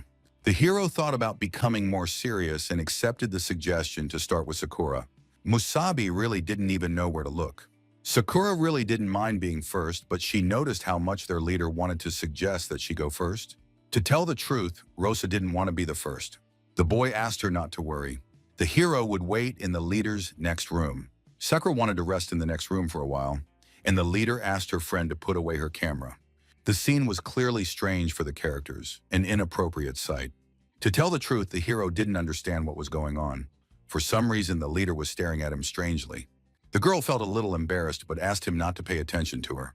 Although in her heart she was asking for help because he was undressing right in front of her. The girl wanted to say something important to Musabi. She suggested that he also bare his upper body. The hero asked her not to, otherwise he would not be able to concentrate. The young man began to take the crystal out of the prepared storage place. The young man asked the girl to take this crystal of unity in her hands. Rosa felt a demonic power and wondered if it was similar to the one inside her. The girl still did not understand where this strange power came from. The leader was always jealous and afraid of her, and sometimes the girl had dreams of being enveloped by a huge figure, familiar and foreign at the same time, some kind of extremely powerful evil force, dark and incomprehensible. The young man understood Rosa perfectly because he had experienced a similar feeling, which made him curious. Perhaps this time the guys would find out about it. The young man asked her to get ready and hold the crystal in her hand. Then she would have to concentrate completely on it, forgetting everything that was outside. Bringing his hands closer, the hero wanted to begin the process. The girl tried to concentrate carefully. Rosa was able to achieve complete control, forgetting about the surrounding world. The leader was able to find herself in her own consciousness. She saw a bright green glow, some kind of powerful aura. The demon could give the girl incredible energy. It was as if, in this place, she could feel the power and at the same time, the evil aura of the core. Rosa touched the great energy force. She honored evil, but she understood that if she had such power, it would help her. In an attempt to protect more people with it, the demon asked the leader to become a servant of the great demon clan and gain great power. Before she could accept the powerful force, a sudden grab of her hand prevented the girl from obtaining it. The queen asked her not to do this, being her beautiful warrior girl. The girl couldn't believe she had met the creature from her dreams. The queen understood the demonic origin, but she was forced to ask for forgiveness from him because the person was already hers. And besides, she had been able to take the princess quite recently. The creature couldn't believe he had met one of the greats, the Black Queen, and it was no surprise that he felt a strange sensation, now understanding why. The queen wanted the girl to look after someone for her, so she wanted to arrange everything herself. The demon asked her not to hurt the girl. Rosa couldn't believe she had finally met the Black Queen, who was her original demon form. The leader was able to see even a sevenfold demon, not realizing how powerful the monster was. The queen was able to meet the princess for the first time, and she missed her lips very much. Radha couldn't believe he was really meeting her, experiencing a headache. The demon also could not help but notice the great rarity. The great demon of the green core met two of the strongest beings at once. The king asked the Black Queen not to interfere.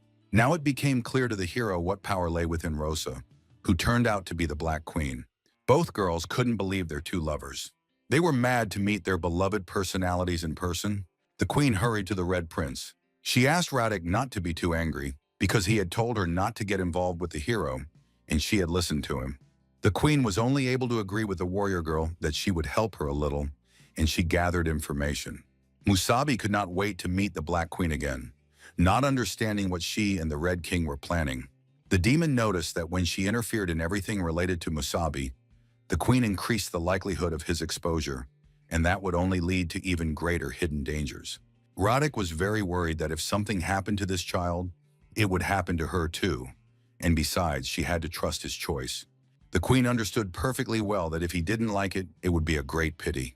The demon would then have to get rid of the baby. The hero, using the highest form of the demon, ordered him not to dare to do such a thing. The guy wanted to kill her first thing. Suddenly, the girl was able to stop the guy, who had become too confident in his abilities. The girl was very scared for the guy. The hero instantly lost all his demonic energy and couldn't even move properly. Rosa quickly ran up to the guy asking if he was okay. The boy was completely unconscious. Radek asked her not to hurt Musabi, and the girl asked him not to worry. She had just stopped time so that the pain would not stop. Suddenly, the boy was able to free himself from the annoying queen's spell. The girl asked if she could help the guy in any way. The hero was helpless at that moment, having experienced the true power of royal rank. The demon loved this girl so much that she could not accept her murder. The queen pulled the girl closer. Radek asked the guy to go back, but he didn't think the hero would still be needed in his consciousness. The hero resisted this decision. He could not trust Rosa to this Black Queen. The demon couldn't understand why the man didn't understand what he had said. The king explained that the Black Queen, who controlled time and space, was one of the most powerful beings. The guy asked to be considered her strength. If she wanted to kill the guy, he would stop breathing before the hero even realized what was happening. Besides, she never even looked at humans, so it was a great honor for his companion. Radek asked him to trust him and leave them alone. The hero remembered the Black Queen, asking her to just try to do something. The guys suddenly began to disappear from the space. Now that the Red King was gone, the Queen was no longer having fun and wanted to get down to business. The creature agreed with her. The demon wanted to make Rose her toy, one who could truly become her original servant. Rose felt green energy, mocking the black power. The girl was able to awaken the hybrid form. The guy didn't understand. Hadn't he said that Rose would awaken immediately? Why wasn't she responding? The demon asked him not to worry. They'd better take a closer look.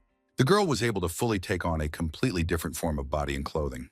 Radek did not expect that the energy of the Black Queen would somewhat influence the awakening of his friend's hero, but it was inevitable. The leader pulled the guy in with gravity. The girl seemed to want to return as soon as possible. Rose was always curious. She asked the guy if he liked her as a girl and told him not to be so stiff. The boy noticed too much wildness in the second version of Rose. The demon noticed how the hero had become the owner of such power, but couldn't cope with such things. Suddenly, the guys burst into the room without knocking. Sakura asked Brandon not to screw up like that again next time. The girl and the hero noticed a very strange scene. The guys couldn't understand what the leader was doing with the guy. The girl asked not to blame her, as this had happened because of demonization. Now it was Sakura's turn to master a new ability. The girl felt incredible warmth from the crystal. The hero asked the girl to take the test seriously, as it could be dangerous for her. The girl had to be careful so that the demon couldn't enslave her while she was in the crystal. The boy asked Sakura to remember that in order to feel the crystal of unity, she had to calm down. And when she entered the core space, she would come into contact with the source of demonic power. This was a huge physical and mental strain, but he asked her not to worry because he would be there to help her. The hero pointed out that during the whole process, she had to stay focused and not let the demon take control of her body. She had to take control of it. But first, she would see if she could successfully feel the energy of the crystal and then enter the space. For others, this took some time.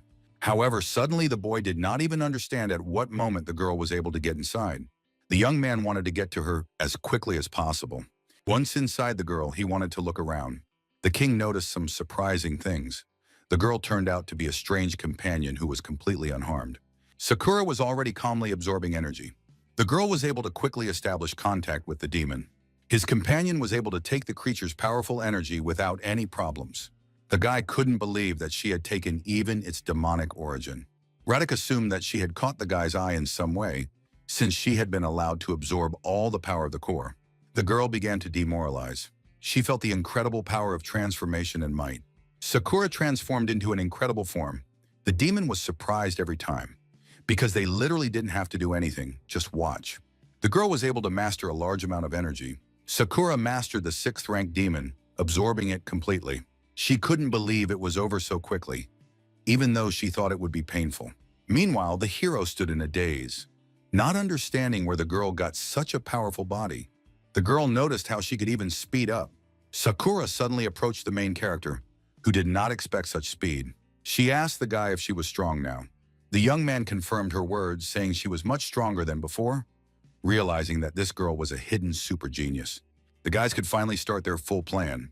The guys went to test their newly acquired abilities. Many people couldn't believe their eyes when they saw the incredible events unfolding. The new squad had become truly powerful people. The guys had to immediately find a more suitable place. They had to adapt to the upcoming teamwork with their new abilities. The girl knew that to the east of the dawn, there was a huge cave of demons, which even the city's team of warriors did not enter. Lena now understood how they had become demons. It seemed that this power was almost enough to oppose the new 6. Masubi stood with Lena on the shore of a beautiful lake. The girl announced that she would not be going any further with the group, and Masubi worried that he had upset her somehow. Lena insisted that it had nothing to do with him, but that she was running out of energy in her core and could no longer help the others. If she continued to work with them, she would soon become a burden to everyone. Masubi couldn't believe what he was hearing. What burden was she talking about, since she was a member of the Great 6?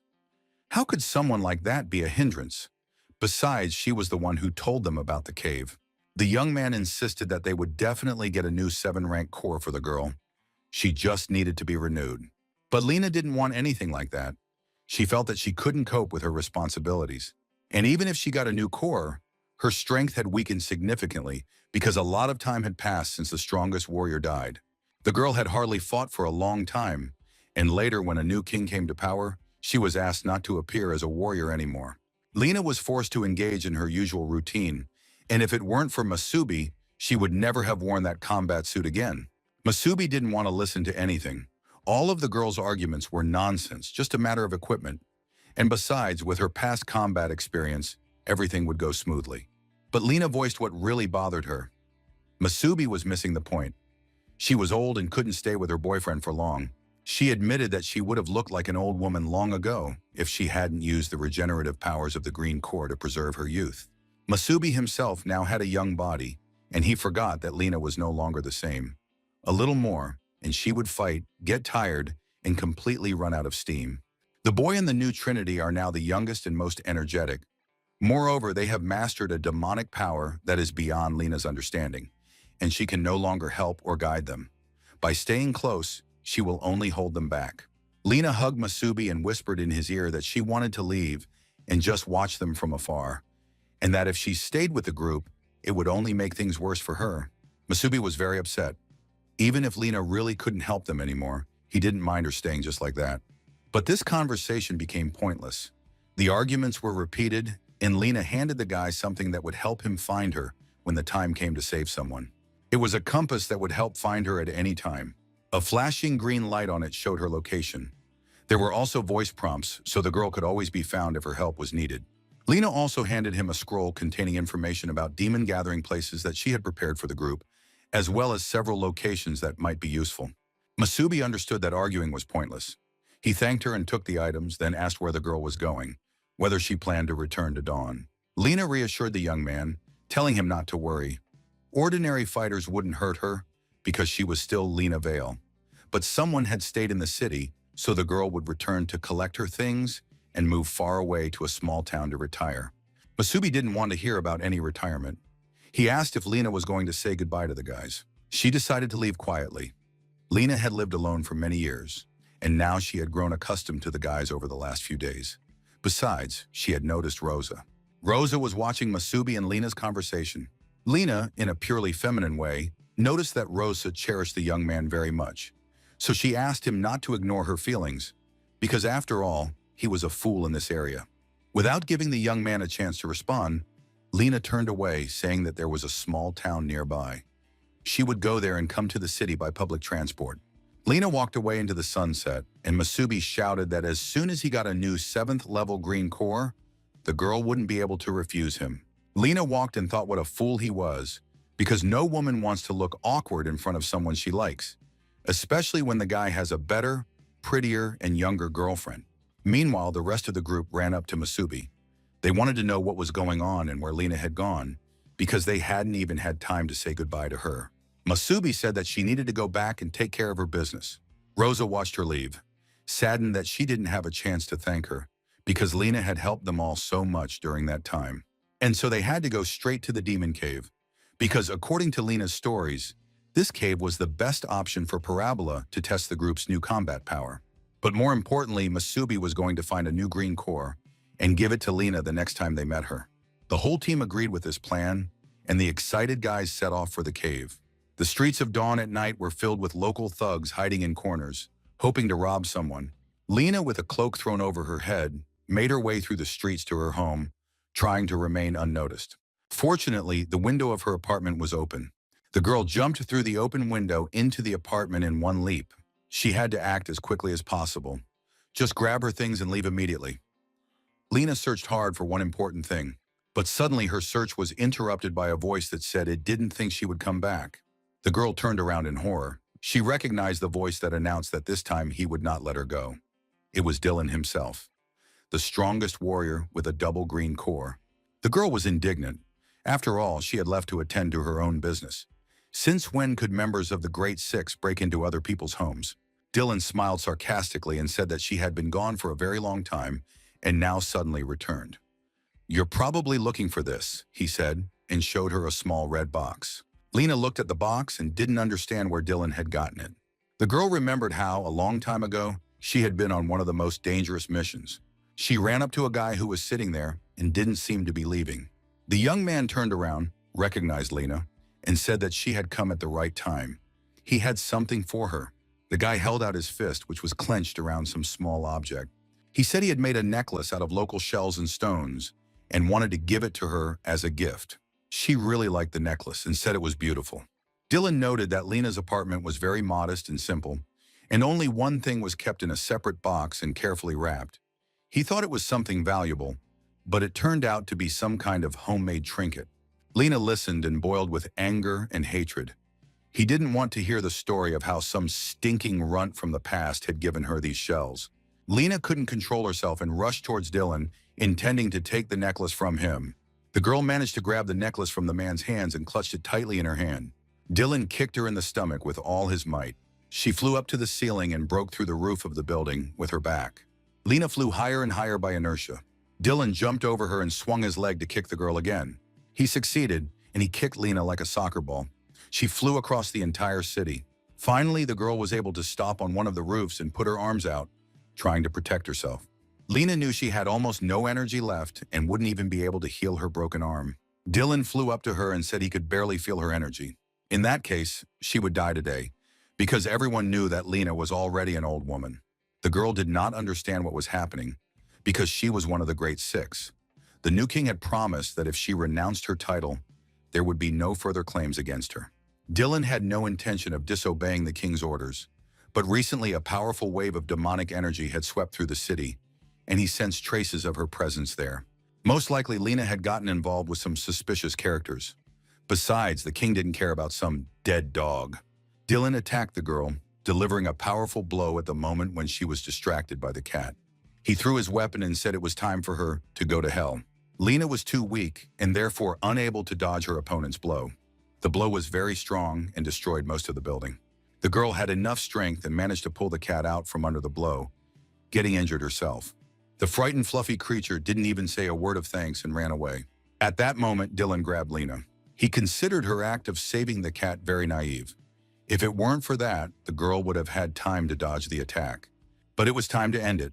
They had already caused too much commotion, and Dylan, grabbing the girl by the arm, rushed out of the city. But the villain did not want to draw attention to his actions, so he threw Lena into the forest. The blow was so strong and powerful that she flew a great distance and finally stopped, her back against a tree. Lena was in very bad shape. Her arms were broken in several places, judging by their unnatural position. Dylan flew up shortly after and said he could feel energy in Lena's core. He had once heard a legend that the girl had saved 600 people with her own hands in a single battle. An outstanding achievement, of course, but now Dylan wanted to tell her that she would never be able to do anything like that again. And then the villain kicked her. The blow was so strong and the pain so hellish that Lena's scream echoed throughout the area. At that very moment, in the Cave of Demons, the team was doing an excellent job of dealing with the local monsters, honing their skills. Of course, they still needed to work on their teamwork, but overall, everything was going great. Masubi noted that everything had gone as well as possible, and the team had obtained the core of a 7-horned demon. Suddenly, a sound caught the young man's attention, even though he was in the cave. The other guys also felt a strange vibration coming from the city. Masubi felt uneasy and decided to check Lena's compass. The young man activated it, and the compass showed Lena's location and announced her status as near death. Everyone was in shock. They couldn't believe their eyes. How could this have happened? Rosa was the first to come to her senses. She told everyone that they needed to go to Lena immediately. The 4 of them rushed through the forest at breakneck speed to get to the girl as quickly as possible. The sensor showed that she was somewhere nearby. They had to find her urgently. Finally, they saw the girl sitting leaning against a tree, surrounded by blood. When the guys got there and finally saw Lena, they couldn't get over what they saw. They were paralyzed with horror. The girl was sitting there covered in wounds and blood, barely showing any signs of life.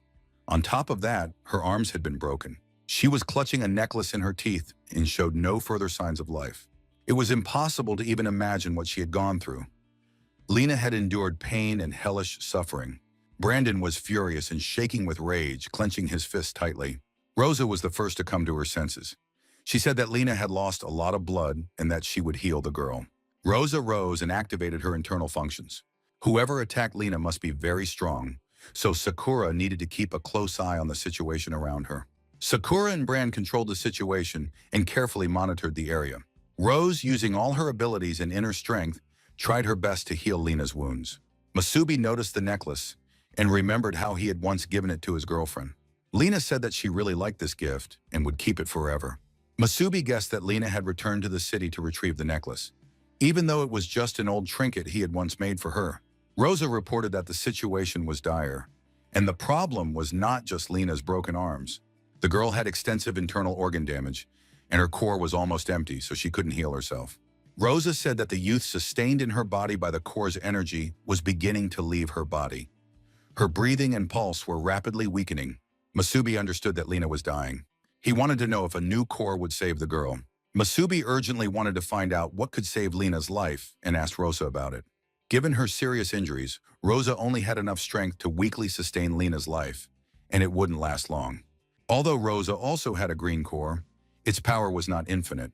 Of course, they could try to use the power of the Black Queen. For example, sealing Lena in a special space and stopping the passage of time there would freeze the degenerative processes and give her extra time. But Rosa won't even be able to move. She'll have to maintain this skill all the time, and all her strength will be spent on holding the space.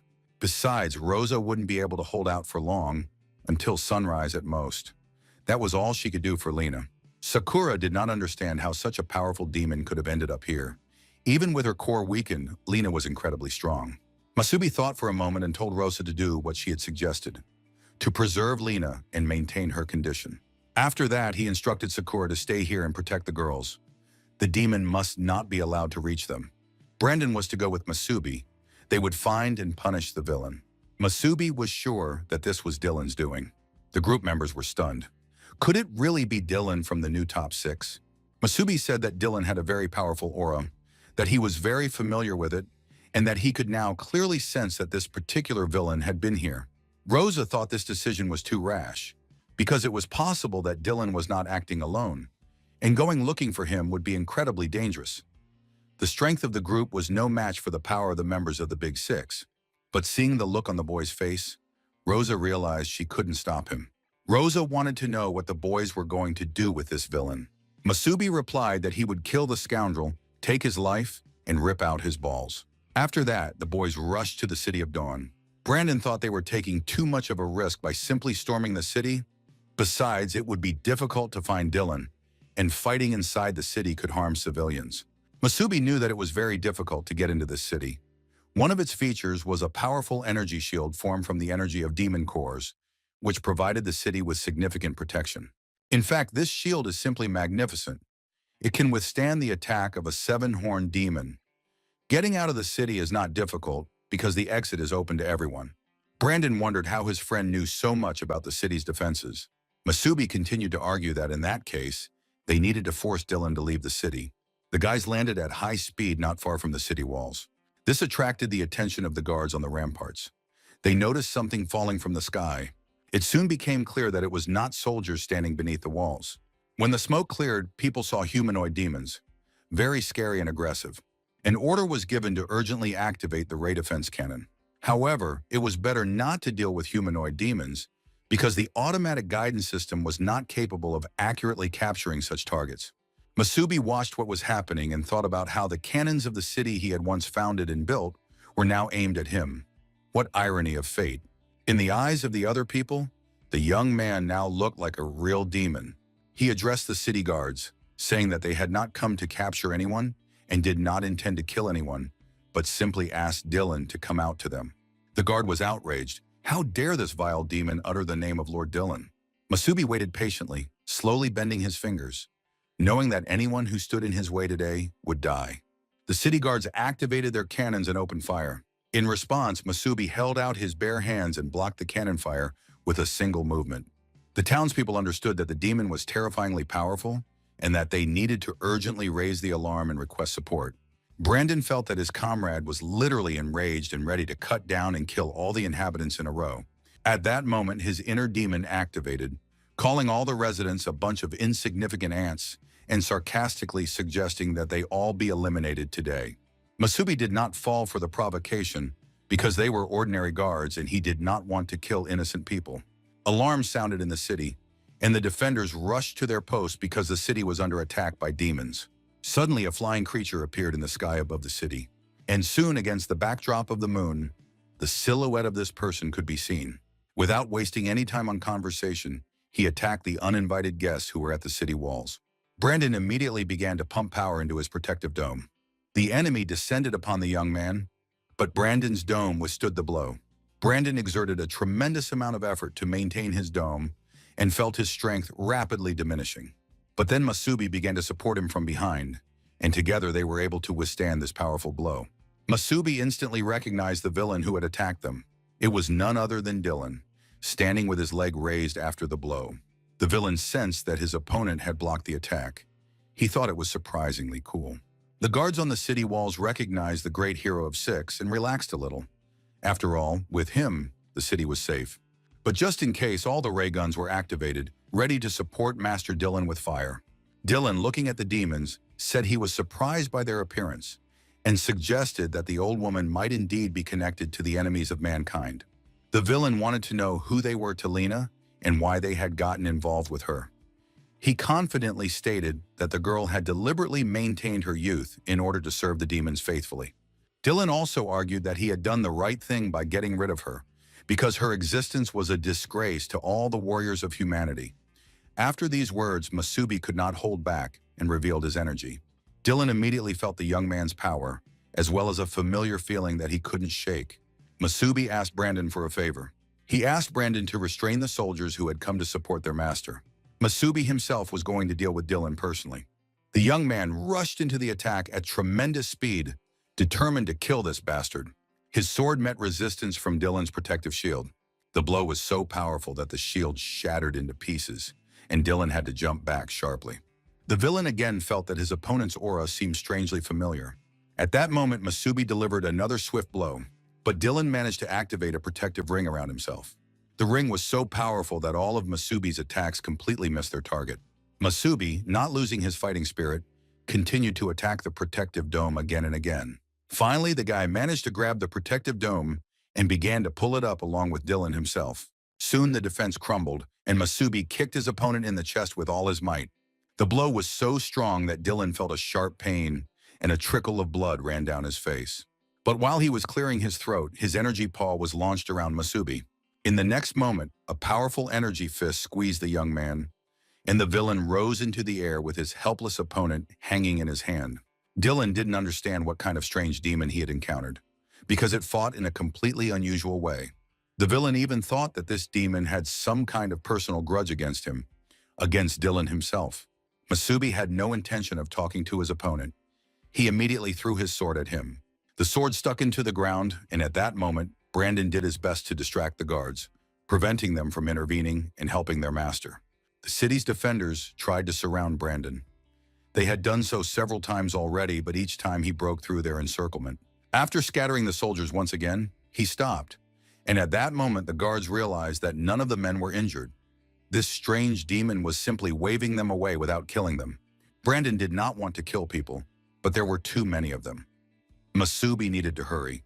At that moment, a powerful blow struck the young man, and he fell to the ground with a cry. The blow was delivered from behind and from a distance, from the wall where someone was standing. Indeed, powerful defenders were sitting on the city wall. They were watching the battle and were the captains of the groups, but they did not notice that the stranger had withstood their attack. This was strange because demons had not dared to attack the city for a long time. Moreover, it was unclear why the city guards immediately summoned one of the Great Six. A couple of warriors decided to intervene in the battle and rush from the city wall straight onto the battlefield. The commander of the city guard ordered the defense system to prepare to open fire. Brandon sensed that two 7th-rank warriors had joined the city's regular defenders, which was a serious challenge.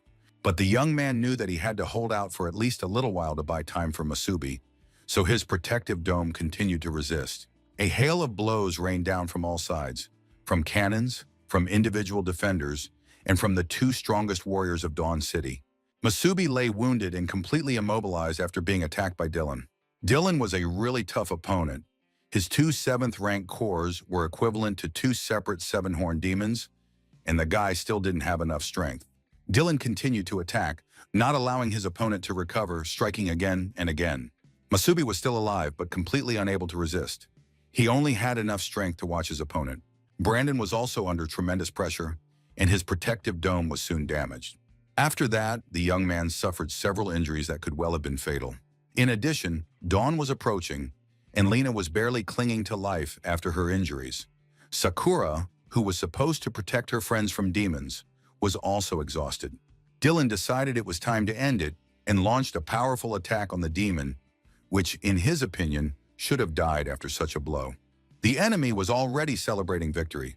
He considered the demon brave for having the courage to come to the city gates, but still called it foolish because the demon was weak. But then something caught the villain's attention. The powerful spear attack should have been enough to kill the demon, but a powerful energy broke through the smoke. Masubi asked his master to lend him strength. Now he was gradually recovering. The Scarlet King had been waiting for a long time for the young man to stop wasting time on foolish pride and finally call on him for help. Dylan understood that the demon had become several times stronger. He was healing his wounds, which meant that something unusual was happening. And indeed, the young man was literally growing stronger before his eyes.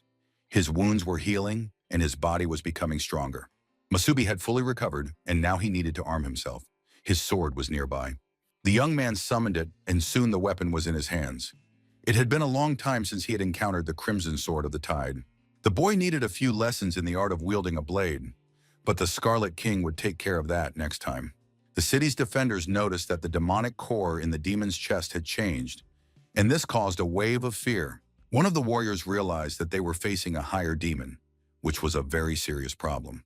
The warrior shouted at the people to hurry back to the city because they would not have enough strength to hold back such a dangerous opponent. The 7th-level warrior was outraged by the desertion and warned that she would kill anyone who tried to move or head for the city gates. Brandon also noticed that Masubi's aura had changed. Now it was completely different from before and looked frighteningly strange. Masubi really did look demonic. His core glowed brightly, and a powerful energy aura swirled around his body.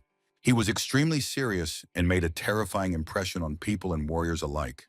Dylan wasn't scared by his appearance, but the villain realized that his opponent was hiding his power. It turned out that he was a 7-rank demon, but in Dylan's opinion, it didn't matter. He was going to kill Masubi anyway. The villain activated his soul-devouring spikes, and long ropes studded with spikes appeared in his hands. Dylan was going to attack with them. Dylan was very confident. He had such a dangerous weapon, and he also possessed 2 7-rank cores. He thought he had absolutely nothing to fear. The man carefully folded his spikes to make them easier to throw and did not even notice his opponent approaching. Suddenly, Masubi was right in front of Dylan. The demon cut through the soul-devouring spikes with his sword, and the blow was so powerful that it reached Dylan himself. The villain did not have time to react and flew for a very long time after the blow, leaving a huge trail on the ground. The city's defenders were shocked. Not only had a hail of stones and earth fallen on them, but it also turned out that their lord Dylan had been knocked down by a demon. Masubi still felt unwell, and his body was covered in wounds that needed urgent treatment. The Scarlet King took control of the body, but it was still a weak human body. His mental power also remained at an extremely low level. There were a huge number of limitations, and in this state, the demon was very weak. Even the sight of the battlefield, where he had been successful so far, did not inspire hope. The Scarlet King could not settle properly in the young man's body. Dylan gradually recovered from such a powerful attack. He got up, restored his protective dome, and prepared to use his soul-devouring spikes again. The villain was very experienced. He understood that the speed and power of his opponent's attack did not correspond to the rank of an ordinary demon. Dylan did not expect the monster to be stronger, and of course he did not want to embarrass himself again in front of the residents. In addition, even the slightest damage to the wall could harm the city's status. Now the demons were too close to the city walls, and that was bad for everyone, but especially for Dylan himself. He decided to change the battlefield, and while he was recharging and restoring his strength, the villain thought about his next move. Soon, the recovery was complete, and Dylan immediately attacked his opponent with his energy spears. He really hoped that his opponent would fall, and even said so with each strike. Masubi repelled the attack by activating his inner powers and immediately launched a counterattack. He struck his opponent again, holding his Crimson Tide sword in his hands. Dylan had a rough time, to say the least. He missed the blow again, and his whole body shook from the impact of the attack. On top of that, he was humiliated in front of the residents once again, getting beaten up by some demon. Dylan was furious at what was happening, and as soon as he recovered, he immediately rushed into the attack. His actions had virtually no effect, because the demon did not even deem it necessary to defend himself, except by activating his internal defensive energy.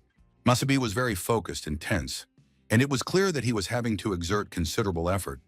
However, he was dealing with a truly formidable opponent, so it could be said that the fight was going relatively well for him. At one point, both opponents rushed at each other, and their energy attacks collided in the air, producing powerful explosions that blinded everyone nearby. Dylan was barely conscious. He didn't understand what had happened or what he had just done. His arm had been severed, and it was clear that he was in extreme pain. The Scarlet King was furious that the young man had used such a powerful attack in the direction of the city because it was extremely irresponsible. There were innocent people there. Not long ago, he had defended this very city. Musabi asked the Scarlet King to help him cut off his opponent's other arm. After all, he had done the same to Lena, so there was no reason to feel sorry for him. It's time to give him what he deserves and chop off his second arm, even though the young man's physical body may not be able to withstand such stress. After all, Dylan was now one of the strongest warriors, so it was necessary to destroy him before his body was completely ruined. The Scarlet King wanted to teach Musabi a few techniques that would help the young man in this and subsequent battles. Far beyond the horizon in the east, the sky was already beginning to lighten little by little. Dawn was approaching. A fierce battle was raging in the forest, in which Sakura did not rest for a minute and destroyed all the approaching demons. The girl was really good at fighting. She dealt with demons of different levels, knowing that everyone was counting on her. There were many monsters, and even standing on the body of a slain beast, she saw the glowing, bloodthirsty eyes of her next opponents, ready to jump out and attack at any moment. Rosa continued to maintain Lena's vegetative state, using all her energy to preserve the life force of the nearly dead girl. Rosa understood that time was running out and that it was incredibly difficult for her to maintain Lena's health. She needed to find a new seven-horned demon core urgently and as quickly as possible. At that time, the battle continued at dawn under the city walls, and the rivals periodically crossed paths, not yielding to each other in strength. Their attacks were practically non-stop. Dylan desperately wanted to destroy his opponent. This demon had truly tormented and enraged him. Too much energy had been wasted. Musabi calmly withstood these attacks, making no attempt to dodge or hide, and the spikes could not hold him back. The young man cut them down, swinging his sword without feeling any particular discomfort. Dylan continued to increase the pressure, pumping up his spikes and preparing to crush his opponent with the power of his cores. His attacks were aimed at the demon, but at some point Dylan noticed that there was no one in front of him. And indeed, at that moment, Musabi was already behind him, ready to destroy his opponent without further ado. The demon used his Crimson Tide sword and pierced the villain's body, who did not have time to activate his defense or even try to dodge the blow. Dylan understood that this blow exceeded the strength and capabilities of a seven-horned demon.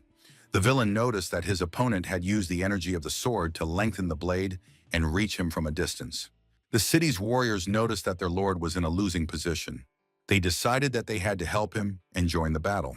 Hearing this conversation, Brandon, who had been lying unconscious, came to his senses. He grabbed the warriors by their arms and legs and said he would not allow them to interfere.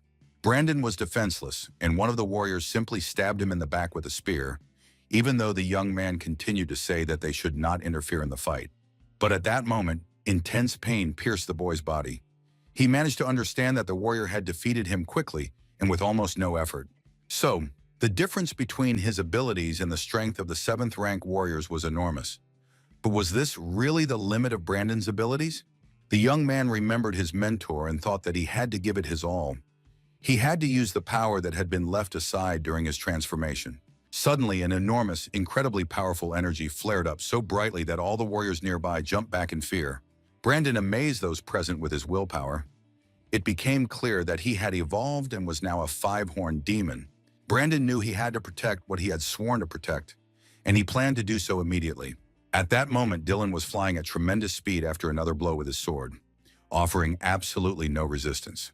Thanks to his power, he did not fall immediately, but remained on his feet and began to gradually level off. He was able to activate his protective energy barrier with sharp spikes pointing in all directions and took advantage of the deafening explosion. Dylan directed this explosion at his opponent in the hope that it would at least cause him some harm. Indeed, Masubi was damaged by this attack. The young man did not have time to create a protective barrier or cover himself with his sword, but he withstood the blow and immediately counterattacked. This time, Dylan was thrown very far beyond the city limits and landed in the forest after another attack. The blow was so powerful that when the villain fell to the ground, he caused local fissures in the soil and cracks spread in all directions. Both of the enemy's arms were severed. Of course, it looked like obvious revenge for similar actions that Dylan had committed against Lena. Dylan continued to ponder, trying to guess why this demon was so angry with him because of that old woman. Perhaps there was some kind of relationship between them. At that moment, the Scarlet King spoke in the boy's head, saying that there was no time left. He had to kill the enemy and take the core immediately. Masubi raised the Crimson Tide sword and prepared to attack, because he understood that the Scarlet King was right. Dawn would soon break, and Lena could die. Seeing that his enemy was preparing to attack, Dylan said that the insolent man was greatly underestimating his abilities and began to urgently restore his health and heal himself. The wounds on his body began to heal before our eyes, but that was not enough. The villain's arms soon grew back. It seemed as if they had always been there and had never disappeared. Dylan, of course, promised the king of the city that he would not show his true form to everyone. But now he believed that the time had come when there was no way around it, and soon Dylan's health as well as his strength and power were fully restored. Masubi realized that he was facing a demon, and now the young man agreed that it was necessary to destroy it and take the cores as quickly as possible. However, this would most likely be more difficult because the enemy was stronger than ever before. He too had turned into a demon. Masubi watched the transformation closely and guessed that it was a process of demonization. Besides, he was clearly no fool. During the battle, the opponents gradually moved away from the city, and now no one would notice that the great hero Dylan had turned into a demon. Dylan said he couldn't remember the last time he had used this form, but now his opponent had forced him to resort to it, although it was always nice to have a backup option. In addition, Dylan claimed that he disliked his own appearance, but it gave him certain bonuses. And in the next moment, the villain flew into the air at tremendous speed to get closer to his opponent. In this form, Dylan was practically invulnerable. He knew it and was about to destroy Masubi. Dylan created a pillar of the abyss that devoured souls. These were no longer spikes, but a huge and powerful force capable of engulfing his opponent. This pillar struck the ground with such force that several meters of soil and rocks flew up and scattered, creating a huge crater. Saying that he was not finished yet, Dylan continued to spin his spiked rope, planning to lasso his opponent. Soon, Dylan's demonic image was completely ready. He spread his powers throughout the area, and now watched the result closely looking down. Nothing was happening, so the villain had to look closely. Any opponent should have already been destroyed, because it was impossible to withstand such a blow. Soon the dust, smoke, and stones settled, and finally something became visible. Masubi's energy silhouette began to appear on the ground. Holding his Crimson Tide sword in his hands, he was alive, but it was clear that he had exerted a lot of strength to withstand such a blow. Dylan's demonic power surprised the young man. In turn, Dylan knew that humanoid demons were generally stronger than their counterparts. But even so, his opponent would never be able to defeat Dylan. He was absolutely sure of this and enjoyed his strength and power. The Scarlet King inside the guy was furious. It was the first time he had heard anyone dare to say something like that to him. The young man took out his sword, gripped it tightly, and the sword's energy began to radiate, spreading in all directions, ready to strike anyone dead. Without taking any action, simply exposed to the energy pulses, the huge stones nearby trembled like paper balls. Dylan watched from above and was also amazed at his opponent's level. He couldn't understand where he got so much strength from. Masubi was ready to attack and said that now they would test the worth of Dylan's words, who claimed he could handle any opponent. But before the young man launched his attack, he suddenly felt a sharp pain spreading throughout his body. The sudden pain made his eyes bulge. The Scarlet King understood that the young man had been channeling his energy through a human body for too long. If he continued in the same vein, the young man could die of exhaustion. He had to come up with a solution urgently. The Scarlet King was already very interested in his opponent and definitely wanted to deal with this character. Perhaps the problem was that the Scarlet King had been in the silence of human consciousness for a long time and had grown bored there. Dylan noticed that his opponent's aura had returned to its previous level. The young man stuck his sword into the ground, and it was clear from the outside that he was having to exert himself. It seemed as if he was leaning on his sword like an old man on a cane. The young man already regretted not killing his opponent earlier while he had the chance, but now he needed to calm down and not escalate the situation. After all, if he continued in the same vein, the boy's body could die, and with it, the spirit of the Scarlet King would die as well. Dylan activated his demonization, and the young man would not be able to kill him at his current level. But Line still really needed the core, and time was running out. The sunrise was coming soon. The Scarlet King told the young man that the Crimson Blade of the Tide contained his power, but the young man had not been able to unleash that power before. He had to try to infuse the sword with his energy, merge with it, and feel it. And then the sword would tell him what to do. Once in ancient times, the Crimson Blade was his master's most loyal servant. He fought in battles whose scale the human mind cannot even imagine. He just needs to be awakened. If, even with its help, the young man could not kill Dylan, it would only mean that he was not strong enough, and Alam would have to admit that he had made the wrong choice. Dylan had been watching the young man all this time and guessed that his current form was not himself. Coexisting with it was a person too weak to use this power.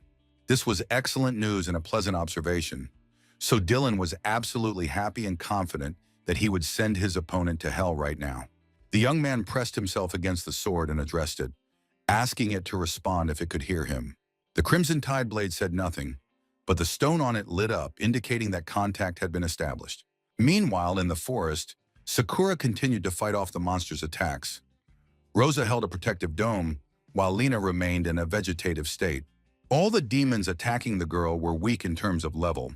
However, there were too many of them, and Sakura was already losing strength and was exhausted. Standing over the body of another slain demon, she saw the next group of enemies coming out of the forest. They were 5-horned and 6-horned demons who had smelled humans and sensed the scent of fresh blood. They were drawn to the scent, and the weaker demons gave way to them, hiding in the forest. Rosa realized that something extremely dangerous was happening and asked Sakura what was going on, because the girl could not leave her place and had to constantly keep Lena alive. She asked her to focus on protecting Lena and not to worry about her.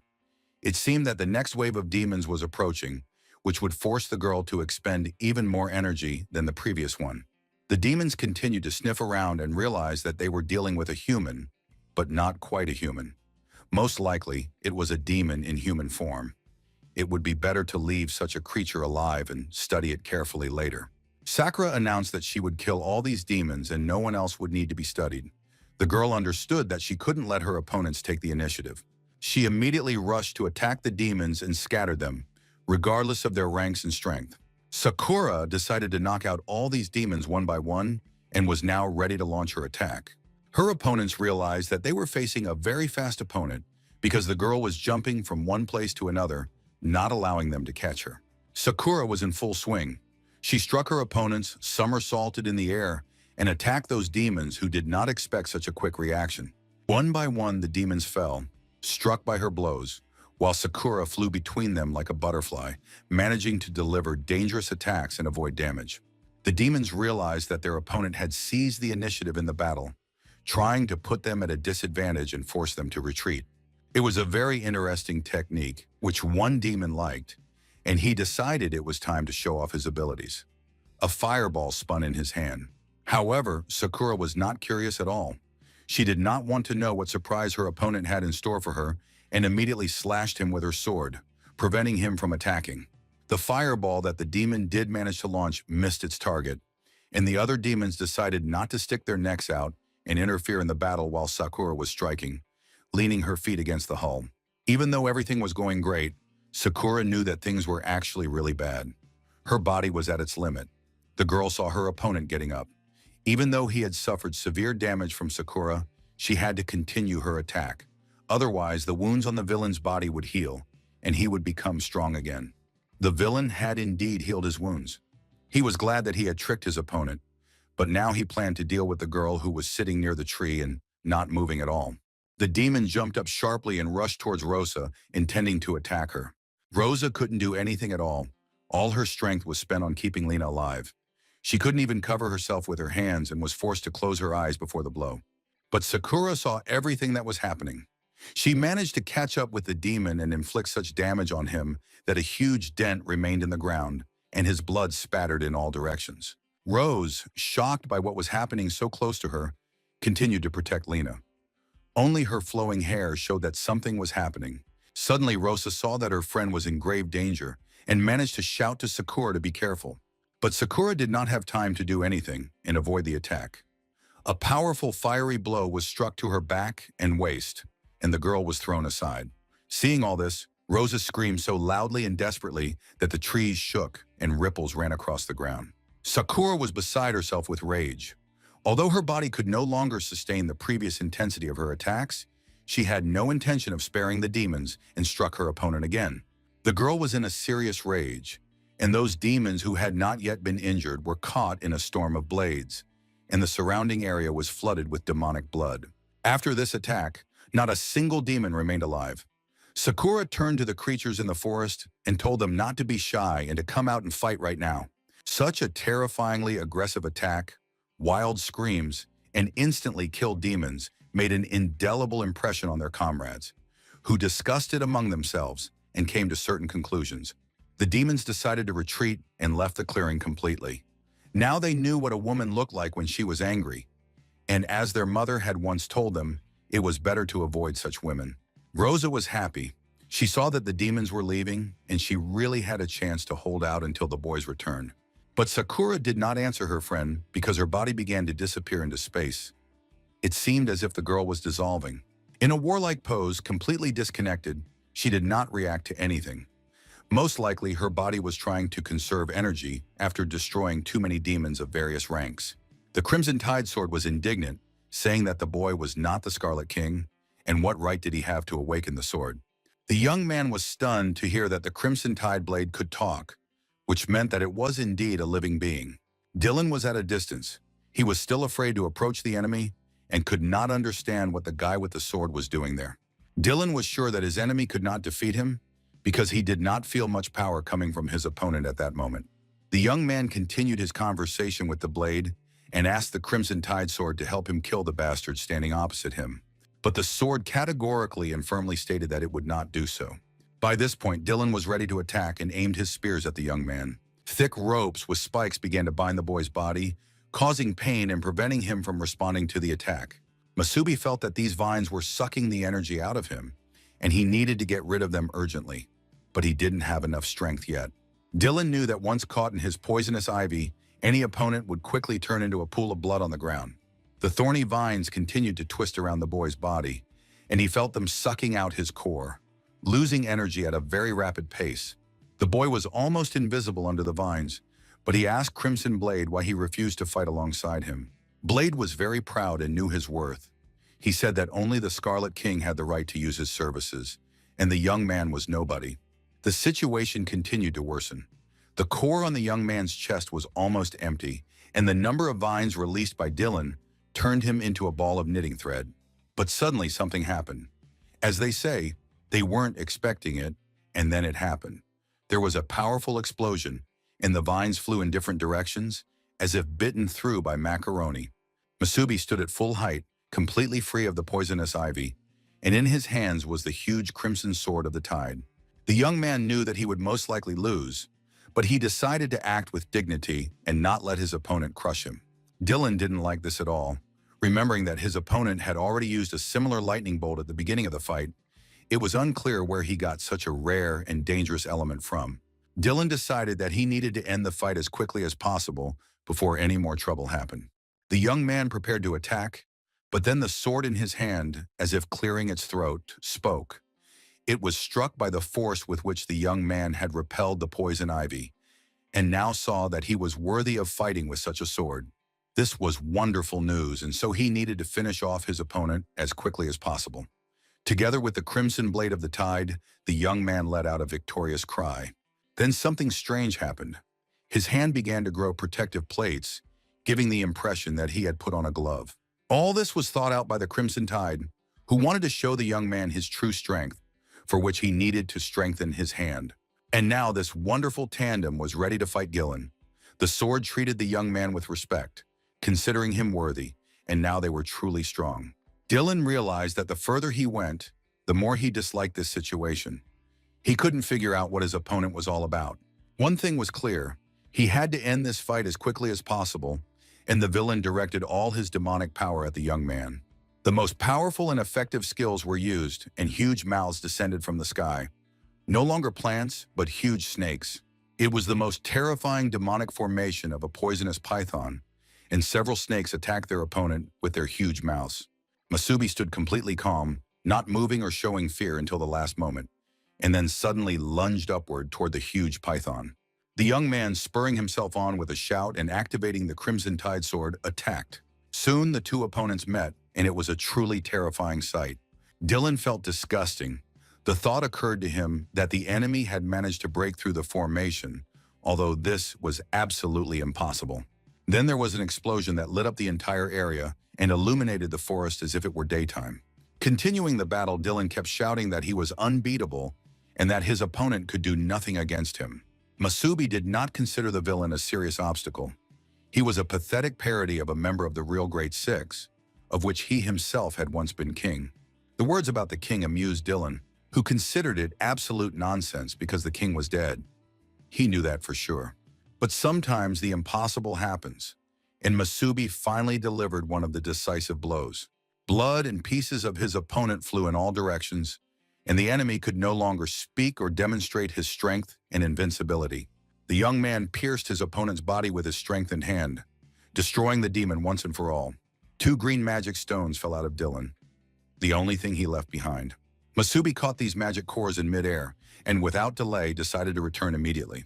He had completed his task and achieved his goal, and morning was already breaking, with the sun gradually rising above the horizon.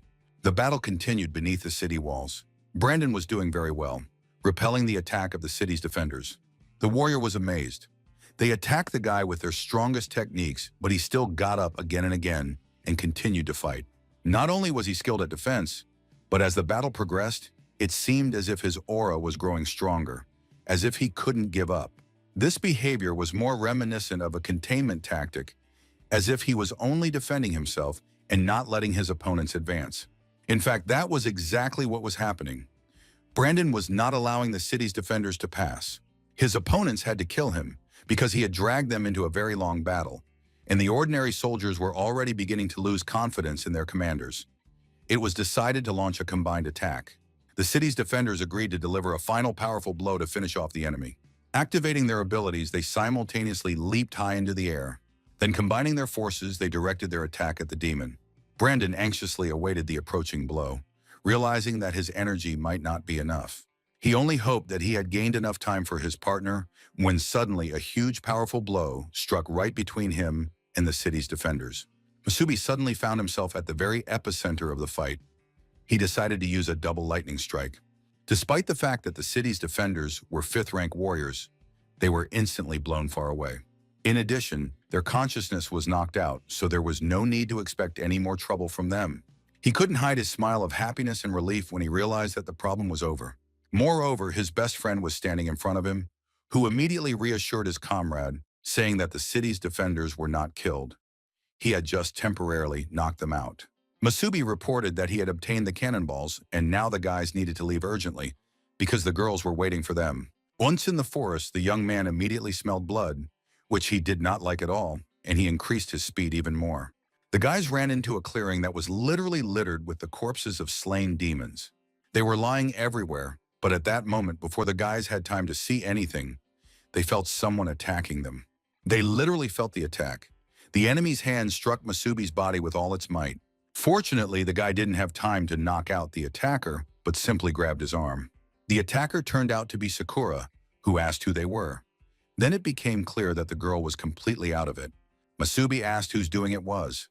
The box and all the demons had been killed and destroyed, but the girl did not answer.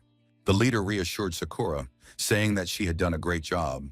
The guys were back, and now she didn't need to worry. Hearing these words, and without realizing it, the girl collapsed flat on her face, and Masubi managed to catch her at the last moment. Seeing this situation, Rosa explained that Sakura had been unconscious for a long time, but continued to protect the girls on some kind of instinct. Rosa was happy that she had managed to hold out until the boys returned, before the situation worsened, and Lena remained in the same condition. Masubi handed Rosa the 7 horn cores he had obtained by destroying Dylan. Rosa honestly admitted that she didn't seriously hope that the guys would be able to kill anyone from the Great Six. She immediately began the process of healing Lena. First, she combined the cores. When the cores became one, Rosa placed them in Lena's chest, and the process of reunification began. After that, Rosa continued to restore Lena's health with her medical skills. They had to wait for the cores to take effect. Sometime later, the surroundings were illuminated by a green light, and it became clear that the heroes had succeeded. Lena could now be without her protective dome and gradually began to recover her health. Masubi was genuinely glad, one might even say happy, that Rosa had succeeded and that Lena's body would soon be the same as before. But instead of rejoicing with the boys, Rosa, exhausted after a night of treatment, fell down breathless. Now both girls lay exhausted. They had expended too much energy and passed out. Brandon admired his friends, who had used all their strength and exhausted their energy to the last drop. Indeed, their friends were truly strong fighters, worthy companions. Simply amazing girls. Masubi continued to think about the girls, but suddenly noticed that Brandon was not responding to his words. Brandon had suffered the same fate. The young man had simply fallen asleep sitting in his seat because he too had been fighting all night. The leader was grateful to his team. They were all ready to give their lives for each other. Masubi was the only one who remained alert and took it upon himself to watch over the others until they woke up, protecting their sleep. After all, they needed to recover. Lena woke up in the middle of a beautiful green meadow. She was lying on soft, lush grass under the warm rays of the sun. Opening her eyes, at first the girl did not understand where she was or what had happened to her. Lena sat up and tried to remember the recent events, but it was difficult and slow. The girl thought that she had dreamed it all, or maybe she was still dreaming. Suddenly, her thoughts were interrupted by a voice asking what the beauty was thinking about. Lena looked up and saw a group of warriors in front of her, all dressed in red cloaks and staring into the distance. One of the warriors turned around and asked what was wrong with the girl. She seemed to be lost in thought. It was King Masubi. Lena said that she had had a very long and frightening dream and was now trying to remember the details. The dream was strange and very realistic. At the end, Lena remembered that she had lost both her arms. These were terrible memories. The knight suggested that the girl was probably very tired, which was why she had dreamed such nonsense. Another knight sat down next to the girl, took her hand, and told Lena that she needed to relax because it was just a dream. Girls shouldn't attach too much importance to it, said the most powerful master of the Purple Corps, Queen Saren of the Mists. But they had to move forward because the new capital city was almost complete. The king believed that it would become the first S-class city in history, a place where new hope for all of humanity would be born. Carlos, the Red Corps master, was confident that this would indeed be the case. The citizens of the city took the initiative and decided to erect a statue in honor of their king in the most honorable place. The king refused this initiative, but no one listened to him, although, of course, the guy was very pleased.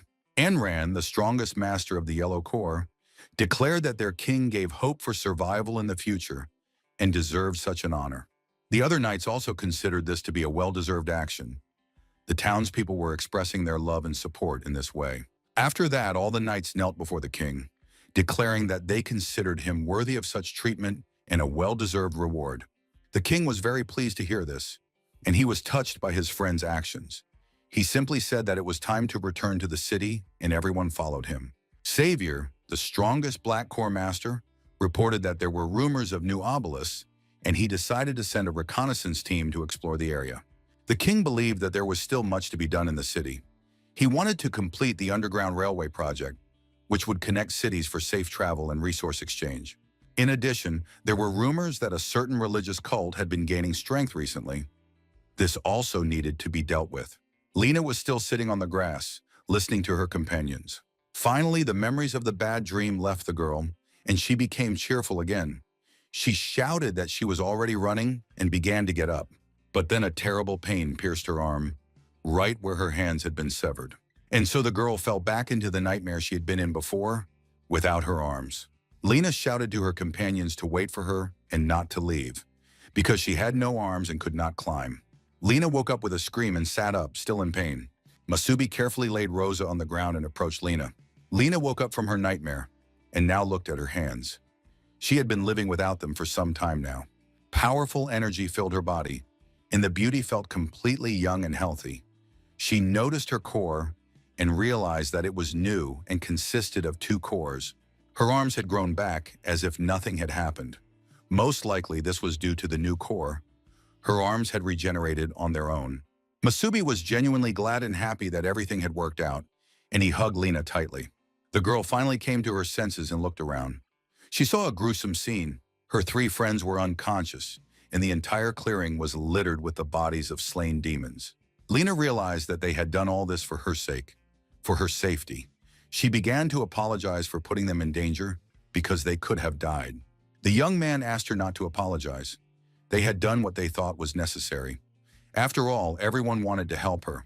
Her friends didn't care about the consequences because she had become a true comrade in arms to them. This meant one thing. Anyone on the team was willing to sacrifice themselves for her. Masubi briefly recounted the latest events, and the news of Dylan's death greatly upset Lena. It could create a huge problem. As soon as the new king and the other members of the Six learned of their comrade's death, they would turn everything upside down to find those responsible. They had to leave immediately. Everyone needed to recover, but the guys were exhausted and there was no time to waste. Lena knew that 3 of the old 6 had died. Desha had been thrown into prison, but Anran was still there. After his injury, he renounced his title and went to a closed city. He could be found there, and it should be safe near him. Indeed, Anran had been a good friend of the king in his past life, so once the plan was agreed upon, it was time to move forward. Lena undertook to heal all the boys and activated her magical abilities. Fortunately, she now had enough strength. Dylan's cores were simply amazing. They were very powerful. Their power was enough to completely restore the hands, and the treatment that Lena performed took almost no energy from her. It reminded her of the situation with Rosa, when a very strong green core was needed. Now, thanks to what Masubi and the whole team had done, they had a new member. The young man asked how long it would take to get to Anran, but it was unclear how their relationship would develop. It was not a matter of distance. It was unclear whether he would accept the group after the king's death. Anran had fallen into despair and even hated the king. He hated him for leaving them at such an inopportune moment and for everything that had gone wrong since then. Masubi believed that it was still worth meeting him in person and explaining everything. At that time, in one of the uninhabited areas of the earth, mountains covered the entire surface. Huge, deep caves were located here, and most likely, there were many demons in them. The warrior stood in the center of the cave, and hungry eyes of the local inhabitants, demons, stared at him from all sides. The young man had come here to train. He looked around calmly and confidently, believing that he was surrounded by a bunch of weaklings. The man was moving deeper into the cave when an emergency call rang. This was very surprising, as he had not received such signals for a long time. The warrior answered the call, saying that he was surprised and did not understand why this emergency communication was being used. The guy had been in this cave many times before, so there was no need to worry about him, let alone call him here. But he was told the terrible news. Dylan was dead. The guy couldn't find the words to express his emotions. It was known that Dylan had been fighting a demon-like creature. There were 2 of them. One was holding back the support squad, and the other, far from the city, was fighting Dylan. Immediately after receiving the news of Dylan's death, they went to his remains, but the body was not found. Someone took his double cores of the 7-horned demon. The reason for the attack remained unknown. It is also unknown who attacked Dylan. Clearly, they had not encountered this enemy before. The second demon also behaved strangely. The warriors said that it did not try to kill them, but simply delayed them. Now there are only 5 of them left. The new king does not yet know about the tragedy.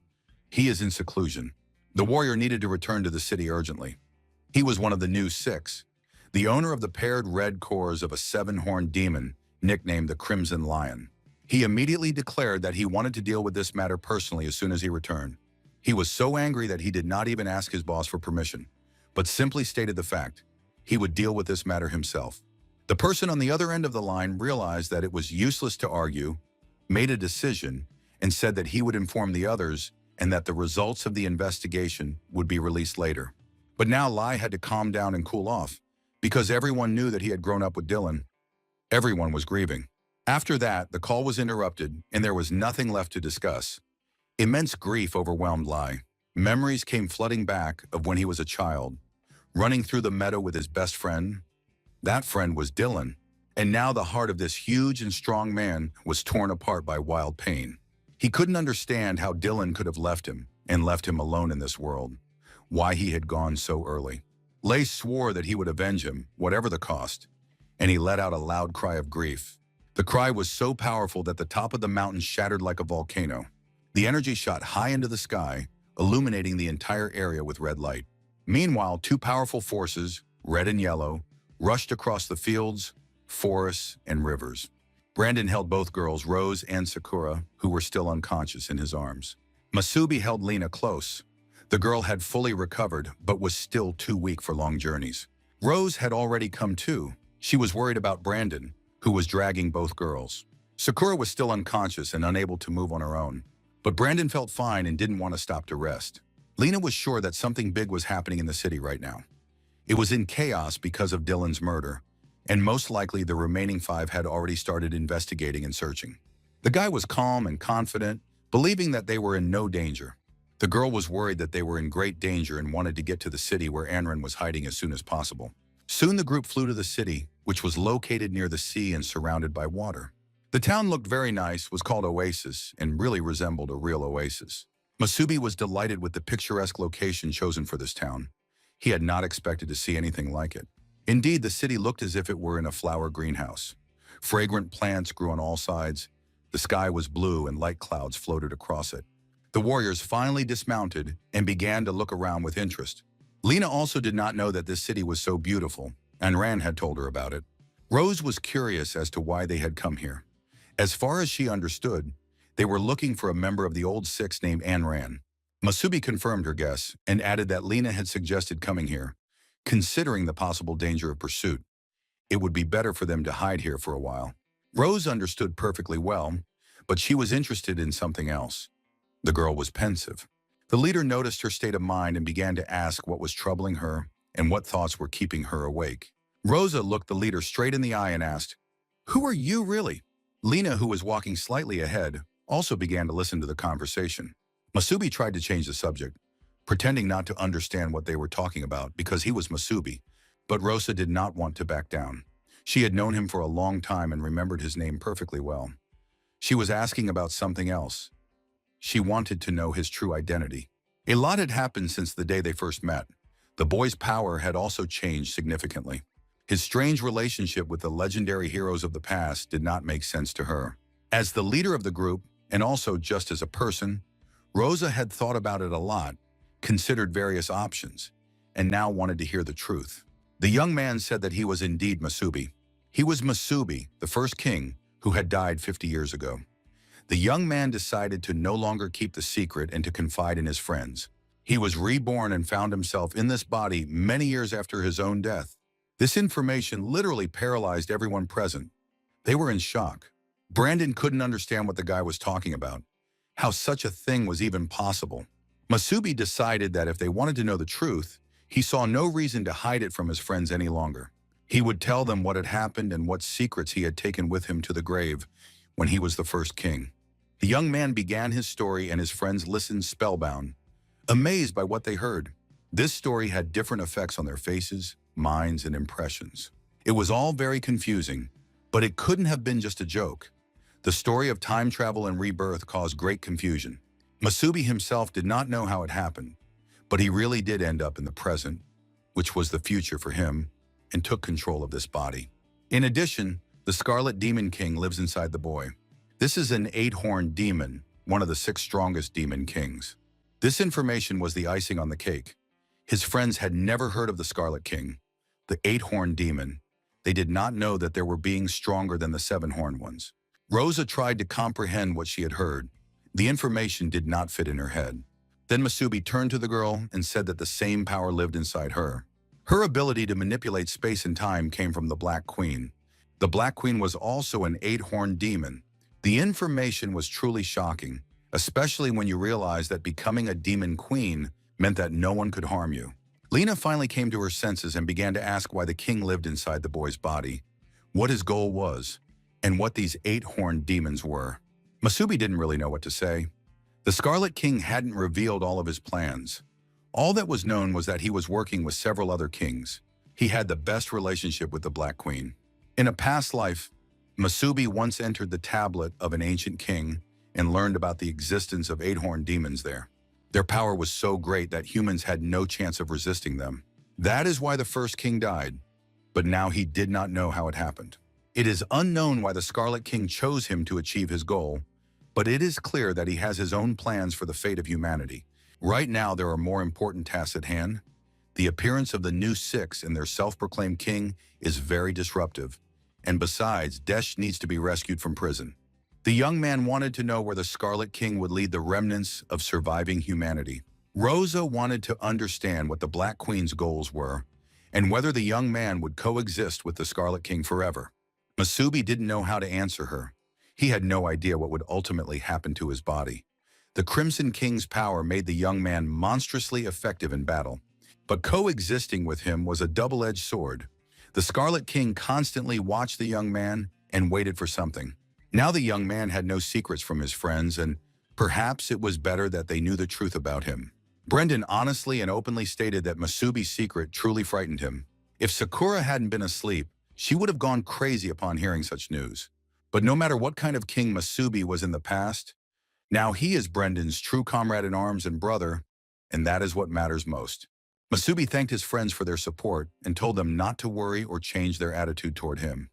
He was very grateful to them for being together. Masubi asked Lena to take them to Ayn Rand to rest and plan their next steps. The group moved on, but the guys' faces were pensive. They were digesting the information they had received, and, of course, it was a heavy burden for them. Everyone needed time to accept this fact. Meanwhile, the group silently made their way toward the city walls of Oasis. Suddenly, a loud cry rang out, and a guard standing on the city wall shouted that strangers were not allowed to enter the city and should not move any further. Lena explained that they were not enemies but were only looking for a place to rest. The girl also said that they had a seriously wounded comrade and asked to be let into the city. But the guard was extra careful, saying that demons could come in disguise as people, so strangers weren't allowed in the city at all. Lena was furious. She thought this behavior was ridiculous, and Brendan demanded a place to rest and recover, saying that they had come from the city of Helios. Apparently, all these threats and requests had no effect on the guards, because in the next moment, a warning spear was thrust into the ground at Brendan's feet. Masubi listened silently to these dialogues without getting involved in the argument. However, his inner demon was already beginning to boil, and it soon became clear that the boy would not be able to endure such treatment for long. He found it simply ridiculous to hear the guard threaten to kill the entire company, while Masubi himself grabbed the spear that had flown in from the city. Looking the guard in the eye, the guy said, "Believe it or not, but I can raze your city to the ground," and broke the spear as if it were a piece of macaroni. The guard was simply terrified. In addition, he saw the stranger's eyes and began to shout that it was a demon and that all the city's soldiers needed to prepare for battle. Masubi's companions began to calm him down, saying that the guard was only a first-rank soldier and was just doing his job, so there was no need to be aggressive towards him. Suddenly, there was a flash from the city gates and something shot up into the sky. Gaining altitude, this thing landed quite powerfully at high speed in front of the comrades, between them and the city. When the dust and fog cleared, everyone saw a large and powerful knight in yellow. His aura was extremely deadly and strong. Raising his head and glaring menacingly at the newcomers, the warrior said that he had come personally to see who had the audacity to behave this way in front of the city gates. The guard's mood immediately improved. He recognized Lord Anran, who had come in person to save his city. It was indeed the guardian of the earth, Anran, who now looked at the travelers and waited for their answer. Masubi stepped forward, intending to immediately deal with the stranger who had appeared from the sky, but Lena intervened. Lena took off her hood and addressed the warrior, saying that it was she, Lena, and that she was very happy to see her comrade Anran. After that, the Yellow Knight began to remove his helmet, because he really recognized his old friend from past battles. Anran turned out to be a gray-haired old man, with a wrinkled face and disheveled hair. He stared at Lena, realizing that this beautiful young girl must look about the same as he did. After that, the knight looked around at the whole company and asked Lena why she had come to his city. Lena explained that they needed a place to rest. One of her team members was seriously injured, and she pointed to Sakura. The group had no malicious intentions, they just needed temporary shelter. Anran thought for a moment and shouted to the guards to open the gates, even though the guard tried to hint at the evil aura coming from one of the travelers. The Yellow Knight reassured the city's defenders, saying that he was there, so nothing bad would happen. The guards stopped arguing, and soon the city gates were open to the guests. The doors of the city's main palace swung open, and Lai, who was very angry and determined, burst into the room. Trina greeted him. She expressed her condolences, saying that she knew how close Lai had been to Dylan. Trina was one of the members of the New Six, possessed a double purple core, and was nicknamed Gentle Heart. Crimson Lion was indeed very upset. His face was literally contorted with hatred for the murder of his close friend and a thirst for revenge. All this time, Lai had been carrying a briefcase, which he now placed on the table in front of Trina. Inside the briefcase was a new set of cores of all colors, necessary to enhance the abilities of the knights. Lai asked Trina to send him all the data on Dylan's battle. The guy didn't care who his friend's killer was. Trina saw and felt that she couldn't stop Lai, but she told him that someone would be going with him on this mission. Lai tried to object, but the girl said that it was not up for discussion, but an order from above. Therefore, he simply had to accept the fact that he would have a partner. The information about the order from above struck the warrior. He understood that Wang was not ready yet and wondered how everything would happen now. The warrior was confused. But then a demon stepped out of the darkness and said that this would be his first time working with humans. He looked very relaxed, wearing a robe and slippers, and came out to meet his new partner. This was a demon nicknamed Young Chick, and indeed, this young man with purple hair looked very gentle and touching. The partners went to the scene of the battle where Dylan had met his death in order to gather the necessary information or find some clues about the killer's identity. The demon understood that the warrior was very upset that they were forced to work together, and he told him so directly.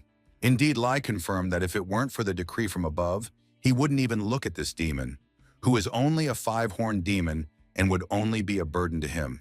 Lai advised him not to get in his way because in reality he couldn't stand all demons. The demon struggled to contain his hatred upon hearing these words and said that he could kill the warrior with a single movement of his hand. In the next moment, his hand did indeed pierce Lai's body. The stunned warrior looked at the weapon sticking out of his chest and the blood pouring around him, unable to understand how the demon dared to sneak up on him. But in the next moment, Lai was walking unharmed along the road next to the demon, who suggested that they calmly continue their journey together. Lai did not argue or try to figure anything out. However, he was struck in surprise that his chest had taken all this, which meant that it was all an illusion, and a very powerful one at that, since the warrior did not recognize it immediately. Looking at the back of the departing demon, Lai realized that he was not facing a five-horned demon, but a very powerful creature. At that moment, the demon said, "You said I was five-horned. That's right. That's exactly the level I wanted to show you." The demon turned to his partner, who was in shock, realizing that his thoughts were easily read, and said that they needed to get going because the demon also needed revenge. The small cozy house was very noisy and cheerful. Sakura finally came to her senses and was now devouring literally every piece of food she could find. In addition, her companions told her the story of Masubi, and the girl was simply stunned to learn that their leader was the king himself. While Brendan, Rosa, and Sakura were devouring the food supplies and enjoying their rest, the other members of the team remained outside. Masubi confessed to Anran who he was and told him his story. Lena summed up by saying that they needed to get Daishu out of prison. The guys from Masubi's team were quite strong, and if they came up with a good plan, they could achieve this together. Anran listened to his friend's story in silence, saying nothing and showing little reaction. Then he stepped toward Masubi. The next moment, the man punched the guy in the face with all his might. Masubi either didn't have time or didn't want to defend himself and fell to the grass, receiving a powerful punch to the jaw. Lena was literally furious at her friend's behavior. She grabbed him by the shoulder and wanted to know what he was doing and why he was acting that way. But when Lena's hand touched the man's shoulder, she felt a strange energy emanating from Anran. Anran attacked Masubi again with his fists, saying that he had no idea what his comrades had to go through to survive after his death. Masubi rushed into the damn obelisk with the king's tablets, ignoring all his friends' advice and not listening to their warnings. Masubi has no idea what happened after that, how they all survived, and how they managed to get through all the hell that followed. The scream was so loud that Masubi's companions jumped up from the table and rushed to help their leader. But before they could run up to intervene in the fight and pull the crazed old man away, Masubi yelled at them to stand back and not interfere, allowing Anran to vent all the anger he had accumulated over the years. Anran was in a serious rage. He beat the young man and continued to tell him how hard and painful it was for them without their king. All those who were loyal to the king had been slaughtered, and the people had nowhere to even spend the night. But he, their king, had simply taken off, not caring about anyone. And now he had shown up as if nothing had happened after so many years, and was talking about some kind of salvation. Masubi could only say, "Forgive me." The face of the king who had called Anran to go with him came to mind. And in this life, Masubi intended to repay his knight 1,000-fold. But then a woman and a boy appeared in the courtyard, drawn by the noise, and watched their beloved man with concern. The boy with a stick in his hands turned to the strangers and said who they were, and that neither he nor his father liked them, and that they should all leave immediately. Stunned, looking at the new participants in the dialogue, Lena realized that Anran had a normal human family. Anran bowed his head before his king and said that he asked his king's forgiveness, but he was no longer Anran, the defender of Earth. The man had fled to this town, met a woman he loved, and had a child. In his old age, he had given himself to them and was content with the little he had. He no longer had the strength that once defined him, and all he was capable of now was protecting his family in this town. Masubi listened silently to this confession, not condemning his comrade, but disappointed that he had found no support in Anran. The old knight knelt before his king, bowed his head in a deep bow, and asked that the warriors leave the town once their wounds had healed. Sakura, now rested and refreshed, began to flirt with the boy, saying that they were not here to cause trouble. She smiled sweetly at the boy and said that they were not going to interfere with him and his wonderful family, but that she just needed to rest a little and heal her wounds. The boy felt a little ashamed of his behavior and was pleasantly embarrassed, saying that okay, he was ready to let them into his house. Brendan hugged the boy around the shoulders and reassured him that they were good guys who specialized in killing monsters and didn't hurt people at all. That day, the hostess had many helpers in the kitchen who bustled about with her, preparing a delicious lunch. The woman said that these were the first guests in their house. They usually led a very secluded lifestyle. The hostess was even a little afraid that she would not be able to cook enough for so many people to treat them all to a delicious and high-quality meal. The woman said that these were the first guests in such a long time, not only for their family, but for the entire town. The fact is that new people very rarely come to the town, so everyone was wary of the strangers. Rosa reassured the woman, saying that they meant no harm and understood, so there was no need to worry about it, especially since the guests had arrived without any warning. In fact, they should apologize for their sudden appearance and for the disturbance. Lena also said that they were all very happy to find a place to rest, especially in such wonderful company, because Mr. Anran and his wife had done them a great service by providing shelter. The woman was glad to hear this because it is always nice to help. And now it was time to enjoy a delicious dinner as soon as the food was ready. Masubi was sitting on the grass at that moment, watching the sunset, which was very beautiful and peaceful. Anran approached his former king, because the men had so much to discuss, and once they had been very important and close people to each other. Looking at the current Masubi, Anran saw his king, his youth, and his lost hopes. The man honestly admitted that even Lena could not convince him that Masubi was the king. Anran did not believe in time travel and reincarnation. It all sounded too magical. Anran gave in to his emotions and hit Masubi a couple of times, but now he thinks about it constantly and realizes that he shouldn't have done that. The man knelt, bowed his head low, and said, "King, Anran greets you."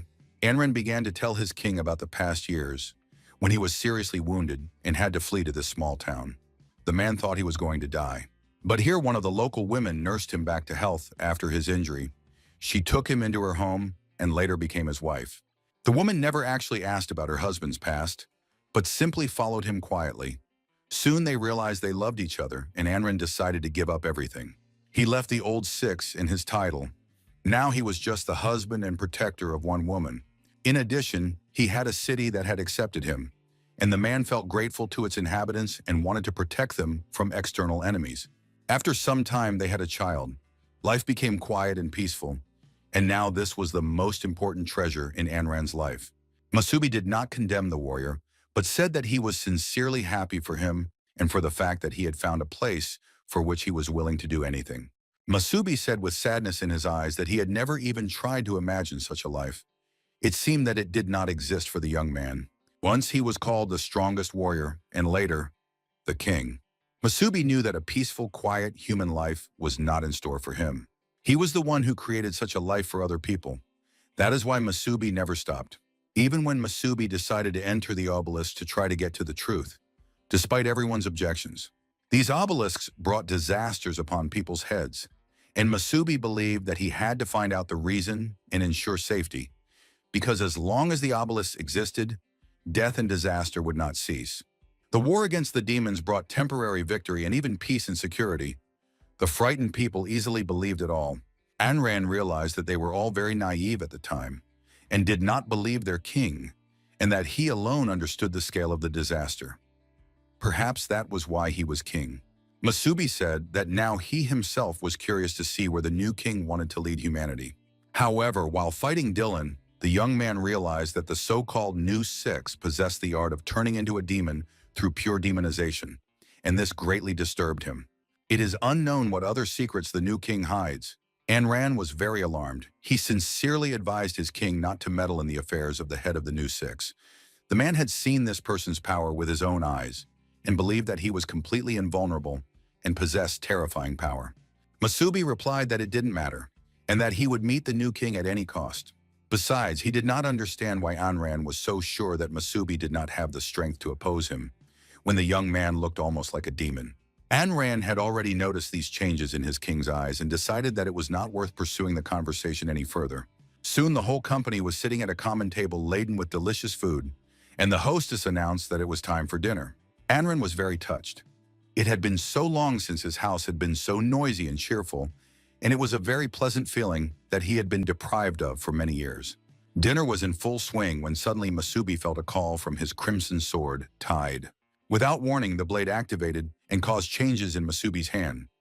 Everyone present noticed this. The stone inlaid in the crimson sword of the Tide lit up and informed its owner that enemies were approaching.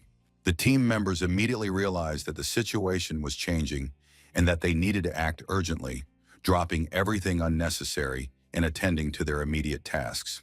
Meanwhile, above Anran's house, where the whole company was sitting at the festive table, a bird with purple energy was flying.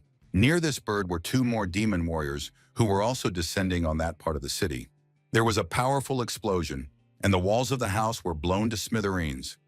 No one could have survived in this situation. Fortunately, the Crimson Sword of the Tide warned its master in time, and so the team managed to quickly leave the dangerous place, taking Anran's family with them. Soon, when the smoke and dust cleared, two uninvited guests appeared on the ruins of the destroyed house, the demon Tenchik and the Crimson Lion. The demon immediately sensed the aura and said that their rival was indeed hiding here. The demon said that finding Masubi was not difficult at all, because the birds had seen him on the way here, and now reported the information to the demon. Masubi silently examined his pursuers, analyzing the situation and figuring out how to proceed. A warrior named Lai, or Crimson Lion, was also there. He immediately said that he had come for Dylan's killer. Just a few hours ago, Lai and the demon chick had been standing at the site of Dylan and Masubi's battle. Lai did not understand why the demon had asked to be taken to the place where Dylan had died. The demon assumed that it would help find the killer. Lai remembered how the demon had said that their goals might coincide, and now he wanted to find out what chick meant. The demon did not go into details about his past life, saying only that it was a personal grudge. The one he was looking for was extremely unusual. On the way there, the demon Tenchik found various clues that pointed to his location, and when he arrived in the City of Dawn, he received information about Dylan's murder. The men examined the site of the battle between masters of unimaginable power, because the entire earth and mountains were cracked and dented. It could not have been a mere coincidence. The demon had nothing personal against cooperating with the Crimson Lion, but that was what the elders had decided, so he was not involved. The demon simply offered to carry out his mission without interfering with each other.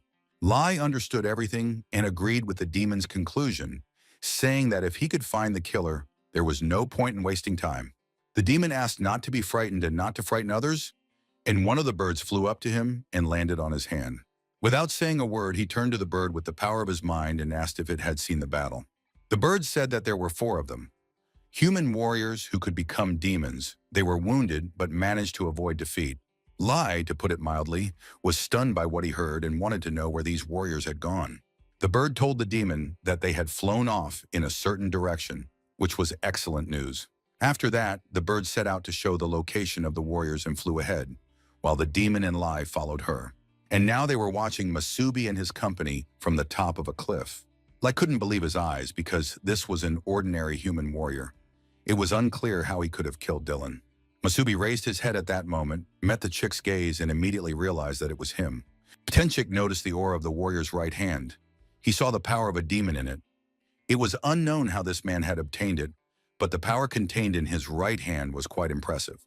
Masubi turned to Crimson Tide Sword and asked what the strength of these two opponents was. The blade began to analyze. The Crimson Blade reported that these two were stronger than Dylan with his green cores. The opponent who did not open his eyes was particularly strong. The Crimson Sword of the Tide reported that this villain had a very strange aura. At this point, Crimson Lion could no longer stand it, and filled with hatred rushed to attack Masubi as the murderer of his closest friend and brother. The Crimson Lion was not named so for nothing. His attack really gave the impression that a powerful, ferocious animal was biting its prey in half. The whole company was scattered in different directions, and Sakura only had time to shout to her leader, Masubi, to save himself. Masubi simply put out his hand and completely blocked the Lion King's blow, absorbing its energy. Lai was struck by such strength and power. He realized that it was this opponent who had killed his Dylan. Gathering another portion of his hatred and anger, the Crimson Lion attacked Masubi again. Lai was literally bursting with rage. He continued to exude hatred and shout that his opponent would now die, and he would tear him to pieces. Masubi sensed that this opponent had the same demonic aura as Dylan, which meant that he too could become demonized. Rosa wanted to know who this was and what they should all do now. They needed to join the battle immediately. Lena reported that it was the Crimson Lion, Lai. He was one of the members of the New Six, which meant that he had very powerful potential and hated everyone close to Masubi. Anrin was very alarmed. He did not understand how the pursuers had been able to catch up with the whole company so quickly and how he could help with what little strength he had left in his old age. By this time, all the members of Masubi's team had activated their demonic functions and were ready to join the battle alongside their leader. Masubi, seeing his comrades in battle formation, told them to protect Anran's family as well as the entire city and to leave with them. Of course, Lena was against it because she knew that the Crimson Lion was the most formidable opponent of the six, not counting the new king. Besides, the second man next to the Crimson Lion was a high-ranking demon. Demons never come alone. Masubi had once explained to Lena that high-ranking demons always travel with their entourage, which meant that there would soon be many demons nearby. Lena understood the whole problem that had arisen and told Anran that his family had to be taken away from here. And before the old warrior could say anything, Lena grabbed him and his family and rushed away from the battlefield with them. At that moment, Masubi's entire team prepared to attack the Crimson Lion. Rosa, Sakura, and Brandon all unleashed their full power on the enemy. Rosa noticed her opponent's crazy reaction speed. It was strange that he was a master of Bobrov's core, not the blue one. Demon Chick thought about the strange feeling of discomfort that had been with him the whole time. They disturbed the team during lunch. But why didn't they all attack together, since the Crimson Lion was a very strong warrior? Masubi also analyzed his opponent. He felt that the aura of the lilac demon smelled disgusting. This meant that he was monstrously dangerous. Gradually, the situation on the battlefield developed in such a way that the Crimson Lion fought Masubi's team, while he himself faced the Demon Chick. But for now, he was only studying his opponent from a distance. Rose commanded her comrades not to let the Crimson Lion escape from their encirclement. Even if he was a member of the Six, with the help of their demonic abilities, her friends could try to defeat him. The team had to distract Crimson Lion and give their leader a chance to fight the strange man in the robe. Everyone did their best. At that moment, Brandon was in a personal duel with Crimson Lion. The young man was striking blows, but his hands were already aching terribly and his opponent's physical strength was simply terrifying. While Crimson Lion was busy with Brandon, Sakura tried to attack him. Sakura also felt that this warrior with a red core possessed the insane speed of a blue core, and his level of defense was equivalent to that of a yellow core. After her attacks had no effect, Rose agreed that the Crimson Lion was indeed very strong. The friends decided to continue their attacks in order to at least hold back the enemy. However, Rosa couldn't shake the feeling that something was wrong. The battle was in full swing. Everyone was actively attacking. Masubi continued to study the demon for a while longer. Then the young man came to the conclusion that the enemy was not going to attack first, which meant that he had to make his move. Masubi instantly moved to the top of the cliff and pierced his opponent with a blow, but he was in for a huge disappointment. It turned out that the demon was not on the rock. It was just a reflection, and Masubi had missed. Soon the demon appeared in another place, saying that Masubi was not very good at fighting against those like him. Masubi suddenly sensed the demon behind him and managed to react, striking his opponent with the crimson sword of the tide. The demon chick flew a decent distance, but said that it was not enough for his opponent to defeat him. Masubi was already almost completely in his demonic form and asked if his opponent wanted to compete in speed.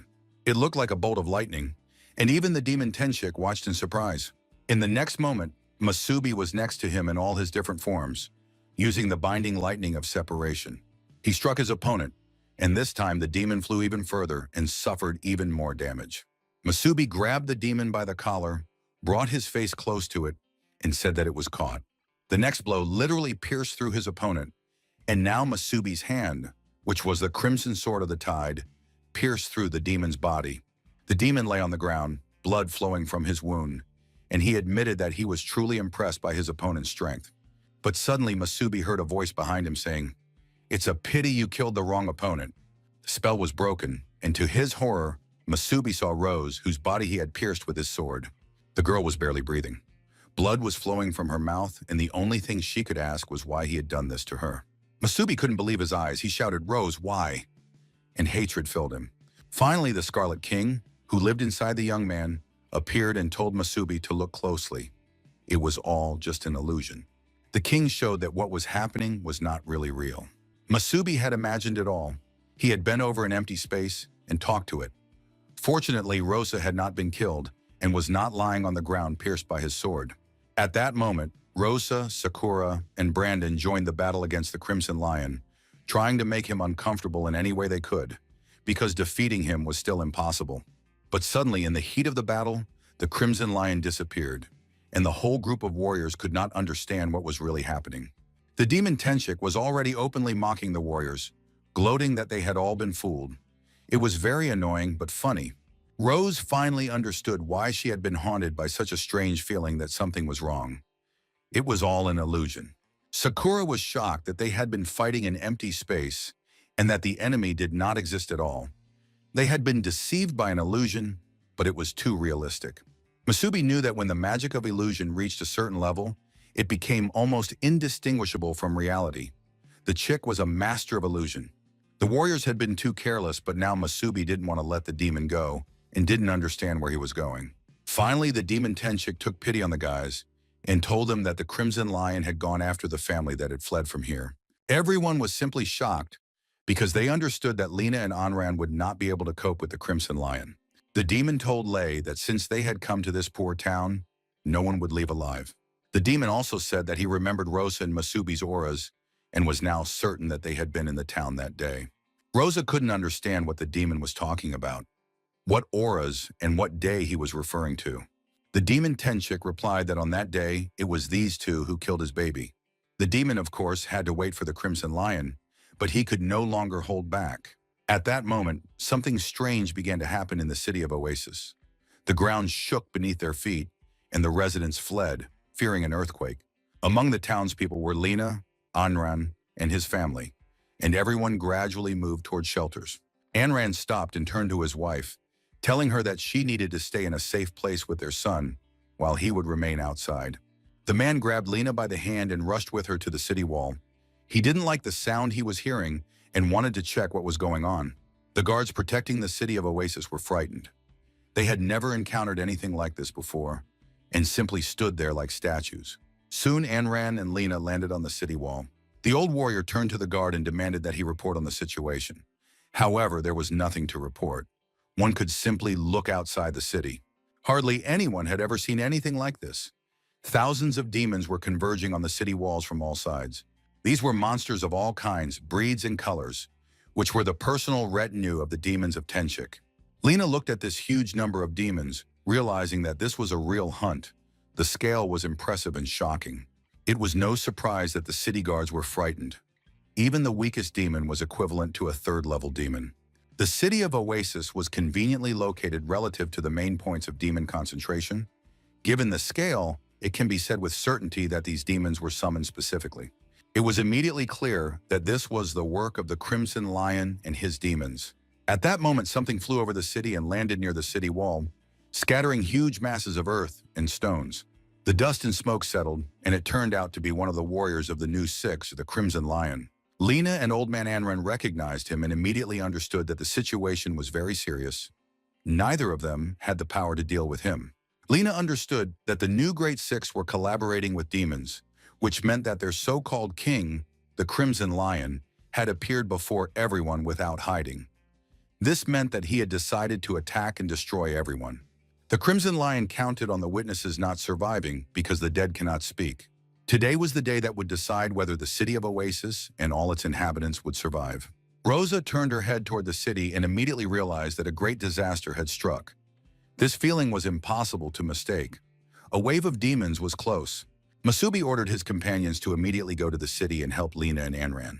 Rosa tried to dissuade Masubi, saying that he could not remain alone against an opponent whose aura and power of illusion clearly indicated that he was a very high-ranking demon. However, Masubi ignored the girl's words, demanding that she quickly carry out his order, and soon all his comrades set off to help Lena and defend the city. The demon Tenchik did not like this plan at all and said that he would not allow these warriors to interfere with the fate of the city. But then Masubi, without further ado or warning, rushed into the attack, saying that he would see who would not allow what. The young man cut his opponent's body in two with his Crimson Tide sword. But soon Masubi felt complete darkness around him. He had probably fallen into the space of illusion again. In front of him glowed orbs that corresponded to the members of his team. Rosa found herself in an unfamiliar forest. She noticed the changed terrain and immediately guessed that it was an illusion again and tried to find her companions. The girl walked through the forest and called out to her friends, but it seemed that they could not hear her because no one responded to her cries. Sakura found herself in some kind of watery space, and it seemed as if she was walking on water. Sakura also did not understand where she was, but guessed that this was another illusion. Brandon suddenly found himself in a desert where the earth was so scorched and parched that it resembled separate islands. The cracked earth and the complete absence of people, including his companions, made Brandon feel lonely. All the members of the group had fallen under the spell. It was a very powerful space of illusions. A 7-ranked demon could not possess such power. It was clearly stronger. The demon turned to Masubi, saying that he had promised to show the boy the death of each of his friends. He added that the show would begin soon, as he was already eagerly awaiting it. Finally, the advanced 7-horned demon nicknamed Young Chick appeared in all his glory. He said he liked to play with people like Masubi, who had at least some bit of power, and now the demon would not kill his opponent quickly, because he took special pleasure in watching his opponent suffer. Masubi clenched his fist in rage and launched an instant lightning attack. The demon admitted that it was indeed a magnificent blow, but it didn't matter. No matter how powerful the opponent's attack was, all blows would only hit illusions. Masubi realized that his opponent was also an illusion, but he didn't expect anything else. Therefore, it was pointless to waste energy on Tenchik's demons. Roddick whispered to the guy to save his energy. Roddick hated illusions more than anything else because there was nothing to destroy. Tenchik thought the enemy looked calm. He got the feeling that the young man had a lot of experience fighting demons, and there really was no point in wasting energy on a fight with a copy. However, the most dangerous thing about illusory space is that time can be controlled. Therefore, even if he did not engage in battle, the demon Tenchik would still destroy Masubi. He did this by destroying his team and invited Masubi to watch his comrades with him, each of whom had already spent more than 2 days in the illusory space. Masubi looked with pain in his eyes at the images that the demon was transmitting to him. Rosa sank deeper and deeper into the forest. Soul-sucking thorns and poisonous ivy gradually took over her body. The girl tried to resist, periodically cutting through these poisonous vines. Rosa realized that she had been here for an awfully long time, and no attacks were helping her break through the barriers and escape from this space of illusions. Once again freed, the beauty stood hunched over, regaining her strength and catching her breath. Suddenly, she heard a voice saying that her steadfastness sincerely impressed someone. It was the demon Tenchik who informed Rose that the swamp was slowly draining her life force. It was terribly hot in the scorched desert. Brandon rushed across the parched earth in search of a way out. not knowing how to break free from this vile environment. But then huge fiery whirlpools flew towards him. Brandon managed to react and put up a protective shield, holding back the fiery blow. Despite his strength and abilities, the young man was still damaged and soon wounded. However, he still held his ground. The demon Tenchik was amazed by Brandon's defense, saying that it was as strong as a stone cliff. However, the desert would gradually dissolve the young man's soul, for he had already been there for 2 days. The demon suggested that Brandon surrender. Besides, he was probably worried about the lives of his companions, who were most likely already dead. And if he didn't want to surrender, let him die with them. Sakura also fought her fears and enemies in the water illusion. The girl walked on the water, from which the bodies of other demons constantly emerged like mermaids. Sakura struck the bodies and repelled their attacks, realizing that they were her own clones. The beauty saw that the clones were endless. She did not understand how many days she had already spent in this place. Her thoughts were interrupted by a beautiful demon who appeared nearby. His feathers shimmered with all the colors of the rainbow. The demon chick was amazed by Sakura's speed of attack, but these reflections of her essence made her forget everything. It was impossible to escape from herself. Masubi realized that, judging by his companion's feelings, they had indeed spent 2 days in their places. This meant that they needed to find a way out of the illusion as soon as possible, otherwise they would simply die of exhaustion. But Masubi's attacks did not reach the demon's main body, and his friends understood the futility of their actions, but could do nothing about it. It was simply impossible to escape from such an illusion, and Masubi clenched his fist in rage. But then an idea popped into his head. If it was impossible to escape the illusion, then he could try to break it from the outside. Lena and Anran stood on the city wall and realized that they had no choice. They had to stop the Crimson Lion and all these demons. Anran confirmed that they had to accept this challenge, despite their physical condition. He was obliged to protect the city. Anran and Lena had to do it at any cost, because they weren't just warriors, they were members of the Great Six. With these words, the former colleagues, without a second thought for themselves or the consequences, jumped down from the city wall. They landed in front of the crowd of demons, ready to engage them in battle. The demons froze in indecision, waiting for orders from their lord, who at that moment was the Crimson Lion. Lei recognized Lena and said that this was complete nonsense. All that remained of the old six, who along with their king, were now just history. The Crimson Lion, in full armor and confident in his strength and invincibility, looked at his opponents and gradually transformed into a demon. Having become a demon, Lai warned his rivals that he would see what these old men were worth. But if they lost, the demon race would devour the entire city. Masubi continued to analyze the condition of his comrades and think through a plan to destroy the illusion from within if it was impossible to escape from it.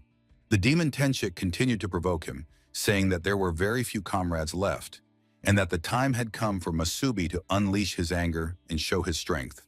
The demon wanted bloodlust to consume his opponent, for there was no greater pleasure in the world than watching the silent rage of someone who realized their own powerlessness. And now the young man was forced to watch his friends die before his eyes, unable to help them because he himself was trapped in an illusion and did not have the strength to overcome it. The demon Tenchik informed the young man that he must humbly accept death, for soon his will would leave him, and the demon was very saddened that his student would not see such a show. Masubi suggested that the demon not underestimate his comrades and simply observe them. Rosa was once again enveloped in hellish ivy, and the swamp was gradually sucking her in. But the girl was the captain and had no moral right to give up first. She had to find a way to dispel the illusion and help the others. Brandon continued to hold up his protective shield, realizing that it was just a desert and just a storm, which he could easily handle now. Sakura reflected her doubles quickly, monotonously, and without unnecessary deliberation. She understood that she had to hold on and buy time. The demon Tenchik was genuinely surprised because his illusions should have already broken the warriors, but the resistance within his technique proved to be completely useless. Masubi said that the main problem was that demons did not understand humans and did not think about why humanity was still holding on despite their total superiority. Masubi was confident that he could defeat the demon simply as a human being, because humans possess certain spiritual qualities. He was already ready to put his plan into action, and a light appeared around him. He became more like a human than the Scarlet Demon King.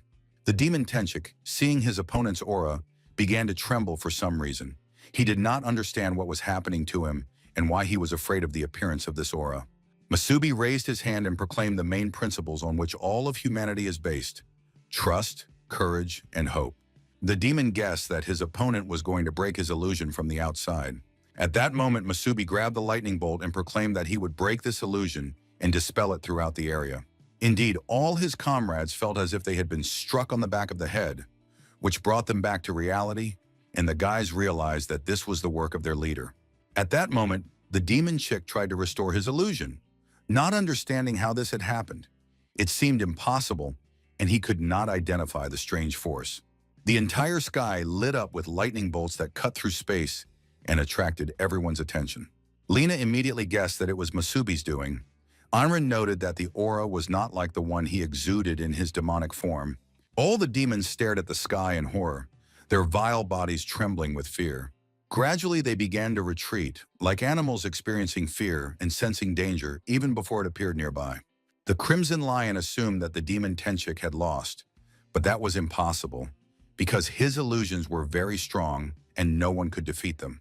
The Crimson Lion realized that he had been wrong to trust this demon, who was incapable of fighting a single warrior, and rushed into the attack.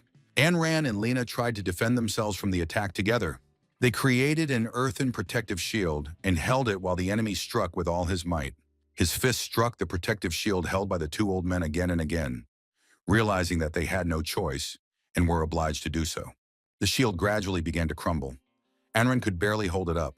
Lena put her hand on her companion's back and began to restore his health. It turned out that the enemy had broken his ribs and managed to destroy the shield that had previously withstood the attacks of several seven-horned demons at once. Lena understood that the Crimson Lion in demon form was stronger than Dylan. The Crimson Lion enjoyed the battle because his opponents were weak. They couldn't withstand even one of his blows. He found it disgusting to waste his time on such mediocrities. When the demon's illusion was broken, Rosa, Sakura, and Brandon appeared near their leader. He ordered them to be on guard because this demon was full of surprises.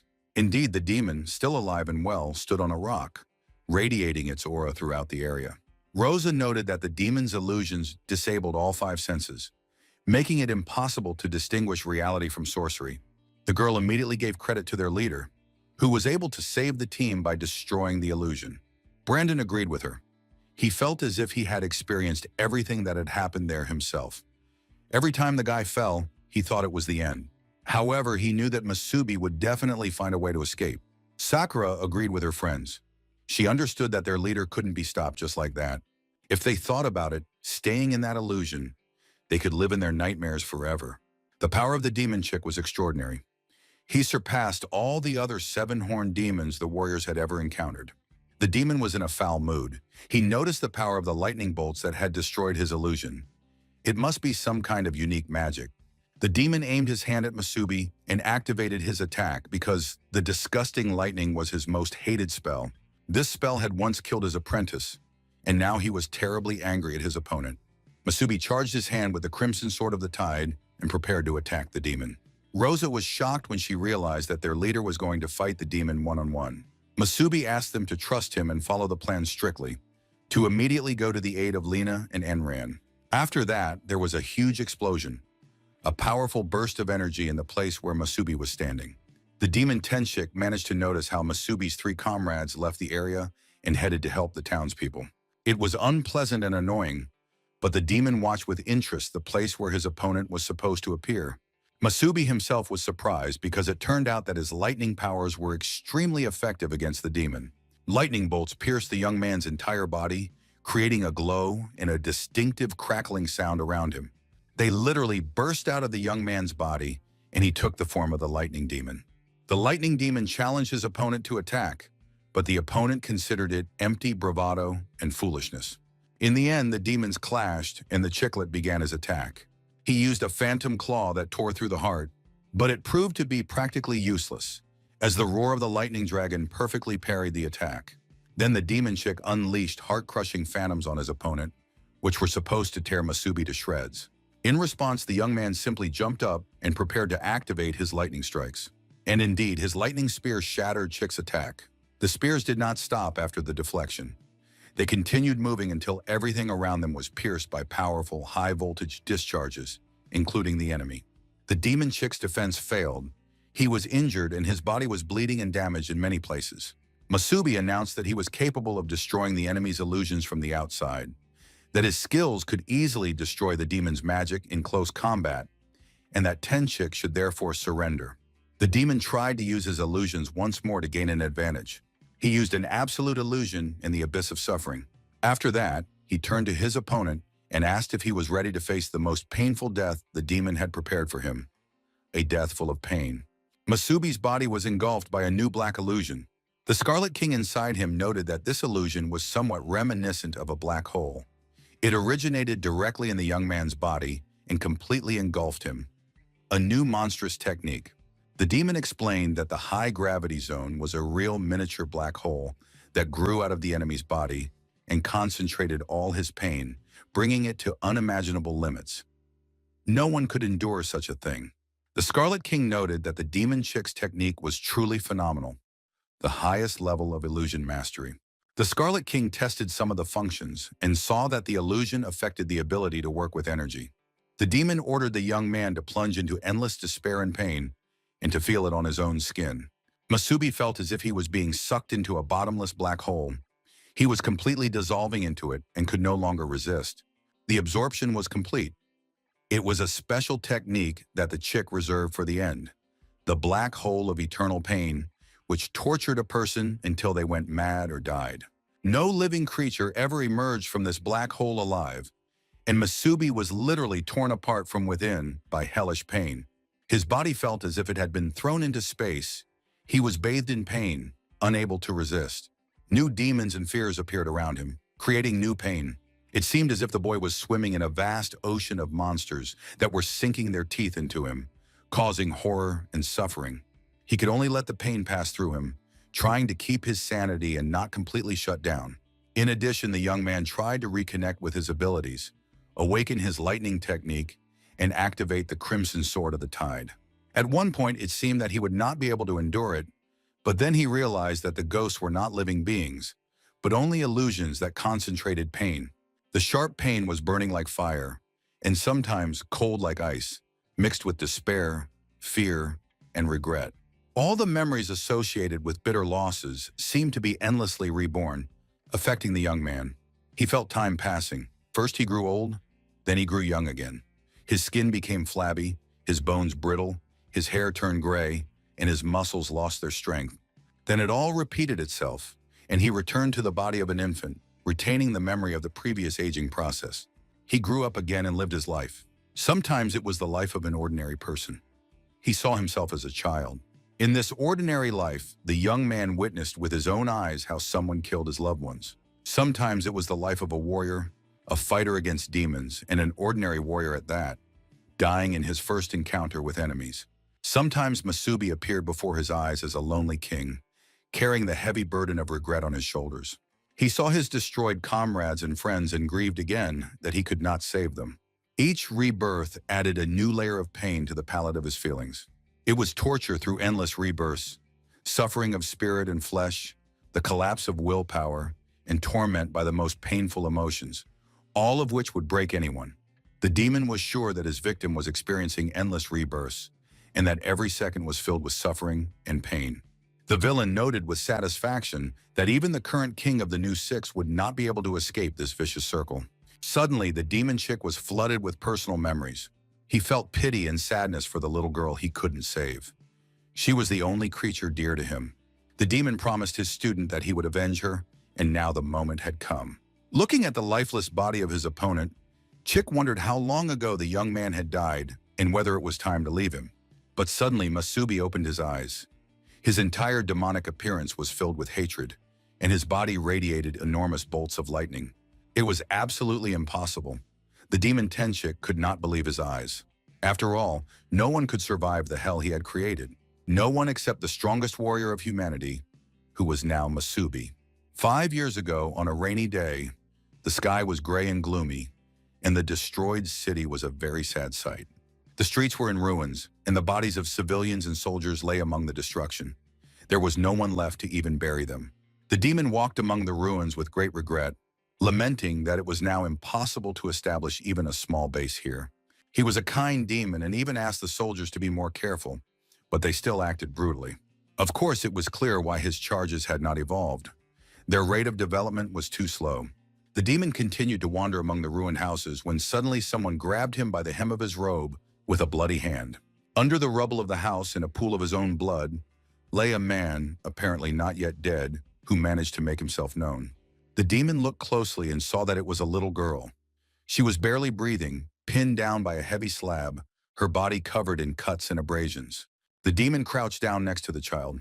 She impressed him with her resilience and will to survive. It was probably her instinct for self-preservation. It was so amusing to watch people who were very resilient, yet fragile at the same time. Looking at this lonely child, the demon became interested and decided to give her life. But for that, he had to fulfill one condition. The girl had to forget that she had once been human. The demon took out one of the purple magic stones.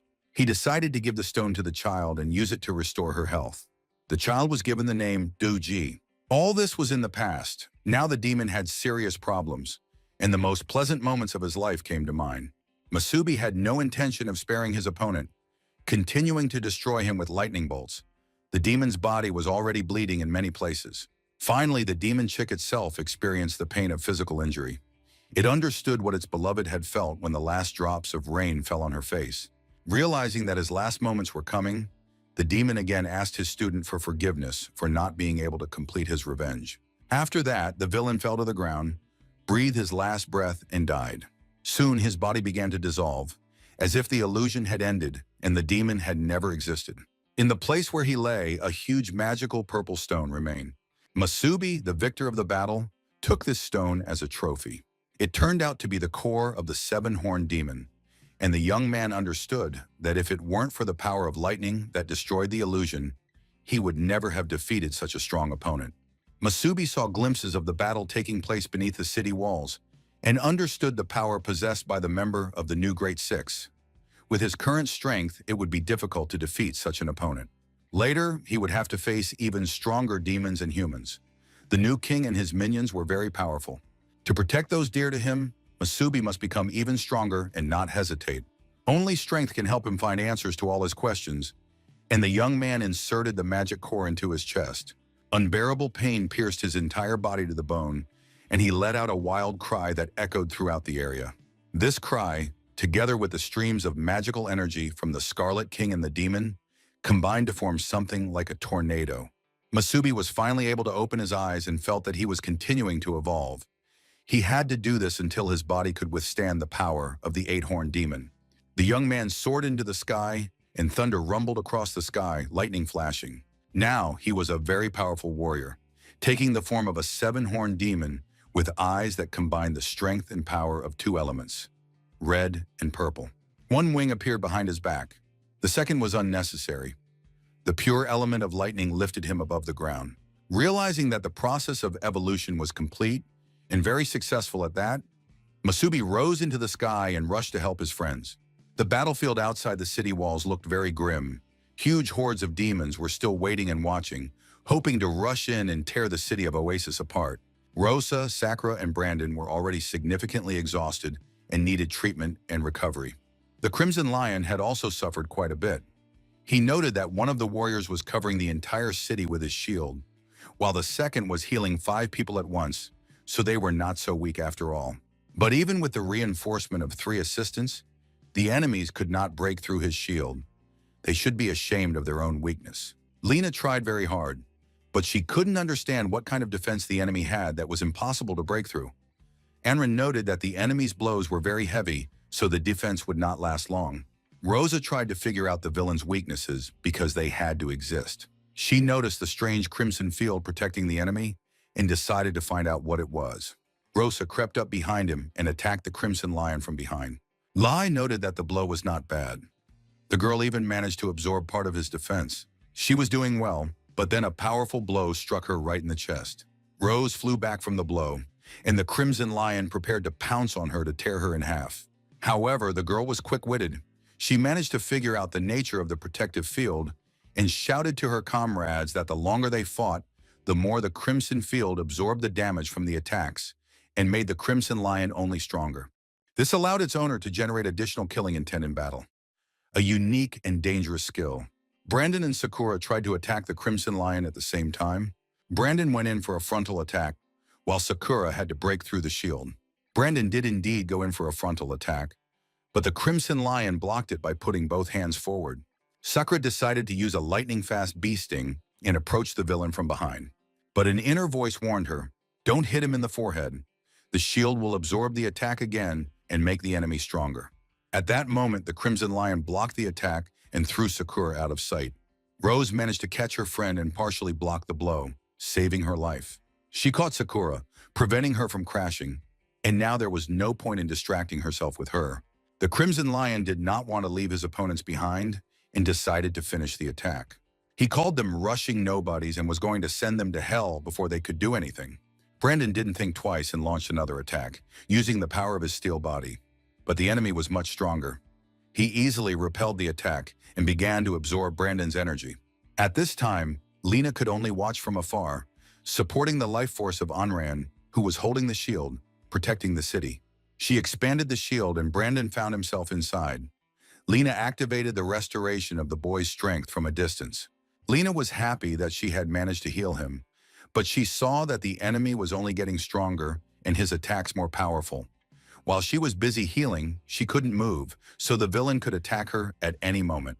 The Crimson Lion apparently decided to take advantage of the situation and destroy Lena so that she could no longer support the group's life force. Lena realized that the enemy was using his field to break their formation and felt that she had been the main target from the very beginning. Lena could only cover her face with her hand, realizing that the blow would be fatal, when suddenly a powerful flash of lightning flashed before her eyes.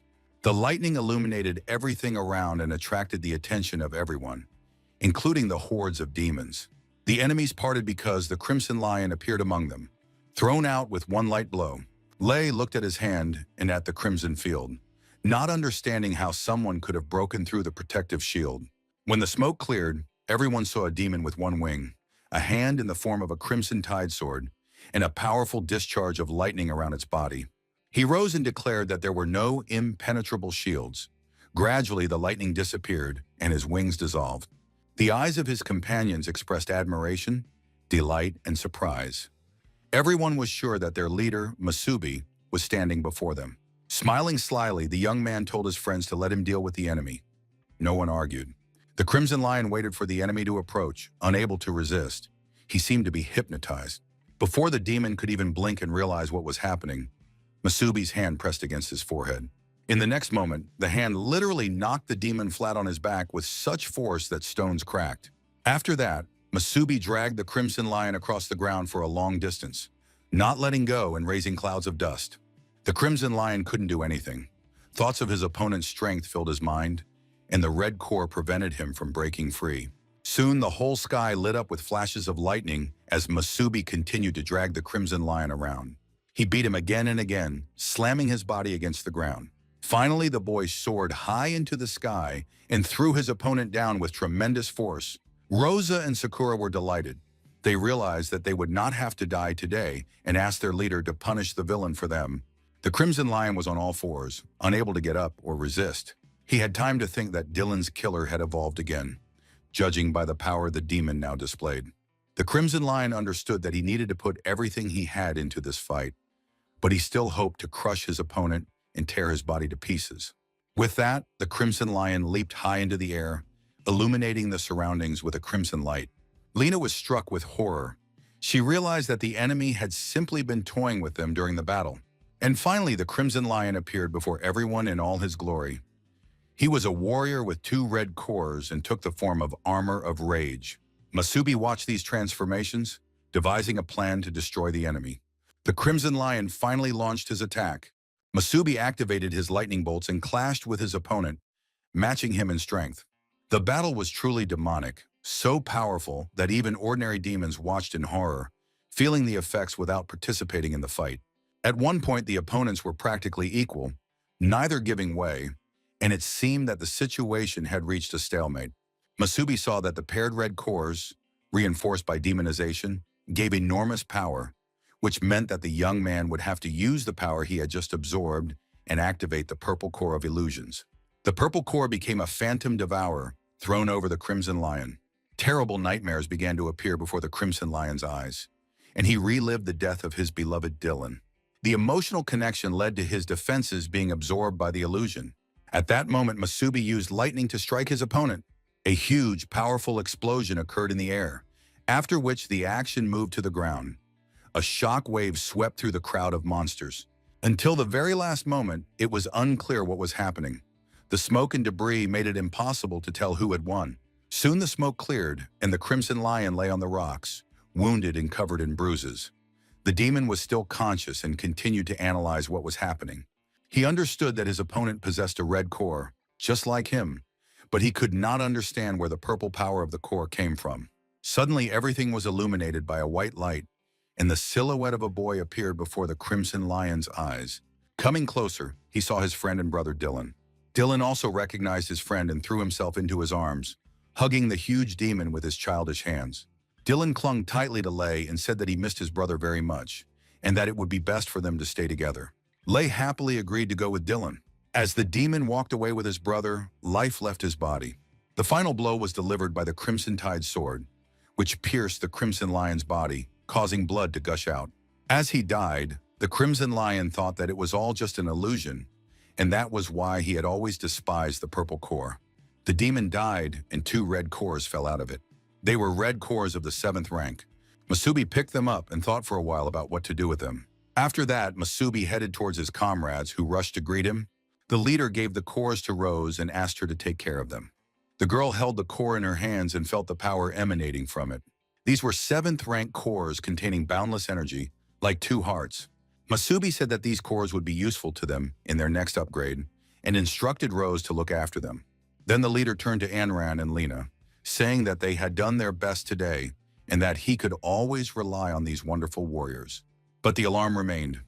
The battle was not over yet, and a wave of demons could still appear. It seemed that the demons couldn't decide whether to attack or retreat.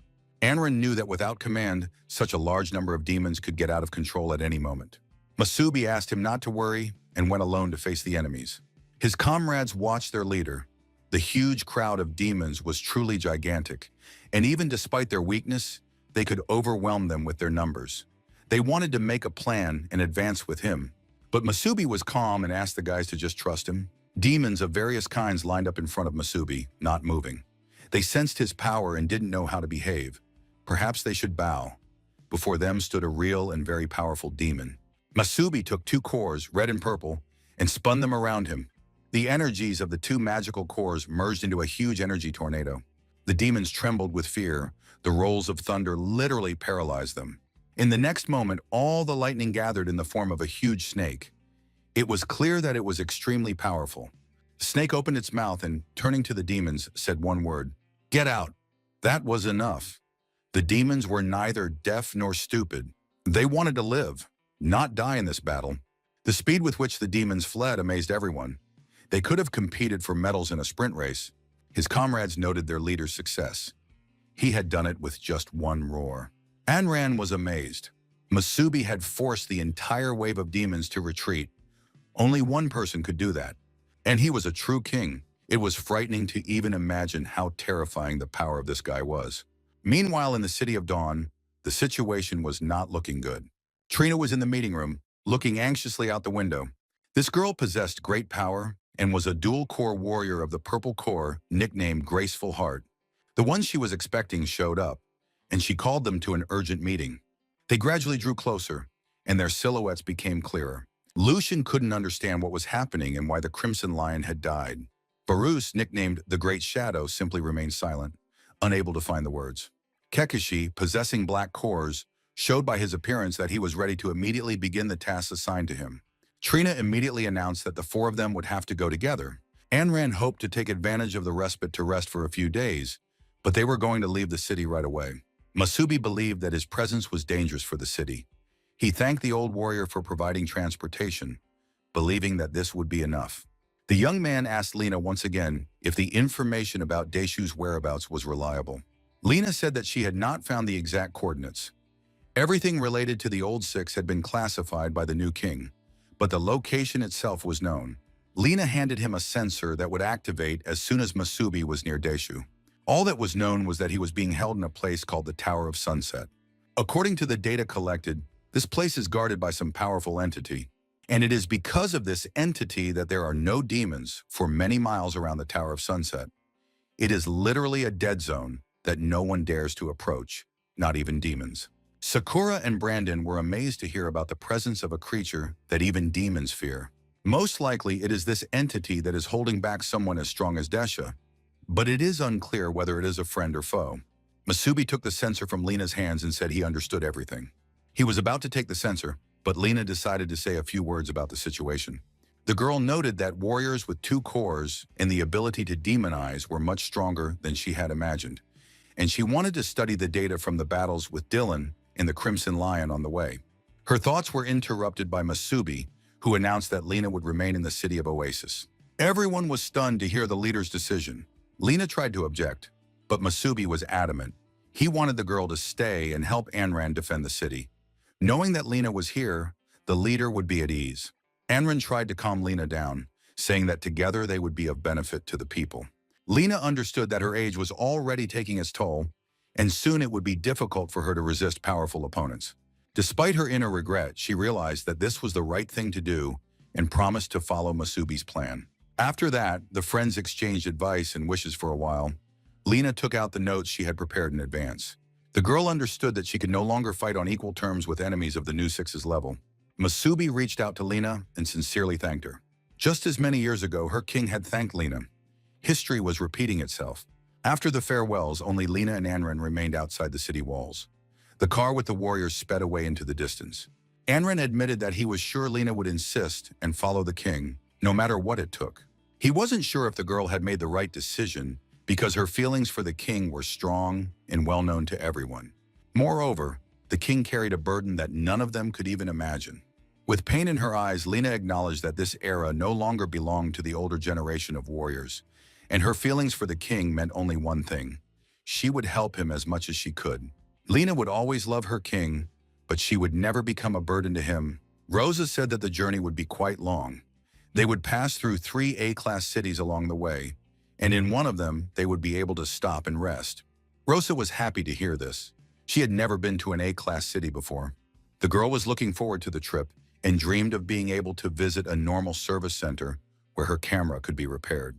Brandon hoped that there would be enough restaurants in the big city to eat his fill, because his stomach was growling, and dinner at the Oasis had been interrupted by villains and a fight. They had expended a great deal of strength and energy in the fight. Brandon jokingly said that he could eat 2 bowls at once. Sakura also loved a snack, and the two of them dreamed about the dishes they would eat first. They asked Rosa, who had been silent the whole time, if she was hungry. Rosa admitted that she only dreamed of a normal bath. Sakura hugged her friend and promised that she would definitely rub her back.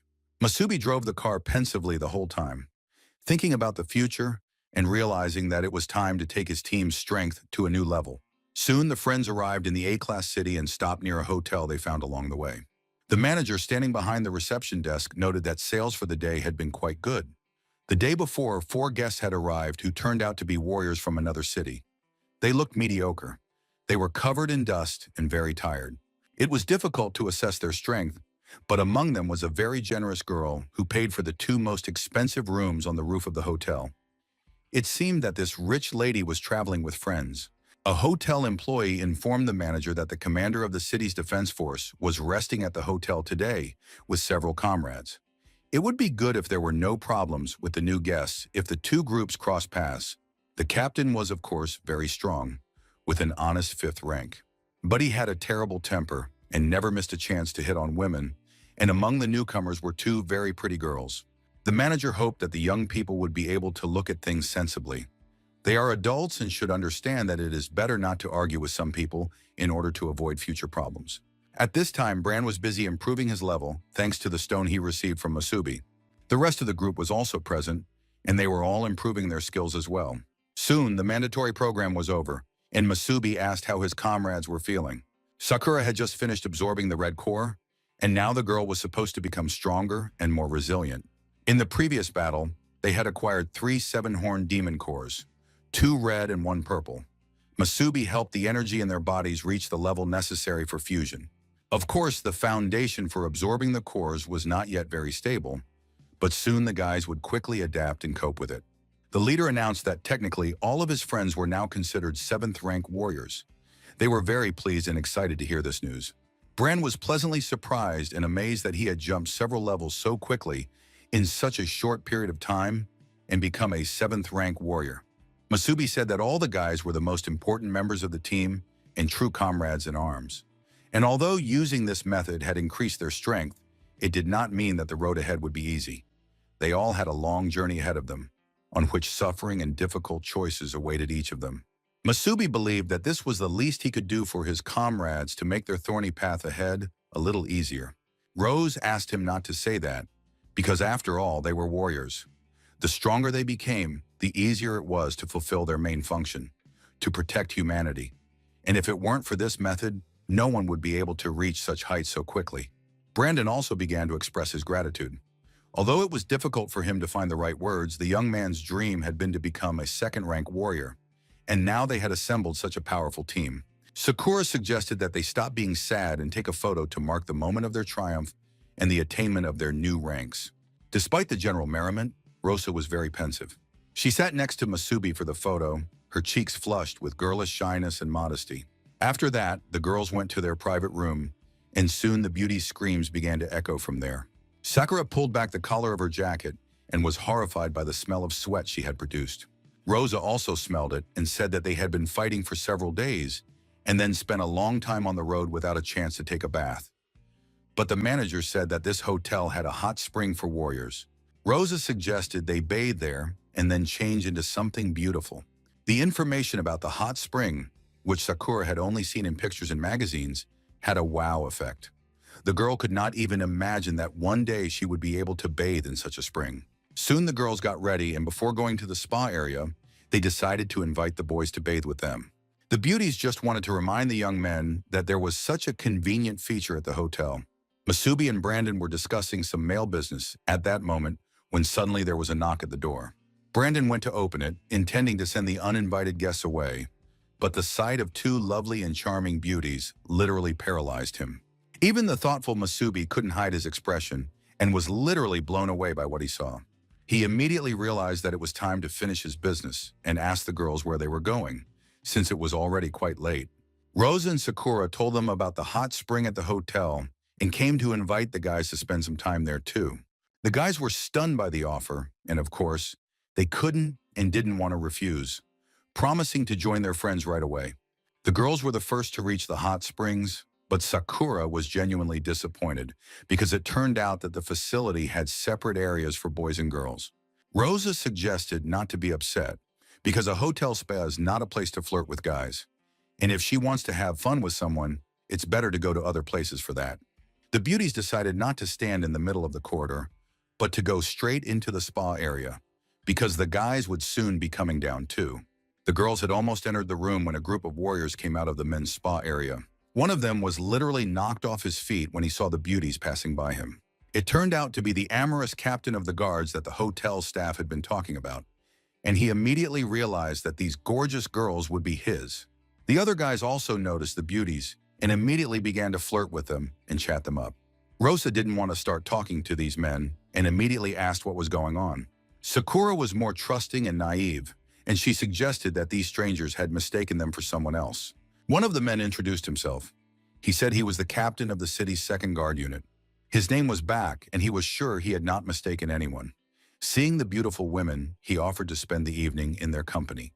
The captain was confident that no woman he liked would ever be able to refuse him. All the girls who learn about his status and power simply cannot resist his beauty and charisma. Buck wins them over very easily, even too easily, and today will be no different than usual. Rosa asked why he had told them he was a 5th-rank warrior. What difference did it make? Rosa said that the guy's behavior reminded her of a nobody from her past life. Sakura tried to defuse the situation by saying that if the guys had no more questions for them, they would ask them to clear the way because they were going to bathe in the spring. By this point, Captain Buck was really pissed off by the unfamiliar girl's behavior. He behaved very aggressively towards the girls, saying that they had no right to talk to him like that and look down on him. He was sure that both beauties would entertain him all night long. He hoped that they had heard and understood him. Rosa, without flinching or changing her expression, asked what would happen to her if it turned out that she didn't understand. The captain stuck out his nasty tongue and said that otherwise everything would be exactly the same. but only by force. At that moment, two strangers in robes approached the group, and one of them said that the captain had exactly 3 seconds to take his hands off the girls. Captain Buck was furious. They don't understand who they're talking to in that tone. They probably don't even know who I am. In response, he heard one word, 3. One of the captain's comrades tried to calm the stranger down, saying that he was being disrespectful to the commander of the guard. Masubi uttered one word, 2. The captain continued to yell, because these strangers probably didn't know how to count. They couldn't see how many opponents there were and couldn't calculate their strength correctly, yet they dared to open their mouths. The next moment, the word 1 was heard, and a flash of lightning shot out, which no one had time to see clearly. But Captain Buck had time to feel a fist on his face and the taste of blood that immediately appeared in his throat. The blow was so swift and powerful that the captain's comrades did not even notice where their leader had gone. When they came to their senses, they looked up and saw the body of the guard captain at the end of the corridor. The men rushed to help their boss. The commander was alive but battered. He was on all fours, coughing. He was very curious about the stranger's speed. He must be a warrior too, but he wasn't wearing a suit. How could he see so well? Usually warriors rely on a special converter installed in their suits. It transforms energy, and thanks to this device, warriors can safely use the power of demonic cores. The higher the synchronization with the device, the more power the core can release to the warrior. Everyone in the modern world knows this. Masubi explained that the 4 of them did not need to be in suits to use their energy. Realizing the strength of their opponents, the captain and his friends ran away, their heels and bare thighs flashing, promising that the strangers would pay for this humiliation. That's how the guys' hot spring vacation started. In the end, they entered the spa area and dispersed to their respective territories. The women's section of the hot spring was full of vacationers. Rosa and Sakura enjoyed this place with pleasure. They felt as if their bodies were melting in the warm water, while other visitors admired their figures. The girls dreamed for a while that they would also like to have such figures, and then turned to the beauties. One of the girls asked, "Where are these strangers who look so amazing from?" And then she offered to treat them to tea. It was a special tea that is harvested in this area. A cup of this tea while bathing in the spring was the best way to relieve fatigue. All the women were very kind and hospitable, which literally amazed Rosa, who was not used to such attention and kindness from strangers. Sakura also drank tea with delight and spent time with the women. In the men's section of the spring, everything was much sadder and less friendly. The men's jaws simply dropped and their eyes bulged out of their foreheads. They examined the warriors' bodies, amazed at the size and beauty of their muscles. The men assumed that these guys were high-ranking warriors since they had such strong and powerful bodies. In addition, the men noticed the number of scars left over from battles with demons. Masubi and Brand noticed that they were attracting increased attention from the men. But there was another strange moment. All the men swam far away from the guys and huddled together at a distance. It was strange, but in the eyes of the other visitors to the spa area, the guys looked like real demons, exuding strength and power. It was better to stay away from such neighbors in the pool. The girls came out of their section, happy, and noted how cool the people in the pool were. At the same time, other pool visitors noted that the people were somewhat unsociable. Other girls were swimming with them in the spring, who treated them to delicious tea, were very nice, and also told them about all the interesting places in the city. Masubi, of course, wondered why everything at their spa was not at all what he had expected. He didn't understand, but decided not to worry about it. Rosa suggested going into town right away, because they needed to buy a new lens for Sakura's camera. The group of friends was walking through the city, which was full of people, when suddenly their attention was drawn to a group of strangers dressed in cloaks who looked different from the usual residents. They were indeed unusual residents, the 4 strongest from the City of Dawn. At one point, the group of strangers in cloaks passed by Masubi and his companions. They passed each other completely calmly, without drawing attention to each other. However, the young man froze in place and sensed something. Trina, for it was she, also stopped and began to analyze her feelings. Rosa, Sakura, and Brandon didn't understand at first why their leader had stopped, but then they immediately sensed the aura of the 4 strangers. At that moment, the strangers turned around and glanced at the group of friends. Finally, the strangers in cloaks turned around and at Trina's command, moved on. Rosa, of course, noticed that the strangers smiled at Masubi, so she wanted to know if the guy knew the stranger. Masubi replied that he didn't remember her, but he was very pensive because he felt that the purple core inside him had suddenly reacted to the girl. Brandon added that the aura of these four strangers was very unusual. The power of each of them felt deep and incomprehensible. They gave off the feeling of some kind of perfect whole with no weak points. Sakura suggested that they were some kind of elite group of hunters from another city, or even a team of mercenaries. Rosa said nothing in response, but thought that perhaps the strangers were demons. Suddenly, her thoughts were interrupted by a loud noise. But this time it wasn't explosions, but festive fireworks that lit up the streets of the city. Sakura was thrilled. She had never seen fireworks in her life, and today the city was holding a fireworks festival. The girl immediately began to photograph the wonderful flowers of light that bloomed in the sky. The spectacle was truly breathtaking.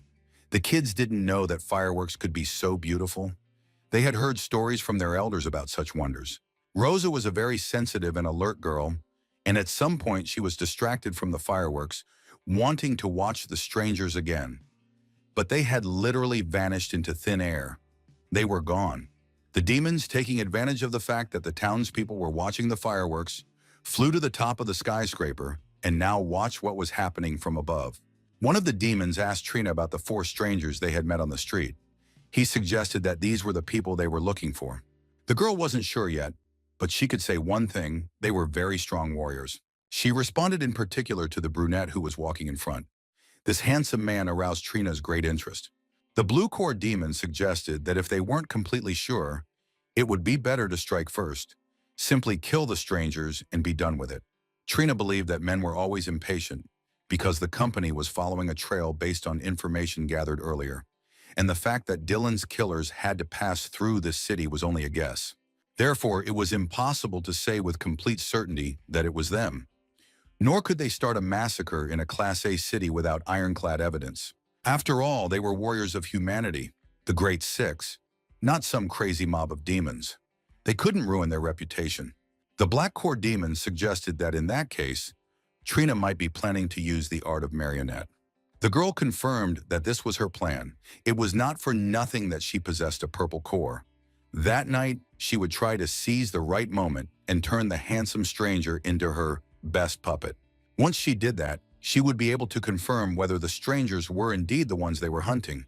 Then she would use the handsome stranger to destroy his friends one by one. Lorjan confirmed that the puppet technique is indeed a terrifying thing. It quietly penetrates the target's consciousness, steals their thoughts, and reveals all the secrets of the unfortunate person who has fallen under its influence. It is incomprehensible how such power of thought can subdue the will of an enemy, turning them into an empty vessel without consciousness or soul, presenting the world with a new, mindless, perfect puppet. The sixth-rank warriors whom Trina turned into puppets during the last demon attack proved to be monstrously effective. Their combined strength was simply incredible. They fought without fear of death, and even seven-horned demons would not be a problem for them. The rest of the company confirmed the highest level of the Purple Core's ability, which embarrassed Trina. The demons of the new six bowed their heads and swore once again to avenge Dylan and Lei. After that, Trina said goodbye to her friends and announced that the handsome stranger should wait for her, because tonight she would learn all his secrets. The fireworks ended and Masubi and his friends returned to the hotel. The guy was very pensive, while Sakura couldn't stop talking, admiring what she had seen. The girl couldn't calm down. In fact, Sakura was still very young and hadn't had enough fun. She saw a shooting gallery and it caught her attention.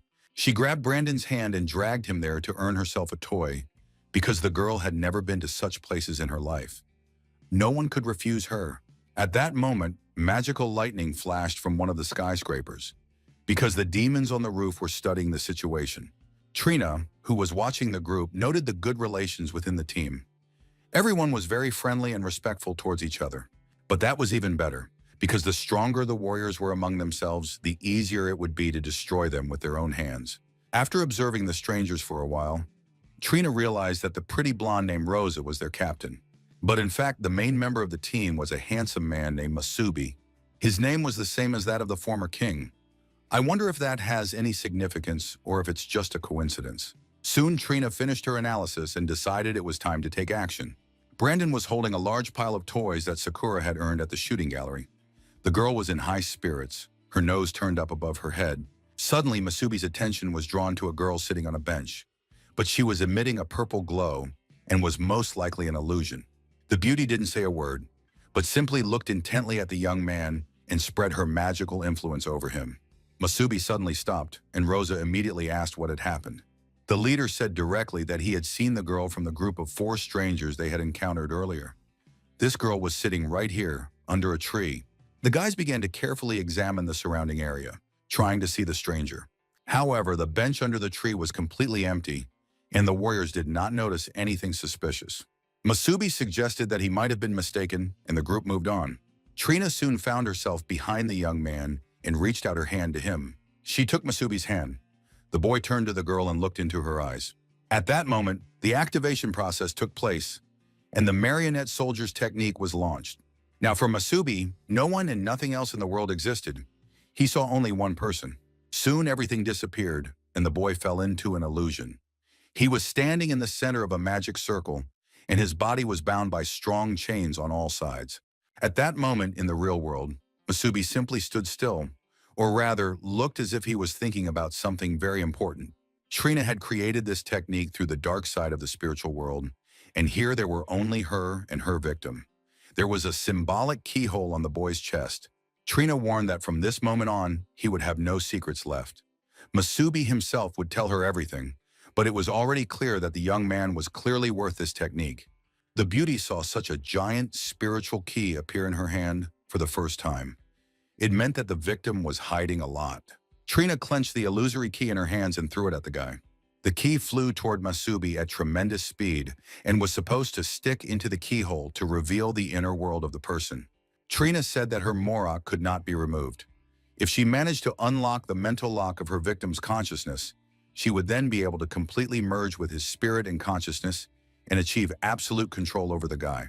The key was already a few centimeters from the keyhole when a huge red hand grabbed it and prevented it from entering the lock. In the next second, the Scarlet Demon King broke the illusory lock. This terrified Trina and caused her great surprise. How could this have happened, and who was this person standing before her? Masubi, in the form of a huge and powerful demon, informed her that she had chosen the wrong person for her insignificant experiments. The Scarlet Demon was truly gigantic, so powerful and strong that Trina felt like a bug compared to him. The girl was stunned. She did not understand what kind of giant creature had appeared before her. In addition, he possessed an insane mental defense skill and could influence her because the body did not. Masubi stood motionless, and above him towered a huge, powerful demon. He was so strong that he could overcome all obstacles. Trina guessed that this demon simply coexisted with a human in the same body. The Scarlet Demon asked the girl, "Did you really think you could penetrate the mind imprisoned in this body? You have only demonstrated a pitiful level of mastery of your ability and disgraced yourself." After that, the Scarlet Demon took a lightning bolt and attacked Trina, telling her to get lost. Masubi felt the fragments of the illusion scatter around him. The alarmed boys noticed that their leader was very pensive and tried to find out what was wrong with him.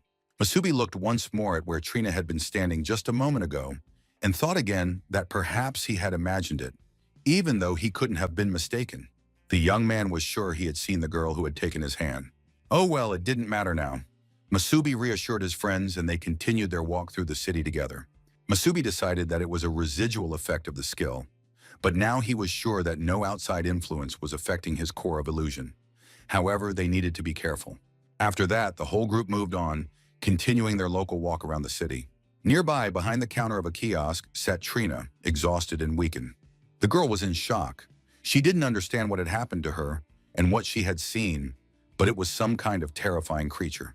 With a single movement of his finger, this demon unleashed such enormous power that even the strongest illusion was destroyed instantly. Trina realized that fortunately she had managed to run away and leave the guy's mind. Otherwise, her head would have been torn off. At that moment, a waiter approached the girl, who was sitting exhausted on the floor, and said that he had just left, and some homeless people had already made their way into the hall.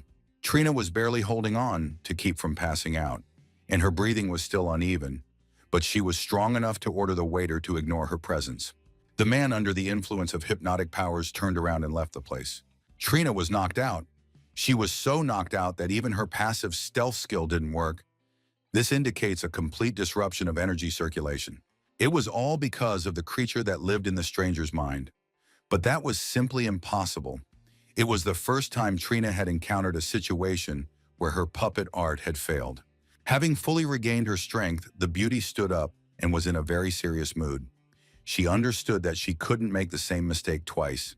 Trina decided to destroy the entire team from within and switch to attacking the blonde captain. Sakura continued to have fun like a little child. She tried on masks, laughed, and giggled. The girl was happy about everything. She was having a good time and enjoying herself. Brandon watched the beauty with a loving gaze. Rose also smiled as she looked at her happy friend, when suddenly Trina appeared behind her, again in her illusory state. This time the girl directed her energy at the group of four friends, but now she narrowed her attack, and to avoid interference from the unfamiliar entity emanating from Masubi, she increased the distance. Of course, this greatly increased her energy expenditure, but that didn't matter anymore. Soon, Rosa found herself in the same mental captivity that Masubi had been in just a moment ago. Trina wanted to use the captain as a point of influence. It was amusing to note that Rosa's mind key was also quite large, but still not as large as Masubi's. Trina grabbed the key, threw it at Rosa, and ordered her to open her mind and become her puppet. The key stuck in the keyhole and began to turn, while chains tightly bound the beauty. Trina was happy. This time the lock of her mind had opened, and there would be no second mistake. After all, she was one of the great six. But suddenly the girl felt some kind of influence in someone's presence. A black demon appeared near Trina and asked what nonsense was going on here. The black demon turned to Trina and asked, "Has the girl decided to use some kind of skill that affects the mind of her beloved baby Rosa?" The black demon turned to her ward, saying that she did not know what to do with her favorite. She had made her worry again. In the next moment, the lock was destroyed, and all the chains and shackles disappeared. The demon leaned toward Rose and whispered in her ear that she had shared a part of her power with the girl. She gave Rose a power that most people could not even dream of, and all she needed was to protect the vessel of the Crimson King. After that, the black demon's gaze became harsh, and she demanded that Rose not disappoint her. The black demon did not know what the insignificant Trina wanted to do to Rose, but her intuition told her that nothing good was to be expected. The black demon didn't like any of this, and she snapped her fingers at Trina. A charge of energy shot from her fingers. The energy rushed through Trina's brain, and the girl could no longer control her actions. Having received at least some satisfaction, the black demon told Rose that she seemed to have calmed her anger a little. Then she leaned toward Rose and whispered that she needed to protect him. The black demon believed that Rose would try her best. She felt the girl's loyalty, but feelings alone would not be enough. After all, Masubi was a key part of the demon's plan. After that, the black demon told the girl not to let anyone into her mind next time. She especially needed to be careful with all kinds of stray dogs without a clan or tribe. She was referring to Trina. In the next second, the entire illusion created by Trina shattered into tiny pieces. Rosa came to her senses and stared thoughtfully at a single point. She told Masubi that something was wrong with her. The girl was holding her head and looked clearly distressed. Brandon, who was in a good mood, noticed that his friends had stopped, not understanding what was going on. Sakura asked them to hurry up because they still had so much to see. Masubi was very calm and confident. He turned to his girlfriend and asked if they could continue, and Rosa, blushing again, said she was ready to continue the walk. The group moved on while Trina, who was in an illusory state, continued to watch everything. Her invisibility was still active. However, the girl was clearly beside herself. She seemed to be under a spell. Some time passed and ordinary passers-by began to notice the strange beauty. She stood in the middle of the street with her arms outstretched and did not move. People assumed that she was some kind of actress rehearsing a role, but suddenly blood began to flow from the girl's ears and she coughed up blood. After that, the stranger fell to the ground exhausted, continuing to cough and shake. People scattered in fear, not understanding what was happening to the stranger. Perhaps she was infected with some dangerous virus. Trina finally came to her senses and realized that she had been attacked directly within her own illusions. Trina no longer tried to pretend to be normal in front of people. She used her abilities right in the middle of the street.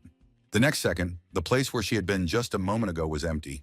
People looked around in horror, not understanding how this could have happened. By this time, Trina had already teleported to the roof of the nearest skyscraper.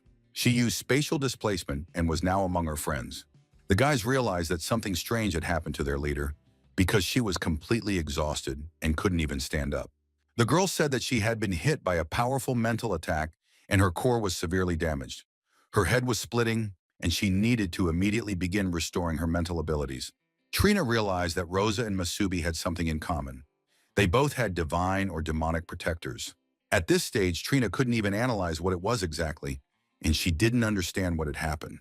But the most important and unanswerable question remained: who were they anyway?